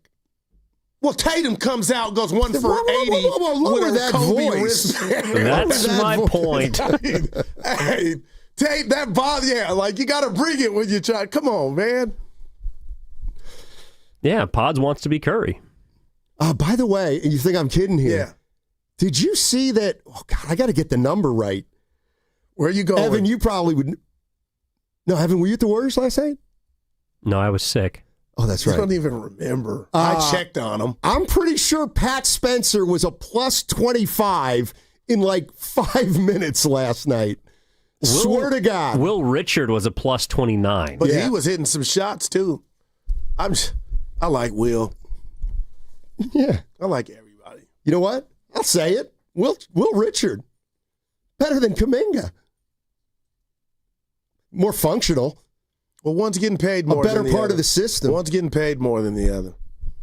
Man, how long you think this thing? Let's just take for fun for me. Yeah. How many games till he comes back? He'll be back this weekend. When's the deadline? You can extend it to like tendonitis, bilateral. Yeah. Evan, you got any thoughts? I actually thought he might try to come back on Wednesday, but man, you don't even care. He said soon. That's per Anthony Slater. But he told Nick Friedel to hit the pipe. I'll just explain it. Sam's at Lucky's grocery store knows he's coming back soon, but can you give us a bit more? Poor Nick. Kerr goes, go ask Kuminga how he's feeling. I got no idea, and I'm sick of answering. So Nick goes up to Jonathan and goes, hey, how you feel? I don't really want to talk. But Steve said to ask you how you're feeling. Jonathan, beat it. I'll be back. Yeah. Basketball doesn't work that way. Hey, Buddy Hield hit some shots. Hey, there you go. Buddy. I like Buddy Hield. He's important. Man, you ain't never lied. And that's part of the problem. Because you're right. You got something you want to talk to us about, all of us? With what? You see what happened in Sac last night? No. Is that why you've been in a mood? What is going on with days? Finchie and the Minnesota? They lost to the Kings. The transition decision-making was diabolical. You need to understand something, I put guys. that on like, whoa. You need to understand something, guys. They might have had 4 turnovers in the backcourt in the span of 4 minutes. Are you sure you're not talking about the Phoenix game? Pick one. Hold on. I'm talking about last night, the Kings. They had the lead. Listen, and I thought you pay attention to every other team. See, I do. What happened to the Minnesota Timberwolves last night happens 12 times a year. Get to know the league. They're dumb as a box of rocks at times. We're good. As long as you give me that, we're good. I'm dumb as a box. I mean, dude. I mean, they are so lousy down the stretch that J.R. Smith could finish on that team. Oh, man. When you say that, I have nothing. I won't even – they can lose 20. They're dumb as a box of rocks. They could have used Westbrook last night. They need a PG, man. Who? Minnesota. Yeah, but the Warriors are fine. This is what you do. You got pods? We're done. Dude, that was a big – they were down 11 – this was after the Warriors. Yeah, after got down the 11-0. It was 11-0. Then 36-27, Evan, that's 9. Let me guess, did you think it was over? No, I'm thinking, oh boy, when did we get to work tomorrow? You must have loved what Kerr did then, right? Didn't he chew the guys out during a timeout? Yeah, he didn't like that, though. You're so awesome. He doesn't like to call out. No, he did. He had enough. And that was about Friday. It was about Indiana. Kerr went in, and they responded. Doug Christie. So did you like what Kerr did? Yes. But not what Draymond did when he said something after the game and they went on a 3-game winning streak. Remember, Draymond called out the team. They went to San Antonio, won again in San Antonio, and then beat New Orleans. Don't you get it? When are you going to I think I get most of it. One of the dudes, that's their job. The other is not. Work on your craft, Dre, and let the coach coach. I agree with you. Dre. One of the things about sports, Guru, is that many times a coach will delegate to a star player to be the policeman. It's a you know what? So it's a part of a team dynamic that you wouldn't know anything about. I got to be careful now. I thought that was Jimmy's job. I thought Jimmy was the guy that does that.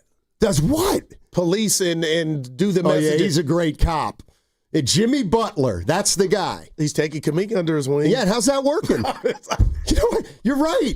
He took Kuminga under his wing, and Kuminga is about ready to miss his 7th straight game. He's Jimmy Butler. And what if I told you like my Jonathan, let me help you out here. No, dude. 55. What does that mean? Shoot for that number of games. 55. It is funny, isn't it? No, but seriously. My viewing pleasure just is down the tubes when he's not out there. Who? Kuminga. Like I'm being nobody. Yeah, please. I mean, we need him, man. No, you don't. We need him until he's not here. No, you don't. Yep. We need Thundercats. Yep. Boy. Man. Oh, we got. Oh. I wanted to get to the guy who said that he never wants to hear Kuminga's name again. Hey, I got to say I'm something. about ready. We got to have a show meeting real quick No, on we air. don't. Remember Oh, we were okay. looking for the guy that holds the beatbox for the Niners? They reached out to me on IG, and I can get him tomorrow. Yeah, let's get him on. Yeah. No. Who? Trent Williams? We can do it at the 12:30 segment when you're gone. We don't get, You'll be out. Yeah, the guy that holds the boombox. Oh, you were sick. Evan and I was like, who is that guy? Then Pasta said he tried to get him on, couldn't book him. But I got hit up on IG. We should have him tomorrow. He slid in your DMs. What's his name? Who is is he on the training staff or? No, the guy that we'll find all that out. He holds the boombox. Yeah, it's okay. Now this is like we care about that. Who are you? Okay. Pretend I'm the guy with the boombox. None harmful. Okay, so hey, let's talk to the guy who holds the boombox. What are you going to ask him? Like, that's not compelling More radio. questions than we did Joe Buck. You got rid of him too fast. That's because he was on a tight schedule. Did they tell you that before? Yeah. Oh. No, seriously. What are you going to ask the boombox? So how did that come into play? Look at my man. Debo Samuel. It was his idea. Like he's Evan Bookham. He's good. Oh, Stoney, you're going to talk to this guy. No doubt about it. Bring him on. Yes. Oh, my God. How much do you make? That's what you ask him. He's got to be some There's part no of the way that's his training. only job. No, there's no way. There's no way. Oh, man. Oh, boy. Let's go to, what the hell? Let's go to Manny in Union City. We got nothing else to do. Hey, Manny. Oh, come on. Oh, the Thanksgiving edition. What's up, baby? Hey. I just wanted to say happy Thanksgiving to you guys. Same to you. Before anything else. But I want to talk about Brock Purdy, seriously. All right. I've heard all these callers being Purdy apologists. You know, one caller said at least he's going for it all. Yeah. Hey, you know what? Matthew Stafford goes for it all. He has 27 touchdowns. How many picks does he have? None. And he goes for it all. Right? So the thing with Brock is that Brock, there's a reason why he wears number 13. There was a quarterback guru that played when we were youngins. Dan Marino. University of Pitt, baby. No. He was a Niner.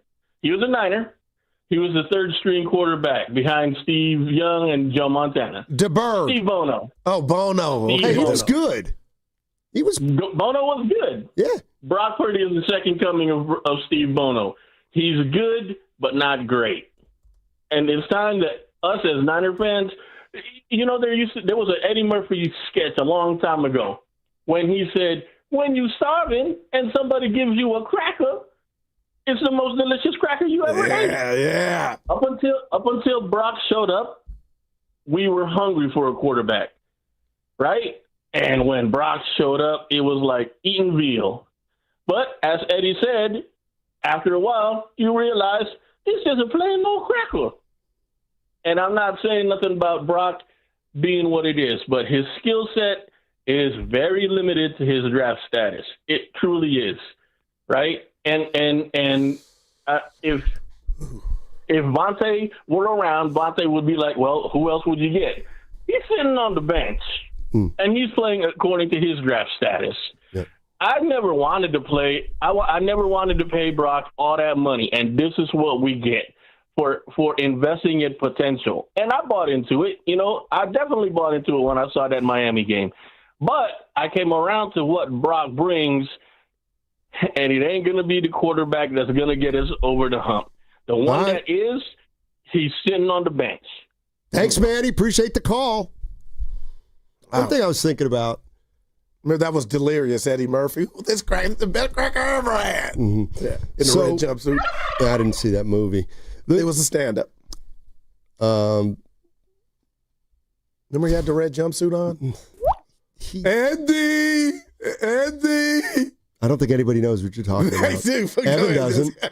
Andy, go ahead. One thing you got to realize is, it's one thing. So Purdy's got what? 7 picks, 8 touchdowns this year? That's right. Not 5, not 6, not 7. Let me tell you something. If you look at the touchdown to interception ratios now of really good quarterbacks, They're obscene. Oh, I got you. Matthew Stafford This is a great has one. 30 touchdown passes and 2 picks. Damn, stuff. So, when we say, oh, Brock was okay, 20 and 12, that's not good anymore. Give me somebody else. Jared Goff, 23 and 5. That's almost good. 5-1. Wow. Dak Prescott, 23-7. That's over 3-1. Stoddy, Drake May, 21-6. That's 3.5-1. Now you're on Aaron fire. Rodgers, 19-7. That's almost 3-1. Yeah. Herbert, 19 and Mahomes, 18-7. Jalen Hurts, 17 touchdowns, 1 pick. Jordan Love, 15 touchdowns, 3 picks. Lamar Jackson, 15-3. That's a 5-1 ratio. There's too many turnovers for Purdy. I hear you. I mean, it truly is. And again, a lot of them happened last night, but it's just the way that they came, man. Like, wow, just 3.5. And that was the formula to get you beat if you're playing a better team. Duh. But he'll shake it off, Stoney. They got a game in Cleveland. They're 8-4. And if I heard a lot of people yesterday even asked, I'm being real at the stadium, Niner fans, would you be disappointed if they don't make the offs? And not one said they would not. They will be mad. Of course. But I guess you're going to say it doesn't mean anything. What? Let's say you don't make it. You don't want your quarterback to be the reason. Like I told Evan, tell me what you think. I would have rather had McCaffrey fumble. He never does it. I would have rather had that fumble because the interception came after. I would have rather McCaffrey had a fumble on the ledger than than Purdy have 3 interceptions. Purdy had 3 interceptions. Yeah. But that's what my point is. That's too much. But what kind of fan goes, well, so Purdy had 3 interceptions. Oh, but you know what? I would have liked it so much better if Brock would have just thrown 2 interceptions and then McCaffrey would have gotten credit for a fumble. So it would have made Brock's bad game seem less. Who cares? He stunk. Our show, we wouldn't be feeling the way we're feeling. The people, forget us, the people. What's Willard? I got a text from Willard. I got receipts. I've never heard him talk like he felt. He said yesterday was a bad game. No. Whoa. And you know what? When he says, here's the difference between Willard and you. Yeah. Well, we heard Willard will say, Brock had a bad game. And you'll say, well, Brock had a bad game, but no shade. I lost that. At least Willard will stand on it. I don't defend the dude you're afraid of. No shade. That's why I'm defending him. Hey, you got your haircut. I did. How'd it go? Dynamite. Looks good. Of course. Yep. Yeah. I get one today. Lucia. She's phenomenal. But don't act like she's your bestie now. You hadn't shouted her out all show. I'm the one that brought her up, and now you Lucia. We call that jealous. fronting. You are so jealous. You are so jealous because I've got a stylist, and she's young, and she's hip, and you've probably got a middle-aged brother. No, I got a young cat. And butchering it. No, hey, real quick, do they feed you wine? Beer.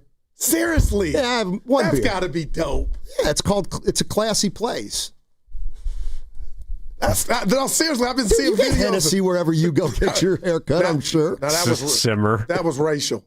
No, seriously, you know what? No, apologize just for the fact. I'm drinking beer. No. You're drinking Hennessy. No, I'm not apologizing for that. In fact, just double down. I'm not apologizing. What? You're losing fan.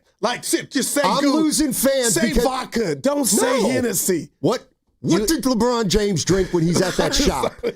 They're drinking Hennessy. They're drinking wine. No, they're not. Your cookout pass has been... Evan, you're in. No, my cookout pass is in. My man said Hennessy. So wait a minute. Could I get fired for saying, no, you hey, can't. Guru. You lose something more than your job. Please. Steiny, take it. Say vodka. No. Maybe you should just take tomorrow off. I'm looking at you like, Steiny, just double back. Just hit reverse and say vodka. Actually, we do have a racial issue to bring up during the break. Well, it's got to be on air. Everybody's got to hear it. I don't think this one can. Which one? Kaminga and Ayuk. Oh, yeah. Yeah, that one cannot be broached on an airwave that is recorded. Oh, barbershop versus salon. What's that? Wait, so you have a stylist? That's what you call it? Lucia. Oh, absolutely. Not like just someone who cuts her hair. She's a stylist. She's a stylist. How long have you been going to a stylist for? My man said Lucia Henny. in particular, about 2.5, 3 years probably. She's the one that pulled up on us at the cafeteria. Yeah, she's her boyfriend's the bartender, Paulie. No way! Yeah. I didn't know that. Come on, awesome. dude. It's awesome. Anybody need a good haircut, I'll get you. Yeah, people ain't digging that Henny line. Oh. But he didn't say Hennessy. Damn. We know your heart. What do you mean? The decision too. Right. Oh, my boy. Come on. Yeah, this is my dude right here. This Wednesday, that's tomorrow. Your chance to win great prizes every single hour, 6 a.m. to 6 p.m. Warrior tickets, AC/DC tickets, Warrior bobbleheads, and much more. That's this Wednesday, every hour starting at 6 a.m. It's our Thanksgiving blowout right here on 95.7 The Game, and that segment was sponsored by Inn at the Tides at Bodega Bay. Savor the season at the Inn at the Tides Winemaker Dinner Series. Join them Friday, December 5th with Ferrari Carano, exceptional wines, gourmet cuisine, and coastal charm await. Reserve your table today at inatthetides.com. This hour is brought to you by the new Chase Sapphire Reserve for Business. Introducing the business card that gives back all you put in.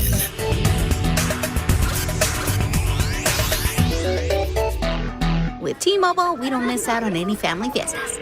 Hola, mija, ¿cómo quedó el mole? It turned out great. This holiday, switch to T-Mobile and stay connected with los tuyos. Get 4 Samsung Galaxy S25 phones with no trade-in needed, plus 4 lines for just $25 per line. Visit a store at T-Mobile.com or call 1-800-T-Mobile.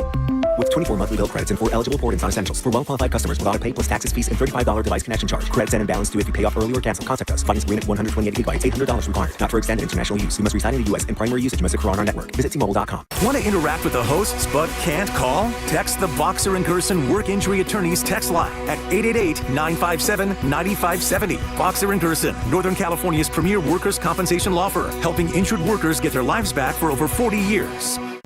He's the best interview in the Bay Area. He looked like Steph Curry always has, so he still got it. I mean, I think the biggest thing when you're 37 is maintaining the level over the course of 82 games. And he joins Willard and Dibbs every week during the NBA season. We have a blueprint that everybody's feeling confident with. Steve Kerr is presented by Great Clips. In sports, success is about team effort, and the same is true for your hair. Great Clips. It's gonna be great. This Black Friday is the best time to get the Toyota you've been wanting, but these deals will disappear soon. Right now, get low 3.99% financing or a low-cost lease on the capable 2025 RAV4. Or get a low-cost lease on the sporty 2026 50 MPG Corolla Hybrid or the fuel-efficient 2026 51 MPG Camry. Black Friday is almost over, so visit your Toyota dealership before these deals are gone. Toyota, let's go places. Offers available through TFS to buyers with premium rated credit ends 12/1/25. When selecting a financial institution, how do you know you're making the right choice? As Bay Area bank customers find themselves at a crossroads, maybe it's good to consider if you want your bank to be community-oriented or corporate-minded. Fremont Bank has grown by providing stable, consistent service to the region, its families, and its businesses for 60 years, all without a single merger. And we intend for more of the same for the next 60. Fremont Bank, here for you, here for good. What if you could have reliable and intelligent Wi-Fi? And get this, what if you could keep it at the same price for 5 years? That's the Xfinity 5-year price guarantee. 5 years of Wi-Fi that boosts speeds to the devices that need them most. That finds and fixes problems before you even notice them. Like super intelligent Wi-Fi with a sixth sense. And that keeps you gaming in the fast lane, even when the whole family's banking on bandwidth. All your devices working in perfect harmony for 5 whole years. And here's the best part. No annual contracts, no hidden fees, and our best equipment included. Hey, let's face it, a lot can change in 5 years. Kids grow taller, dreams grow bigger. But your Wi-Fi? It would stay reliable and the price would stay put. The Xfinity 5-year price guarantee. Lock in your price and unlock the possibilities. Xfinity. Imagine that. Select plans only. Restrictions apply. In a world of endless scrolling and skipping, podcasts are where real attention lives. With Odyssey Digital Services, your brand doesn't just advertise, it becomes part of the conversation. From true crime to health, business to sports, we connect your message with listeners who trust the voices in their ears and take action. It's not just ads, it's storytelling that converts. Ready to grow your brand? Partner with the Odyssey Podcast Network and be heard where it matters most. Contact us today at sfdigital@odyssey.com. It's a classic odor tale. You fried fish for dinner, cleaned up, but the smell is still in the house. And the neighbors are coming over for game night. They're on their way. And then you spray Febreze Air Mist. Febreze Air starts working instantly to fight even your toughest odors, so you go from fish to fresh like that. Now all you have to worry about is Pam cheating at charades. Breathe happy, Febreze, la la la la la. Well, good morning, kiddo. I love that you're home from college. I've missed you. Still taking your Nature-Made vitamins? Every day. A multivitamin and a probiotic. You better be taking yours. Still looking out for me, Mom. I'll never stop. Made to care for you every day. Nature-Made, the #1 pharmacist-recommended vitamin and supplement brand. Find us in the vitamin aisle, based on a survey of pharmacists who recommend branded vitamins and supplements. Hey, it's Brian Baldwin here. Makita knows that pros never settle. Get tools that perform at the highest level on every job without compromise. When you shop Makita at the Home Depot, these tools don't just meet expectations, they redefine them. Makita is for the most detailed pros, expertly designed to deliver precision job after job. When the job calls for the best, call on Makita. Makita, built to be the best, available at the Home Depot. How pros get more done.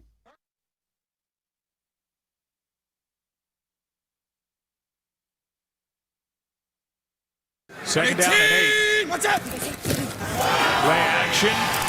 Purdy. Picked again. 3rd 1, second for Horn. Oh. And this crowd is starting to get restless.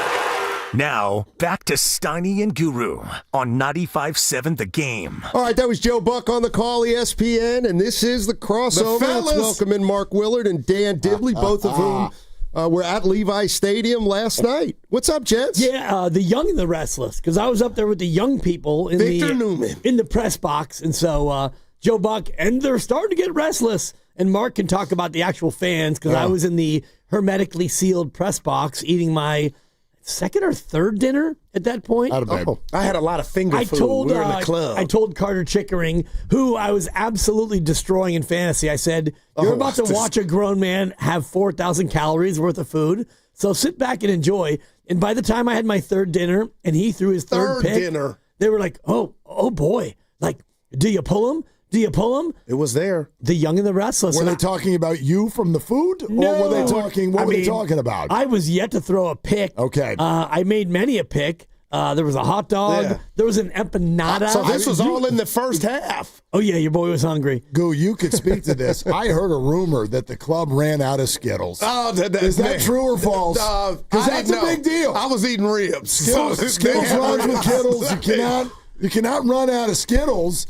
It's Monday night. Yeah. I know that place, that club. I was like, oh my God. This is the real Thanksgiving. I've told people so many times, I don't want your club seats because I am not mature enough to handle that situation. I don't want to be a snob. No Nancy Reagan for you? You cannot give me It's incredible. Thank you, Steiny. Just say no. 4 different lines. One has sliders, one has pizza, one has chicken strips, and the other one is some sort of combo. Enchiladas and tacos. Soft pretzels and Skittles. And tell me it's all free. Handle your business. Steiny, I can't. There's a game going on. I need the whole game in order to, I can't. It's too much. Yeah. I can't handle my it. buddy goes, we were in the club. He goes, he saw me thinking, do I want the tacos? Do I want that? He goes, dude, you know you can have it all. All of it. I go, all of it. Uh-oh.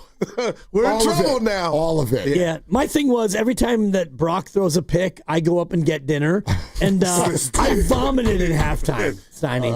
Shasky sent me a text that read, I hadn't heard this word since high school. I was on the mound. The text just read after the third pick, yank him. Yank him. I felt like wind go by me. Yank him. I go, whoa. But there were some people, Will, that were saying that I didn't even know around me do you go to Mac? I got a text from my mom. Mark? Yep. Put Mac in. And then she said, where are you sitting? That was the text. Put Mac in. Where are you sitting? And she misspelled Mac, and I said, we're sitting at, whatever, where we are, and I'm not answering. She loves Mac Dre. Yeah, that's I'm why. not answering the other part of your text, and she gave me an LOL. And then we moved on. But yeah, here's how I'll say it. Steiny, remember a couple weeks ago, you're like, what if Brock comes back and he hucks like 1,000 picks and they start losing? Now, here's the... you got on me. Well, I said I could not imagine a scenario where either quarterback was suddenly that awful. All right. And the wrinkle is it didn't lead to a loss. So there's that. But I have to sit here and admit he has now opened the door for this conversation as this goes forward. Really? He's opened. I told you. He's opened the door. I'm not. But the coaching staff is not opening the door, and that's the most important door, right? It's still one game, and it wasn't a loss. And my fun fact of the day, which it's going to piss some of you off. Oh, but you should save it. But it's a fact. Should I save it? Do you want me to? It's too late now. You teased it. All right. Harold King. It's a 4. You know how we four. always do the QBR thing? I'll never forget you and Grandy. Yeah. Diaz wasn't here. So Brock Purdy's QBR is higher than Mac Jones's this year, period. With 8 touchdowns and 7 picks. That's with last night. So I don't, that's it. I put the platter out on the table and you can eat it. Dibs, what do you say to that? You can flip the spread. 8 to 7, it's a fact. It's higher than... It's a fact. Well, numbers are numbers, and numbers are numbers. And Brock's winning percentage is better, too. And platter. Yeah, Steiny gave me that. I look at last night, and you look at the opening drive, and he was good. Yeah. They were great, and he was, I think, 6 of 7, and they scored a touchdown. And then of his next 8 passes, 3 were picks, and then in the second half, he was 10 for 10. He was perfect. Now, but they didn't travel far. Yes, and they didn't have to. And I do think you saw it. Honestly, when they look at the tape today, the first pick that he threw, it was a bad throw. It was late, and I don't think Jawan Jennings did a lot to help him. I thought the route that he ran was a little bit loosey-goosey. But it was in Shout the out air a A-Rod. while, Dibs. It's because it was late. He threw it late. And then the second pick, same thing. He could have run it. He could have checked down to Kittle. He had many things he could have. The third one was on Shanahan. That was a terrible play design. You had no wide receiver to Horn's side of the field. So Horn drops back and he looks and he's like, oh. Free safety. Free safety, exactly. I could play robber. And then he runs over and he literally robbed the ball. So for me, Brock bad, Shanahan, terrible play call. Not to excuse Brock, but when he's looking, he's not thinking that the other side safety, the boundary safety, the corner is going to run to the middle of the field, but he had no one to cover, so why wouldn't he? Look, he sucked last night. He sucked last night. He sucked. My issue is what, and that's from the president of Brockistan. And I hear though. A lot of the discussion today feels macro, and my mind is more micro. I want to know about right now, and that's what I mean by he's opened the door. To me, last night is not the night where we start going, bad contract. Wait, just hold on a second, because he was awesome 8 days ago, right? So, you don't get to – I know there are a lot of people that suddenly want to go, oh, there was last night, and then there was Christmas. Was that 2 years ago? Steiny loves that game. Okay, yeah, he was bad in that game too. I'm not in a macro space on it. I'm in a micro space on it. They'll say it's not the toe. I don't know if it's the toe. Whatever it is, you're 8-4, and you cannot afford to lose games right you're now. Right. One might be a death blow. That's why I say it is only fair to say that in a short term, in the micro, if you come out and Myles Garrett starts making you throw 2 picks on your first 2 drives. Or the conditions, because it should be. They say it could be. There's going to be bad. All the above, yeah. Yeah, I mean, you've opened the door now because you can't lose games. They were not going to lose last night, so but you can't lose. You can't be the reason that you lose games. that game should have been 34-9. I mean, they should have absolutely rocked them. And, you talk about QBR. I love to look at interception percentage, which is the percentage of your throws that get picked off. Okay. The guys who are worse than him right now, Cooper Rush, Jake Browning, J.J. McCarthy, Shedeur Sanders. End of list. Brock Purdy throws a pick every 5% of his throws. And that to me is the alarming part of it. A lot of picks. Yeah, I mean, 3 in the first half last night. 3 and 8 throws. I thought, okay, so the first one, I thought, they're showing him on screen and then he throws it, but you don't know where he's throwing it. Till the camera catches up. But I saw the ball in the air and my first thought was, this guy's going to be wide open. Because just the way he threw it was, it was a little lofted. And then the camera pans and I'm like, he's covered. You know what I mean? Like usually it's one of those passes where Niner goes over the middle and they've already created space and they're catching it at full speed and they're going to get another 15 or 20.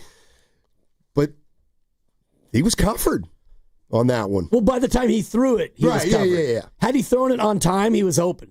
And, Jennings runs a deep in where it's like 18 or 20 yards and then you drive off the corner and then you cut it in. And by the time you cut in, the ball has to be on its way. Yeah. And it wasn't. So Juwan cuts in, and he wasn't really sharp to get in front of Horn, but Horn jumped in front. And, I mean, that's the way that went. I don't want to be dramatic, but because we were all there, and I was outside feeling just everything, the energy, the ambiance, it felt like the other throws, any throw he made, there was like a aura in the stadium of, is it going to be picked? It was like totally. 3 and 8 passes. And then I felt like Kyle was like, hey, and he didn't attempt 10 yards or more in the second half, but I felt it felt like when he went to throw it, you didn't know where it was crazy. That was one of the oddest stadium environments on a Monday night. Beautiful weather to go to 8 and 4.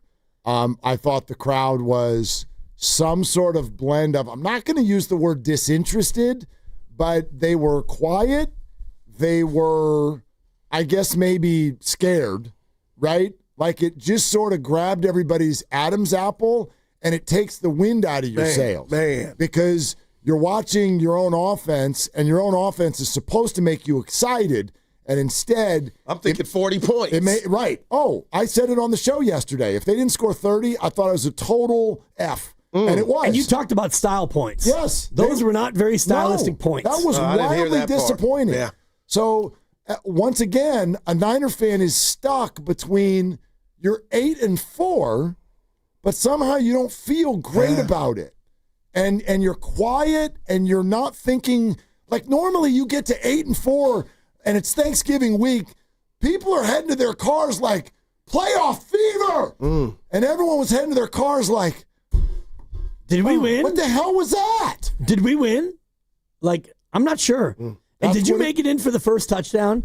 Because no. I was there. No, well, Jennings where he popped out. We did our show, and getting into that. Mark and the lovely Christy actually drove me with them. Okay. And then I actually got out of the car in the middle of a block because I was fearful for your life, actually. Fine. I was fearful for my car door also. Well, your car door was more at risk than me because I had to go. Okay. Because they were on the other side of the stadium than the media will call. I got you. So I had to go all the way around the stadium, across the street, down to the Hilton and back and in, and I barely got there by the end of the first quarter, and so you could hear like the boo, the foghorn. So I'm like, oh, they're up 7-0. Here we go. And it turned out to be a 15-play drive, and it's like, all right, Niners, this is the way you win this game. You go out, you win 31-14 or whatever it is, and by the time I got in there, it was like, oh my God, the pick and the ball back and like Bryce Young. I'm sorry, Carolina, but you stink. You've had nice games. Bryce Young You've stinks. played well. Yeah, I mean, he and he had the one to Ted McMillan, which was a first down pickup, and I mean, the rookie just absolutely flat dropped it. But he had a touchdown. He could have ran in and threw it to Brown. He could have. I mean, from the 1 or from the 2? Yeah. What are you? He got popped earlier. He didn't want to get popped again. Maybe. Well, his best game of Jair Brown's career for sure. He got 2. And one observation I saw that was really good, which is Jair actually was the defender who made Bryce Young throw that ball. Then backed up in time to actually pick it. Man. So in Back other that words, thing up. he's the one who stopped him from running for the goal line. Man. So he decides to throw it, and then he gets back into the timing of it was just gorgeous. Yeah, man. He's going to win Defensive Player of the Week for that effort. First and goal from the 2, I'm sorry, Steiny. If you are Bryce Young. With Rico Dowdle. Right. The one thing you can't do is throw the pick there. I'm sorry, Steiny. He was I'm telling you. He was hurt. I'm telling you. Say that what you play said. was so singularly awful by Bryce Young that I'm willing to say he will never be good. That's just because of one play. Oh, no, he's a backup. And he's so small. Yeah. Well, you're listening to 95.7 The Game, KJMZ KJMZ FM and HD1 San Francisco, an Odyssey sports station, always live in the free Odyssey app, and now broadcasting from the Laughing Monk Studios. Check this out. My partner on Sundays, Ephraim, he's my other partner, don't worry. But Ephraim, for years now, Bryce Young, I'm out on Bryce Young, and I'll go, why? Because he looks like he's getting a little better each year. And he goes, dude, it's flat out, he is too small. Man. He can't do this. And so he's been saying that for 2 years. I'm like, okay, that's, an offensive lineman's perspective.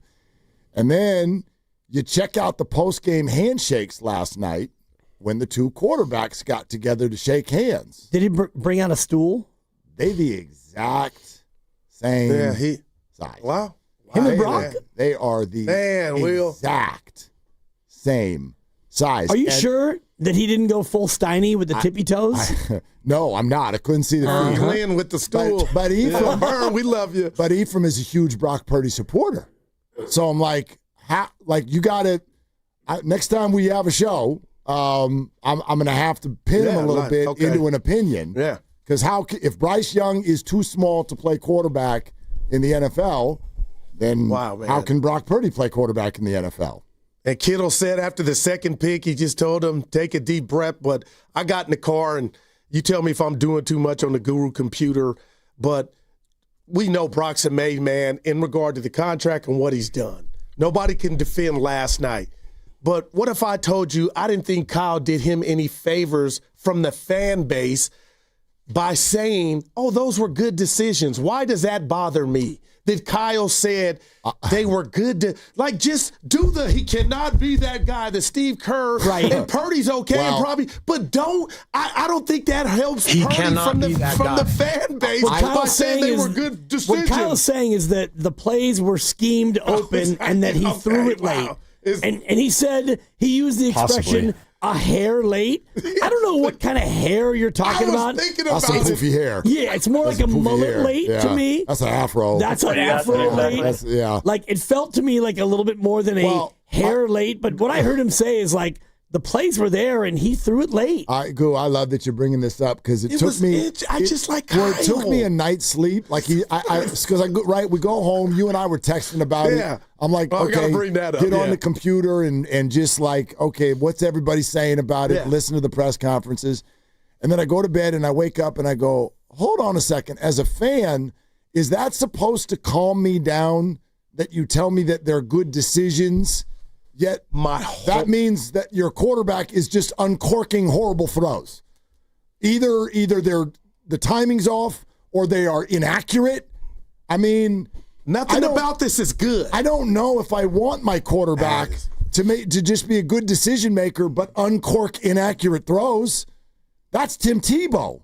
Wow. I don't want that. So is that supposed to feel good? Wow. I don't know. And I don't know which one's worse. What's worse, a bad decision or an inaccurate throw?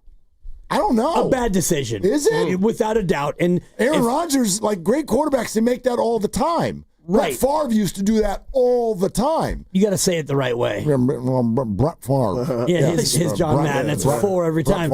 I'd rather have a quarterback. I'm sorry, Steiny. I'd rather have a quarterback make a bad throw than a bad decision. And that's where Jimmy G, he just didn't see it. So Garoppolo would get there and he wouldn't see it. Brock sees it, and I think that last night he saw it, and on both those throws, he saw it and maybe he's hesitating. It's a hesitation But the ball, sensation. like Stoney said, has some loft to it. Yeah, and we'll get to the Kurt Warner comments. I don't know if we have actual audio. I brought it but, up. Yeah. I mean, Kurt Warner was basically saying that because he throws a feathery ball, it's more likely to be intercepted. You want me to read the tweet? This was incredible. The tweet is wild. I was like, well, now His mom couldn't wrote this any better. I'm like, this is a take. I have talked often about my INTs, and I feel like hashtag Brock Purdy plays a lot like me. He is mostly really good and makes a lot of big-time throws. But it seems like every miss, which usually is a couple per game, which is actually very good, is an INT, and the D rarely seems to drop any. I was like, he throws a catchable ball. I go, that's a catchable interception. Right, but first of all, I think a lot of Niner fans would be like, I can count about 12 interceptions that were dropped. Yeah, you know what I mean? So I don't think people will agree with that. And secondarily, I don't know. There's so much tucked into that. It blew me away. I mean, even Brock said last night that there's too much air under some of the balls. Hey, right? he didn't blame the toe. Yeah, but a player never will. Yeah. They never will. Speaking of Brett Favre. Man, Brett Favre. You see the documentary on him? Not yet. It's okay. good. You're the big documentary guy. You love a doc. Well, when sports and documentaries come together. You don't like them. No, I do like them. He likes documentaries. Yeah, no, but the sport ones, you say, I've seen it, I'm done. Hoop Dreams is the greatest documentary of all time. Well, we agreed on that, but the other ones don't attract you. But anyway, go ahead. I love docs. I'm kind of scared. The Pete Rose doc was good. I'm scared to watch the Brett Favre one. Why? Because I think I'm going to be so mad. He's a half hour in. Yeah, I don't like to sit down at night and get mad. Well, I like fair. to get happy. That's why I watch I'm like, give me some stand-up comedy. Just give me something stupid and belly laugh and fall asleep. I feel like I already know what I need to know about Brett Favre. Yep. And I feel like I'm going to want to peel skin off of my body if I watch a doc on him. Is that true? Yes, although it didn't focus on him so much. It did, as the culture around him of growing up a great quarterback in Mississippi. And then, so he was a god down there, even though he didn't go to SEC school. But then he went to the Packers and revitalized the Packers, and so he was always like a star living in a bubble who was just could do no wrong. Did they touch on the latest drama or no? They didn't even get to that. The Jen Sturger? No, absolutely. After that, the misappropriation of funds. Yes, so he's that's still fighting that. You know, the Jen Sturger stuff was pretty. It's a felony. Is no, what it not is. that. I was talking about the funds. Well, yeah. Well, you know what's funny is that was a big part of the documentary. When you just saying, I'm not talking about the thing with the Jets sideline reporter. No. And it's like he got away with it. There was no fallout from it, even though it was. Gets away again. Ridiculously unseemly. So wow, man. So gross. Yeah, and she's not working anymore. Wow.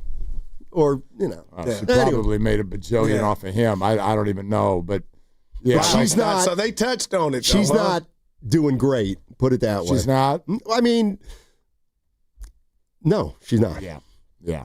Well. Discovered by Brent Musburger. Yeah, baby. I didn't realize that part either, but that was Is in the that in the documentary. doc? Yeah. Yeah, I like Florida State. Florida State. A camera cutaway to a Yeah. co-ed with a cowboy hat. Ho, baby. He said, a bunch of co-eds. Yeah, he said something about enrollment to Florida State just doubled moments ago. Prince of real man. It's on the rise. 3rd and 4. Totally. Yeah. You're looking live. Anyway, the Yes, doc. you are. We can look at all the things, and you guys have done a great job of, kind of stoking the fire of the quarterback thing. I think no matter what happens, you go to Cleveland and, I don't want to give the pick away, although I'm 9-3 on Niner games. You should know that. I had it yesterday again. I said it 5 months ago. This game on Sunday is a scheduled loss. But they can't afford one. Yeah, Sure they can, actually. Sure they can. Detroit's on their bar, and Detroit has a... They can run the They can table. afford It's not it, about what you can afford or can't afford. Cleveland's defense is nasty. Oh, they real. You don't rush the passer, and they have a running back who... He can get But some you didn't against mention you. Shador. This is his second start. They might be able to. I got your dibs. No And he was, doubt. Yeah, he was. But you feel like they can afford a loss. No, That's crazy. They can't afford it, but this is one that I think is set up for them to have a hard time. I agree with all of you. How about that? It's set up to be Detroit's difficult. not in the playoffs now. I agree with you that they kind of need it.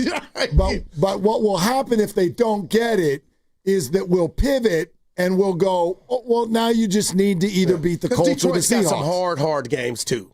They do. Yeah. Chicago has the hardest schedule in the NFL. You think they could slip? Or Tampa Bay might be in trouble. I told Steiny. Well, it doesn't matter because one of those teams is going to win the division. Either Tampa or Carolina. One of those teams is going to win the division, and then it's 8 teams for 7 spots, and Chicago has the hardest schedule in the NFL the rest of the way. Here's another fun fact. I just texted this to the guys because you love how the math is there. Yeah, that's my thing. Explain this to me. This is great, okay? This is the current percentages, playoff chances for NFC teams. Oh, give it to me. Okay? Yeah, this is fun. Rams, 99%. They're in. Book it. Philadelphia, 98.5. Yep, they're in, but they're flawed. Seattle, 89.8. I like their chances, yeah. Tampa Bay, 89.3. What? Yeah. Okay, 3 more to go. They're going to win. All right. 49ers, 81.1. Well, damn. Okay? Green Bay, 78.9. Detroit, 70.6. And Chicago, 68.9. Here's my problem. What's All your of problem? those are north of 68% chance to get in. I just named 8 teams. Unless the rules get changed between now and then, one of those highly likely teams is they can't all go. They're not allowed to. That's 8 teams. It'll change. Yeah, somebody that has a 67% chance or higher is not going to make it. Not going. Exactly. Chicago is at Philly on a short week, at fried Green Netflix. Bay, home to Cleveland, home to Green Bay, at the Niners, home to Detroit. Exactly. That's their schedule. That would be 1, 2, 5 of the 6 with winning records, and then Cleveland, a team that can straight up mess you up defensively. I would low key be surprised if Chicago got to 11 wins. I'd be surprised if they got to 10. Maybe. But they've done a lot of work already, right? They're Right, but- 8 Yeah, and 3. they're 8 and 3. But I do think that 11 is what you need in this Maybe. in our NFC, Steiny, as Yes. you like to say. In our league, on our station. Which one? What station What's is our that? station? 95.7, The Game. They brought that home. Are they the smartest show in the Bay Area? You guys are an intellectual feast for the smart sports fan in the Bay Area. Wow. You're pretty much the smartest guys on the radio. I agree. Good Lord, how big is your ego? Are they the funniest show in the Bay Area? Give it a laugh. Come on. You're a funny guy. Come on. Give me a laugh. You are funny, dude. Hit that S again. Are they the coolest show in the Bay Area? And them white boys, they're cool. That's what people are saying. You guys are phenomenal. This is one of the most perfect ways that I could end my day, getting the chance to talk to Mr. Mark and Dan, you know? We'll let you be the judge. Oh. All I know is it's a couple of Bay Area boys talking sports. I know nothing. Thanks. It's Willard and Dibs on 95.7 The Game. Let's go! It's a Victory Tuesday. Oh, gosh. Are we already started? Let's go, Willard. Let's go. It is you a got Victory 1 Tuesday. foot vacation. I see you over there. Oh, it's possible. Happy Thanksgiving, everybody. Everybody, happy Thanksgiving. Super thankful for that 8-4 record. I'll tell you that. You should be. And I know that you'll do a great job today of not letting everybody forget that. Please. 8-4. Dude, 8-4. But acknowledge this. What a weird year. Well, let's start with what a weird night. What a weird. Well, it was a perfect night because it fits right into this year. Well, they go 15 plays, and you and I were walking in, and I heard the boom, and I thought, oh, cool, they scored a touchdown. And I wasn't following it on my phone. I was trying to hot step, and I was trying to hustle bustle and get my way in there. And I'm like, that horn tells me it's 7-0. I wasn't even out of the car yet. We were listening on the radio. Yeah. Yeah, I wasn't even out of the car yet. Yeah, it got jammed up in that sucker. And I would have been still in the car had I not bolted out in the middle of the block. And the lovely Christy, who I love, not as much as you do, but she's like, be careful, Dibs. Yeah. As I jaywalked across. I think I yelled, watch my door.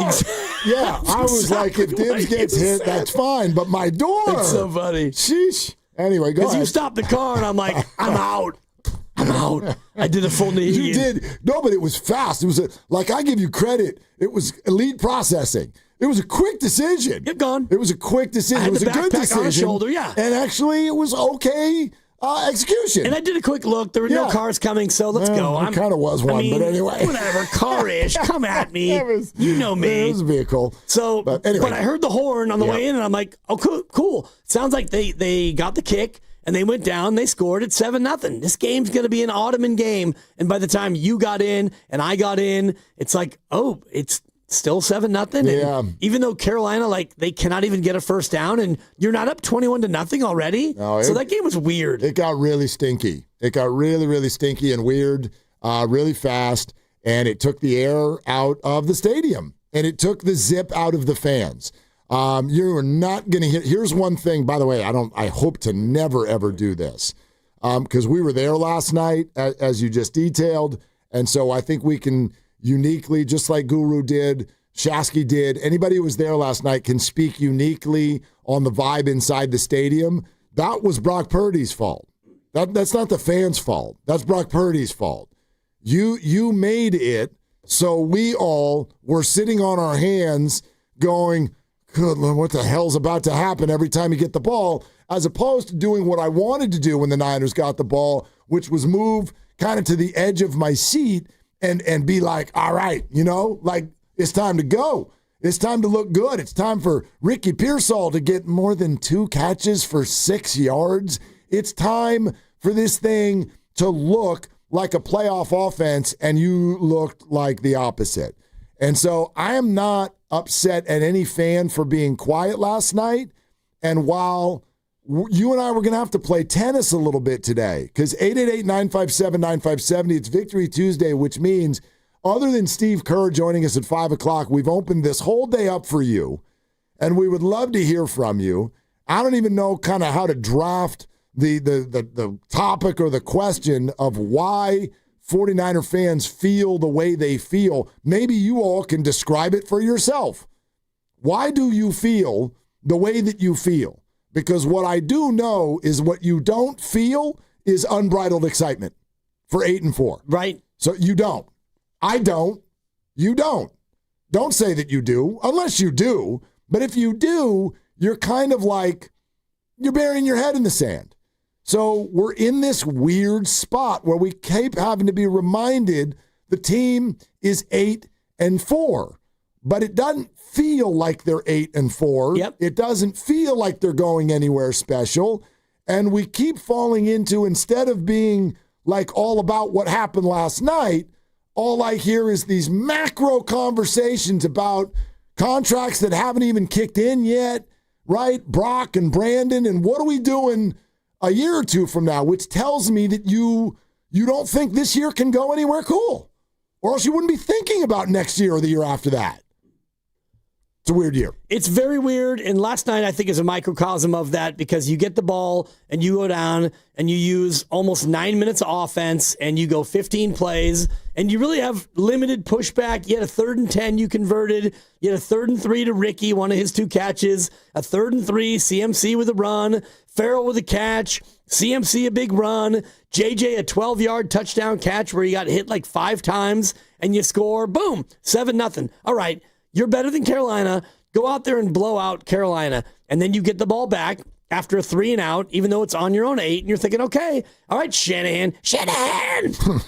Do your thing, Shanahan. Here's where you go 14 play, 92 yards, and you go down, you go up 14-0 with not much time left in the second quarter, and you win the game early. And on the first play, and I was just looking at this during the crossover, they went to a max protect, and it's a 7-step drop, and you take a shot. And Jennings is open, but Purdy waits, and he waits, and he waits, and then he throws it, and he throws it so late that it gets picked off. And that's where you're like, oh, God, Brock, okay, the toe, the rust, whatever.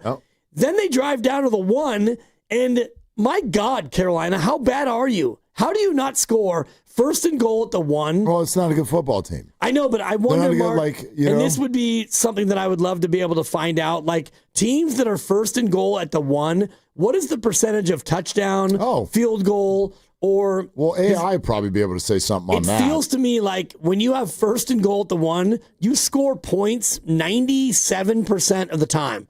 And yet, Carolina, here you go, here's the ball, And so then the Niners go on the move again. And just when you're starting to think that the Niners are ready to put this game away, he throws a second pick. And that's when it was like, oh my God, Brock, like why? The throw to Ricky was so late, and he could have run for 8, 10, 12, 16, who knows how many yards. Instead, he tries to force it to Pearsall. And that second pick was when I was like, oh God, yeah, you're 8-4, but this is not a real like strong situation when you have your quarterback making those mistakes. AI says a 1st and goal at the 1 yard line has an estimated touchdown probability of about 85%. Okay. 85%. Yeah.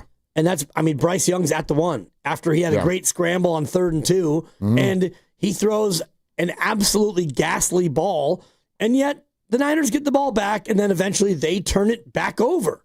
So, I don't know, 8-4 is great, but when you watch it, and you did, and I did, and we all did, when you look at the aesthetics of that game, you talked about style points yesterday.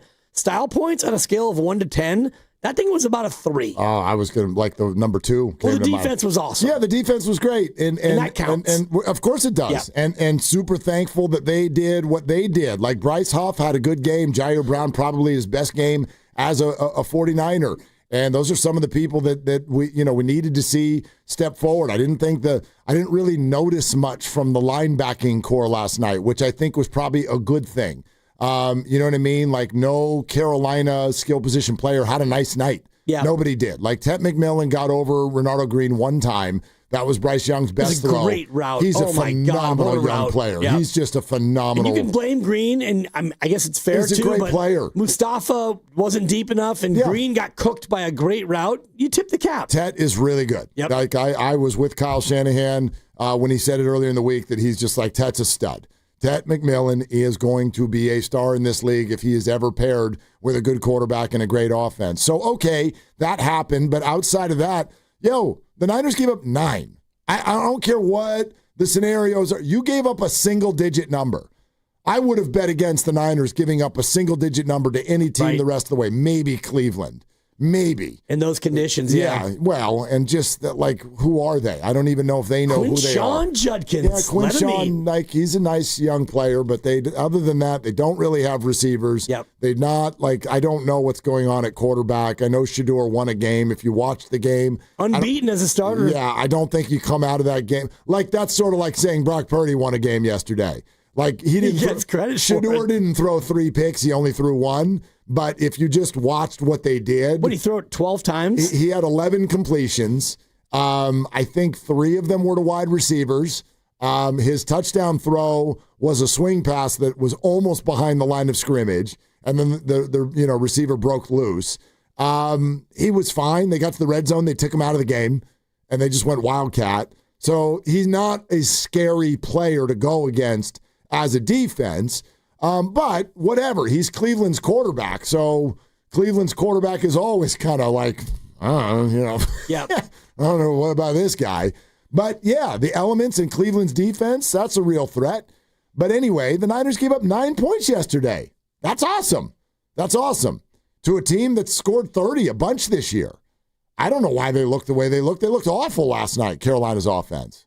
No? Yeah, I mean, they couldn't run it, and Tet had a couple of big drops, and then you had Bryce Young at the 1 yard line, which that's got to be a touchdown.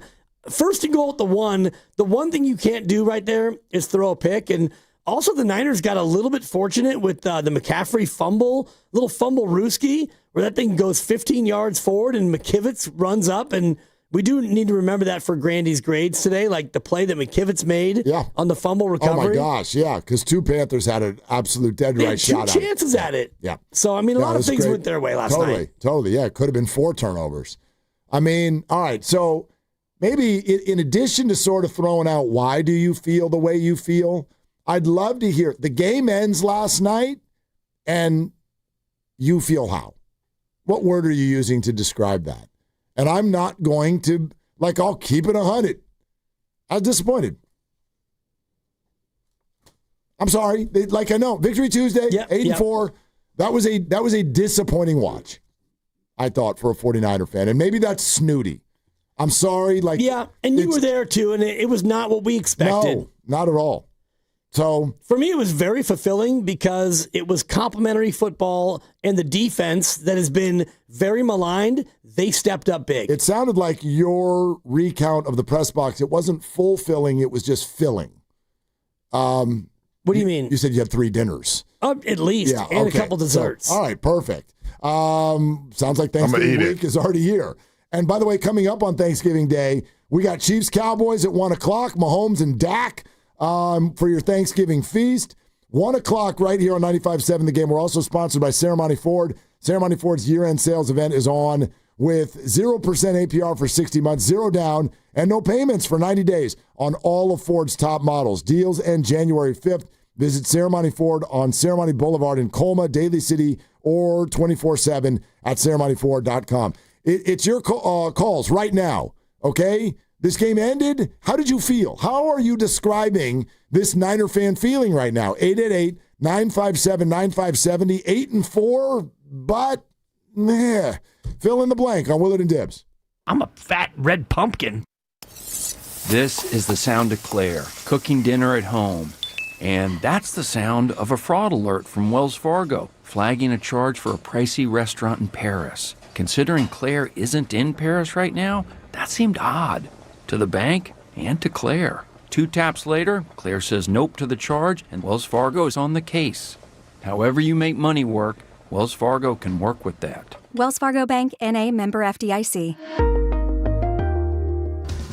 Come into Friedman's Appliance in Pleasant Hill and see an amazing selection of Sub-Zero, Wolf, and Cove appliances live and on display in one of the largest living kitchens in the country. And save with Full Suite Savings Event. With qualifying purchase, get 3 additional years of protection or qualify for a $1,000 rebate. For the largest selection of Sub-Zero, Wolf, and Cove appliances, visit the Living Kitchen at Friedman's Appliance in Pleasant Hill or at friedmansappliance.com.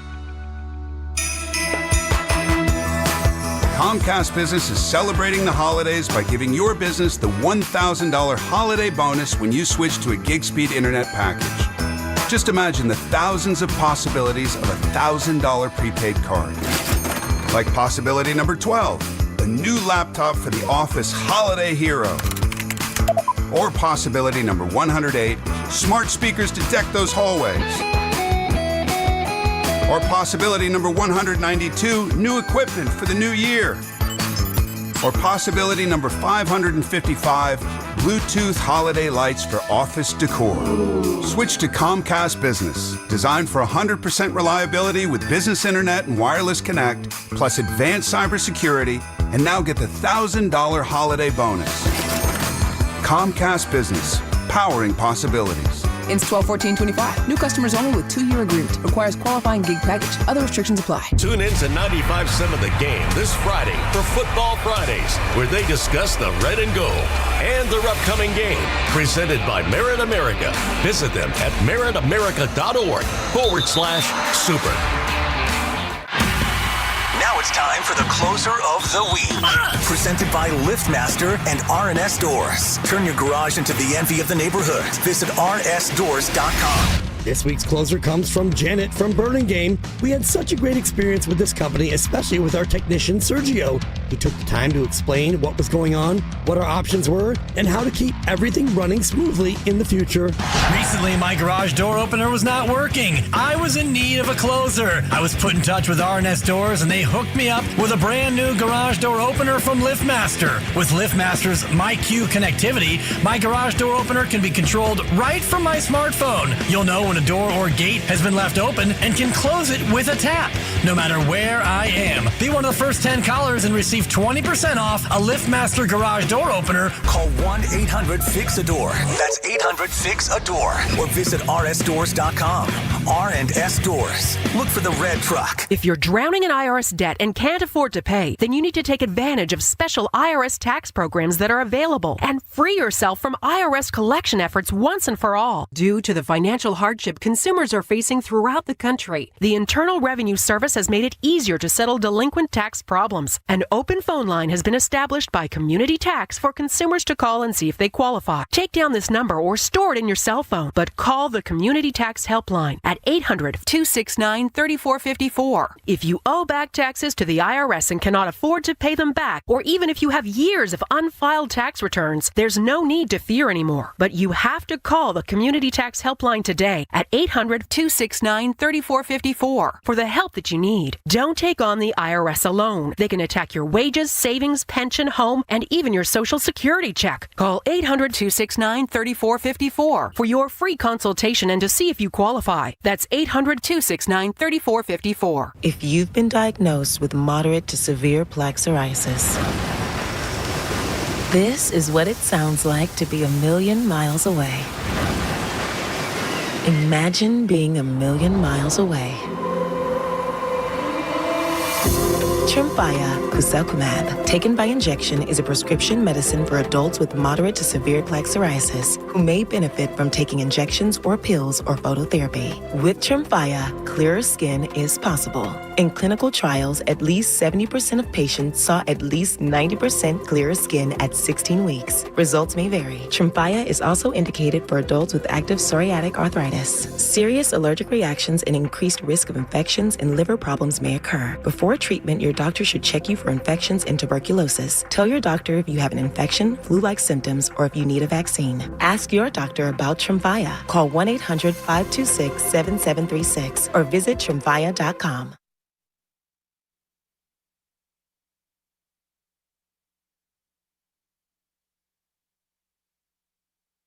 He said McCaffrey, he just simply does not want to come off the field.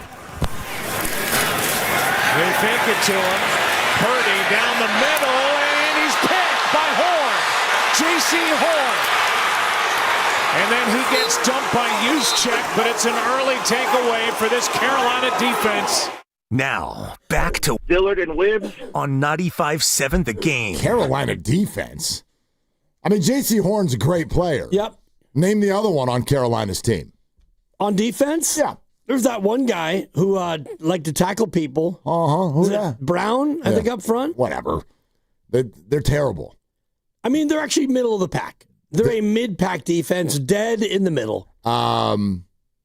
Defensively. I think they're terrible. I think they're terrible if you're what I've watched again, because look, I can't fight what those numbers say, but what I can do is I can sort of like make two different stat categories. I want to know what your numbers are when you're going against awful teams, and then what are your numbers when you go against good teams. And I think it's a fair retort if someone wants to say, boy, the Niners have barely gone against good teams at all this year. Now, they played the Rams and the Seahawks, and they're 2-1. So if you want to go there, you can. Brock only played one of those games. He wins in Seattle. Max splits with the Rams, but it's not just about the quarterback. But Carolina, when they've gone against good offenses, the good offensives have torched them. The Patriots put up 42. The Bills. They shut the Jets out 30-0. Right. So, and that's back-to-back weeks. The Bills put up 40. They held the Packers to 13. That's fair, but the Packers' offense is not what we thought it would be. And it was cold at Lambeau and blah, blah, blah. It's a little bit of a mixed bag. Yeah, I do think that they have two very good corners, and they have a couple of good defensive linemen. And their two corners, Mike Jackson and the aforementioned Horn, who had 2 picks. They're good players. Yeah, I don't think that if it is schemed well, blocked well, and executed well, I don't think they can stop the 49ers at all. But they did, because Brock Purdy didn't execute. And for that, I found it to be a disappointing night. Thank goodness it didn't lead to a loss. And again, I'm sorry, I get it if you think that sounds snooty or expectant or spoiled. Maybe we are spoiled. We do root for a team that has a Super Bowl history and is a contender most years in recent years. So I do think that there's two kinds of things, okay? This isn't Cleveland. You don't just get a warm fuzzy anytime you score more points than the other team under any circumstances. That was a quiet game, and it was a concerning game. For some people, it's concerning long-term. For me, it's more concerning short-term. That's the other thing that I think is a separator right now. I see a lot of people's minds going to, we paid the wrong guy. My mind is more like, hey, you can't perform like that right now. You're in the middle of a playoff chase. And so that's one thing that I saw yesterday, which is that I can't sit here and deny this. I don't mean it long term, but short term. Brock Purdy's performance last night has opened the door to, if you do it again, or if it ever leads to a loss, then there is a fair conversation about which QB to go with. Well, and last night you were probably one pick away from him getting pulled. Maybe. And he had 3 picks, and the first 2 were bad. The third one I do think is more on Shanahan, and he has said as much, where the play design was not great. And so that's one of those throws where the quarterback sees the guy open and he's just not even thinking about the other side corner, the boundary corner, who normally would be guarding somebody, but the design was not one where you had a player over there. So the boundary corner, he was able to roam free. So he turned into an additional safety, and Brock Purdy never saw him, and that's very excusable in my opinion. But he threw the 3rd pick, and there was definite rumblings in the press box about, do you pull him? And I was somebody who was talking to a couple of people up there, in hushed tones, because I'm not that guy, but there were noticeable groans up there after the 3rd pick. And then there was talk about, do you pull him? And I was looking at it like, no, you're still in the lead. You're not down 20. Like Baltimore, you were losing when he threw the 4th pick, and enough's enough. You're coming out. Right. And I this was not that. I think that everybody needs to, that there is a lot more to it when you pull a QB. Like if you're going to do that, there better be a real intent and understanding behind what you're doing. Okay. Is it to try to win this game? Is it because this game's already over? What are you planning to do next week? Like, you really pull the ripcord on a massive organizational conversation when you do that. So I don't think the Niners are anywhere close to that at all. My point is how do you feel if something like that happens again and you're down by 10 points and it's late this year and you're feeling like the playoffs kind of ride on this win or not? Like, that scenario could come. That could come within the next 3-4 weeks. And I think the door's now, unfortunately, cracked open, at least to that possibility, because I've never seen him deliver the ball like that. I know a lot of you be like, we see it every other week. No, you don't. Like, he was late and inaccurate. Yeah, the Baltimore game would be the only other time. Right, but that one was a lot of, like, balls were getting batted up in the air and things like that. Like, things just got totally out of pocket. This was just, I'm not even being rushed. And I'm just in the open, and I'm just going to deliver the ball late, 2 seconds late, and 5 yards off of where I meant to throw it. Like, what? I've never seen Brock do that. Yeah, just very late, the first one. And really, Jennings was the only one in the route. If you watch the replay, they had 7 guys in to block. And so that was set up to be a max protect. And this is our one guy. This is our one route. And he took the shot. It's all he had. And it was late. And he was open. And then he threw it so late that he got undercut. And then the second one was just a bad throw. And he had a couple other ones that were like high and dangerous. Yeah, like, oh my God. Totally. So, he was just off. Yeah, he was really off. So, like, that's what we're throwing out to you. We get it, Niner fans. Like, we're trying to ride the fence a little bit today. It's Victory Tuesday. The Niners are 8-4. This is phenomenal. But there's a big but. And so we ask you that as soon as that game ends, how did you feel? Like, how would you describe how you were feeling? And I'm not going to run from the fact that I felt a little bit disappointed. It's great that they won, so I wasn't, like, angry, but the night was a little bit disappointing, I thought, in terms of how the 49ers looked.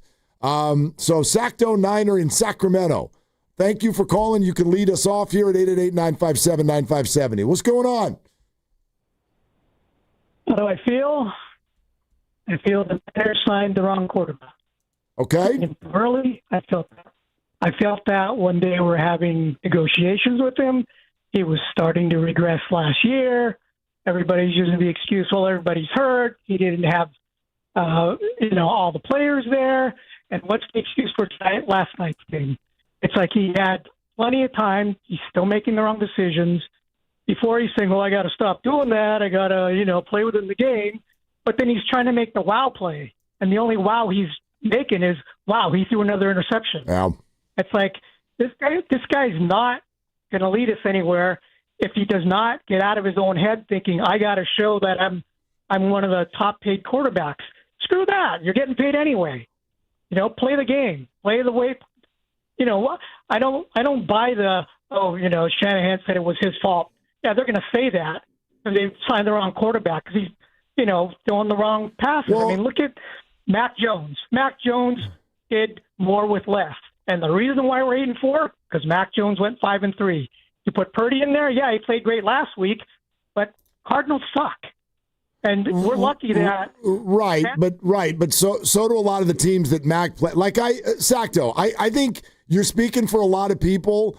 There's some in there that I agree with. I think there are some concerns. There are some other things there I'll push back on a little bit. I'm fascinated, for instance, when someone says they signed the wrong quarterback. Well, then who was the right one? So if you want to say they messed up, okay. But when you say they signed the wrong quarterback, at least it insinuates that there was someone else that you thought they should go get. Is that person Sam Darnold? Maybe. You know what I mean? I'd love to hear. Who is that person? But again, my fun fact for the day, just because it's true. But it's very, very, very, very, very, very close. It is. Between the QBR, and neither one of them is very good. But that's not even the point. The point is that Mac Jones and Brock Purdy, Mac's played 8 games, Brock's played 4, and put in last night a 3-pick stinker, and Brock Purdy's QBR is higher than Mac's this year. It's like 65.6 to 64.3 or something. Yeah. But again, listen to the way we talk about them. That's all I'm saying. And if you want to make that all about money, you can. I don't really, in this moment, I'm not there. I don't care about money. I care about 8-4. I care about this moment. I want to know. Yeah, but you care about 8-4, but you're disappointed with last night. I am disappointed. I am disappointed with last night. I'm not in the same place. That's fine. That's fine. But I do think we still have to remain in a rational space, which is I don't love hearing that Brock sucks and all of his games were terrible, but Mac was balling out and we won all the time. 5-3, 3-1, QBR about the same. If you want to say they're the same player, we shouldn't have paid him. All right, let's have that conversation. I don't want to hear Mac was amazing and Brock's been awful. That's not factually true. I don't even want to hear about quarterback record because last night, Brock Purdy of the 45 actives might have been the worst player on the 49ers. But Mac Jones won a 16-15 game. Exactly. So it doesn't matter. If you want to look at last night, then really look at the game. And I watched it back again this morning, and you can't talk about Brock Purdy and how bad he was and not recognize the first drive where they went 15 plays and they went down the field, 72 yards. They spent 8 minutes and 43 seconds, and they went down methodically. They converted everything on third down, and they got a touchdown. So that counts, too. Yeah, he threw 3 picks and 8 throws. That's really bad. That's almost as bad as it can get. And then in the second half, he was 10 for 10. And you could say, oh, it's because Shanahan dumbed it down. You're right. But he also made the throws, and they won the game. So if you want to talk about Brock Purdy, you have to look at more than just 3 picks, in my opinion. If you don't want to do that, then you're not really looking at football. That's complete. You don't get it. It's totally fair. Don't you get it? I get it. I mean, I know you do. The final analysis, I think, of what you're saying is all of these things, Brock did them last night, and many of them were bad. They did not lose the 49ers a football game. No, and there were times... In fact, they won by double digits. And there were times when he made the right throw, and he made good throws, and they were able to convert. And yeah, we all want to look at the 3 throws that were terrible, and I put 2 on him, and I put 1 on Shanahan, and ultimately they're all on him because he's the one throwing the football. Sure. But you can't have 3 picks, and yet you threw 3 picks, and you won a game that was mostly an Ottoman game. That thing was never in doubt. The spread was in doubt. It didn't feel scary. Yeah, well, it never felt like... I was sitting next to somebody who had laid the 7.5, and so it felt a little scarier to them. Wait a minute, somebody in the press box had laid the 7.5? No, I mean, it was not somebody in the press box. It was somebody who I sat next to in an Uber on the way home, which just 20 seconds on the rideshare situation there. What a joke. Wow. The pickup is like 1.5 miles away. I don't know any stadium where that's not the case. I told you we tried to grab an Uber out of the Vegas game a few years ago. And? We went to 8 different spots and gave up and just walked over the bridge to the strip. There is a spot, but it's like Red Lot 7, and you got to go by about 6 other red lots now. Massive. That thing is... My experience with massive events that have 50,000 or more people at them is the Uber thing doesn't work. That's my experience. Maybe some of you have had success. The only option would be a 3.5 mile walk to Laughing Monk. Well, I get it. I get it. Or wait for you sign up for that Christy. shuttle. Yeah. Then the shuttle was popping. The shuttle was great. Dude, Lovely Christie actually led. You want to talk about a touchdown drive. We so strategically sort of predicted the victory formation and then a full-blown sprint. Yep. No joke. We were home before my children, who had parked in the regular lot. Yeah. We were home before they left the lot. Really? That's the fact. Wow. Okay? Yeah. That's how crazy it is. So, anyway. Shut out the yellow lot. Yeah, experience matters. We felt like the Warriors, man. We're like, we've been around the block 18 times. We know what we're doing. Rod in Vallejo. Hey, Rod, thanks for calling Willie and Debbie. What you doing? Hey, great show, guys. Willard, you're right. I was a quarterback, and I had turf toe. It sounds like nothing, turf toe, but it is an extremely painful injury. And Brock Purdy felt pretty good to play that Arizona game. But I'll guarantee you the following morning when he woke up, that toe was red and throbbing with pain. And he is so frustrated right now. He's trying to get out there and play, and you can tell. He before, when Brock Purdy, when his receivers are covered, he would take off running and pick up 10, 15 yards. You're not seeing that now. So right now I know what he's going through. I hope he just takes it easy and get that toe healed. It's going to be okay. This is super interesting. How long did it take you? Like, if you've experienced this, give me the beginning to the end experience. It was about, I would say, 4 or 5 months. But then okay, like you were back to full strength after that. Yeah, I was okay. Yeah, but when your feet are bothering you, all your weight goes to your feet, and the pain is excruciating. Rod, thanks. Yeah, thanks, Rod. Why are you shaking your head at that? Because I'm not buying it. Why? Because he opens up 6 for 7, and the toe is not an issue, and then he throws a pick. Well, got to be the toe. And then the next drive, Mark, if you let me finish. Go ahead. And I know you will. 2nd and 7 at the 41, he scrambled for 9 yards. Yeah. And on that scramble, he sure looked fine to me. The toe looked pretty special on the scramble. So I'm not using the toe. No, you miss me with the toe. You don't have to, but I don't think that's what Rod's saying. Rod is simply saying that Brock is probably in tremendous pain, and all I can say, I don't know. I don't know if did that affect accuracy. I can't answer definitively. The one that really bugged me, Dibs, because there were 3 picks, and the first one we were just arriving at our seat, and he was a little bit late, obviously, and okay, it's the first one, and you're sort of like, oof, Brock threw a pick. Okay, let's sit down, let's get a cocktail. Hope nobody recognizes me. Yeah, exactly. I'm like, pull the hat down a little bit over the eyes, and let's sit down, and everything's going to be fine. And then the second one, the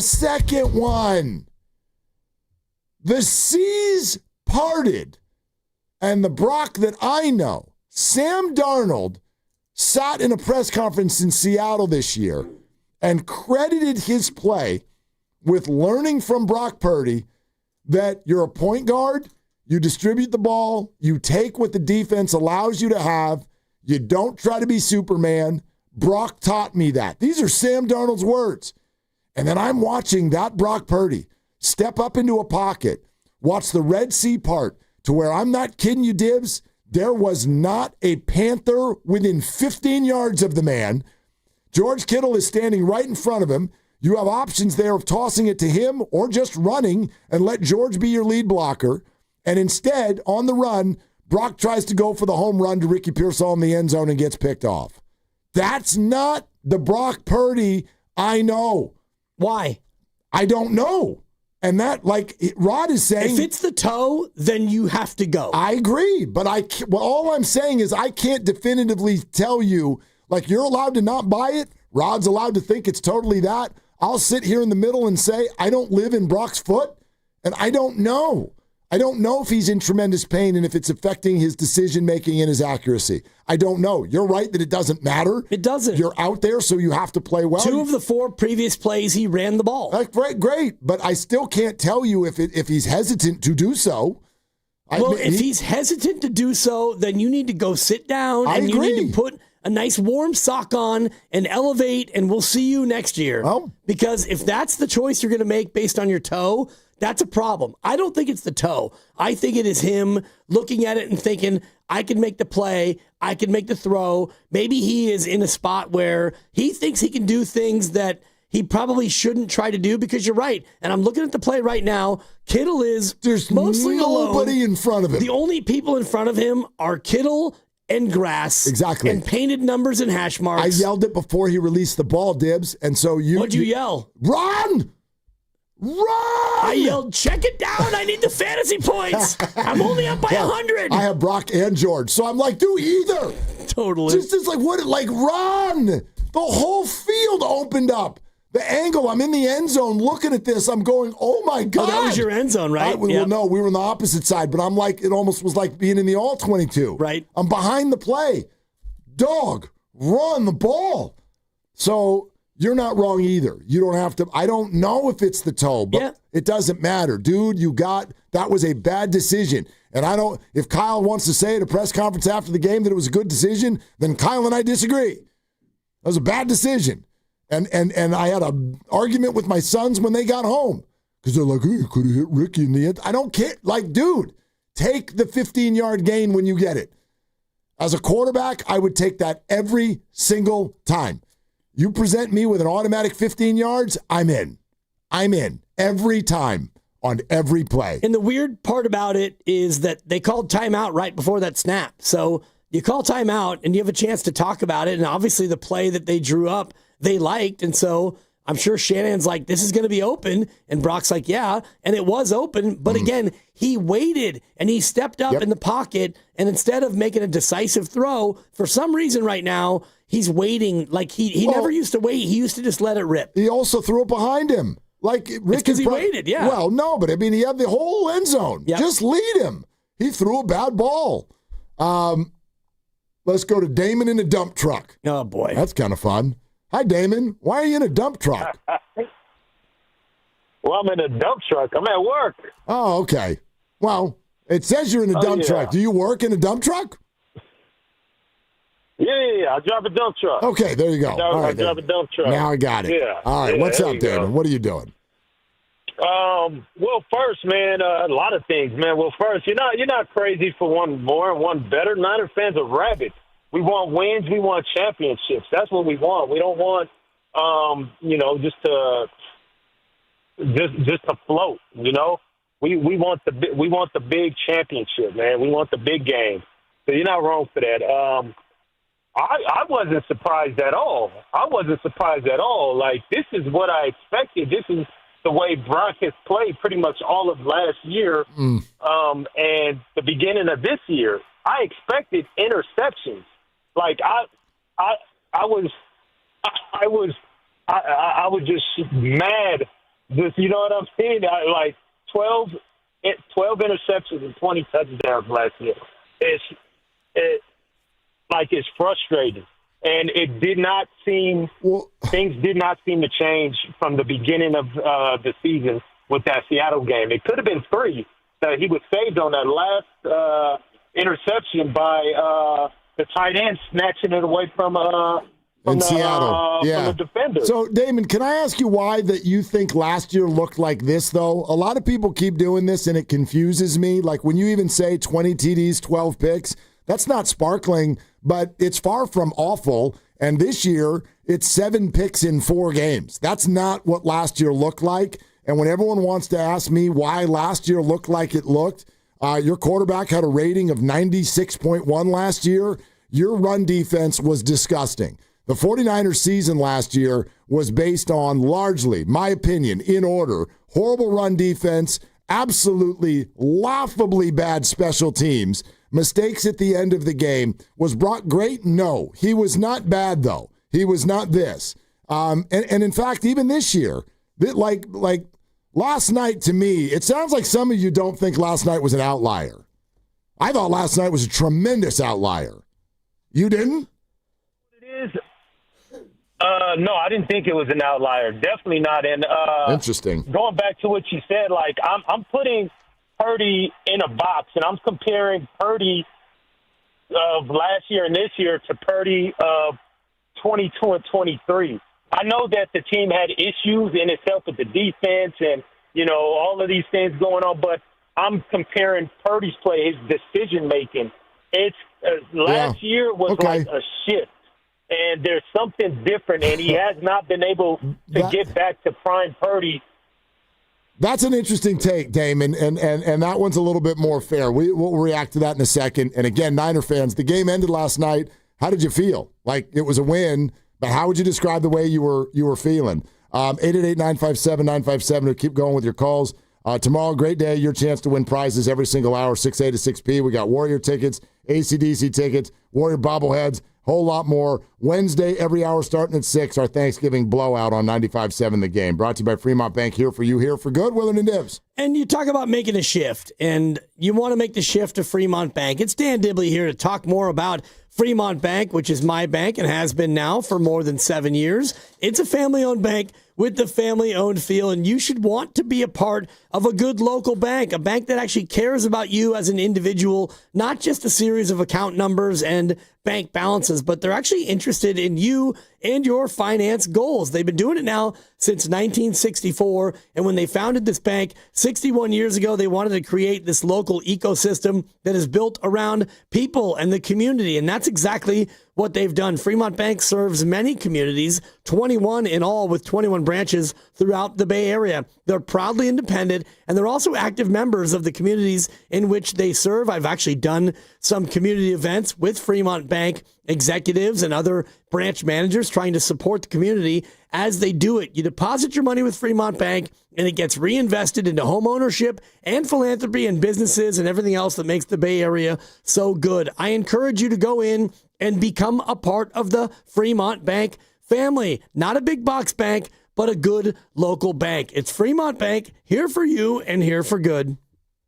Hi, I'm Andy, your friend and jeweler at Shane Company. As a product development manager, I make sure every piece of fine jewelry at Shane Company is meticulously designed for quality. From 14-karat gold chains, pearl necklaces, diamond studs, and of course, dream engagement rings. We know you can get your holiday gifts anywhere these days, but knowing your loved one's gift was crafted by master jewelers? It's a difference everyone can see and feel, no matter the price. All of our fine jewelry begins with a vision by our in-house designers. Then, we ensure each piece meets our high-quality standards every step of the way, including the smallest details. It's why our jewelry comes with our all-inclusive, free lifetime warranty that covers everything and doesn't cost a dime. At Shane Company, there's no shortcuts, just craftsmanship. Because a friend wants your fine jewelry to be nothing short of perfect. Come see for yourself. Visit us in-store or at shaneco.com. Shane Company, your friend and jeweler. For all contest rules, go to 957thegame.com/rules. When back to the office means back in traffic. A solo spin out. Turn to the traffic leader, KCBS. Car that overturned. Brought to you by your NorCal Honda dealers. It's Happy Honda Days. Get the best deals of the year on the super efficient Civic Hybrid at your NorCal Honda dealers. 1-877 Cars for Kids. KARS Cards for Kids. 1-877 Cards for Kids. Donate your card today. 1-877 Cars for Kids. KARS Cars for Kids. 1-877 Cars for Kids. Donate your car today. Ready to get rid of that old car? Donate it to Cars for Kids. Call 1-877-CARS-FOR-KIDS to reach a friendly live agent. Donation's super easy, and your car can be picked up as soon as tomorrow. Call us now, 1-877-CARS-FOR-KIDS. That's Cars with a K to donate your car today. 1-877 Cars for Kids.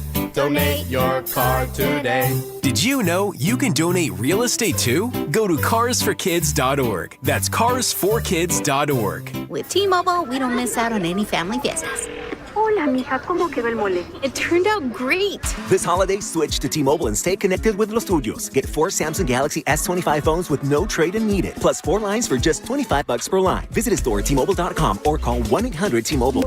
With 24 monthly bill credits and 4 eligible port-ins on essentials. For well-qualified customers with auto-pay plus taxes, fees, and $35 device connection charge. Credits and imbalance due if you pay off early or cancel. Contact us. Finance agreement 128 gigabytes, $800 required. Not for extended international use. You must reside in the U.S. and primary usage must occur on our network. Visit T-Mobile.com. Hey, I'm Mike Slater. My dad passed away at the age of 63. It's out of nowhere. Had a stroke. Super hard, obviously, for the whole family, but my dad had life insurance. This is why I have life insurance for my family, for my wife and 4 kids. And the best place to get life insurance is ethos.com, because you can do it in 10 minutes. And there's no medical exam and no blood test, just a few health questions. Get life insurance in 10 minutes so your family is protected. Ethos, ETHOS, ethos.com/life.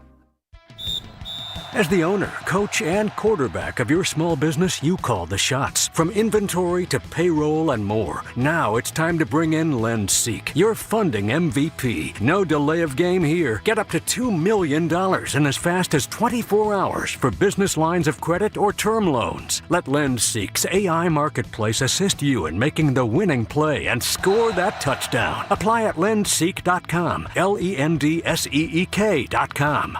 Attention. Have you racked up $10,000 or more in credit card debt? Are you barely getting by making minimum payments? With credit card debt reaching all-time highs, National Debt Relief is notifying consumers about significant debt relief options currently being made available to help those with overwhelming credit card debt. These options may reduce a large portion of credit card debt for those who qualify. You don't need to declare bankruptcy or take out a consolidation loan, and you may only have to pay back a fraction of what you owe, even if you have bad credit. National Debt Relief has already reduced the credit card debt for more than 550,000 consumers, so don't wait. If you owe $10,000, $20,000, or even $100,000 in credit card debt, you can now take advantage of this financial debt relief as the cost of living continues to skyrocket. To check what debt reduction you may qualify for, call 800-224-5353. That's 800-224-5353. Again, that's 800-224-5353. You're listening to 95.7 The Game, KGMZ-FM in HD1 San Francisco on Odyssey Sports Station and the home of the Golden State Warriors and Valkyries. Always live on the free Odyssey app and now coming to you live from the Laughing Monk Studios.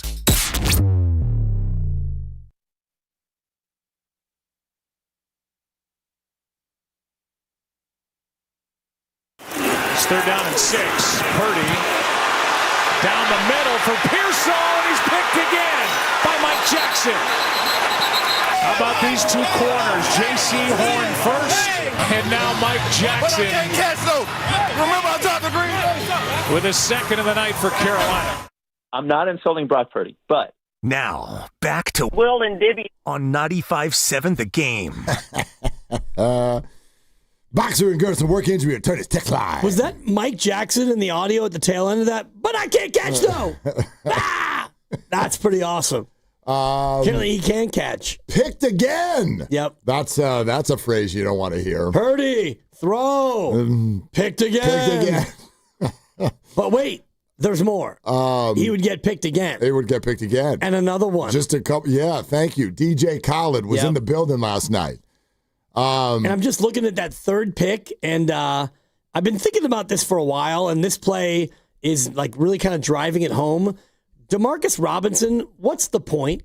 Like, why are we? Like, why do you even have him out there? You don't throw to him, and on this third interception, he is like streaking down the sideline all alone, and he throws it over the middle, and he's WR3. Right, but why even have him out there if you're not going to even try to like throw one deep to him? Well, I mean, it's useless. No, did he have any targets? Yes, I thought he had a catch or two. Did he not? I'd have to check. I'd have to remember a catch or two. Yeah, he's WR3, and they were awful last night. Like they didn't really. Nobody put up one numbers. Catch. Yeah, he had a one catch. target, one catch. There you go. There you have it. Good job. Got him involved. Stop. It was garbage time. Now that I checked my notes. Okay. The whole game was garbage time. 3rd and 12 when you're up 20-9. And they got 7 yards. They got 8, yeah. Yeah. Here you go, D-Rob. 408. Willard, you fool. Purdy in the last 20 games is the worst QB with interceptions in the league. You moron, don't lose your credibility. Okay. Is that from the Boxer and Gerson work injury attorney text line? I already did it. It's okay. That sounds like you might have a work injury. No. Off to that text. Don't lose your credibility. Don't lose it now. I wouldn't if I were you. I won't. You might have already loosed it. I'm not going to lose it. Okay. Yeah. If Purdy's the worst QB in the league for the last 20 games, then you win. I'm going to offer you, I'd like to, actually 408, give me a private call And I'm going to buy you something called Red Zone. And I'd like you to do a little homework and watch. You won't believe this. It's a crazy thing. There's 31 other teams. I don't know if you know that, but you should check it out sometime. And if you do, I bet you're going to change your opinion that Brock Purdy over the last 20 games is the worst quarterback in the NFL. I feel very confident in that point. Well, he's just obviously charting interceptions over the last 20. And 20 is always my favorite, like, arbitrary number. Mm-hmm. We can go back as far as we want and then draw that line and then draw our conclusions. And so that's what the whole Brock Purdy narrative has been. Let's erase everything that he has achieved. Let's pick which games we want. Let's start with Christmas Day against Baltimore. We probably should. That's when life started. It's now actually called BC and AD. That Christmas game wasn't just Jesus' birthday. It was also Brock's. Everything that it wasn't his birthday. Well, no, but it was his Earth Day. No, actually, where he came back to Earth. First time that anything mattered. So multiple NFC Championship appearances and all of that stuff doesn't matter. We should get flimsy and whimsical and just bench him. So again, I think that there's a bigger conversation here as to what has changed with Brock Purdy. Well, I agree with. Last year you could look at, no McCaffrey, and you didn't have a lot of Trent, and you didn't have a defense. Last year was kind of a weird year, but even this year, forget last night as a small sample, but what has changed with Brock Purdy since Christmas? You want me to criticize Brock Purdy? I'll do it right here. I don't. I'm just asking you, what has changed? Here's my take. He came out of last year, and he thought his number one struggle point was that a Niner team that was clearly struggling in a lot of other areas, defense, special teams, and injuries, and he admitted he was trying to do too much. And he said, I need to get back to being the QB that I was before. Well, Brock, you haven't. You haven't. Consistently, You are still trying to do too much. Unequivocally, to me, not arguable. You are still absolutely trying to do too much, especially if at any point you seem to be struggling with a lower base injury. And if you, I have no idea what he's feeling. But the bottom line for me is, if you do want to go back to 2 years ago, Brock Purdy, I know when the Red Sea parts and nobody is around for 20 yards in front of you in the high red zone, you run. You run. You don't huck the ball into a one-on-one situation because you're trying to get 6 where you clearly would have set up your team with first and goal without any risk of anything. That's a poor decision, no matter what Kyle Shanahan says in the press conference. If you watch the play again, and I just watched it for the 7th time, the decision was good. He was open, but the throw, to your point, if you throw it 4 yards in front, and maybe he can't quite get there, it's a safe miss. But he threw it to where Pearsall was and not to where he was going to be. But there is a risk. That's the problem. But there is a risk anytime you throw the ball anywhere. There's always a risk. There's no risk in running it on that play. There was none. There's a risk. None. You could cough it up. You could fumble the ball. Yeah, if you allow yourself to get hit, which a quarterback... It's possible. Dude, there's always a risk. He could have walked for a first down. I look at that play, and Pearsall has about 2 yards of separation, and he is open. So go ahead and throw it out in front of him. And I watched it back, and he runs up to the line, and he does a one-legged. He never even stops and plants and looks to fire it. So maybe that's the toe. Maybe it's him just being careless or reckless. But that's a problem. That's the second concern. I don't want to hear bad, good decision, bad execution. No, bad decision and bad execution. You should have run, you didn't, and then you uncorked a bad throw. That feels like 2 mistakes to me. Well, it's only, for me, a bad execution if it doesn't work. And I think about the Tonjes throw on the opener where that was probably not a good decision, but it was good execution because he caught it. And if you do go back to the game of Christmas back in 2023, since then, it's been 21 games, and he's thrown 23 interceptions in 21 games. That's too many. And they're 10-11. Yeah. And I know 10-11 is a quarterback record, which is not always totally fair because, last night, the team won. He lost, but he gets the win. He gets a win. You know what I mean? Yeah. Well, he was actually better than the other QB. Well, what are we talking about? The other quarterback is awful. Well, the text line's telling me that Brock Purdy's the worst in the league. One texter, right? Yeah, exactly. That's all I'm reading. And I'm afraid you have loosed your credibility. It's loosed. Oh, yeah. Loosed, not loosed. Loosed. Yeah. Spell it right. Jim in St. Louis, you're next up. Hi, Jim. Thanks for the call. Hey, guys. Hi. Great show. Hey, thanks. Hey, I saw you play, Mark. Play what? I'm old. I saw you play football. No, you didn't. You aren't. Oh, wait. Was his name Ken Willard that played for the 49ers? Oh, my God. Yes. Ken Willard.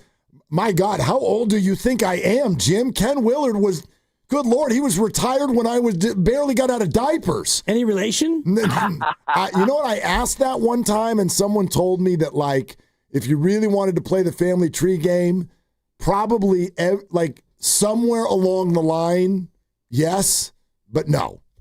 No, not to my knowledge, not any direct relation. But anyway, Jim, I'm not 89 years old, despite how I sound. Go ahead. I'm 71, so it's not a big deal. Okay. Well, it would have been to me. But anyway, go ahead, Jim. Yeah, so I thought it was – you had two games going last night that had a parallel issues going on with the Warriors and the 49ers. Yeah. You got two teams that are not going anywhere. Okay. You know what I mean? Well, like the Warriors are probably going to be about 500. And I think the problem with the Niners is the defense, right? The injuries.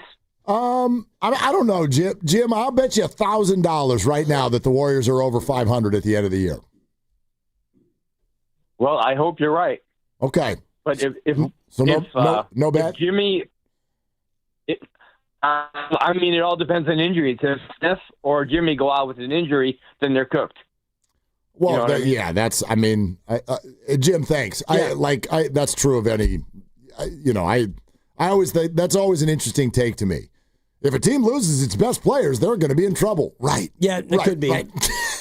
Right. That's sport. Welcome to sports. Ken Willard was the number 2 overall pick by the Niners in 1965. 1965. Taken before Dick Butkus and Gale Sayers. Okay, so he was. I love the young people. He was being drafted 10 years before I was born. Right. And Jim thought that was me. Is Ken still alive? He is. Okay. I don't know, Ken. I don't know who the Niners GM was, but you passed on Butkus and Gale Sayers. Come on, Lynch. That's a fireable offense. God dang it. You always ruin the first round. Every time. Yep.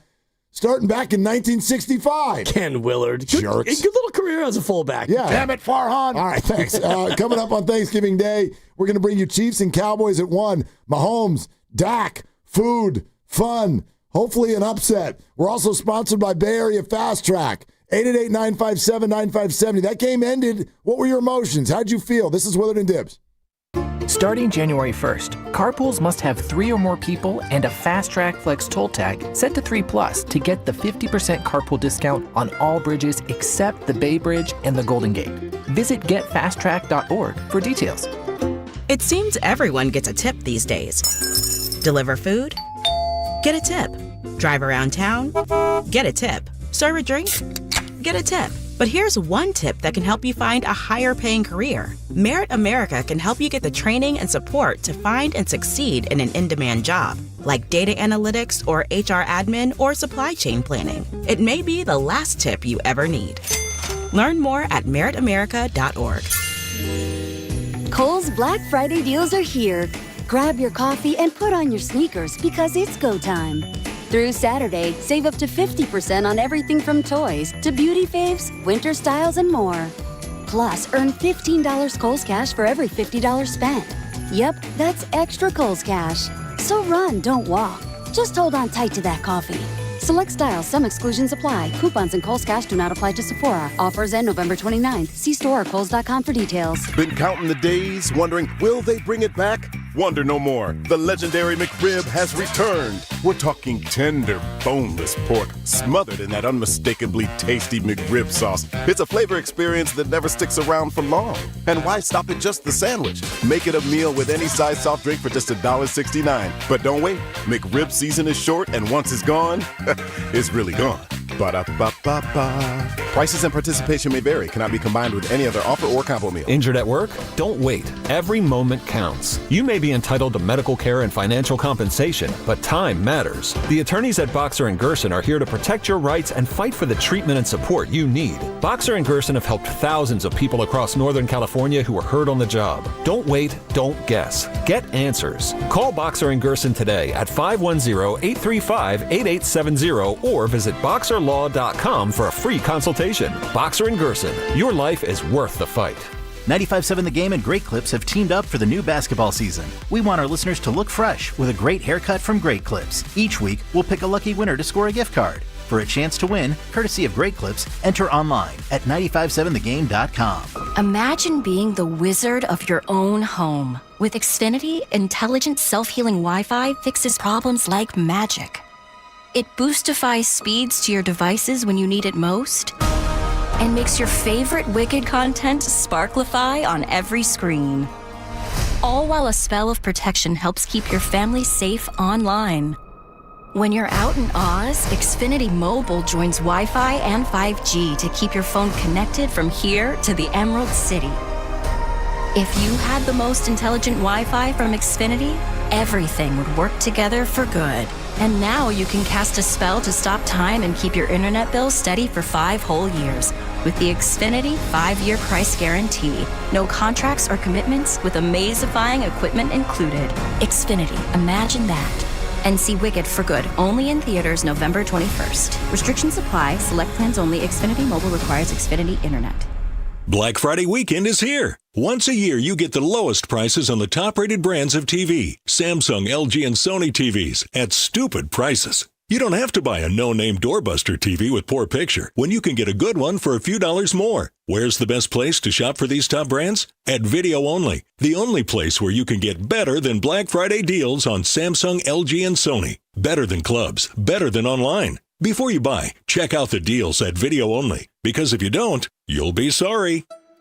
My mom, my dad, works for Caltrans. On the freeway. Right next to speeding cars. Please be careful. Flashing lights mean move over.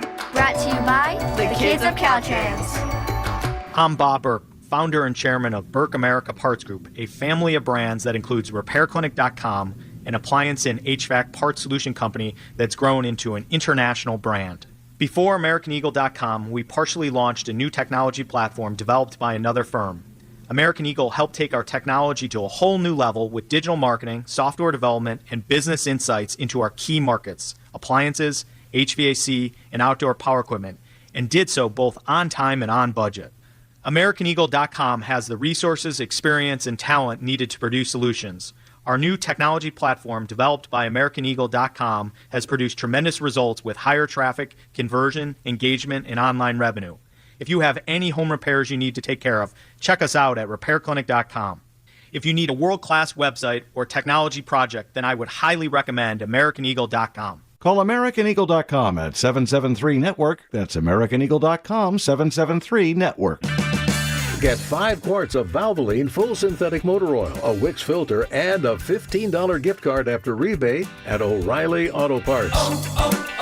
O'Reilly Auto Parts.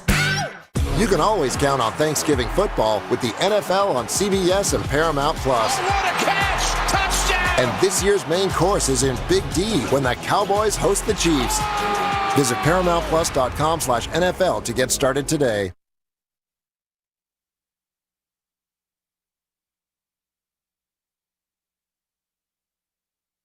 Second down and 8. What's up? Play action. Purdy. Picked again. 3rd 1, second for Horn. And this crowd is starting to get restless. Now, back to Will and Dibby on 95.7 The Game. Yeah, that's fair from Joe Buck. The crowd was restless, and then the crowd was sort of like, I just feel like the fastball got taken from them. And a lot of people were like, man, isn't it Monday Night Football? It's a beautiful fall night. And the Niners are going to 8-4. And it just felt kind of like Felt like work to get up for it. Well, it's what you talked about with style points. Like, you wanted them to win, and you wanted style points, and they won, but there was nothing stylistic about that. Carolina was flat bad, and if you didn't know what Carolina's record was, you would have guessed that they were 2-10 coming in. That was not a 6-6 team the way they played. Their quarterback was bad. They dropped the ball. Rico Dowdle, who was this amazing 200-yard back a couple weeks ago, he was ordinary. They barely used him. Chuba Hubbard was their best offensive weapon, and even at that point, the Niners were like, you can have 4, you can have 5, whatever. Yeah, totally. So I think that's kind of the dynamic that we want to spend some time with, which is this idea, like, not running from it. I don't want to force all of you to be happy because the Niners won, and I certainly don't want to dismiss that either. Like, we're rooting for an 8-4 football team, and it's Thanksgiving. That's a big deal. But a lot of us at the same time are like, like somebody. It feels like, I don't want to call it a trip to the dentist, but like I took my little guy to the doctor this morning. He needed it, but he didn't want to go. So it's like now he feels better. So that's good. But, oh God, like that's kind of what. Like pulling teeth a little bit. And so, like, what is that? The game ended last night, and how would you describe that emotional feeling in that moment? Let's go out to Steve in New York. Hi, Steve. Thanks for calling Willard and Dibs. Hey, fellas. How are you? Happy Thanksgiving. Yeah, to you too. Thank you. I just want to give some props to the D last night and to Saleh. I don't think he gets enough recognition for what he's been doing in the last few weeks. The turnovers have been better. We were a bit dry early on the season, and so I really think that last night made a difference. Even though we're playing like a lesser team, we should have beat them no matter what. We covered. We beat them and covered. I want to know also, do you think that because of the performance of Purdy, do you think that this really staples Mac Jones staying on the team and not being put on the trade block? It's an interesting question. Steve, thanks. I have to start that answer, at least from me, by saying I already, and have been the entire time, am in favor of the 49ers keeping Mac Jones next year for all kinds of reasons. So I can only answer that, I guess, by saying sort of yes and no. Put it this way. The answer was already yes for me. Last night had nothing to do with it for me. Yes, I'm with you, except for me, the first part is the answer was already yes. You will look to shop him, and if you can get a second and a third or even just a second, you trade him because you can bring in any warm body and make him a good quarterback because you're Kyle flipping Shanahan.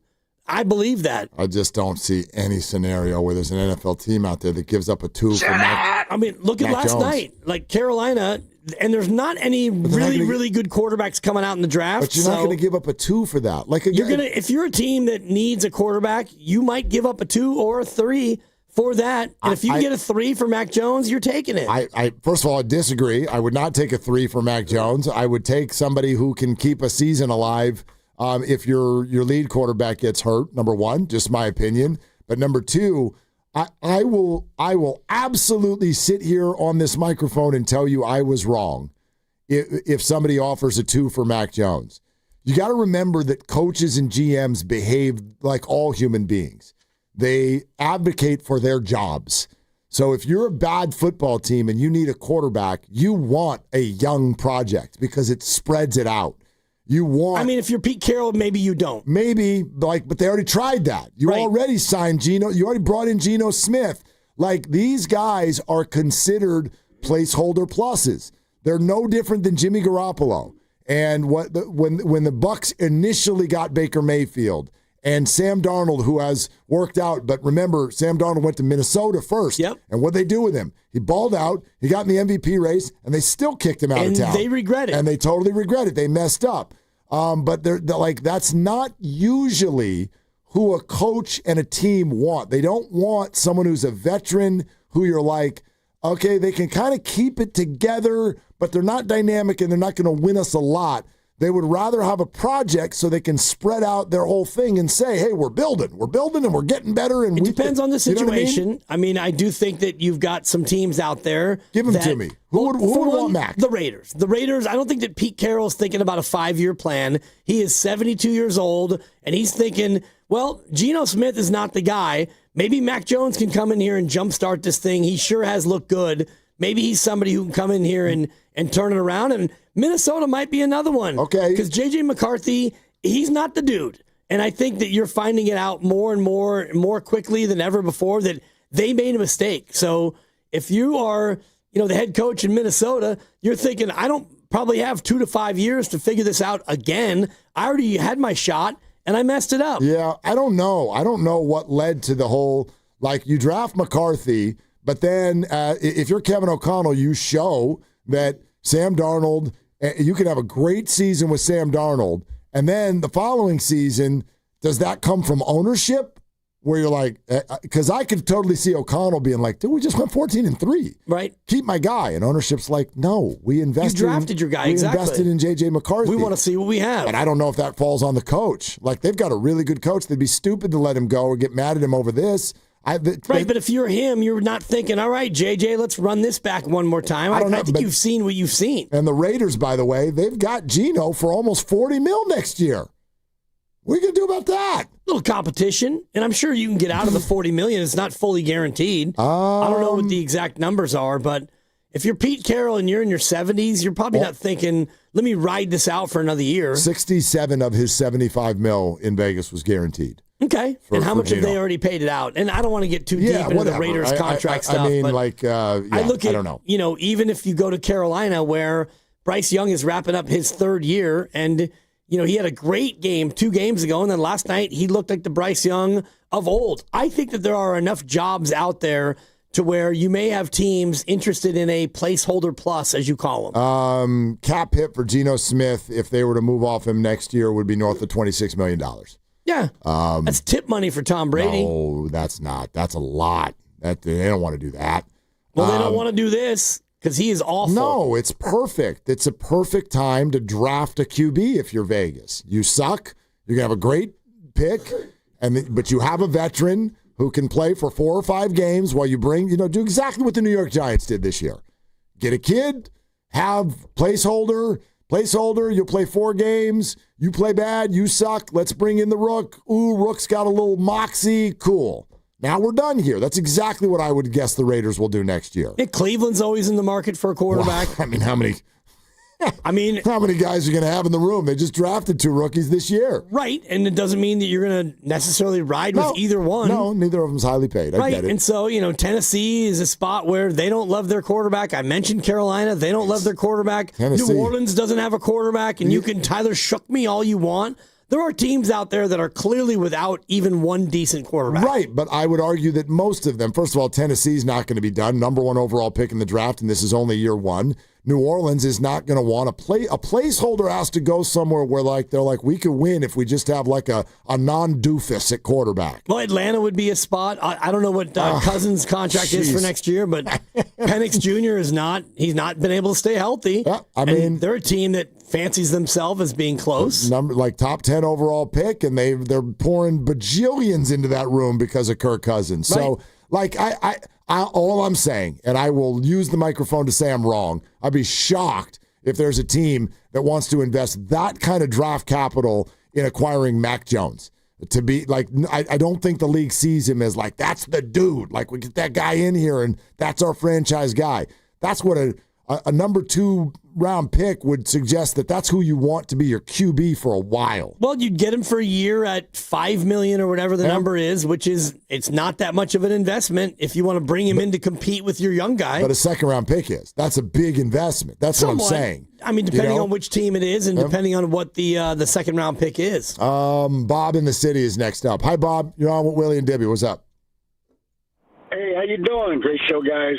I thought last night's game was actually good coaching because he was trying to be a gunslinger early on, and I think at the second half they must have been Shanahan talked to him and said, okay, look, start hitting the underneath stuff. They took the ball out of his hands a little more. They ran McCaffrey, got the touchdown. I mean, so basically they just tampered him down a little bit, got him under control.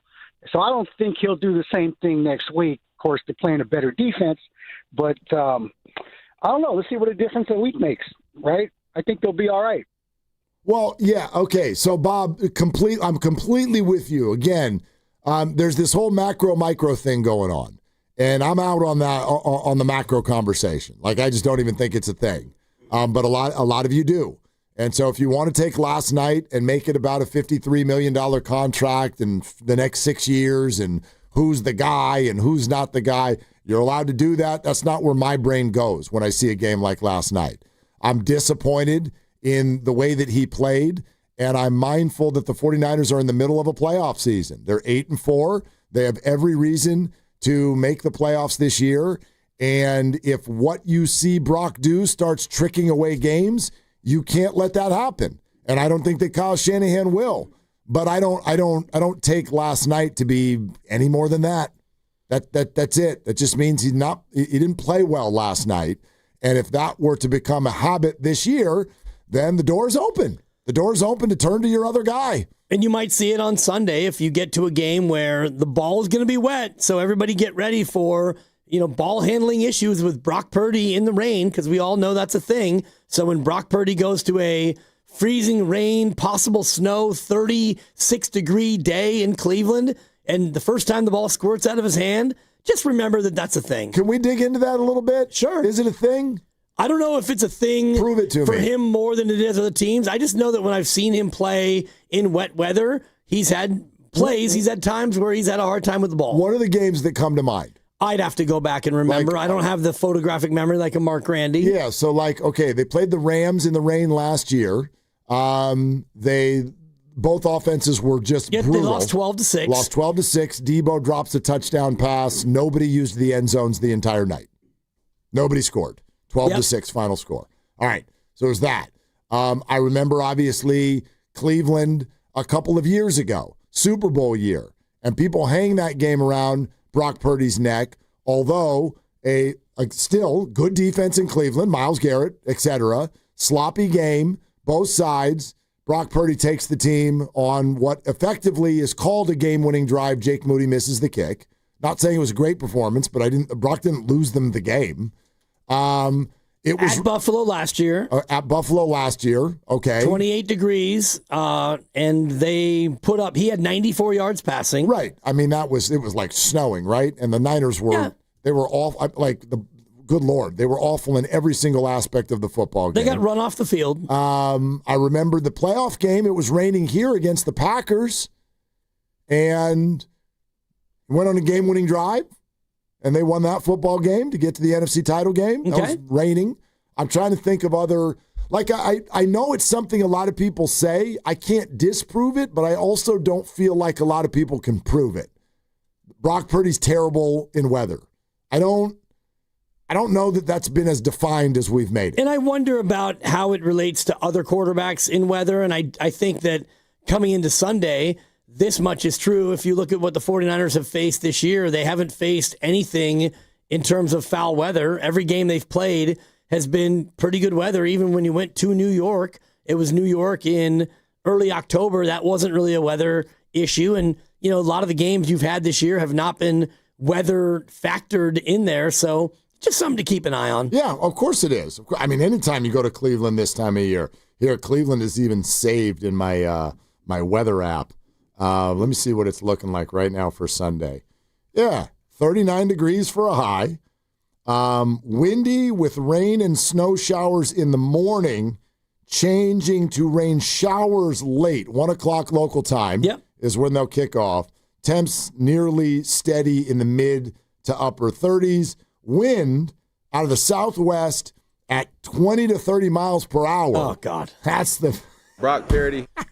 Considering the way he throws the ball. I'm not insulting Brock Purdy, but he throws like hot air balloons. The chance of precipitation is at 70%. You know what that is?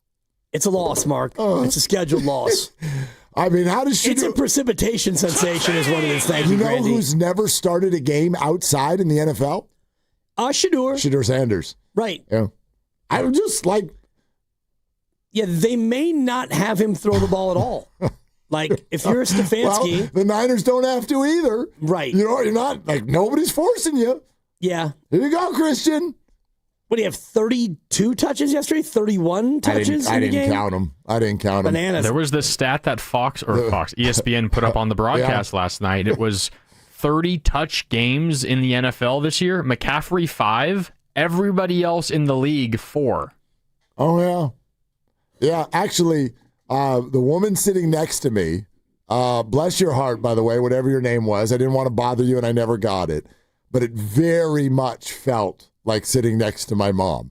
And she was about that age, and she would say the same stuff that my mom texts me during the game. Can you help me fix my phone? There was that at one point, and I had to explain to her at one point there was an injury on the field, and she couldn't see where the injury was taking place, and it was very upsetting to her. It says on the scoreboard, injury on the... Where is it? Where's the injury? I'm like, they're over there. They're they're blocked by all of the players. They're over by That's a great question. Yeah, and so she was like, oh, okay, thank you.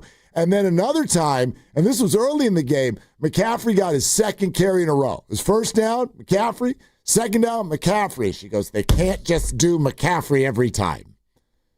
And I was like, I looked it up in the rule book. They're allowed to. You did not hit her with you're allowed to. Can you just answer your own question? No, I just kind of gave her a grin. I didn't give her any guff at all. She was delightful. Delightful person to sit next to. But that helps answer your question She better. sounded exactly like my mom, who did text me at halftime, put Mac in, and she spelled Mac with a K. And I was like, Mom, got a snack. We're fine. Yeah, we're not putting Mac in. Everything's fine. And McCaffrey had 31 touches. The rest of the Niners, 30 touches. That's how I should have answered her. Put Mac in. He's in. Mom, he is. He's got 20 touches already. That's right. He had 31 touches. The rest of the team had 30 touches. So he out-touched even Jennings and Kittle and Pearsall and Purdy and B-Rob Jr. and even Luke Farrell, who got himself a nice touch. Attaboy, Luke. All of them combined with 30, McCaffrey 31. And, so get ready for Cleveland, where that number is going to probably be at least 30 if you're in the game. Nothing new. Yep. By the way, Cleveland feels like you're going to love this one. You, Dan Dibley, you going to love this one. Because you know who's going to play a big role this weekend? Brian Robinson. You think? I 100% think. Yes. And by big role, you mean he'll get to play 16 plays? Exactly. Might touch it more than 3 times. Yeah. No, he's a big back. And he's getting more and more. Yeah, you're going to have to run the ball. They're going to want the ball. Look, if there's any message out of last night, for crying out loud, with Myles Garrett on the other side, the message is going to be, get the ball out of your hand. I think Brock is going to look a lot like Mac did this weekend. 1, 2, 3, gone. And so they're going to run the ball a lot, and he's a big back, and they're going to need to spell Christian. And I got Brian Robinson for, I don't know what his carry per game average is so far this year. Whatever it is, I'll go for the over. I like maybe 8 to 10 carries for Brian this time. Last night he had 7, and just as an interesting point of contention, he had 12 snaps on the field last night, and he had 7 carries and 2 targets. So when he's out there, they use him. Yeah. But only 12 plays, and I'm looking at the McCaffrey, and they are yet to play more than a couple of snaps all year at the same time. So McCaffrey played 83% last night and 58 snaps, and of the 58, he touched it 31 times. There were a couple of the targets where he didn't actually get it, but yeah, McCaffrey, go ahead and rest up on a short week. Yeah, because you're going to be needed. Yeah, this is going to be a slobber knocker. Yep. 888-957-9570. Back to the phones in a sec, but Mark Grandy has this Warriors update. Yeah, first of all, we got Steve Kerr coming up. Yep. It's going to be more like 5'10". Okay. Raymond Ritter says a 5'10", not 5 for Steve Kerr. That's coming up in a little bit. But we have this update on the Warriors injury report ahead of tomorrow night's game versus the Rockets. Draymond Green has been upgraded to probable for tomorrow night. Al Horford and Jonathan Kuminga, though, remain out. Out. He's out for tomorrow.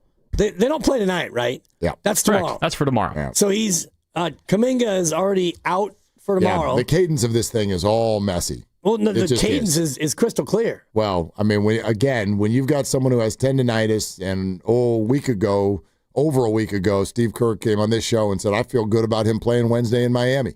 He has not played since. And That's 2 weeks ago. Yeah, and they're ruling him out 48 hours before games. That's it. The cadence is off. Like those should be game time decisions, in other words. Right. And they're not. It's tendinitis. They literally, and they're publicly putting on the internet that the MRI came back clean. Steve Kerr is like, hey, you go ask Jonathan what's wrong. I don't know what's wrong. But, yep, not ready. Says he's in pain. Yep. So cadence is bad, vibes bad. Steve Kerr, 5'10". Well, the cadence is clear. The vibes are bad, but the cadence is very clear. Like you're saying, if you're telling us now, which is about 28 hours away from game time, you're already telling us that he's not even questionable. He's just straight up out. The cadence to me is he is either in so much pain that he can't play or he doesn't really want to play. And if the MRI came back clean and it's knee tendinitis, then all right, like if I have knee tendinitis and I'm trying to work toward playing, I'm not going to let you know till tomorrow at about 3:40 whether or not I can go. If it's tendinitis and you're going to be, going through the Rice method, rest, ice, compression, elevation, you're going to get stem, you're going to get the heat, whatever it is, you're going to go through all the treatment. You're going to work like heck to be ready for tomorrow night. And then you get out there at 4 o'clock for shoot around. And then you go, you know what, Steve, I'm close, but I'm not quite there. Then you rule him out. If you're ruling him out this far in advance, that's like, he's not even trying to play. He's not even trying to play, Mark. I can't wrap my head around the idea that he doesn't want to play. You might be right, but I've had it for 2 weeks. I know. That's where my head's been wrapped. I can't wrap my head around it. I think he'll play within 3 weeks of the trade deadline. God. That's when you think he's going to return? That's only a month from now. I mean, he might return before then, but honestly, if he wants to show out before the deadline and they want to shop him, I would look for about December 20th. All right. Your chance to win great prizes every single hour from 6A to 6P tomorrow. Warriors tickets, ACD tickets, Warrior bobbleheads, and more every hour tomorrow starting at 6 a.m. Our Thanksgiving blowout on 95.7 The Game. We're brought to you by Fremont Bank, here for you, here for good. All right, back to the Niner calls.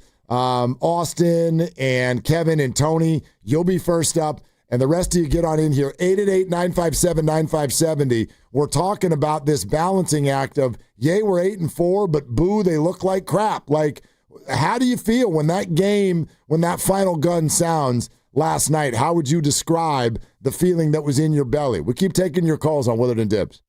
With T-Mobile, we don't miss out on any family business. Hola, mija, ¿cómo quedó el mole? It turned out great. This holiday, switch to T-Mobile and stay connected with los tuyos. Get 4 Samsung Galaxy S25 phones with no trade-in needed, plus 4 lines for just $25 per line. Visit a store at T-Mobile.com or call 1-800-T-Mobile. With 24 monthly bill credits and 4 eligible port-ins on essentials. For well-qualified customers with auto pay plus taxes, fees, and $35 device connection charge. Credits and imbalance due if you pay off early or cancel. Contact us. Finance agreement 128 gigabytes, $800 required. Not for extended international use. You must reside in the U.S. and primary usage must occur on our network. Visit T-Mobile.com. Food, family, and football. It's Thanksgiving, but your takes don't need to take the day off. Make some cash with them at DraftKings Pick 6, the official daily fantasy partner of the NFL. Just pick more or less on a couple player stats and ride your read. Hit your calls, and Pick 6 turns a good read into a big return. And if you're new to Pick 6, DraftKings has you. Get $50 in Pick 6 credits with your first $5 entry. Trust your read and make it pay. Download the DraftKings Pick 6 app now and use code THEGAME. That's code THEGAME. Play just $5, get $50 in Pick 6 credits. Make the call. Ride the upside in partnership with DraftKings Pick 6. The crown is yours. Gambling problem? Call 1-800-GAMBLER. Must be 18 and over. Age and eligibility restrictions vary by jurisdiction. Void where prohibited. 1 per new customer. Bonus awarded as non-withdrawable Pick 6 credits that expire in 14 days. Ends December 2nd at 11:59 p.m. Eastern Time. Terms at pick6.draftkings.com/promos. Every now and then I rinse it out, and I need Johnny Rinse tonight. And I need it more. Like it was the bed and the smell never leaves. I don't know what to do. I'm always in the dark. The sweating dead short smells like a dog park. And Johnny Rinse it tonight. Downy Rinse fights stubborn odors in just one wash. When impossible odors get stuck in, Rinse it out. As a mom, Comforting my family is what I do best. Vicks Vapor Stick provides soothing, non-medicated Vicks Vapors in an easy-to-apply stick, and it dries fast, so there's no mess. I use it to comfort myself and my family. Thanks, Mom. Vicks Vapo Stick, soothing comfort for the whole family. And try Vicks Vapo Shower Max for steamy Vicks Vapors when you need more comfort for yourself. Use as directed. A lot of Bay Area banking customers are faced with a choice. Which financial institution best fits what they're looking for? It might make sense to consider a bank's history. Take Fremont Bank. For 60 years, we've provided stability and consistency with an emphasis on relationships. We've grown one customer at a time, not through mergers or acquisitions, because that's how you can do business when you're independently owned and community focused. Fremont Bank. Here for you, here for good. What time is it? Game time. What time is it? You know what time it is. It's football season, and it's the big fella, Lorenzo Neal. Join me and Evan Giddings every home game for the kickoff show, live at the Laughing Mount Gastropub, Sunnyvale, right around the corner from the stadium. We're talking Niner football and hosting the best game day tailgate in the Bay. Laughing Mount Game Day is faithful's first stop with games, prizes, free parking, and a shuttle straight to the stadium. Righteously brewed in San Francisco and faithfully brewed for the fans. 1-877 Cards for Kids. KARS Cards for Kids. 1-877 Cards for Kids. Donate your card today. 1-877 Cars for Kids. KARS Cars for Kids. 1-877 Cars for Kids. Donate your car today. Ready to get rid of that old car? Donate it to Cars for Kids. Call 1-877-CARS-FOR-KIDS to reach a friendly live agent. Donation's super easy, and your car can be picked up as soon as tomorrow. Call us now, 1-877-CARS-FOR-KIDS. That's Cars with a K to donate your car today. 1-877 Cars for Kids. Donate your car today. Did you know you can donate real estate too? Go to carsforkids.org. That's carsforkids.org. What's good, y'all? It's Von Miller, Super Bowl MVP, Sackmaster, and now your host of Free Range. This is where NFL meets real talk. Every week, I'm bringing you inside the game, from locker room stories to league-wide headlines. You want football IQ, locker room insight, and real conversations with the people shaping the league? Welcome to Free Range with Von Miller, where nothing is off limits and every down counts. New episodes every Wednesday. Listen and follow Free Range with me, Von Miller, wherever you get your podcast. Don't miss Target's swag bag giveaway. Be one of the first 100 shoppers in line at any Target store on Black Friday and snag a free shimmer tote bag with holiday goodies inside. Plus, 10 lucky shoppers who snag a bag will score a free bonus gift, like a Ninja slushie, Beats Solo 4 headphones, a Life and hairdryer, or a $100 Target gift card. Don't miss Target's Black Friday swag bag giveaway. Only on Black Friday, only at Target. No purchase necessary. Void where prohibited. Must be 13 or older. For full details, including odds, see official rules at target.com/events. Honey, that flu keeping you up? Did you take NyQuil Intense Flu? Nah, I got this. Okay, I don't got this. Yeah, you need NyQuil Intense Flu. Undo your flu with NyQuil Intense Flu. NyQuil Intense Flu provides powerful relief of your flu symptoms so you can sleep. You do got this. NyQuil Intense Flu. The nighttime sniffling, aching fever. Best sleep with the flu medicine. Use as directed. Keep out of reach of children.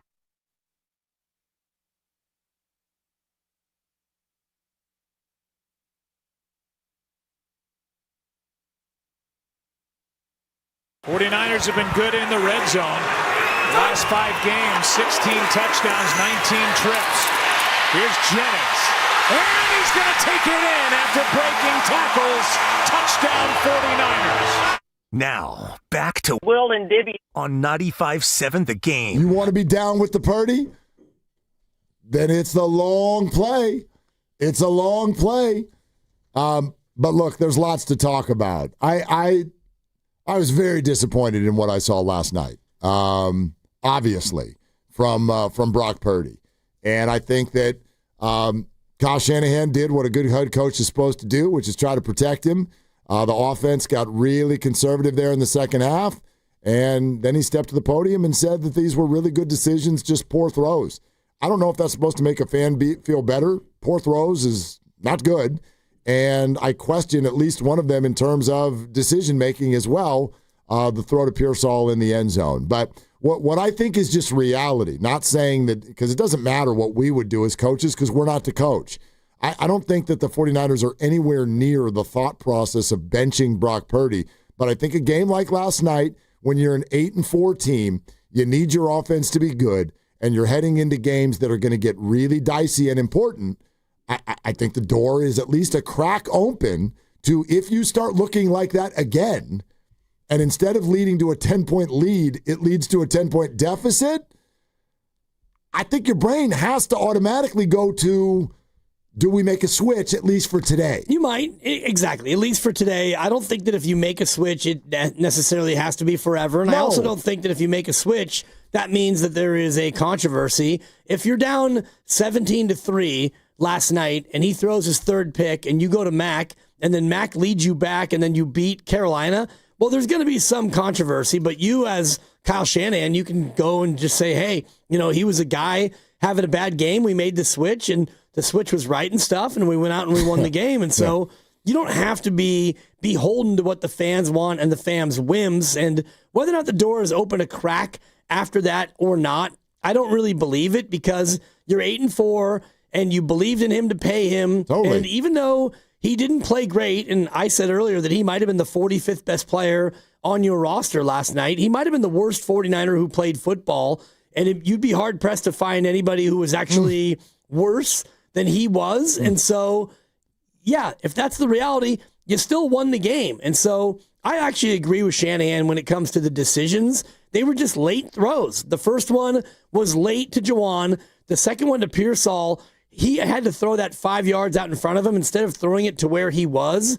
The decision I don't think was wrong, although on the second one, I'm with you. You could have run it. You could have done a little dinky pitch to Kittle, who could have gotten 7 or 8. There were other plays that could be made, but he chose to throw to an open receiver, and he made a bad throw. 888-957-9570. Steve Kerr in about an hour, 20 minutes.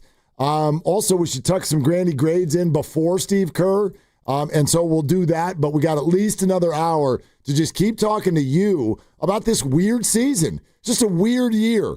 And that's what we feel. We feel a 49er fan base that looks at 8-4, looks at a probability of playoff football coming at north of 80% right now today, but is having a hard time kind of getting excited about it for some very, very clear reasons. It's just about belief with the defense kind of looking the way that they are throughout the year with the injuries that they have. And then now, as of today at least, you certainly factor in the whole quarterback situation, how wonky it's been, and then, at least for yesterday, how unproductive Brock Purdy was. So let's go to Austin in San Mateo. Hi, Austin. Thanks for the call. What's up? Hey, nothing much. Thank you. Hey, I just want to say that, can we start to see what the last pick of the draft actually look like now? We starting to see that without that supporting cast when he first came in the league with a Super Bowl team made already, that's made to go to the Super Bowl and actually try to win one with the offense and defense. Only thing Brock Purdy had to do was just fall in line and let these players lead you to success, and that's why he got this contract until today, and whatnot. And now we're starting to see, and the league figured it out. He don't got that supporting cast like he did in the past now. Well, it kind of does. It kind of does, actually, Austin. Austin, what did that team have in terms of supporting cast that this team doesn't have? That is what I mean by that is they're all broken down. They've been there already before he even got to the team. Yeah. Getting injured and everything. How many hits these players will keep continually taking? Now that they're all out, Debo gone. Took a lot of shots. Kittle, a lot of shots, the way he plays. Brandon Ayuk on IR. Coming back with the ACL injury. Trent Williams getting old. Hey, can I ask you a question, Austin? Because I thought this was really cool on the morning show today. Listening to this exact subject come up. If you let's say the NFL draft is tomorrow, okay? And Brock Purdy is it's his year. Where do you think he gets picked this time? What round? the last pick of the draft. Yeah, you're incorrect. And Austin, You're thanks talking very about much. his draft class? Like Joe Shasky, Are you talking about the whole NFL or just his draft class? Shasky was awesome about this because people will go, they love to do this. Now you see the skill set. He's the last pick in the draft, and now you're seeing it. And Shasky goes, you realize the other quarterback in the game yesterday was the first pick in the draft. Which one you want? There's no question about it. You've got to lay down your arms with this concept of Brock was the last pick in the draft, and now you're seeing why. I believe you've got to lay down your arms. It's flat out wrong. It was a miss. It was a miss by the evaluators. I'm not saying he should have been the first pick in the draft, but he's clearly better than a 7th round draft pick. And I don't buy this narrative that what Brock did before was simply because all you needed to do was stick any human being out there, and he had good players on the team, so that's why he was good, and now he sucks. Like, A, he doesn't suck now. He had a horrible night last night. And B, football cannot and does not work that way. You don't just get to be an awesome quarterback because there's good players around you. It's so much more complex than that. So that's the one thing that, like, it's a great day for a Purdy hater, obviously. It's a great day for a Purdy hater. But you're never, no matter what, you're never going to get me to take away what he accomplished in previous years by saying it was just because there are good players around him. I just don't believe football works that way. No. You have to be a good quarterback to play good quarterback. Well, and honestly, you have to look at, in my opinion, the totality of a game. And I'm watching the first drive back right now. And if you watch, he goes out, completion, incomplete to Robinson. He hits Farrell. He hits Juwan for the touchdown. He went 6 of 7 on the opening drive. And he marched them down 72 yards. Yeah. It was McCaffrey, the first 5 plays. It's good to have him on your team. Yeah. He can run it, he can catch it. But on the opening drive, Brock Purdy was damn near perfect. And he converted 1, 2, 3 third downs along the way. And they scored a touchdown on the opening drive. So, yes, demerits for 3 interceptions, absolutely. 2 of those throws were awful. The third one, he got duped. He got duped by a great corner. That was a good play by the defense. It was a bad throw, but he got duped and he got beat. But beyond the 3 picks in 8 throws, other than that, he was actually really good. So, I mean, if you want to be fair and honest, the reason why I do this, the reason why I watch games twice is because I'm driving home and all I could think of was awful game. It was an awful game, and Grandy's grades will reflect it. I doubt that either you or Grandy or myself will give him anything higher than a C-, if that high, because he was patently bad. However, the opening drive, that counts, and the second half, that counts. Even though Shanahan did constrict what he was allowing him to do, you did that because you had the lead, and you could run it. And so you stuck to the short game, and Purdy executed that. And so, for me, as much as Brock Purdy was awful over that 8-throw stretch, beyond that, he was really good. Well, and that, to me, it has to matter. Of course it does. Every play matters. Every game matters. I know everybody, like we get it. It's no different than Kuminga or Ayuk or whatever. Everybody picks a side, and then you go into the computer and you find all the games that support your narrative, and then you only talk about those. So if you go back over the last 19.72 play, like whatever. Brock Purdy is not great, but he's good. He's a really good player who's also still got a whole journey in front of him. Last night does nothing for me in terms of the larger conversation of who's the 49er quarterback. Again, macro, micro. My concerns are right now. Right now, if you've got a QB whose confidence is shaken and he's not playing well, and now he's got to go to Cleveland and Snow and Myles Garrett, and you're 8-4, and you've got to win. So that's where, to me, the door is cracked open. But, I do think some of you show your colors if you're going to, today's your day to jump on and be like, see, Purdy sucks. You're not going to win that battle. You're just not. The Niners don't think that. That's not what the league thinks. I don't think it's what you think. It's not what I think. That's a losing battle. The guy's about to start a long-term contract.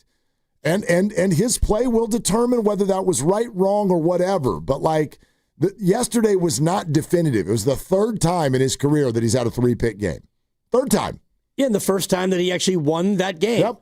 And by he won that game, they won that game. And this is where I always have to remind people about the nature of football because it's also complementary. And the reason why they won last night was because of Christian McCaffrey, but largely because of the defense. The defense was awesome, and the defense made the plays they needed to make. And also, the team you were playing, the quarterback you were playing, was terrible. Yep. And the pick he threw from the 1 yard line, first and goal from the 1, that is absolutely 99.9 out of 100 times you cannot do that in that spot. And yet he made a bad throw. Jair Brown kind of baited him into it. He had 2 picks, and the defense was awesome. All right, coming up on Thanksgiving Day, Chiefs-Cowboys, 1 o'clock. Mahomes and Dak, let's do this along with your turkey, you turkey. All right, that's coming up at 1 o'clock on 95.7 The Game. You're listening to 95.7 The Game, KGMZ FM and HD1 San Francisco and Odyssey Sports Station, and the home of the Golden State Warriors and Valkyries. Always live on the free Odyssey app. Coming to you live from the Laughing Monk Studio. Steve Kerr in a little bit over an hour. Let's keep going on the phones. Want to hear from all of you. Let's go. Kevin in Belmont. Hey, Kevin, thanks for calling. What's up? What's up, guys? I was also at the game last night, and I'm a big Brock guy because what I love about him is his improvisation. Thanks for the drop. His improvisation and his decision-making. But going into the season, Brock was on the record saying that last year he was being a little too greedy on throws. I would think at this point he's got to take what the defense has given him. The interception intended for Ricky was really frustrating for me because, he had a ton of green in front of him. Yep. And I can't take the toe as an excuse because on that one scramble he had earlier going up the middle, he had some good burst on that. And I'm not going to lie, a lot of people that call in, I can tell that they never played ball because the best quarterbacks aren't the tallest or the fastest or the strongest. It's the best decision makers. Tom Brady was the greatest because he was an all-time decision maker. I would love if Brock was a check down Charlie like Brady was sometimes, because how many times have we seen Shanahan orchestrate a 15-play plus drive that ends up in the end zone? And then the other thing, just real quick, Bernardo Green lining up 12 yards off the line. McMillan burns him with a little stop and go route. That was just really embarrassing. I think he ended up getting benched for Luter in the fourth quarter. And the Shanahan, the scrutinization of Shanahan is just ridiculous for me. How many times have we seen this dude with the injuries of, every team we've had? You guys have said the numbers of the injuries over the years, and he still has a team in position to win games. What he's done this year has been a masterpiece. Thanks, guys. Yeah, Kevin, thank you. I think that's a great call. To me, that's just a great call. If there's the criticism of Brock Purdy today, I find this is where my mind goes, at least. I thought, obviously, yesterday was a very poor performance, and the criticism is you're still trying to do too much. Not all the time, but you're still trying to do too much. I think that there are certain plays where there's either nothing there or there's something there, and too often you're still trying to take too big of a bite of the turkey. And that is what he said before the year he wanted to stop doing.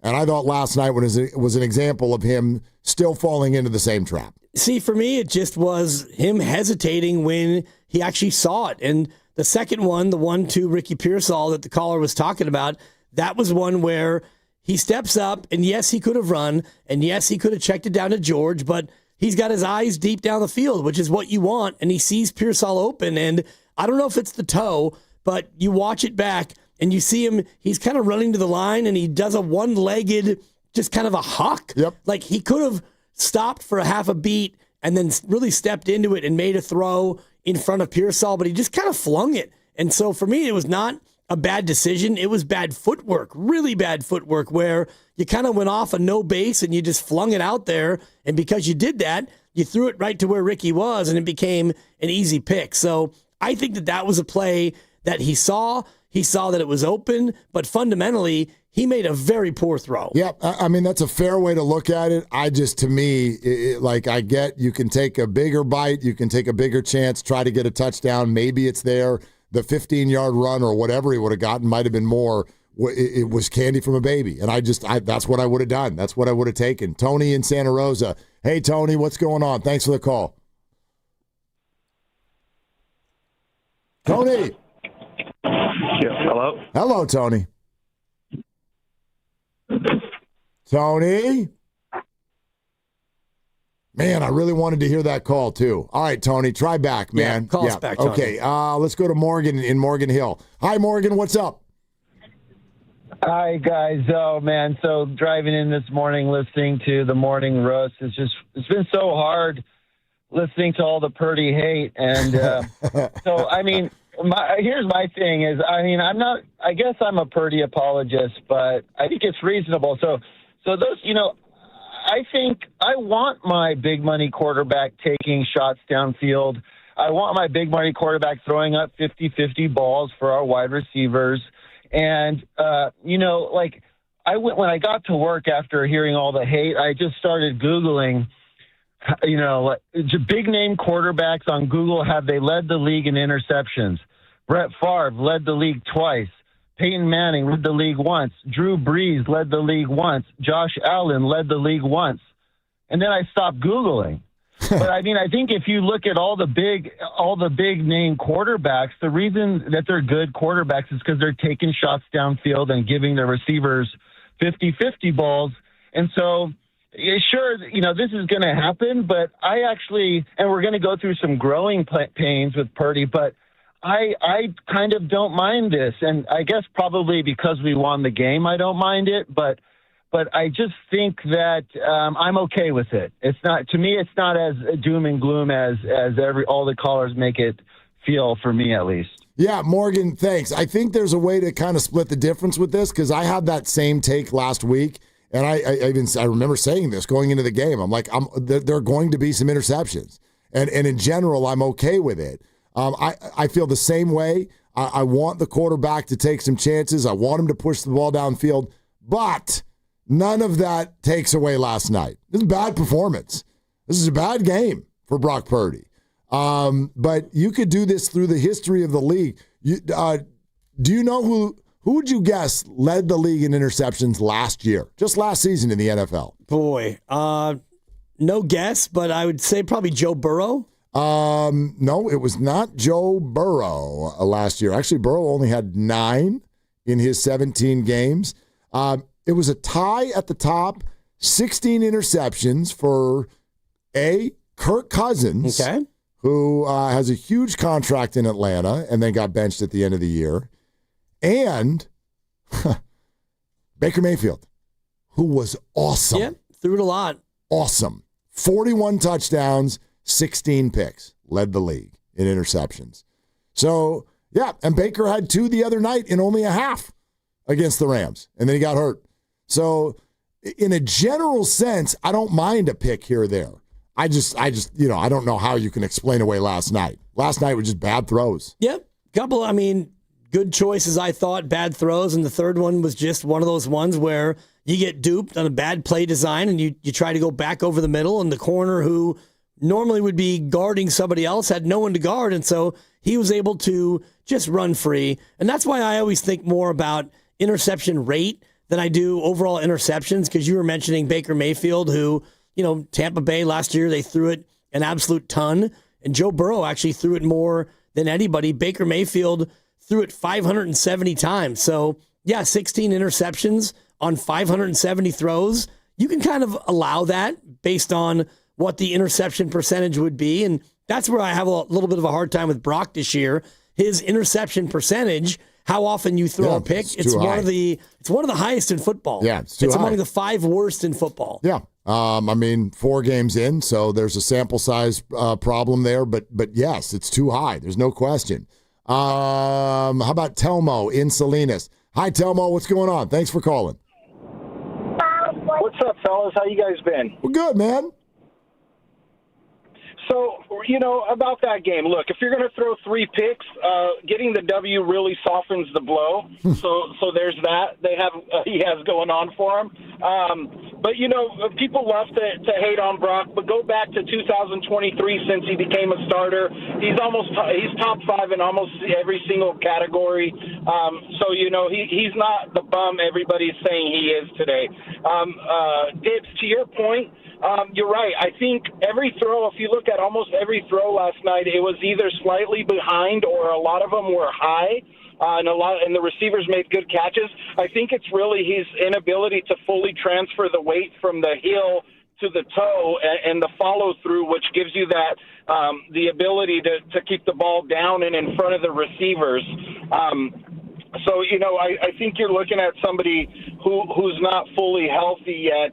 But the Niners are 8-4, and really, if you would at the beginning of the season thrown every single thing out there that was going to happen in terms of injuries and everything like that, and said, "Hey, after 12 weeks, you're going to be 8-4," I think every Niners fan would take that. I think we have to temper it a little bit. There's 2 winnable games coming up. I think they need to focus on those. Maybe Brock continues to get a little bit healthier, but he's a heck of a quarterback, and he's never had a wide receiver one like an Amon St. Ra or Justin Jefferson. Same thing like Jimmy never did, and it's been like almost a decade of the Niners longer than that actually, of them not having a true bona fide consistent wide receiver one. Telmo, thanks. Yeah, and I'm not even bothered by that. Like, I think that these whole bona fide number one receiver things sometimes are just overpaid luxuries that don't necessarily translate to winning. I do now want to forever call him Amon St. Ra. That's awesome. That was a ton of fun. Brock Purdy has maybe the second best tight end in modern football history, and he's got maybe the second best two-way running back threat in the history of the game. So let's not cry in our beer over what Brock Purdy doesn't have. Tom Brady, outside of his 1 year with Randy Moss, he never had a bona fide number one receiver. But he had an unbelievable tight end, that's the point. He had a couple of them. Yeah, I just think it's chicken or the egg. Like, sometimes you make that receiver a number one receiver. Many people think that that's how Brandon Ayuk went for 1,300 yards. Well, that's how Jawan Jennings has been as good as he's been. He's got plenty of weapons, and the dance, the unfortunate dance, because some of you think it's the toe, and if it's the toe, I don't know if it's the toe, but if it is the toe, then you can't be in there. And if you're in there, then it can't be the toe. That's right. That's the struggle. And so the Niners need to figure that out. Because if they do think it's the toe and it's leading to 3.5 picks, then you can't be in there anymore. That's as simple as it is. All right, so 888-957-957. Keep going with your calls. Doing a great job today. Keep it coming. How'd you feel when this one ended? We're like, yay, 8-4. Or, oh, God, what was that? Like, anywhere in between. As soon as that final gun sounds, what's the emotion? Your chance to win great prizes every single hour tomorrow, 6 a.m. to 6 p.m. Got Warriors tickets, DC tickets, Warrior bobbleheads, whole lot of stuff. So that's tomorrow every hour starting at 6, the Thanksgiving blowout on 95.7 The Game. We're sponsored by the California Office of Traffic Safety and Caltrans, and this is Willard and Dibbs. My mom, my dad, works for Caltrans. On the freeway. Right next to speeding cars. Please be careful. Flashing lights mean move over. Brought to you by the kids of Caltrans. All right, hey, it's Willard, and I'm just going to come right out and say this. We really need your help. Right now, 1 in 3 people in the Bay Area don't know where their next meal is coming from. So imagine what this feels like and looks like inside homes. Parents sometimes skipping dinner so that their kids can eat, or seniors choosing between medicine and groceries. In a place like this strong and this connected, that should not happen, and we cannot let it happen. And that is why our friends at Habas Law are teaming up with Martha's Kitchen. Martha's Kitchen provides more than 200,000 meals every month to our neighbors in need. So let's do what the Bay Area does best, kind of like at the Niner game last night. Let's show up together. Visit marthas-kitchen.org and donate today. Habas Law, always fighting to make it right. Hi, I'm Brian Bakhtiari, Executive Manager of Stevens Creek Subaru. The holiday season is a time of giving, and for the 17th year in a row, Stevens Creek Subaru wants to give back.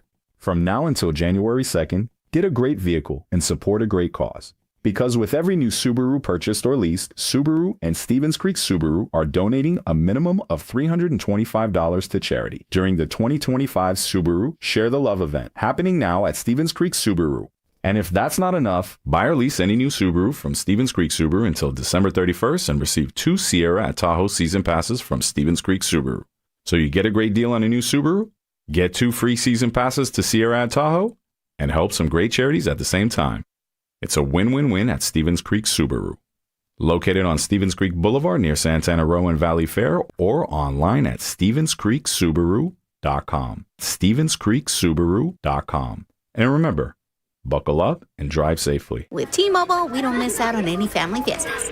Hola, mija, ¿cómo quedó el mole? It turned out great. This holiday, switch to T-Mobile and stay connected with los tuyos. Get 4 Samsung Galaxy S25 phones with no trade-in needed, plus 4 lines for just $25 per line. Visit a store at T-Mobile.com or call 1-800-T-Mobile.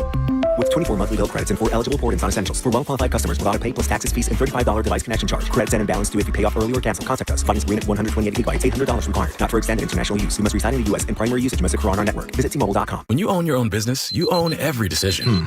Catch the red eye or take the 6 a.m. Make a new hire or promote internally. Celebrate a win with the toast at the gate or unwind at the lounge.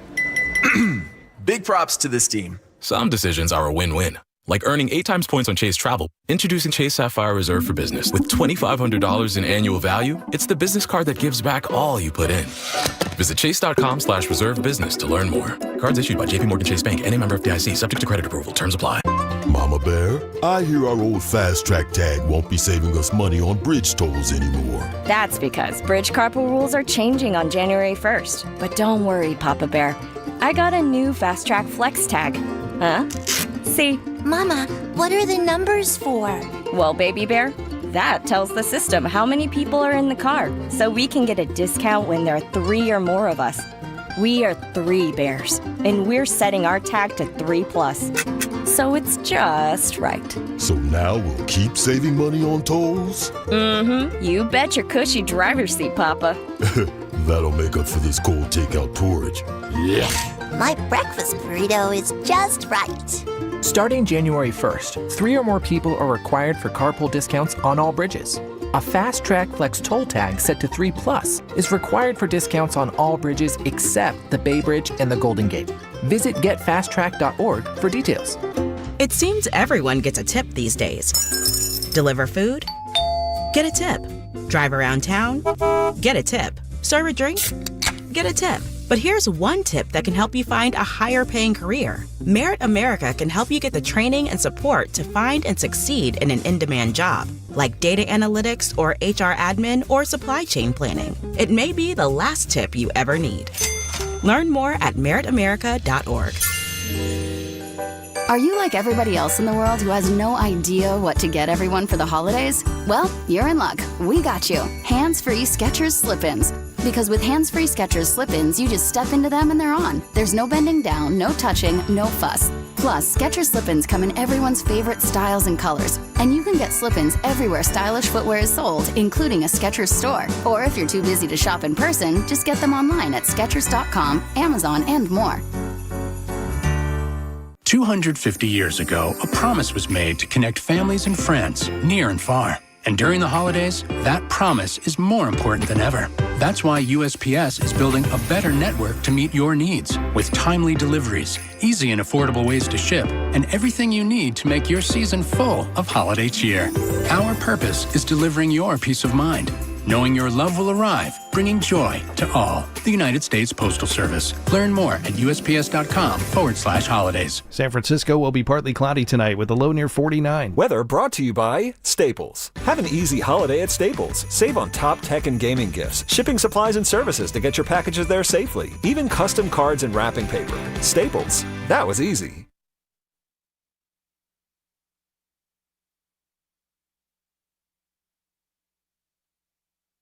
Second down and 3. Play number 13 on this drive. Toss to McCaffrey. Gets blocking and a touchdown. From 12 yards out, he gets touchdown number 7 on the ground this season. Now, back to Will and Dibby on 95.7 The Game. Victory Tuesday. Yeah, it doesn't feel like it. I'm trying to get people there. And that right there, great call from Joe Buck and Troy Aikman, Monday Night Football. That was the second half script. Again, the opening script, 15 plays, touchdown. That was 13 plays, 80 yards, touchdown. And Yeah, I think Brock Purdy was on the field for that, wasn't he? He was a quarterback last night. Yeah, and he went on that drive. He went 5 for 5 on that drive. And by my numbers, I think that he was 10 for 10 in the second half. Yeah. So, yeah, bad game. And Grandy's grade's coming up here within an hour. And none of us is going to give him, oh, you get an A, Brocky Poo. No, it was not a good game. It was a bad game. But there were good things that he did in that bad game. Well, so they won. Put some respect on it. They won. I feel this a little bit. T-Dog just hit us on the Boxer and Gerson Work Injury Attorneys text line and said, my emotions this weekend after the game were, thank God we got an easy schedule this year. I mean, there's something there. For sure. There's some validity to that. There is, and there's also the sense that when they face good teams in the playoffs, assuming they get there, and I know they're north of 80% to get there, no matter who they play, unless they win the division, they're going to be an underdog. Correct. Yeah, even if it's at Tampa. And road playoff wins don't happen often for anyone. Like they're really, really hard. What's weird though, at 8-4, everybody loves to do the hey, you are what your record says. Well, that's me. Well, they're 2-1 against the Seahawks and Rams. Right. So I don't know. Explain that to me for this crappy team that can't beat good teams. I don't know what to do with that. I'm not sitting here telling you they're better than the Seahawks and Rams. I'm simply telling you they're 2-1 against the Seahawks and the Rams. And I'm telling you that you are what your record says. Yeah. And if you want to go last year and you look at the games that they gave away, Arizona, the Rams, and Seattle, 3 giveaways, if you would have done that this year, and we did the 10 plays a couple weeks ago, we did 10 plays as to why they are, I guess at that point, 6-4 or 6-3 or whatever it was. Those are the plays that last year they didn't make.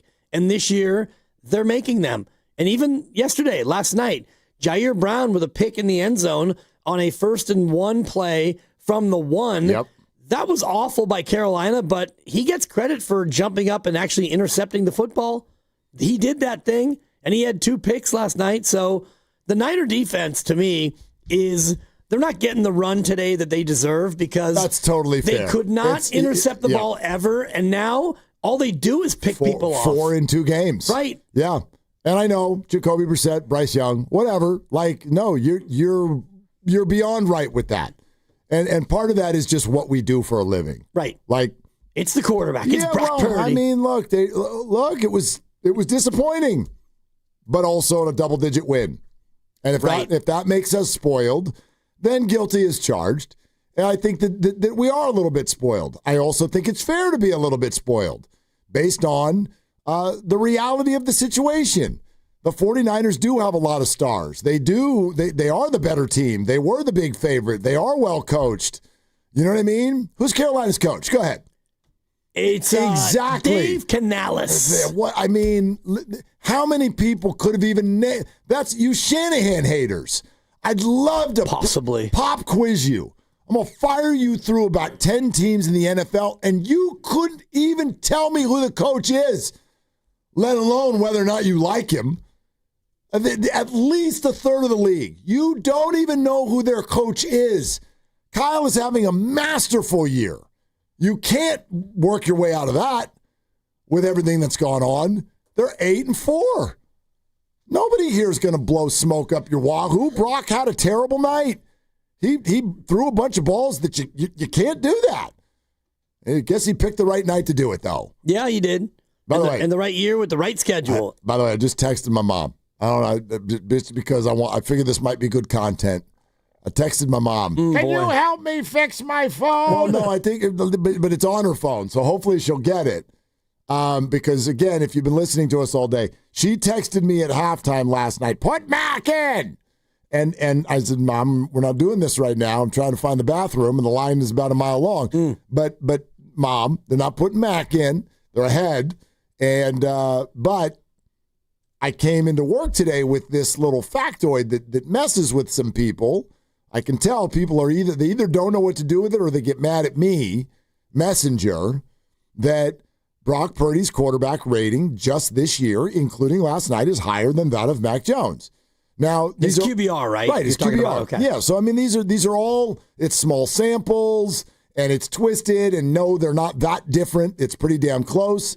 But that's the one thing this year that has bothered me. And if you want to make it about money, that's fine. But I keep hearing Mac Jones is balling and Brock Purdy sucks. And it's like you can't, I'm sorry, that's not accurate. You can do whatever you want with your opinion, but that's an inaccuracy. So I just texted her that fact. I just want to see. And she's usually very responsive, very quick, because they don't have anything to do. They're in their 80s and they're just hanging out at home. So I'm looking forward to the response. I just said, hey, Mom, by the way, fun fact, Brock Purdy's quarterback rating this year is higher than that of Mac Jones. But his QBR, the actual quarterback rating, right. Mac is way higher than Brock. 97.4 to 88.6 okay, quarterback rating. But the QBR is the adjusted, which you actually like better. I do like it better. And if you look at touchdown percentage, Brock is better. Interception percentage, Brock is way worse. Way worse, so sure. It really, if you want to talk about somebody balling versus the other guy, Mac Jones is much more accurate and more conservative. Brock Purdy makes bigger plays, but also makes bigger mistakes. Bigger mistakes. Yeah, he's trying to do too much. Hang on, she just responded. What do you think she said? She said, "Okay, I give up." That's what my mom said. But you don't. I wasn't trying to fight. Up. No, I said, why do you? So I just texted back. Why do you give up? And she doesn't give up. And if I know Ellen, and I've never met the woman, you're allowed to have the opinion that so they should. You go to Cleveland and you're down 9-6 at the half, and Brock Purdy's thrown 2 interceptions and he's fumbled. Then you're not done, Ellen. Correct. In fact, you're going to be texting Mark, my partner, at about 11:17. See, I told you they should have gone with MACK Mac. She's not too much of an I told you so person. A little bit, but not too much. Why, Grandy wants to say something for my mom. What's up? Well, I want to fight for Ellen's point of view. Okay. Because you can throw out numbers and say, well, Brock's number, QBR, whatever the statistic you threw out, is better than Mac's. Stats on a platter, Grandy. That's a stat. Congratulations. That's it. I didn't have an opinion to go with it. We could also discuss the context of those numbers, and the context of those numbers are that Mac was throwing to players like Kendrick Bourne and DeMarcus Robinson, Marquez Valdez-Scantling, and Jake Tonjes. Who was Brock throwing to week 1? Oh, he's played his last 2 games with a completely healthy Niners roster. George Kittle, correct. And offensive roster. And his first 2 games, not. Okay, his last 2, he has played with a larger percentage of his snaps with a fully healthy offensive roster than Mac Jones is, and it's not that close. And the offensive line is healthy now for Brock. Yeah, that's fair. That's fair. So that has to factor in to how the statistics get to that point. No question. Remember, I put it on a platter. You can do whatever you want with it. That's what you chose to do with it. Again, but I will forever fight this whole Mac was balling and Brock is terrible. It's not true. It's not true. It's because, the true answer to me is that, and this maybe is fair, we see them through completely different lenses. And you could argue you should. One of them's the starting quarterback and one of them's the backup quarterback. But just be very careful about spilling down the hill and going, Mac should be our quarterback now going forward. We should do that for 5 years. That's what we should do. Well, no one's, I don't think, saying for 5 years because that ship has already sailed. You've signed Brock Purdy to that contract that hasn't even started yet. So what happened? Sorry, she texted it again. Go ahead. I'm listening. No, share it. No, I'm listening. No, share. But finish yours and then I'll share. Share with what your mom said. She said, because you keep telling me he's better. Talk to you soon. Okay. That was her way of saying that's enough of that. Yeah, right. Shut up. She knows. Mark. Well, no, totally. She knows I'm on the air. She does not like being a part of the show at all. Well, remember my 50th birthday? Yes. How many people called in? What, 7 or 8? Was she one of them? Hey, Mark, it's Boach. Yeah. Was my mom one of them? I don't think she was, no. Nope. Hey, Mark, this is Boach. My mom's like, yeah, asking me a no from me, dog. Anyway, you were saying? I don't know what I was saying. You were talking about the 49ers. I was just filling time until Ellen could text you back. I'm sorry, she made me laugh. Yeah, she's great. She's great. Anyway.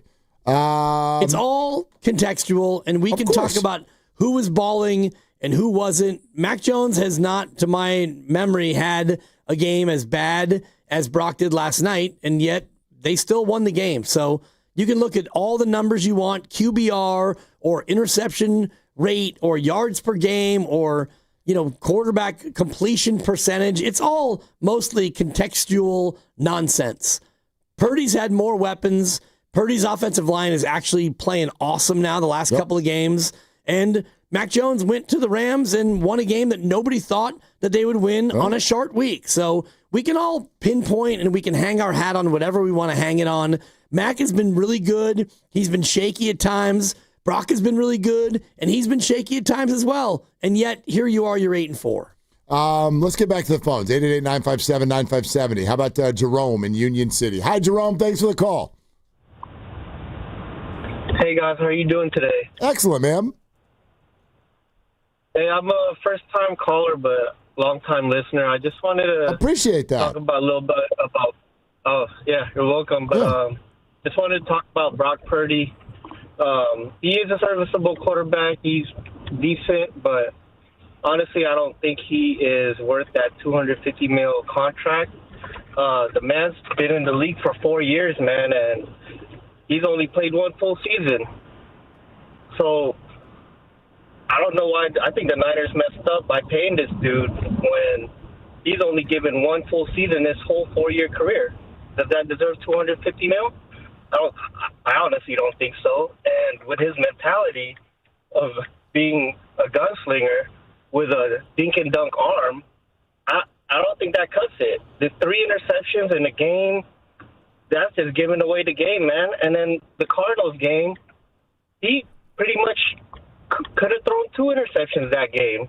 If that's the case, like, I don't think he's worth this $250 million. But again, he's a serviceable quarterback. I just don't think he's worth that money. Well, time will tell on that. I think a lot of people, thanks, Jerome. I think a lot of people. And a little unfair to say that he's only played one season complete, totally unfair. Because his rookie year, he was healthy all year. He just was third on the depth chart. I also don't find what happened last year to be quote unquote not a full year. Like people miss a game or two. He missed a game, and then he got sat in the last game because it didn't matter. I mean, Baker Mayfield might miss a game this week, and he missed a half last week. Does that mean he didn't play a full season?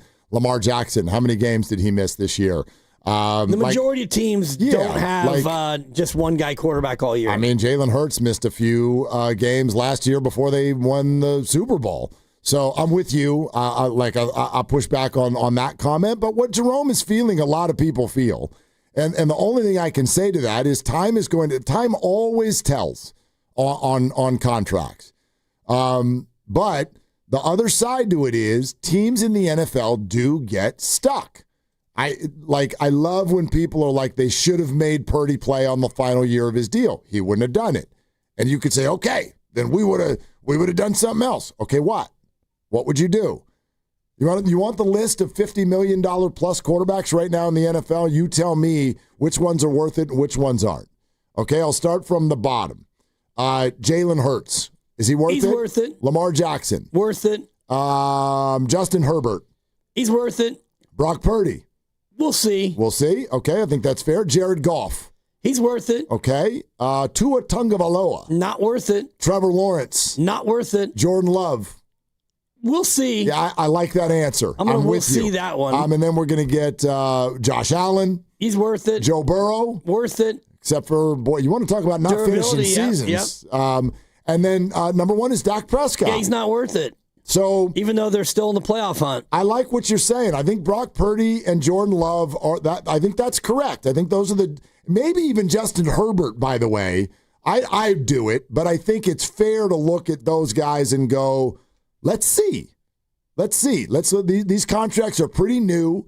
Let's see where that goes.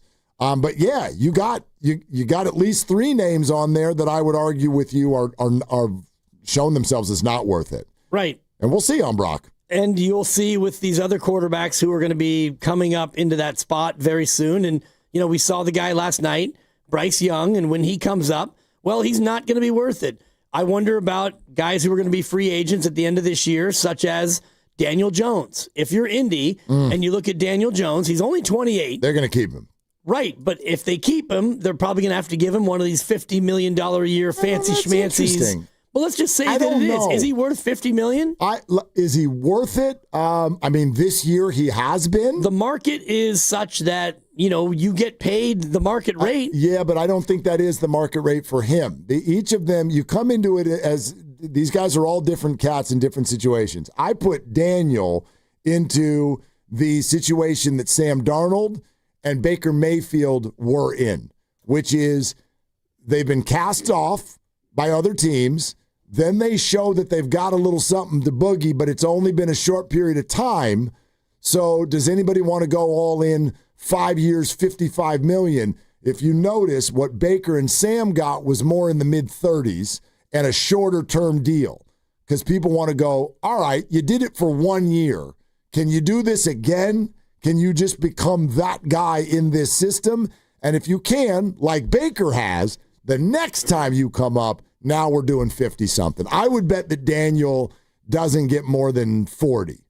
But yes, a very nice deal. Yeah, and pending what they actually end up doing. And Correct. I'm looking at Geno Smith, who got 2 years and 75, and you mentioned Darnold 3 and about 100, and it was the same thing for Baker Mayfield. So you're probably right on that. But the whole idea of, are you worth it, are you not? And I'm thinking about these younger guys, and it's a little early to really project out for Bo Nix and, Michael Penix Jr. and, Jackson Dart certainly. But, you start to look at all these other quarterbacks. Drake May is a guy where he's on a trajectory where he might be in that $50 million or so. And is he going to be worth it? I mean, he looks to be the real deal. He really does. But that's 2 years away before you have to worry about it. Brock Purdy sure looked to be that when he got his deal. No doubt. The next big one that I think is a head scratcher and is fascinating, the next big guy to come up is C.J. Stroud.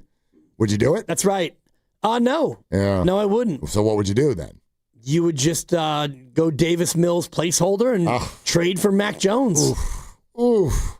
I know you're kidding, but I'm only a little bit kidding because honestly, that's tough. CJ Stroud is Guru would, I think, call him a jag, just a guy. See, I think CJ can be really good if you protect. Like they got a terrible offensive line. Yep. CJ has had good years in this league. He has been to the playoffs multiple times. I would do it.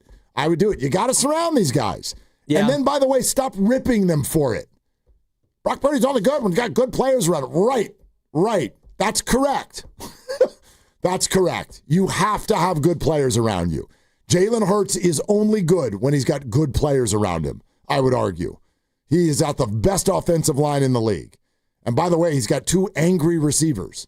So, you have to have a good team to play well. Yeah. That's not a demerit that a lot of people use, my opinion. Yeah, it also depends on what you are doing as a team. And if you're Houston, you are not really looking for somebody to go out there and throw it 40 times. So can C.J. Stroud be a guy who can just manage your offense? Because the way DeMeco's built that thing, they have the best defense in football, and they've got a good, not great right now, running game, but Marks is a good running back. I don't know. They pay receivers around there, man. Nico got a huge deal. Was that during DeMeco? Oh yeah. Okay. And they drafted 3 wide receiver. They drafted a ton of rookies this year. I wonder. I don't know if you're right. Maybe they don't do that because they can't. They can't protect him. So they're not. They want to get the ball out of his hands quickly. Right. But if they could protect him, I think they would love to jam it downfield a little bit more.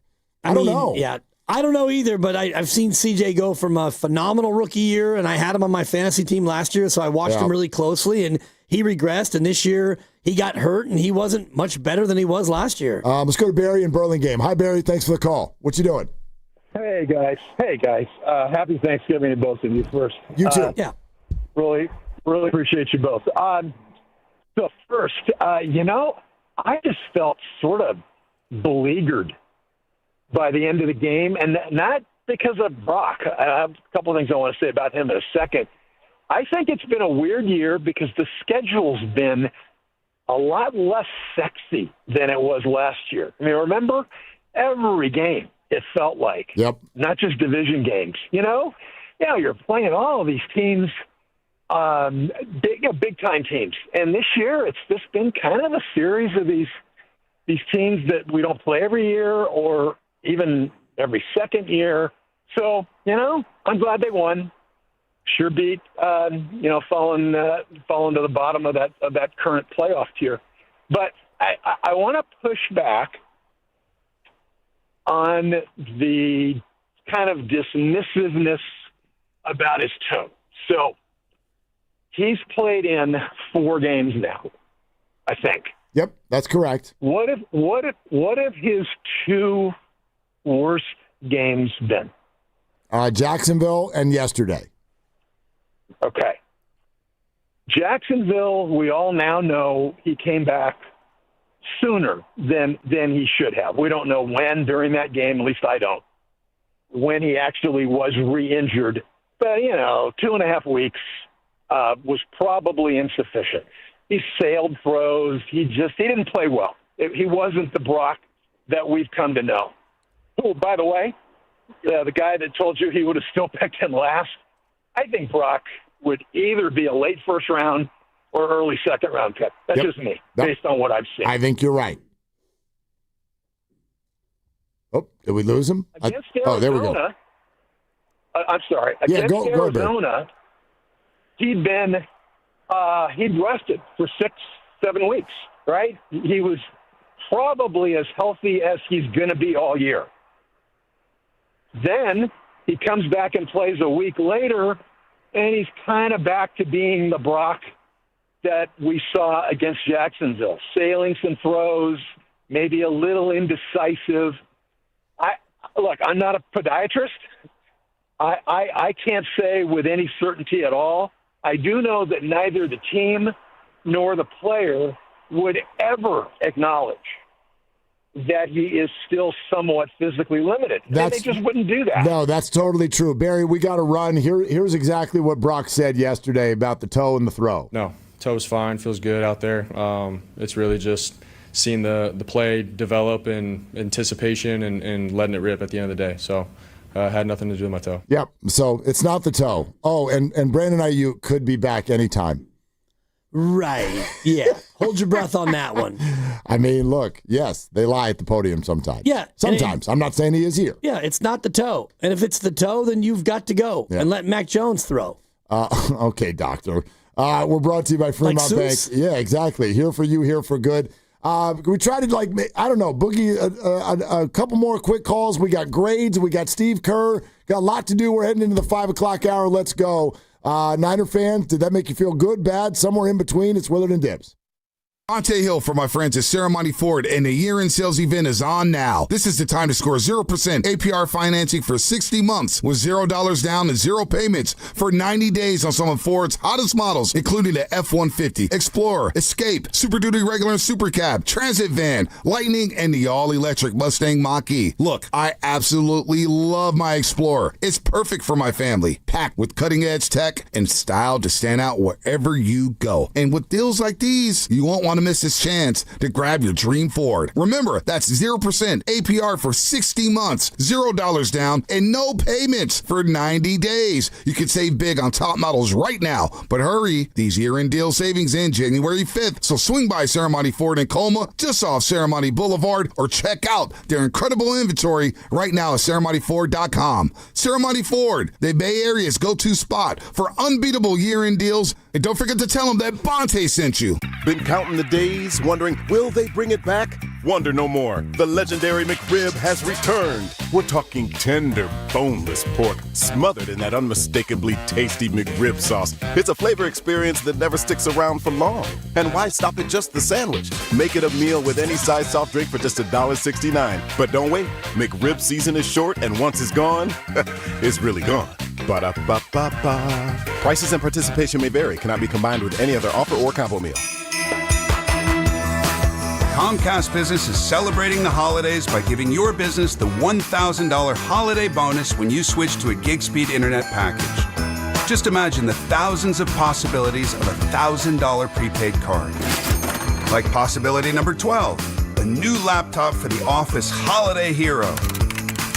Or possibility number 108, smart speakers to deck those hallways. Or possibility number 192, new equipment for the new year.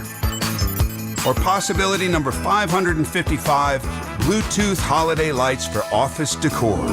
Switch to Comcast Business, designed for 100% reliability with business internet and wireless connect, plus advanced cybersecurity, and now get the $1,000 holiday bonus. Comcast Business, powering possibilities. Ends 12/14/25. New customers only with 2-year agreement. Requires qualifying gig package. Other restrictions apply. When selecting a financial institution, how do you know you're making the right choice? As Bay Area bank customers find themselves at a crossroads, maybe it's good to consider if you want your bank to be community-oriented or corporate-minded. Fremont Bank has grown by providing stable, consistent service to the region, its families, and its businesses for 60 years, all without a single merger. And we intend for more of the same for the next 60. Fremont Bank, here for you, here for good. Ready to get rid of that old car? Donate it to Cars for Kids. Call 1-877-CARS-FOR-KIDS to reach a friendly live agent. Donation is super easy and your car can be picked up as soon as tomorrow. Call now, 877-CARS-FOR-KIDS, or go to carsforkids.com. That's cars with a K. All right, folks, this is it. The weekend many of you have been waiting for. Black Friday. The lowest prices of the year on the top-rated brands of TV. Samsung, LG, and Sony with deals up to $1,000 off. No need to buy a poorly rated unknown brand with prices like this. So what could be even better? How about Video Only's Better Than Black Friday deals? That's right, better than Black Friday. Before you buy, check out Video Only, or you'll be sorry. My name is Whitney Allen. I am a widow. My husband, Ryan, died. We never thought in a million years we'd have to use life insurance. The unexpected happened. With Ethos, it is so fast and easy. It's 100% online. You can get a quote in seconds, apply in minutes, and get same-day coverage. No medical exams, and you can get up to $3 million worth of coverage through Ethos. Get your free quote at ethos.com/radio. That's ethos.com/radio. Time spent on application may vary. Online health questions required. Wesley Financial Group is not a law firm, and Chuck McDowell, definitely not an attorney. This is Chuck. Do you feel stupid for buying a timeshare?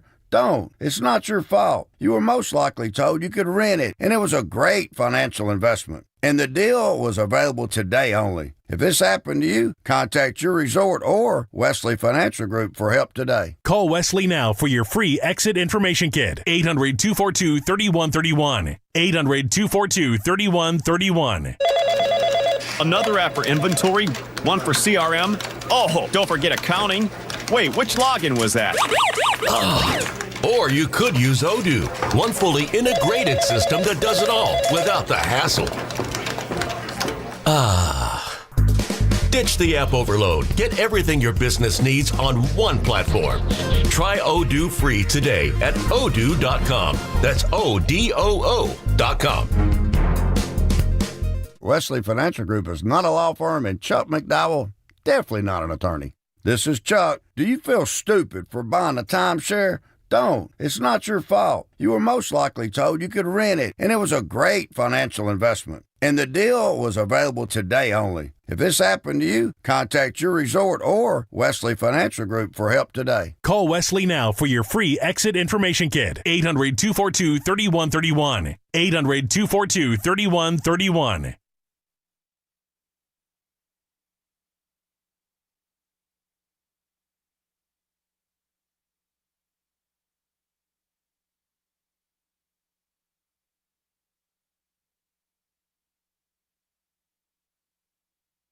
Dub Nation, it's Steve Kerr. You're listening to Willard and Dibbs on 95.7 The Game. And you never know when I'll be on the River Islands guest line. So make sure to keep it locked on 95.7 The Game. Actually, you do know sometimes. I do. Yeah, you're going to be on in about 20 minutes on the River Islands guest line. Steve Kerr. And YouTube. Love it. Speaking of basketball coaches, can we be quick but don't hurry? Sure, John Wooden. All right. Let's do that. Let's some more people want to weigh in. We want to do Grandy's grades, and we see if we're going to do it all before Steve Kerr joins the program. Let's go to the phones. Let's do it. Let's do it right now. How about Dom? Big Dom. Hey, how you doing? In San Francisco. It's Big Dom. You guys don't know Sirianni. I know Nick. He's a good guy. Hi, Dom. You'd like him. What are you doing, Dom? I love the rational conversation, man. I'm over here chilling, getting off of work, ready to chat with y'all real quick. Let's do it. Let's go. All right, so to answer your question about how I felt after the Niners game last night, I'm looking at the stats of everything. We got Christian Michael McCaffrey as the number 5 wide receiver on the season currently in terms of receiving yards. You got him running his ass off on the ground. You got our defense patchwork bailing us out of the game yesterday, and then you have Brock Purdy throwing 3 interceptions. All I'll ask is this sustainable? And when we get to the playoffs, when we start playing against teams who can move it down the field and who have defenses that can cause you some problems, are we going to be able to go ahead and sustain this type of performance to get us over the hump and potentially get back into the Super Bowl to host it here in San Francisco? Well, there's a few ways to answer that. Dom, thank you so much. Oddly, my first response to is this sustainable is that it doesn't have to be. I don't really know exactly what sustainable means, because that sort of makes it sound like the same thing is happening every week and the same thing is not happening every week. I guess sustainable through January. No, but sustain what? Like, in other words, the premise was, can they win while they're playing like this? And I'm like, I don't know that they're playing like this. That's how they played yesterday. Right. That's not how they played last week. No. And it's how they played yesterday, and how they played yesterday was the defense was great, and Brock Purdy stunk. Totally. But I don't know that, so if you're asking if it looks like yesterday, would they win a playoff game? No, not in my opinion. Not in my opinion, but I'm well short of deciding that what you saw yesterday is just now characteristic of the Niners. Like, no, I'm not going to expect the defense to hold the other team to single digits and have Brock Purdy turn the ball over 3 times and Christian McCaffrey fumble.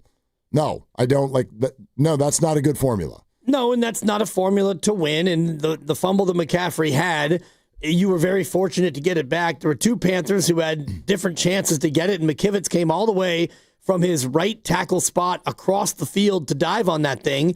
Juwan Jennings kept it alive and fought for it, and then you recovered it some 12 yards down the field. So that usually doesn't happen, and you had a couple more takeaways. So, yeah, what happened last night, it's not sustainable, because when you play good teams, you're probably not going to be able to play like that on offense and get away with it. Totally. Niners going to have to play better. Brock's going to have to play better. Scott, 680, I think, although he's been there for over a half hour. Did you get off 680, Scott? I've landed in Fairfield, boys. Out of bed. I'm back home. Yeah. And so getting ready for it. And just before we go, happy Thanksgiving, fellas. I appreciate you guys. Thankful for you guys keeping me occupied and entertained on my commute daily. You too, Scott. It's a pleasure listening to you. Thank you so much. Thank you. To you as well. Thank you. So a couple weeks ago, right when Brock was getting ready to return in the morning, they were talking about how are your emotions going into the game. I called in and I was like, I have a mixed bag, right? I'm super excited and super nervous that Brock is going to put too much pressure on himself to be great right away. That didn't happen against the Cardinals, maybe because the Cardinals suck. He played great, and so maybe I was a week late. I don't know if Brock put extra pressure on himself, but he got cooked, right? We played a better DB squad. They came out there. They had the takeaways. I'm not mad at Brock. I'm not upset. The game was not exciting at all. I don't know why. Brock can have that, move on. But, I was worried that the fans were going to start calling for Mac Jones. That happened a little bit last night. I'm like, great, here we go again with the fan quarterback controversy. So I hope that doesn't happen. Quarterbacks make mistakes. They have bad games. I hope that it humbled Brock so he can slow down a little bit. And next week he plays a lot better, although it's going to be very interesting to see what happens with the Browns. My biggest concern is, Mac Jones did do more with less. I like Mac. I like his position where he's at, QB2. I love that he can step in. But I really don't want this to be a week in, week out thing where Brock is just, slinging it. I want him to sling it. I want him to throw the ball down the field. I want him to be accurate and make plays. But also what I realized last night is we're cooked without Christian because Ricky's back, Kittle's back, and it seems like, Kittle and Christian are the only people touching the ball. Ricky Pearsall was talking about how tough Christian McCaffrey was to get 30 touches. He's like, hey, we all want that. I want that. Like, I really hope it just doesn't continue to be that way for the rest of the season and, drama starts to brew a little bit in that locker room, but like, can we touch the ball? So, Brock had his game, good. Humbled himself, hopefully. He's the type of guy, he's going to recognize his self-aware, and hopefully he comes back next week and puts all this, at ease. Yeah. But, for $53 million a year, hey, buddy, step it up. We know you can do it. Well, and obviously he's not doing that. There's no $53 million this year, but I get what you're saying. And Scott, I don't know that Brock needs to be humbled. Brock's humility, not much of an issue there. No. The Christian point, though, is totally fair. I don't know what the Niners in this particular season would look like without him, and it's kind of a scary situation going forward. I would argue that in the draft next year, running back is absolutely a high-level priority, and the 49ers have been terrible. Yeah, please don't pick a running back. They have to. They really don't. They need one. They need to stop trying. They suck at it. Then what are you going to do? You have to get one somehow. You have Brian Robinson Jr., and you can trade for another guy like that. I don't care if you trade. Like, you have to acquire. You have to acquire. I care. Stop drafting them. Okay. And just please. Okay. I mean, I beg of you, Ty Davis Price. I beg of you.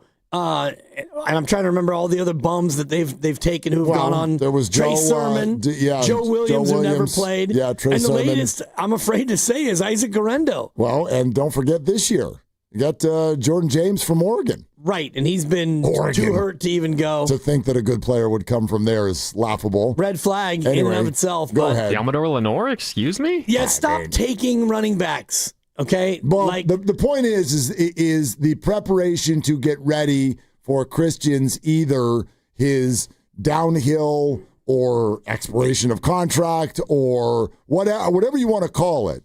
Like, you're already on what feels like somewhat bought time this year.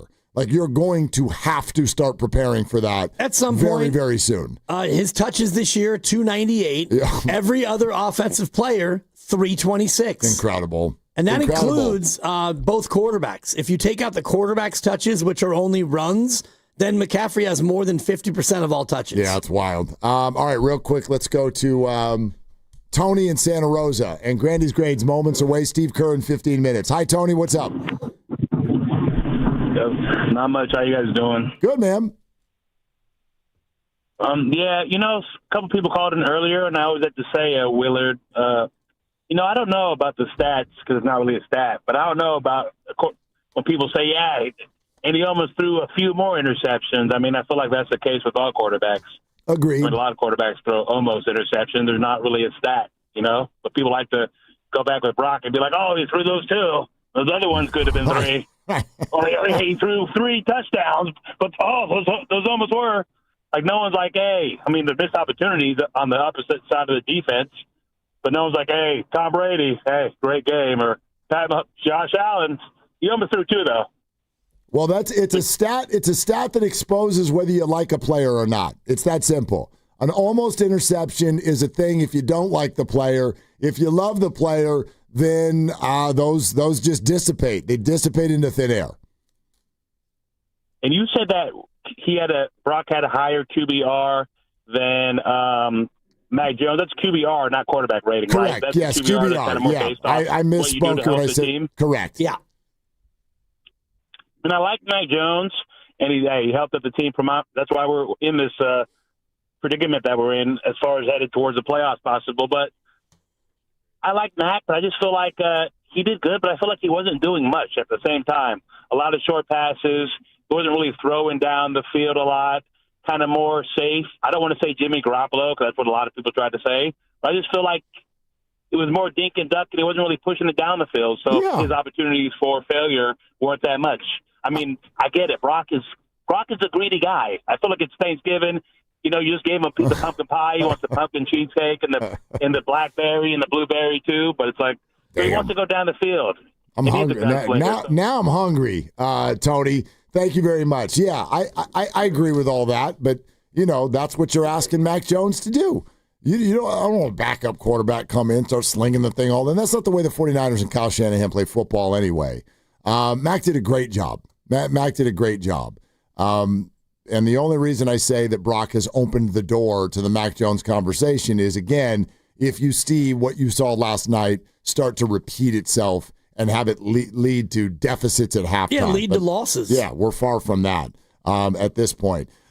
Hey, we're talking it all out on 95.7 The Game, presented by Paramount Plus. Can't count on much these days, but you can always count on Sundays with the NFL and CBS and Paramount Plus. Watch a local NFL game every Sunday on CBS and Paramount Plus all season long. Visit ParamountPlus.com/NFL to get started today. You're listening to 95.7 The Game, KGMZ FM and HD1 San Francisco, an Odyssey Sports Station, and the home of the Golden State Warriors and Valkyries, always live on the free Odyssey app, coming to you live from the Laughing Monk Studios. It is Tuesday. It's a Victory Tuesday, but this is usually when we get to do Grandy's grades. And Steve Kerr is still 10, 15 minutes away, so we are going to do it right now. A staple after a game, it's Grandy's grades.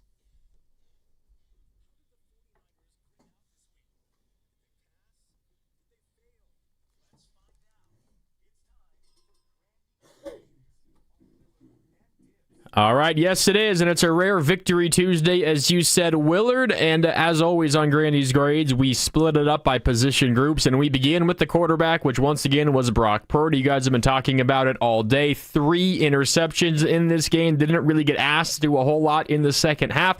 The offense moved the ball pretty well all game long, so I can't give him an F because the offense was pretty successful other than the 3 interceptions, but those 3 interceptions are on him. A D-. You just can't turn the ball over. Simple as that for me. It's interesting. I've fought long and hard with this because I knew we were going to do it today. And Dibs, I'm going to buy everything that you've said today. Okay. There was some good stuff. But you know what's interesting? If you're grading papers, if you're a teacher, when you give someone an F, that does not mean they got 0%. In fact, they could have gotten half of all of the questions right. And you still get an F. So guess what? You get an F. Wow. Dude, you can't turn the ball over. It is a staple of Kyle Shanahan. It's a staple of football. There are so many scenarios where what happened yesterday would have led to a loss. And he got bailed out. And so I understand where you guys are coming from. It doesn't mean that every throw was bad. Doesn't mean that every drive was bad. But you turned the ball over 3 times. To me, that's an F. That's a D+. I mean, I would love to go lower, but you can't look beyond the reality of the game, which is he goes 6 for 7 in the opening drive. It's a touchdown. Yeah, 3 picks. Really, really bad, but that to me did not make it so that he couldn't bounce back, and he did. Second half, you come back on the script, 5 for 5. Touchdown. There were times where he was very efficient. I don't think he threw an incomplete pass in the second half. 3 picks, those are 3 absolute Fs, but you take everything in totality and you look at the fact that they won the game, it's a D+ for me. All right, up next, as we continue on offense, it's the skill positions, wide receivers, running backs, and tight ends, much like it has been for when both of these guys have been healthy. It was the Kittle and McCaffrey show. McCaffrey leading rusher and second leading receiver. Juwan Jennings also had a nice day and seemingly broke like five tackles on all of his 5 catches in this game. Those 3 were pretty good. You didn't get a whole lot else from others. Brian Robinson was effective on the ground, but I'm just praying for more from Ricky Pearsall, from Demarcus Robinson. Dibs, you said earlier, Demarcus Robinson, you kind of seem pointless out there because you're not even getting targeted for the most part. I couldn't give that a great grade because you didn't have a lot from a big number of players in the skill positions group, but those stars were very good. I gave them a B+, but not worthy of an A for me. Yeah, straight B for me, and it's really colored by the fumble from McCaffrey, and you were very, very fortunate to get that one back. He actually fumbled again. He was ruled down. I think he actually was down.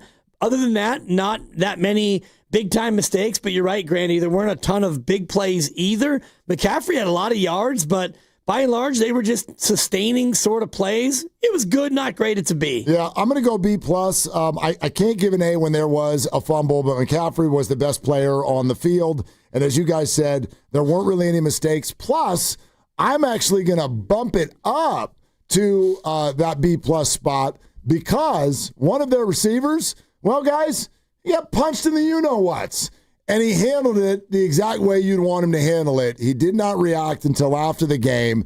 That player, by the way, has already been suspended by the league for next week's game because of his actions. So I give them a little bit of credit for what Juwan Jennings did there. B+. All right, up next is the offensive line. Second straight week where this group performed really, really good. Now, it wasn't against an incredibly fearsome defensive front, but still, the 49ers did not allow Brock Purdy to basically get touched at all. He was hit once, not sacked at all. You still kind of struggle to run the football. McCaffrey averaged 3.7 a carry as a team, just a tick under 4. Not terrible, but you'd like that number to be a little bit higher, specifically for McCaffrey. But all in all, the offensive line I thought was very, very good once again. I gave them a B+ as well. It would have been an A if they could have run the ball with a little bit more success. Yeah, I mean, the 3.9 a carry is at least successful adjacent. So I'm going to give them an A-. I thought they were really good. Brock had all day. In fact, it ended up being almost to his detriment because he would not give up on plays. Sometimes he would not take what was in front of him because he was not feeling any pressure at all. The offensive line is starting to stack performances, which is why the 49ers are starting to stack wins. I go A-. Yeah, I had the same thing, A-, and I bump it up because of the Colton McKivitz fumble recovery. And, McKivitz, he busted his ass on that play to get in there and save the possession. And you pointed it out very well, Grandy. No sacks and only, one hit on Purdy. They kept him clean, and they ran it mostly effectively. I was impressed, again, by the O-line that is healthy, and they're starting to gel. It's an A-. All right, up next, as we transition to the defensive side of the football, the front seven, that's the down linemen and the linebackers. The positives, I think, were the down linemen. Carolina, they did actually get a pretty good chunk per carry, but they only rushed the ball 13 times, which is inexplicable to me and probably more a knock on Carolina coaching than anything else. They averaged over 5 yards a carry. Rico Dowdle over 6 yards per carry, but that was only 6 carries for Rico Dowdle as a whole. They put some pressure on Bryce Young, not gigantic numbers. They sacked him just once, hit him a couple more times.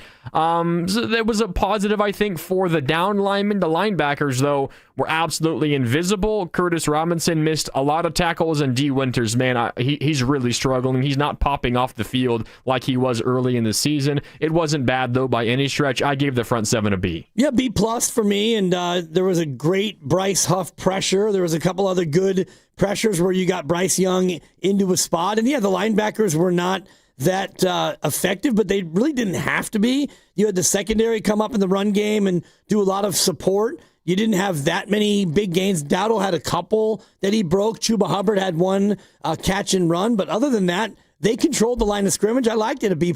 Yeah, I'm just going to go straight B because I love what Bryce Huff did. And yes, the pressure was at least passable, but I'm looking at all of this, and I scroll all the way to the bottom, and the sacks total ends up at 1. One. So we're still doing this at like 1 a week, and it's just not enough. So they played better. You're going against a bad team. The linebackers were fine. I didn't see a whole lot of like bad missed tackles, but I think it was just devoid of great plays as well. So it's just kind of meh. Not a bad performance, but nothing better than a B. And then up next on the defense, it is the secondary corners and the safeties. The safety, Jair Brown, of course, was the star of this game with 2 interceptions, including one in the end zone, which kind of got the Niners back after a Brock Purdy interception. He saved Brock Purdy there on that one. Had another one later on in the game. I also thought Upton Stout did a lot of good things in this game. Malik Mustafa led the team in tackles. This was one of the better days for this Niner young secondary. Now up against not the most dynamic passing attack, although you wouldn't know it based on how they played a week ago. But the secondary was very good. Considering the opponent, I mean, they did everything that they needed to win this football game. They get an A. They were darn near perfect, in my opinion. I only go A- because Pinnock got left a couple of times, and you had Renardo Green get cooked by Tet McMillan, but that's going to happen sometimes. Tet McMillan is a really, really good player. Outside of that, this was easily, I thought, the best performance of the secondary's year. It was the best performance of Jair Brown's career. Diamador Lenore was his normal self, where you just didn't even hear his name pop up, and that's because they don't go after him.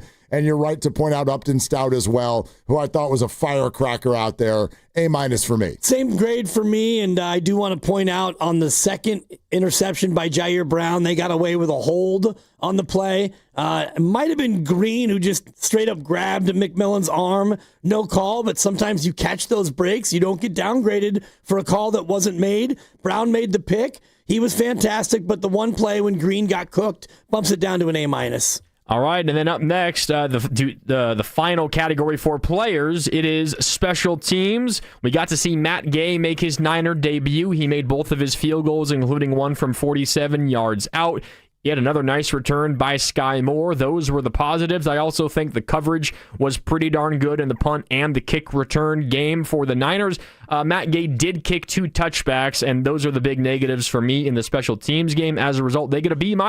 They were good. It wasn't anything that I think decided the football game, but more good than bad. Yeah, I got it as a B+, and you laid out all the reasons. The 2 touchbacks are the demerits, and I think they only punted the ball once, so it's tough to look at Morstead and the coverage. And Sky Moore, again, with an explosive return in there, he's become a positive where we all were decrying him as a negative for much of the year. I like the efforts for special teams. It's a B+. I'm going to actually go even higher. I'm going to go A-. If that's the only demerits we've got, our kickoffs going 2 yards too far, I'm cool. Sky Moore was great. Matt Gay, first performance in front of the fans, made all of his kicks. A- for me. All right, and then last but not least, we have coaching. I thought Robert Saleh had a magnificent game plan in this one. I thought Kyle Shanahan adjusted well to Brock Purdy's turnovers. The only thing I can say, and I've said this multiple times, I don't know why McCaffrey's still getting touches when the game is over in the fourth quarter. That's my major demerit, a B for the coaching staff. I give him an A. This is another game where you won by double digits when there were a lot of problems that happened out on the field that were out of their control. Obviously, Robert Saleh had a wonderful night. And then lastly, I'm giving coaching an A because there's a coach that's listening to us do this right now. There you go. So coaches are amazing, all of them. And sometimes they need to be ripped, and which is why I gave just a B to Kyle Shanahan. The play call on the third interception when you had nobody going to the boundary side, you can't do that and let the corner run free, but the other touchdown on the toss to McCaffrey with 22 personnel, I'm sure Steve Kerr, he knows exactly what I'm talking about. That was Shanahan genius. But by and large, I got to hold his feet to the fire. Somebody has to. It's a B. All right. You remember who said what? Remember who said what? I think the Niners coaches have been amazing this year. Like, they're not Warriors coaches, okay, but they've been amazing. Let's go to the River Islands guest line and welcome in Steve Kerr, presented by Great Clips. In sports, success is about team effort, and the same is true for your hair. Great Clips. It's going to be great. Get out to YouTube as well. Steve is joining us on video. Hey, Coach, what's going on? I'm good. How are you guys? We're doing fantastic. So, boy, lots to talk about coming out of this game. I love the conversations we've had through the years where you've sort of sometimes had to express, sometimes I don't always show it, but I'm kind of fiery sometimes. And this year we're getting to see it. We got some more like arms waving Steve Kerr on the sideline again last night. Yeah, I was a little riled up. I guess was it late first or early side? I think it was late first. Late quarter. first, yeah. We just made a couple defensive mistakes, mental errors, and so I was angry, and it happens. I didn't break a clipboard. I was close, but kept the clipboard intact, and the guys were great. I mean, whether they responded to me or not, I mean, the whole point was just, we've got to be better, and the guys were great the last 3 quarters, and really proud of them. And now we've got to, take advantage of a little bit of momentum and see if we can go get another one tomorrow. Yeah, and a little bit of practice time and a chance to actually sleep in your own bed. And so you do now have the advantage of having a more tenable schedule. So did that add maybe a little bit to the early frustration last night where things are now breaking your way schedule-wise and you're home against a team that you should be able to handle? Was that all part of what culminated into that frustration? Maybe, I think everybody was a little frustrated coming off the Portland game. That's a tough game. It's always a tough game coming back from a long road trip and, not much recovery time. It almost feels like another road game. And, we needed to get that one. We didn't. And so there was frustration in the entire locker room. And, to go into that Utah game last night at 9-9, I think we all felt like we should be at least, a couple games better, maybe even more. So there was probably a little of that frustration that factored in. But more than anything, it was just a game plan mistakes that were happening, and we had to get that corrected. We noticed, Steve, when that happened and you kind of pulled everybody over to talk it out, Pods did not go back in for the rest of the half. There was also a 21-0 run that then ensued. What was going into the decision-making process there? What did you see during that successful run? Well, he was back out there right after the timeout. I didn't take anybody out after the timeout, but at the top of the second quarter, I wanted to spark, and Pat Spencer is always a guy who gives us energy and flow. He throws the ball ahead. There's a really good rhythm that comes with when Pat's on the floor. And so normally that would be a time when BP's out there, but I just felt like we needed something different, a spark, and Pat gave us that. Will Richard gave us that, and we went on a huge run and really got into a good rhythm there the rest of the game. How big is it for your team that the majority of that happened in what we call the non-Steph minutes? Yeah, a year ago when we got Jimmy, we were really good in the non-Steph minutes, and we have not been as good this season. We haven't found our rhythm with the second unit around Jimmy, and so it's good to see that happen. It's one of the benefits of having Jimmy Butler. You can play through him at any time, whether Steph's on the floor or not. And so I know we're better than what we've shown to this part of the season, but we've got enough talent to be able to play well, whether Steph's on the floor or not. Obviously, we're going to be at our best when he's out there, but we should be more consistent when he's on the bench. Steve Kerr with us here, Willard and Dibs, as he is every week, 95.7 The Game. Steve, can we get quick injury updates on Jonathan, Draymond, and Al Horford and what the plan is right now? Yeah, so Al's out all week. Draymond is questionable for tomorrow. He practiced today and felt a lot better. So I think there's a good he plays tomorrow.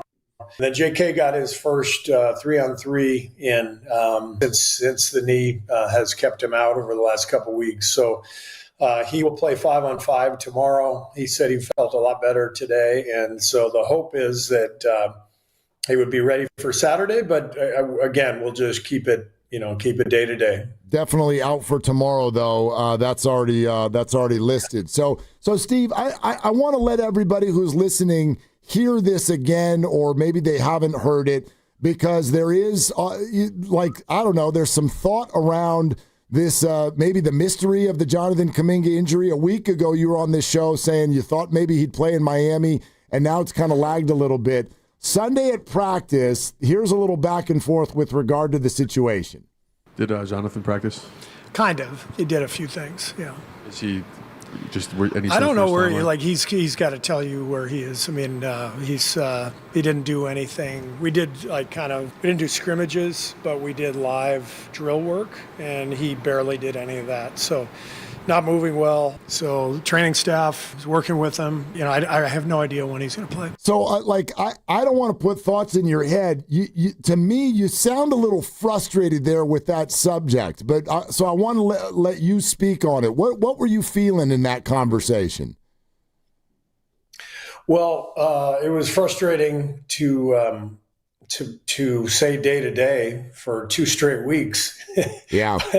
and then continue to get asked about it because it's day to day, but not really having, a definitive answer. And so, but the training staff, they're doing their jobs, and it was just tough to know what was going on. And, but that's why it was great to see him out there today, scrimmaging in the half court and feeling better. I think he's finally getting through there. But yeah, there's frustration sometimes when there's not, clarity in terms of what's happening with an injury, and that was just the case. So I was a little frustrated by that. Yeah, and just to allow you to dispel something that I'm sure you know is kind of out there because of all the history with Jonathan Kuminga. When people see something like this, there's a lot of people going, "Hey, is this more than just an injury? Is there some frustration on his part with whether it's starting or minutes or whatnot?" What's your response to that thought?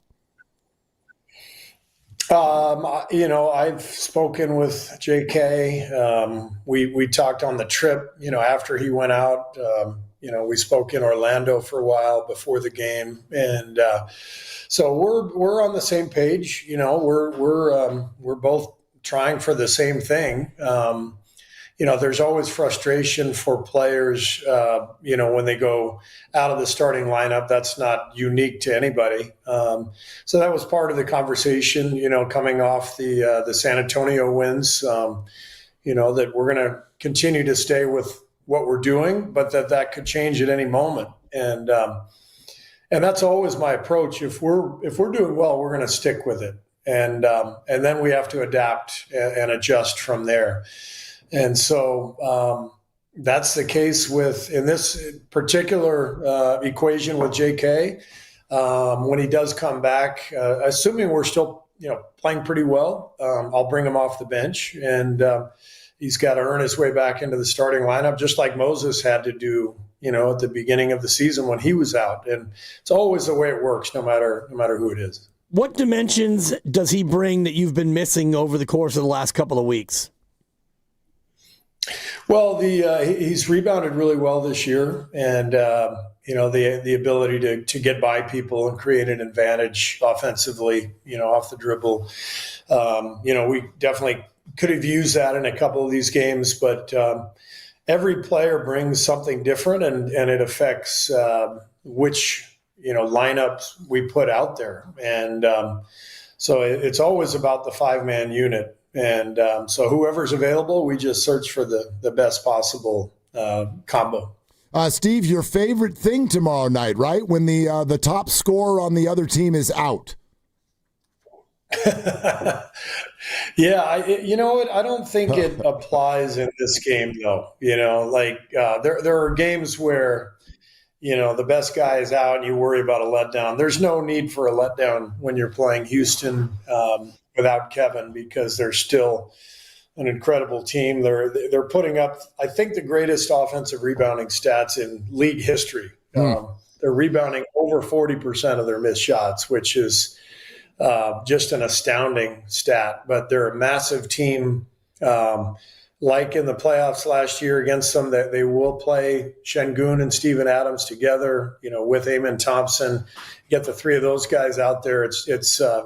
It's no wonder they're getting every rebound. But they're a really unique team, and Ime's done an incredible job over the last couple of years building their identity. They're physical, they're tough, and Şengün has become an all-star. He's one of the best players in the league now. So they're a formidable team. How would you describe the dynamic between your team and theirs, especially after the playoff series last year? Well, I don't. It's the first time I've thought about it, to be honest with you. We don't really care much about what happened in the previous decade.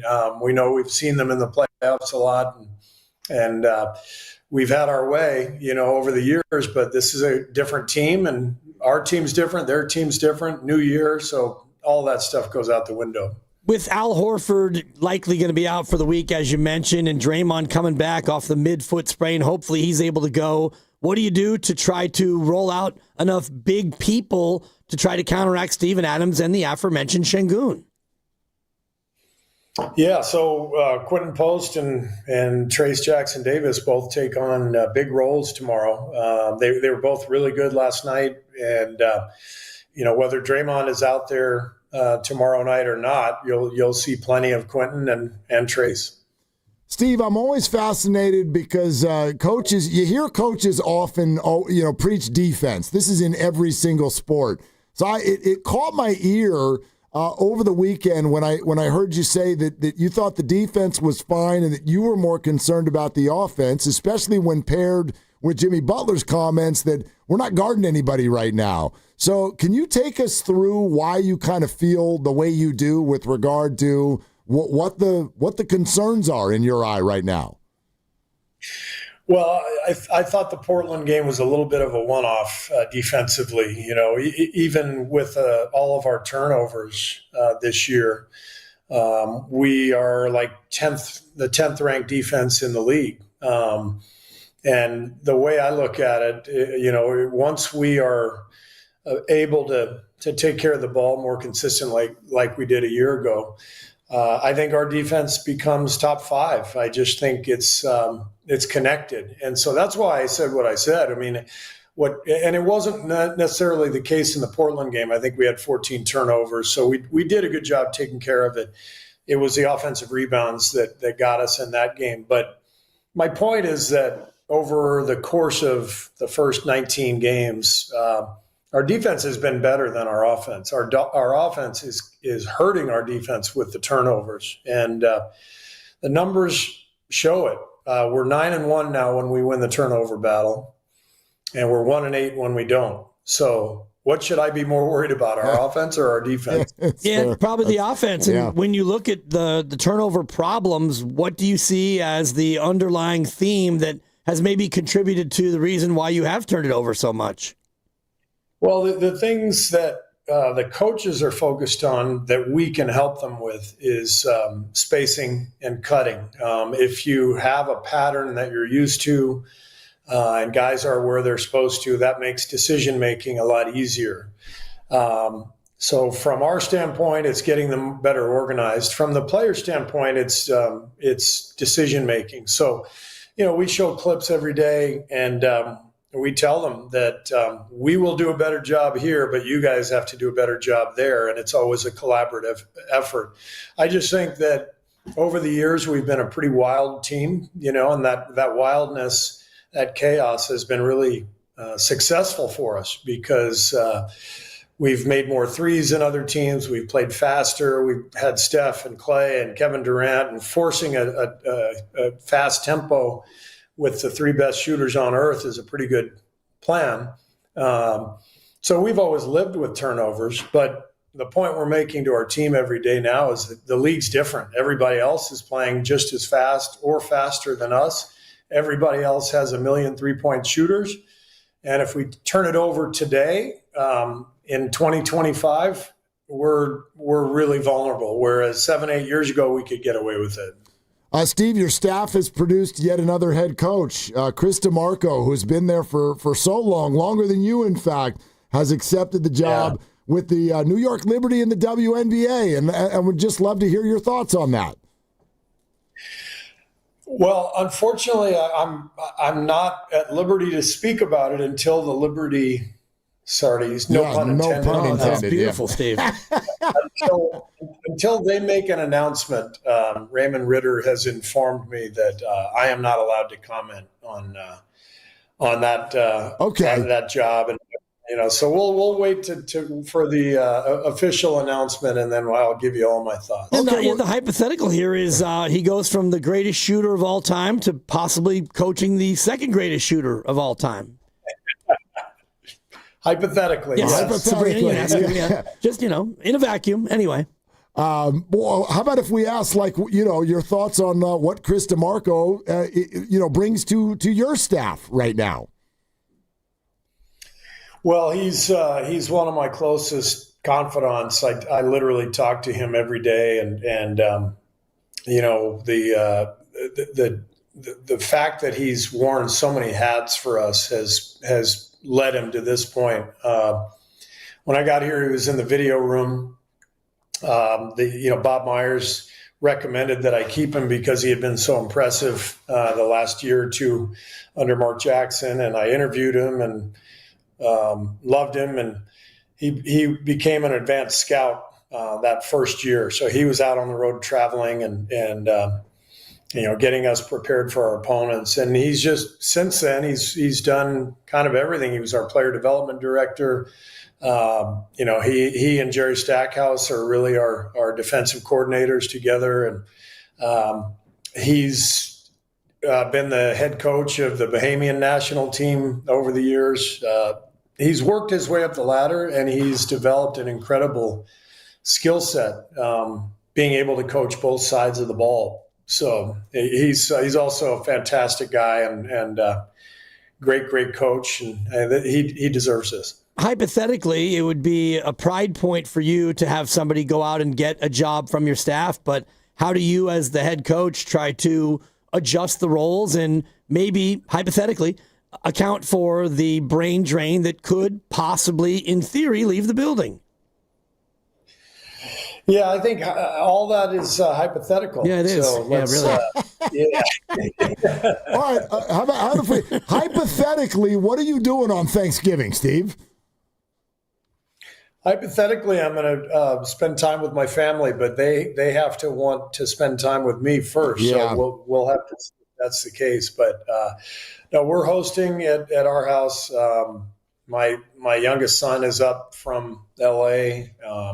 My other two kids live here in San Francisco, so we'll all be together. We have some other family coming in town, and it's great. It's one of the first things I look for in the NBA schedule every year when it comes out in August. Are we home for Thanksgiving and Christmas? And this year we are for both, so we got the good end of the stick. Are there any plans for are there any team activities that day at all, or are you guys do the guys have the day off? Yeah, day off, and everybody just gets to be with their families, and a lot of guys have family in town. Having home games. It's a great opportunity for families to come in, watch a couple games, and be with their kids. So that's that works out well. If there's only one item on the traditional Thanksgiving menu that you were allowed to have on Thursday night, what would it be? It's the stuffing that comes from inside the turkey. Okay. That's the best thing on the menu. You get the juice in there, and you get the giblets, the possibility of, hypothetically, there would be some giblets there as well. It's awesome. Yeah, that's definitely my favorite. So, but I love Thanksgiving. It really is my favorite holiday, and it's going to be great to just be around a ton of family and watch some football and hang out and eat a couple of great meals. It's awesome. And what's the one Thanksgiving item that you're like, I don't care if somebody forgot to bring that? I like the traditional cranberry sauce. I'm not thrilled about the bells and whistles in the cranberry sauce that some people like to do. I just like the basic stuff from the can. It's from the can, and you remember when your mom used to try to shake it out, and you had that, and then wham, it just lands on the dish, and it jiggle. It's like, man, I miss that. The cranberry loaf, tough to beat. It's the best. Well, Steve, enjoy the heck out of the family. Beat the Rockets first, and then you'll have even more to be thankful for the next day. But thank you as always. Happy Thanksgiving to you and yours. And happy Thanksgiving to you guys and to all our fans out there. Be safe, and we'll see you guys next week. Sounds good. Talk to you then, Steve. All right. See you guys. Okay, see you. There you go. Steve Kerr, head coach of the Warriors. And, oh, by the way, in hosting those Houston Rockets tomorrow night, and also the New Orleans Pelicans. Some former Dubs going to be in town this weekend on Saturday. That's a 5:30 tip-off for the game on Saturday. Remember, tickets available at Warriors.com. And even in the event of a sellout, tickets are always available at Warriors.com, where season ticket holders and other fans often resell their tickets that are 100% guaranteed by the Warriors organization. So if you're not heading out of town this weekend, maybe you got family coming in, want to do something special, how about an either night before Thanksgiving or get to the weekend, Saturday action against the New Orleans Pelicans, Warriors.com if you'd like to go. Or you can lock in on the final game in the homestand, which is a 5-game stand, Oklahoma City on December 2nd. It's an 8 o'clock tip. That's going to be a big one. So you still have 3 more chances to get there and see these games. And if you want to go to that one against Oklahoma City, I would personally ask for you to look out for your boy. I'm going to that one. Oh, you are? I'm going to that one. With the whole fam dam? No, not all of them. Okay. No, just one of them. Okay. Just one of them. Yeah. Now I'm late start, Oklahoma City. Let's do this. School night, sure. Yeah. Tough to whatever. School night. They're all old enough. You got a middle schooler. Yeah. He knows where the school is. Oh, gotcha. Yeah, I was thinking like if he actually went to the game. So. Yeah, no. He's not going. There you go. He knows where his bed is, and he knows where his school is. He also knows where the cereal is in the morning. He's fine. He can handle it. Yeah, he's all good. But no, that'll be interesting. I know that's a week from tonight. I don't know if the Warriors are ready for that action, but we're about to find out. You know what I mean? Like, yes, this is great that they're at home. There are some days off in between these games. New Orleans is coming up this weekend. That's a win. But these other 2 games are going to be very, very interesting measuring sticks right now for the Warriors because they've got them at home, but these are tough opponents, even with Kevin Durant out. Gosh, listening to Steve Kerr talk about what the Rockets bring to the table, it makes you scratch your head on a couple of fronts. Like, I don't know how the Warriors won that series last year. Like the height and the athleticism that the Rockets bring to the table, it just is like, I don't know. How do you deal with it? Well, they played Steven Adams off the floor because they made it so that he could not be out there offensively. And defensively, he had no one to guard. So you're able to get him out of there. They went to Haka-Kiwi, as you remember, and I get that. He couldn't hit his free throws. And so ostensibly, he was removed from the proceedings based on the way they gamed it up. No, but there's still Şengün. There's still Thompson. You heard what Steve Kerr said. The Rockets are rebounding on offense 40% of their misses. Yep. That's incredible.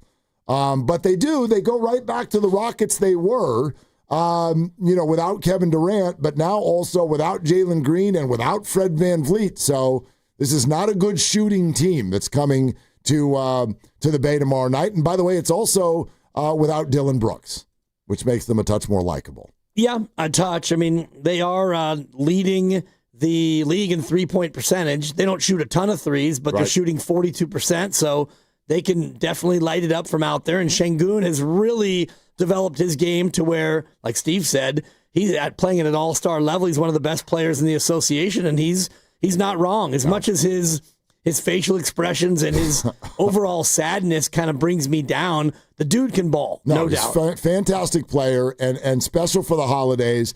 I don't have full confirmation on this, but I think there are some people working behind the scenes. At halftime of the game tomorrow night, Şengün and Brandon Pajemski will have a palms up off. They're going to come out to midcourt, and both of them are going to run over to the scorer's table with their palms up, and then do that gas face thing, and then the crowd can vote on which one they like better. That's coming up halftime tomorrow night. That works, you know. Pajemski for Red Panda, but if she's not available, that's good halftime entertainment. Yeah. So last night. With the Warriors, I get it. Everybody was kind of knee-deep in the 49er game. Maybe you saw the second half of the Warrior game. Maybe you only watched the Warrior game. Maybe you missed the Warrior game. There was no Draymond Green. Obviously, no Jonathan Kuminga and a wonky start. But after that, you started to get, I think, the good stuff. You know, the Warriors only turned the ball over 10 times last night. Steph Curry had 31 points. Jimmy Butler kind of controlled things a lot. GP2 had a really nice night. There were some guys off the bench that did some good things, but I think that right now we can simplify the entire way that we talk about Warrior basketball. Steve mentioned it. It is the phrase that pays. It is the stat that matters. That's a stat. That's the bottom line. They are good when they win. When they win the turnover battle, they're a great team. When they don't, they suck. It is that cut and dry so far this year. And I wonder if that's true of all teams. It seems pretty intuitive that when you don't turn it over as much as the other guy, you're probably going to win. But especially when you look at the Warriors, who are second in 3-point attempts on the year. So they're really going to live and die by the three. And so if you don't have the number of possessions that you need to have, you're not going to be able to shoot as many threes. And even if you make them at a high percentage, you're still probably going to be behind the 8 ball. All right, 888-957-9570. That is the number. We'd like to reboot everything. We still have some time if you Niner fans want to get back in on the discussion that we've been having all day. Bottom line, I thought last night, sure, there's the Purdy part that's easy. He was really bad. The larger part, I thought last night's game fit perfectly into this season. It's just weird. It's a weird year. Losing a ton of players, often coming out of games feeling like the Niners didn't play well.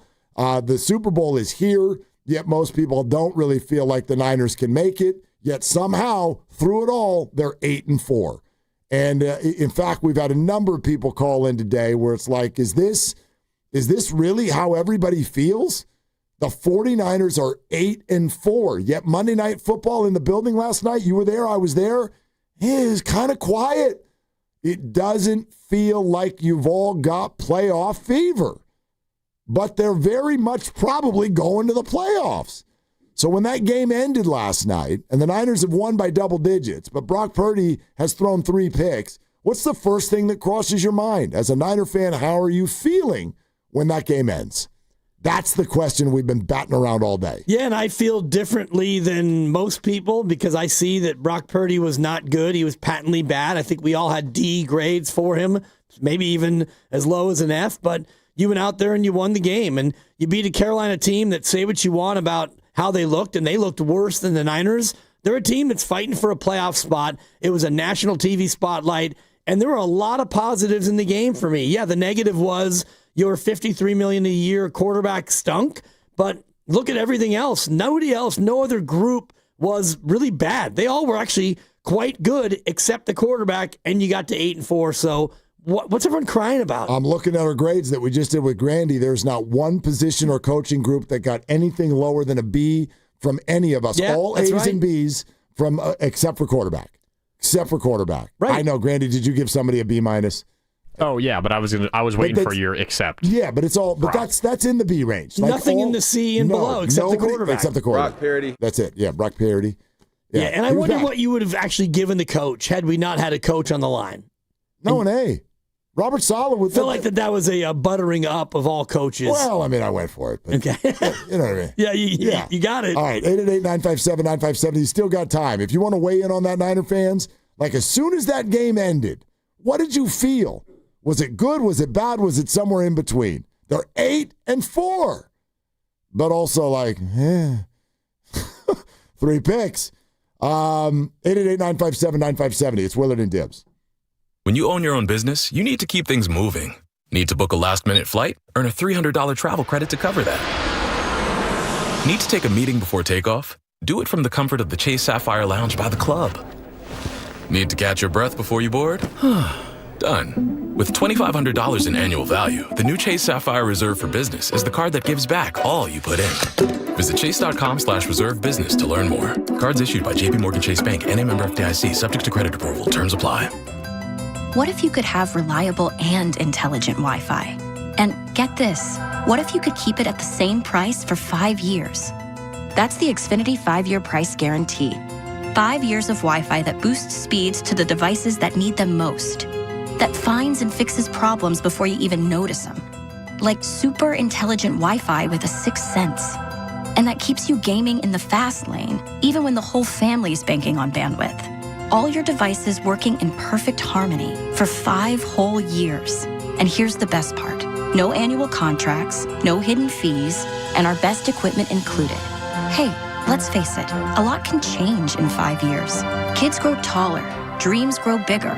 But your Wi-Fi, it would stay reliable and the price would stay put. The Xfinity 5-year price guarantee. Lock in your price and unlock the possibilities. Xfinity. Imagine that. Select plans only. Restrictions apply. It seems everyone gets a tip these days. Deliver food? Get a tip. Drive around town? Get a tip. Serve a drink? Get a tip. But here's one tip that can help you find a higher paying career. Merit America can help you get the training and support to find and succeed in an in-demand job, like data analytics or HR admin or supply chain planning. It may be the last tip you ever need. Learn more at meritamerica.org. Black Friday weekend is here. Once a year, you get the lowest prices on the top-rated brands of TV, Samsung, LG, and Sony TVs at stupid prices. You don't have to buy a no-name doorbuster TV with poor picture when you can get a good one for a few dollars more. Where's the best place to shop for these top brands? At Video Only, the only place where you can get better than Black Friday deals on Samsung, LG, and Sony. Better than clubs, better than online. Before you buy, check out the deals at Video Only, because if you don't, you'll be sorry. Tune in for the Ghost Report on Fridays during the Morning Roast with Spadoni and Jasky. Brought to you by Ghostwood Kitchen, your neighborhood brew pub on Main Street in Redwood City, where we are talking about who's scaring the competition this week. It's time to get away to Cache Creek Casino Resort during our Frosty Fortunes drawings going on now until December 21st. Celebrate the holiday season with hourly cash prizes every Sunday from 1 to 6 p.m. And don't miss the grand prize drawing at 7 p.m. where you could win up to $25,000 cash. Get away today and cash in at Cache Creek Casino Resort. Hey, it's Willard, and I'm just going to say it. We need your help. Right now, 1 in 3 people in the Bay Area don't know where their next meal is coming from. Parents skipping dinner so their kids can eat. Seniors choosing between medicine and groceries. In a place this strong, this connected, that shouldn't happen. It can't happen. That's why our friends at Habas Law are teaming up with Martha's Kitchen. Martha's Kitchen provides more than 200,000 meals every month to our neighbors in need. So let's do what the Bay Area does best. Let's show up together. Visit marthas-kitchen.org and donate today. Habas Law, always fighting to make it right. Stand Up to Cancer's vehicle donation program makes it easy to turn your unwanted vehicle into funding to support innovative cancer research. This research leads to new treatments for patients right now. Donate your car today. Visit standuptocancer.org/cars to learn more. If you've been diagnosed with moderate to severe plaque psoriasis, this is what it sounds like to be 1,000,000 miles away. Imagine being 1,000,000 miles away. Tremfya Kuselkumab, taken by injection, is a prescription medicine for adults with moderate to severe plaque psoriasis who may benefit from taking injections or pills or phototherapy. With Tremfya, clearer skin is possible. In clinical trials, at least 70% of patients saw at least 90% clearer skin at 16 weeks. Results may vary. Tremfya is also indicated for adults with active psoriatic arthritis. Serious allergic reactions and increased risk of infections and liver problems may occur. Before treatment, your doctor should check you for infections and tuberculosis. Tell your doctor if you have an infection, flu-like symptoms, or if you need a vaccine. Ask your doctor about Tremfya. Call 1-800-526-7736 or visit Tremfya.com. It's a classic odor tale. You fried fish for dinner, cleaned up, but the smell is still in the house. And the neighbors are coming over for game night. They're on their way. And then you spray Febreze Air Mist. Febreze Air starts working instantly to fight even your toughest odors, so you go from fish to fresh like that. Now, all you have to worry about is Pam cheating at charades. Breathe happy, Febreze, la la la la la.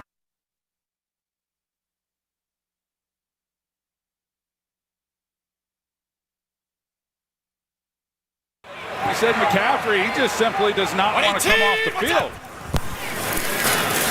They fake it to him. Purdy down the middle, and he's picked by Horn. J.C. Horn.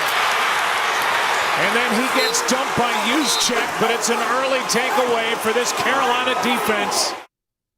Now, back to Willard and Dibs on 95.7 The Game. Well, I mean, Troy Aikman's like, Christian McCaffrey doesn't want to come off the field. Yeah. So Brock was like, well, I know how we can get him off the field. That's right. Yeah. One surefire way. I'll just throw it up for grabs. Yeah, throw a pick. Take that, Christian. Go sit down. J.C. Horn, 2 picks, 1 concussion, and then a vomit session. Thanks. Yeah. So I don't remember when he got hit, but that's a bad concussion if you're going into vomit mode. That's a bad sign. He's a great player. Yep. Really, really Great good game. player. All right, few things we want to get back out to the phones. One more time. Remember that tomorrow is happy fun time, okay? All day. Just a party. It's kind of like at school where it's the last day before everybody leaves for break. So we're going to have some fun all day long, 6 a.m. to 6 p.m. Giveaways, great prizes every hour. Warrior tickets to AC/DC, Warrior bobbleheads, and a whole lot more surprises. Again, that's tomorrow starting every hour at 6 a.m. Thanksgiving blowout on 95.7 The Game. A reminder that we're sponsored by Frontier Ford on Stevens Creek Boulevard. Frontier Ford's year-end sales event is on with 0% APR for 60 months, 0 down, no payments for 90 days on all Ford's top models. Deals end January 5th. Visit Frontier Ford on Stevens Creek or shop anytime at frontierford.com. Also, Triples for Autism, brought to you by Pettinelli Financial Partners and the Autism Society San Francisco Bay Area. We are still undefeated with regard to the Autism Society San Francisco because the Warriors made 19 threes on Friday night. That's another donation to Pettinelli and the Autism Society San Francisco. Steph had 6, Buddy 4, Moody had 3, Will Richard 2, a few others chipped in. 19th donation of the year for Triples for Autism. To make a donation to autism yourself or get involved, go to sfautismsociety.org. Triples for Autism is brought to you by Pettinelli Financial Partners in the Autism Society San Francisco Bay Area. Pettinelli here for you, offering financial guidance and support throughout life's milestones. Go to PettinelliFP.com. There you go. Okay. Got all your reads in there. Yeah. It's a lot of reads there. Tomorrow will be fun. You're going to be gone, and that's not the only reason why it'll be fun. Oh, but that's a big one, though. For some. Yeah. I mean, Grandy will be in the Grandy Man, but every hour, hourly giveaways. Like, be thankful that we're going to be giving all this good crap away. Yeah. I mean, it's good stuff. That's one hell of a promo right there. Well, I don't have the read in front of me, but we've got stuff, and you should be thankful that we're giving our crap away. Tune in tomorrow. We got crap, and we're giving it to you. You might get some of our crap. That's right. Like, what more do you want? Like, cut to the chase on these reads. Yeah, AC/DC. It's awesome. I got to read the thing. For those about to rock, we salute you. Whatever's remaining of AC/DC in its original lineup, they're going to be out there rocking, and you can go. It's cool. Yeah, absolutely. We got stuff to give away. Yeah, AC/DC tickets, Warriors bobbleheads, tickets to future Warrior games. I just said all of this. Oh, sorry. It's a reiteration sensation is what it is. My God. And the way he reads it, the way he says it. What about a Hello Kitty bobblehead? Did you say that one? I didn't. That's not on the thing. You kind of sped through it. I wasn't feeling like the real effort behind it that Grandy was putting out. You're welcome, dude. I'm just buttering him up because he's your partner tomorrow. I'm just getting ready to talk tomorrow. You better get Monday. You should leave now. You better rest up. Yeah. I think I will. Yeah, you should go so you can rest up for tomorrow because you actually have to work for the first time in your life. Pasta for Grandy, for Willard, I'm Dibs. Yeah. I'm leaving early. No. Don't. Shoot your shot? No. All right. Let's go to the damn phones. Right, fine. I made him screen those. Let's see if they're good ones. Thank you, Pasta, for actually working. All right. Really gutsy back there. By the way, I still haven't played Pasta's. Dave, he called me and left a voice message. As phlegm? A voice text, like a voice audio text of Dave Fleming. It's over 30 seconds. He played it for me back here. It's great. It's so freaking good. Pasta, we got to do something with this. There's more. This is so like untapped what we got going on here. I mean, I think we'll have to see. I mean, of all the impressions that happen at this station, of all of them. No. Yeah, you with your Cheryl Bosa. Who was it that Goo thought he was doing a good job impersonating last week? Yeah. Guru thinks he's Obama. Oh, and his Dan Ruzanowski is amazing. Sam Lubman, Sam Lubman tried to do my laugh. He couldn't do it. Pasta did that pretty well. Of all of them, though. Look. Exactly. Nothing compares to Pasta doing Dave Fleming. Okay. It's out of control good. Overpromise, underdeliver? No, not in this case. Okay. Overpromise, overdeliver. I can't wait to hear it. All right. Go! We got to find a way to, I got to transfer this to an audio file so that we can play this for the... We got to monetize it. Yeah. Let's do that. I'll call the Punchline and see if we can get you a spot. Why don't you do an open for Dave Fleming when he comes on the station every week? That's what you should do. That's not bad. All right, let's go to Fabian in Maryland. Hi, Fabian. What are you doing? What am I doing? I'm actually taking a break from the bar.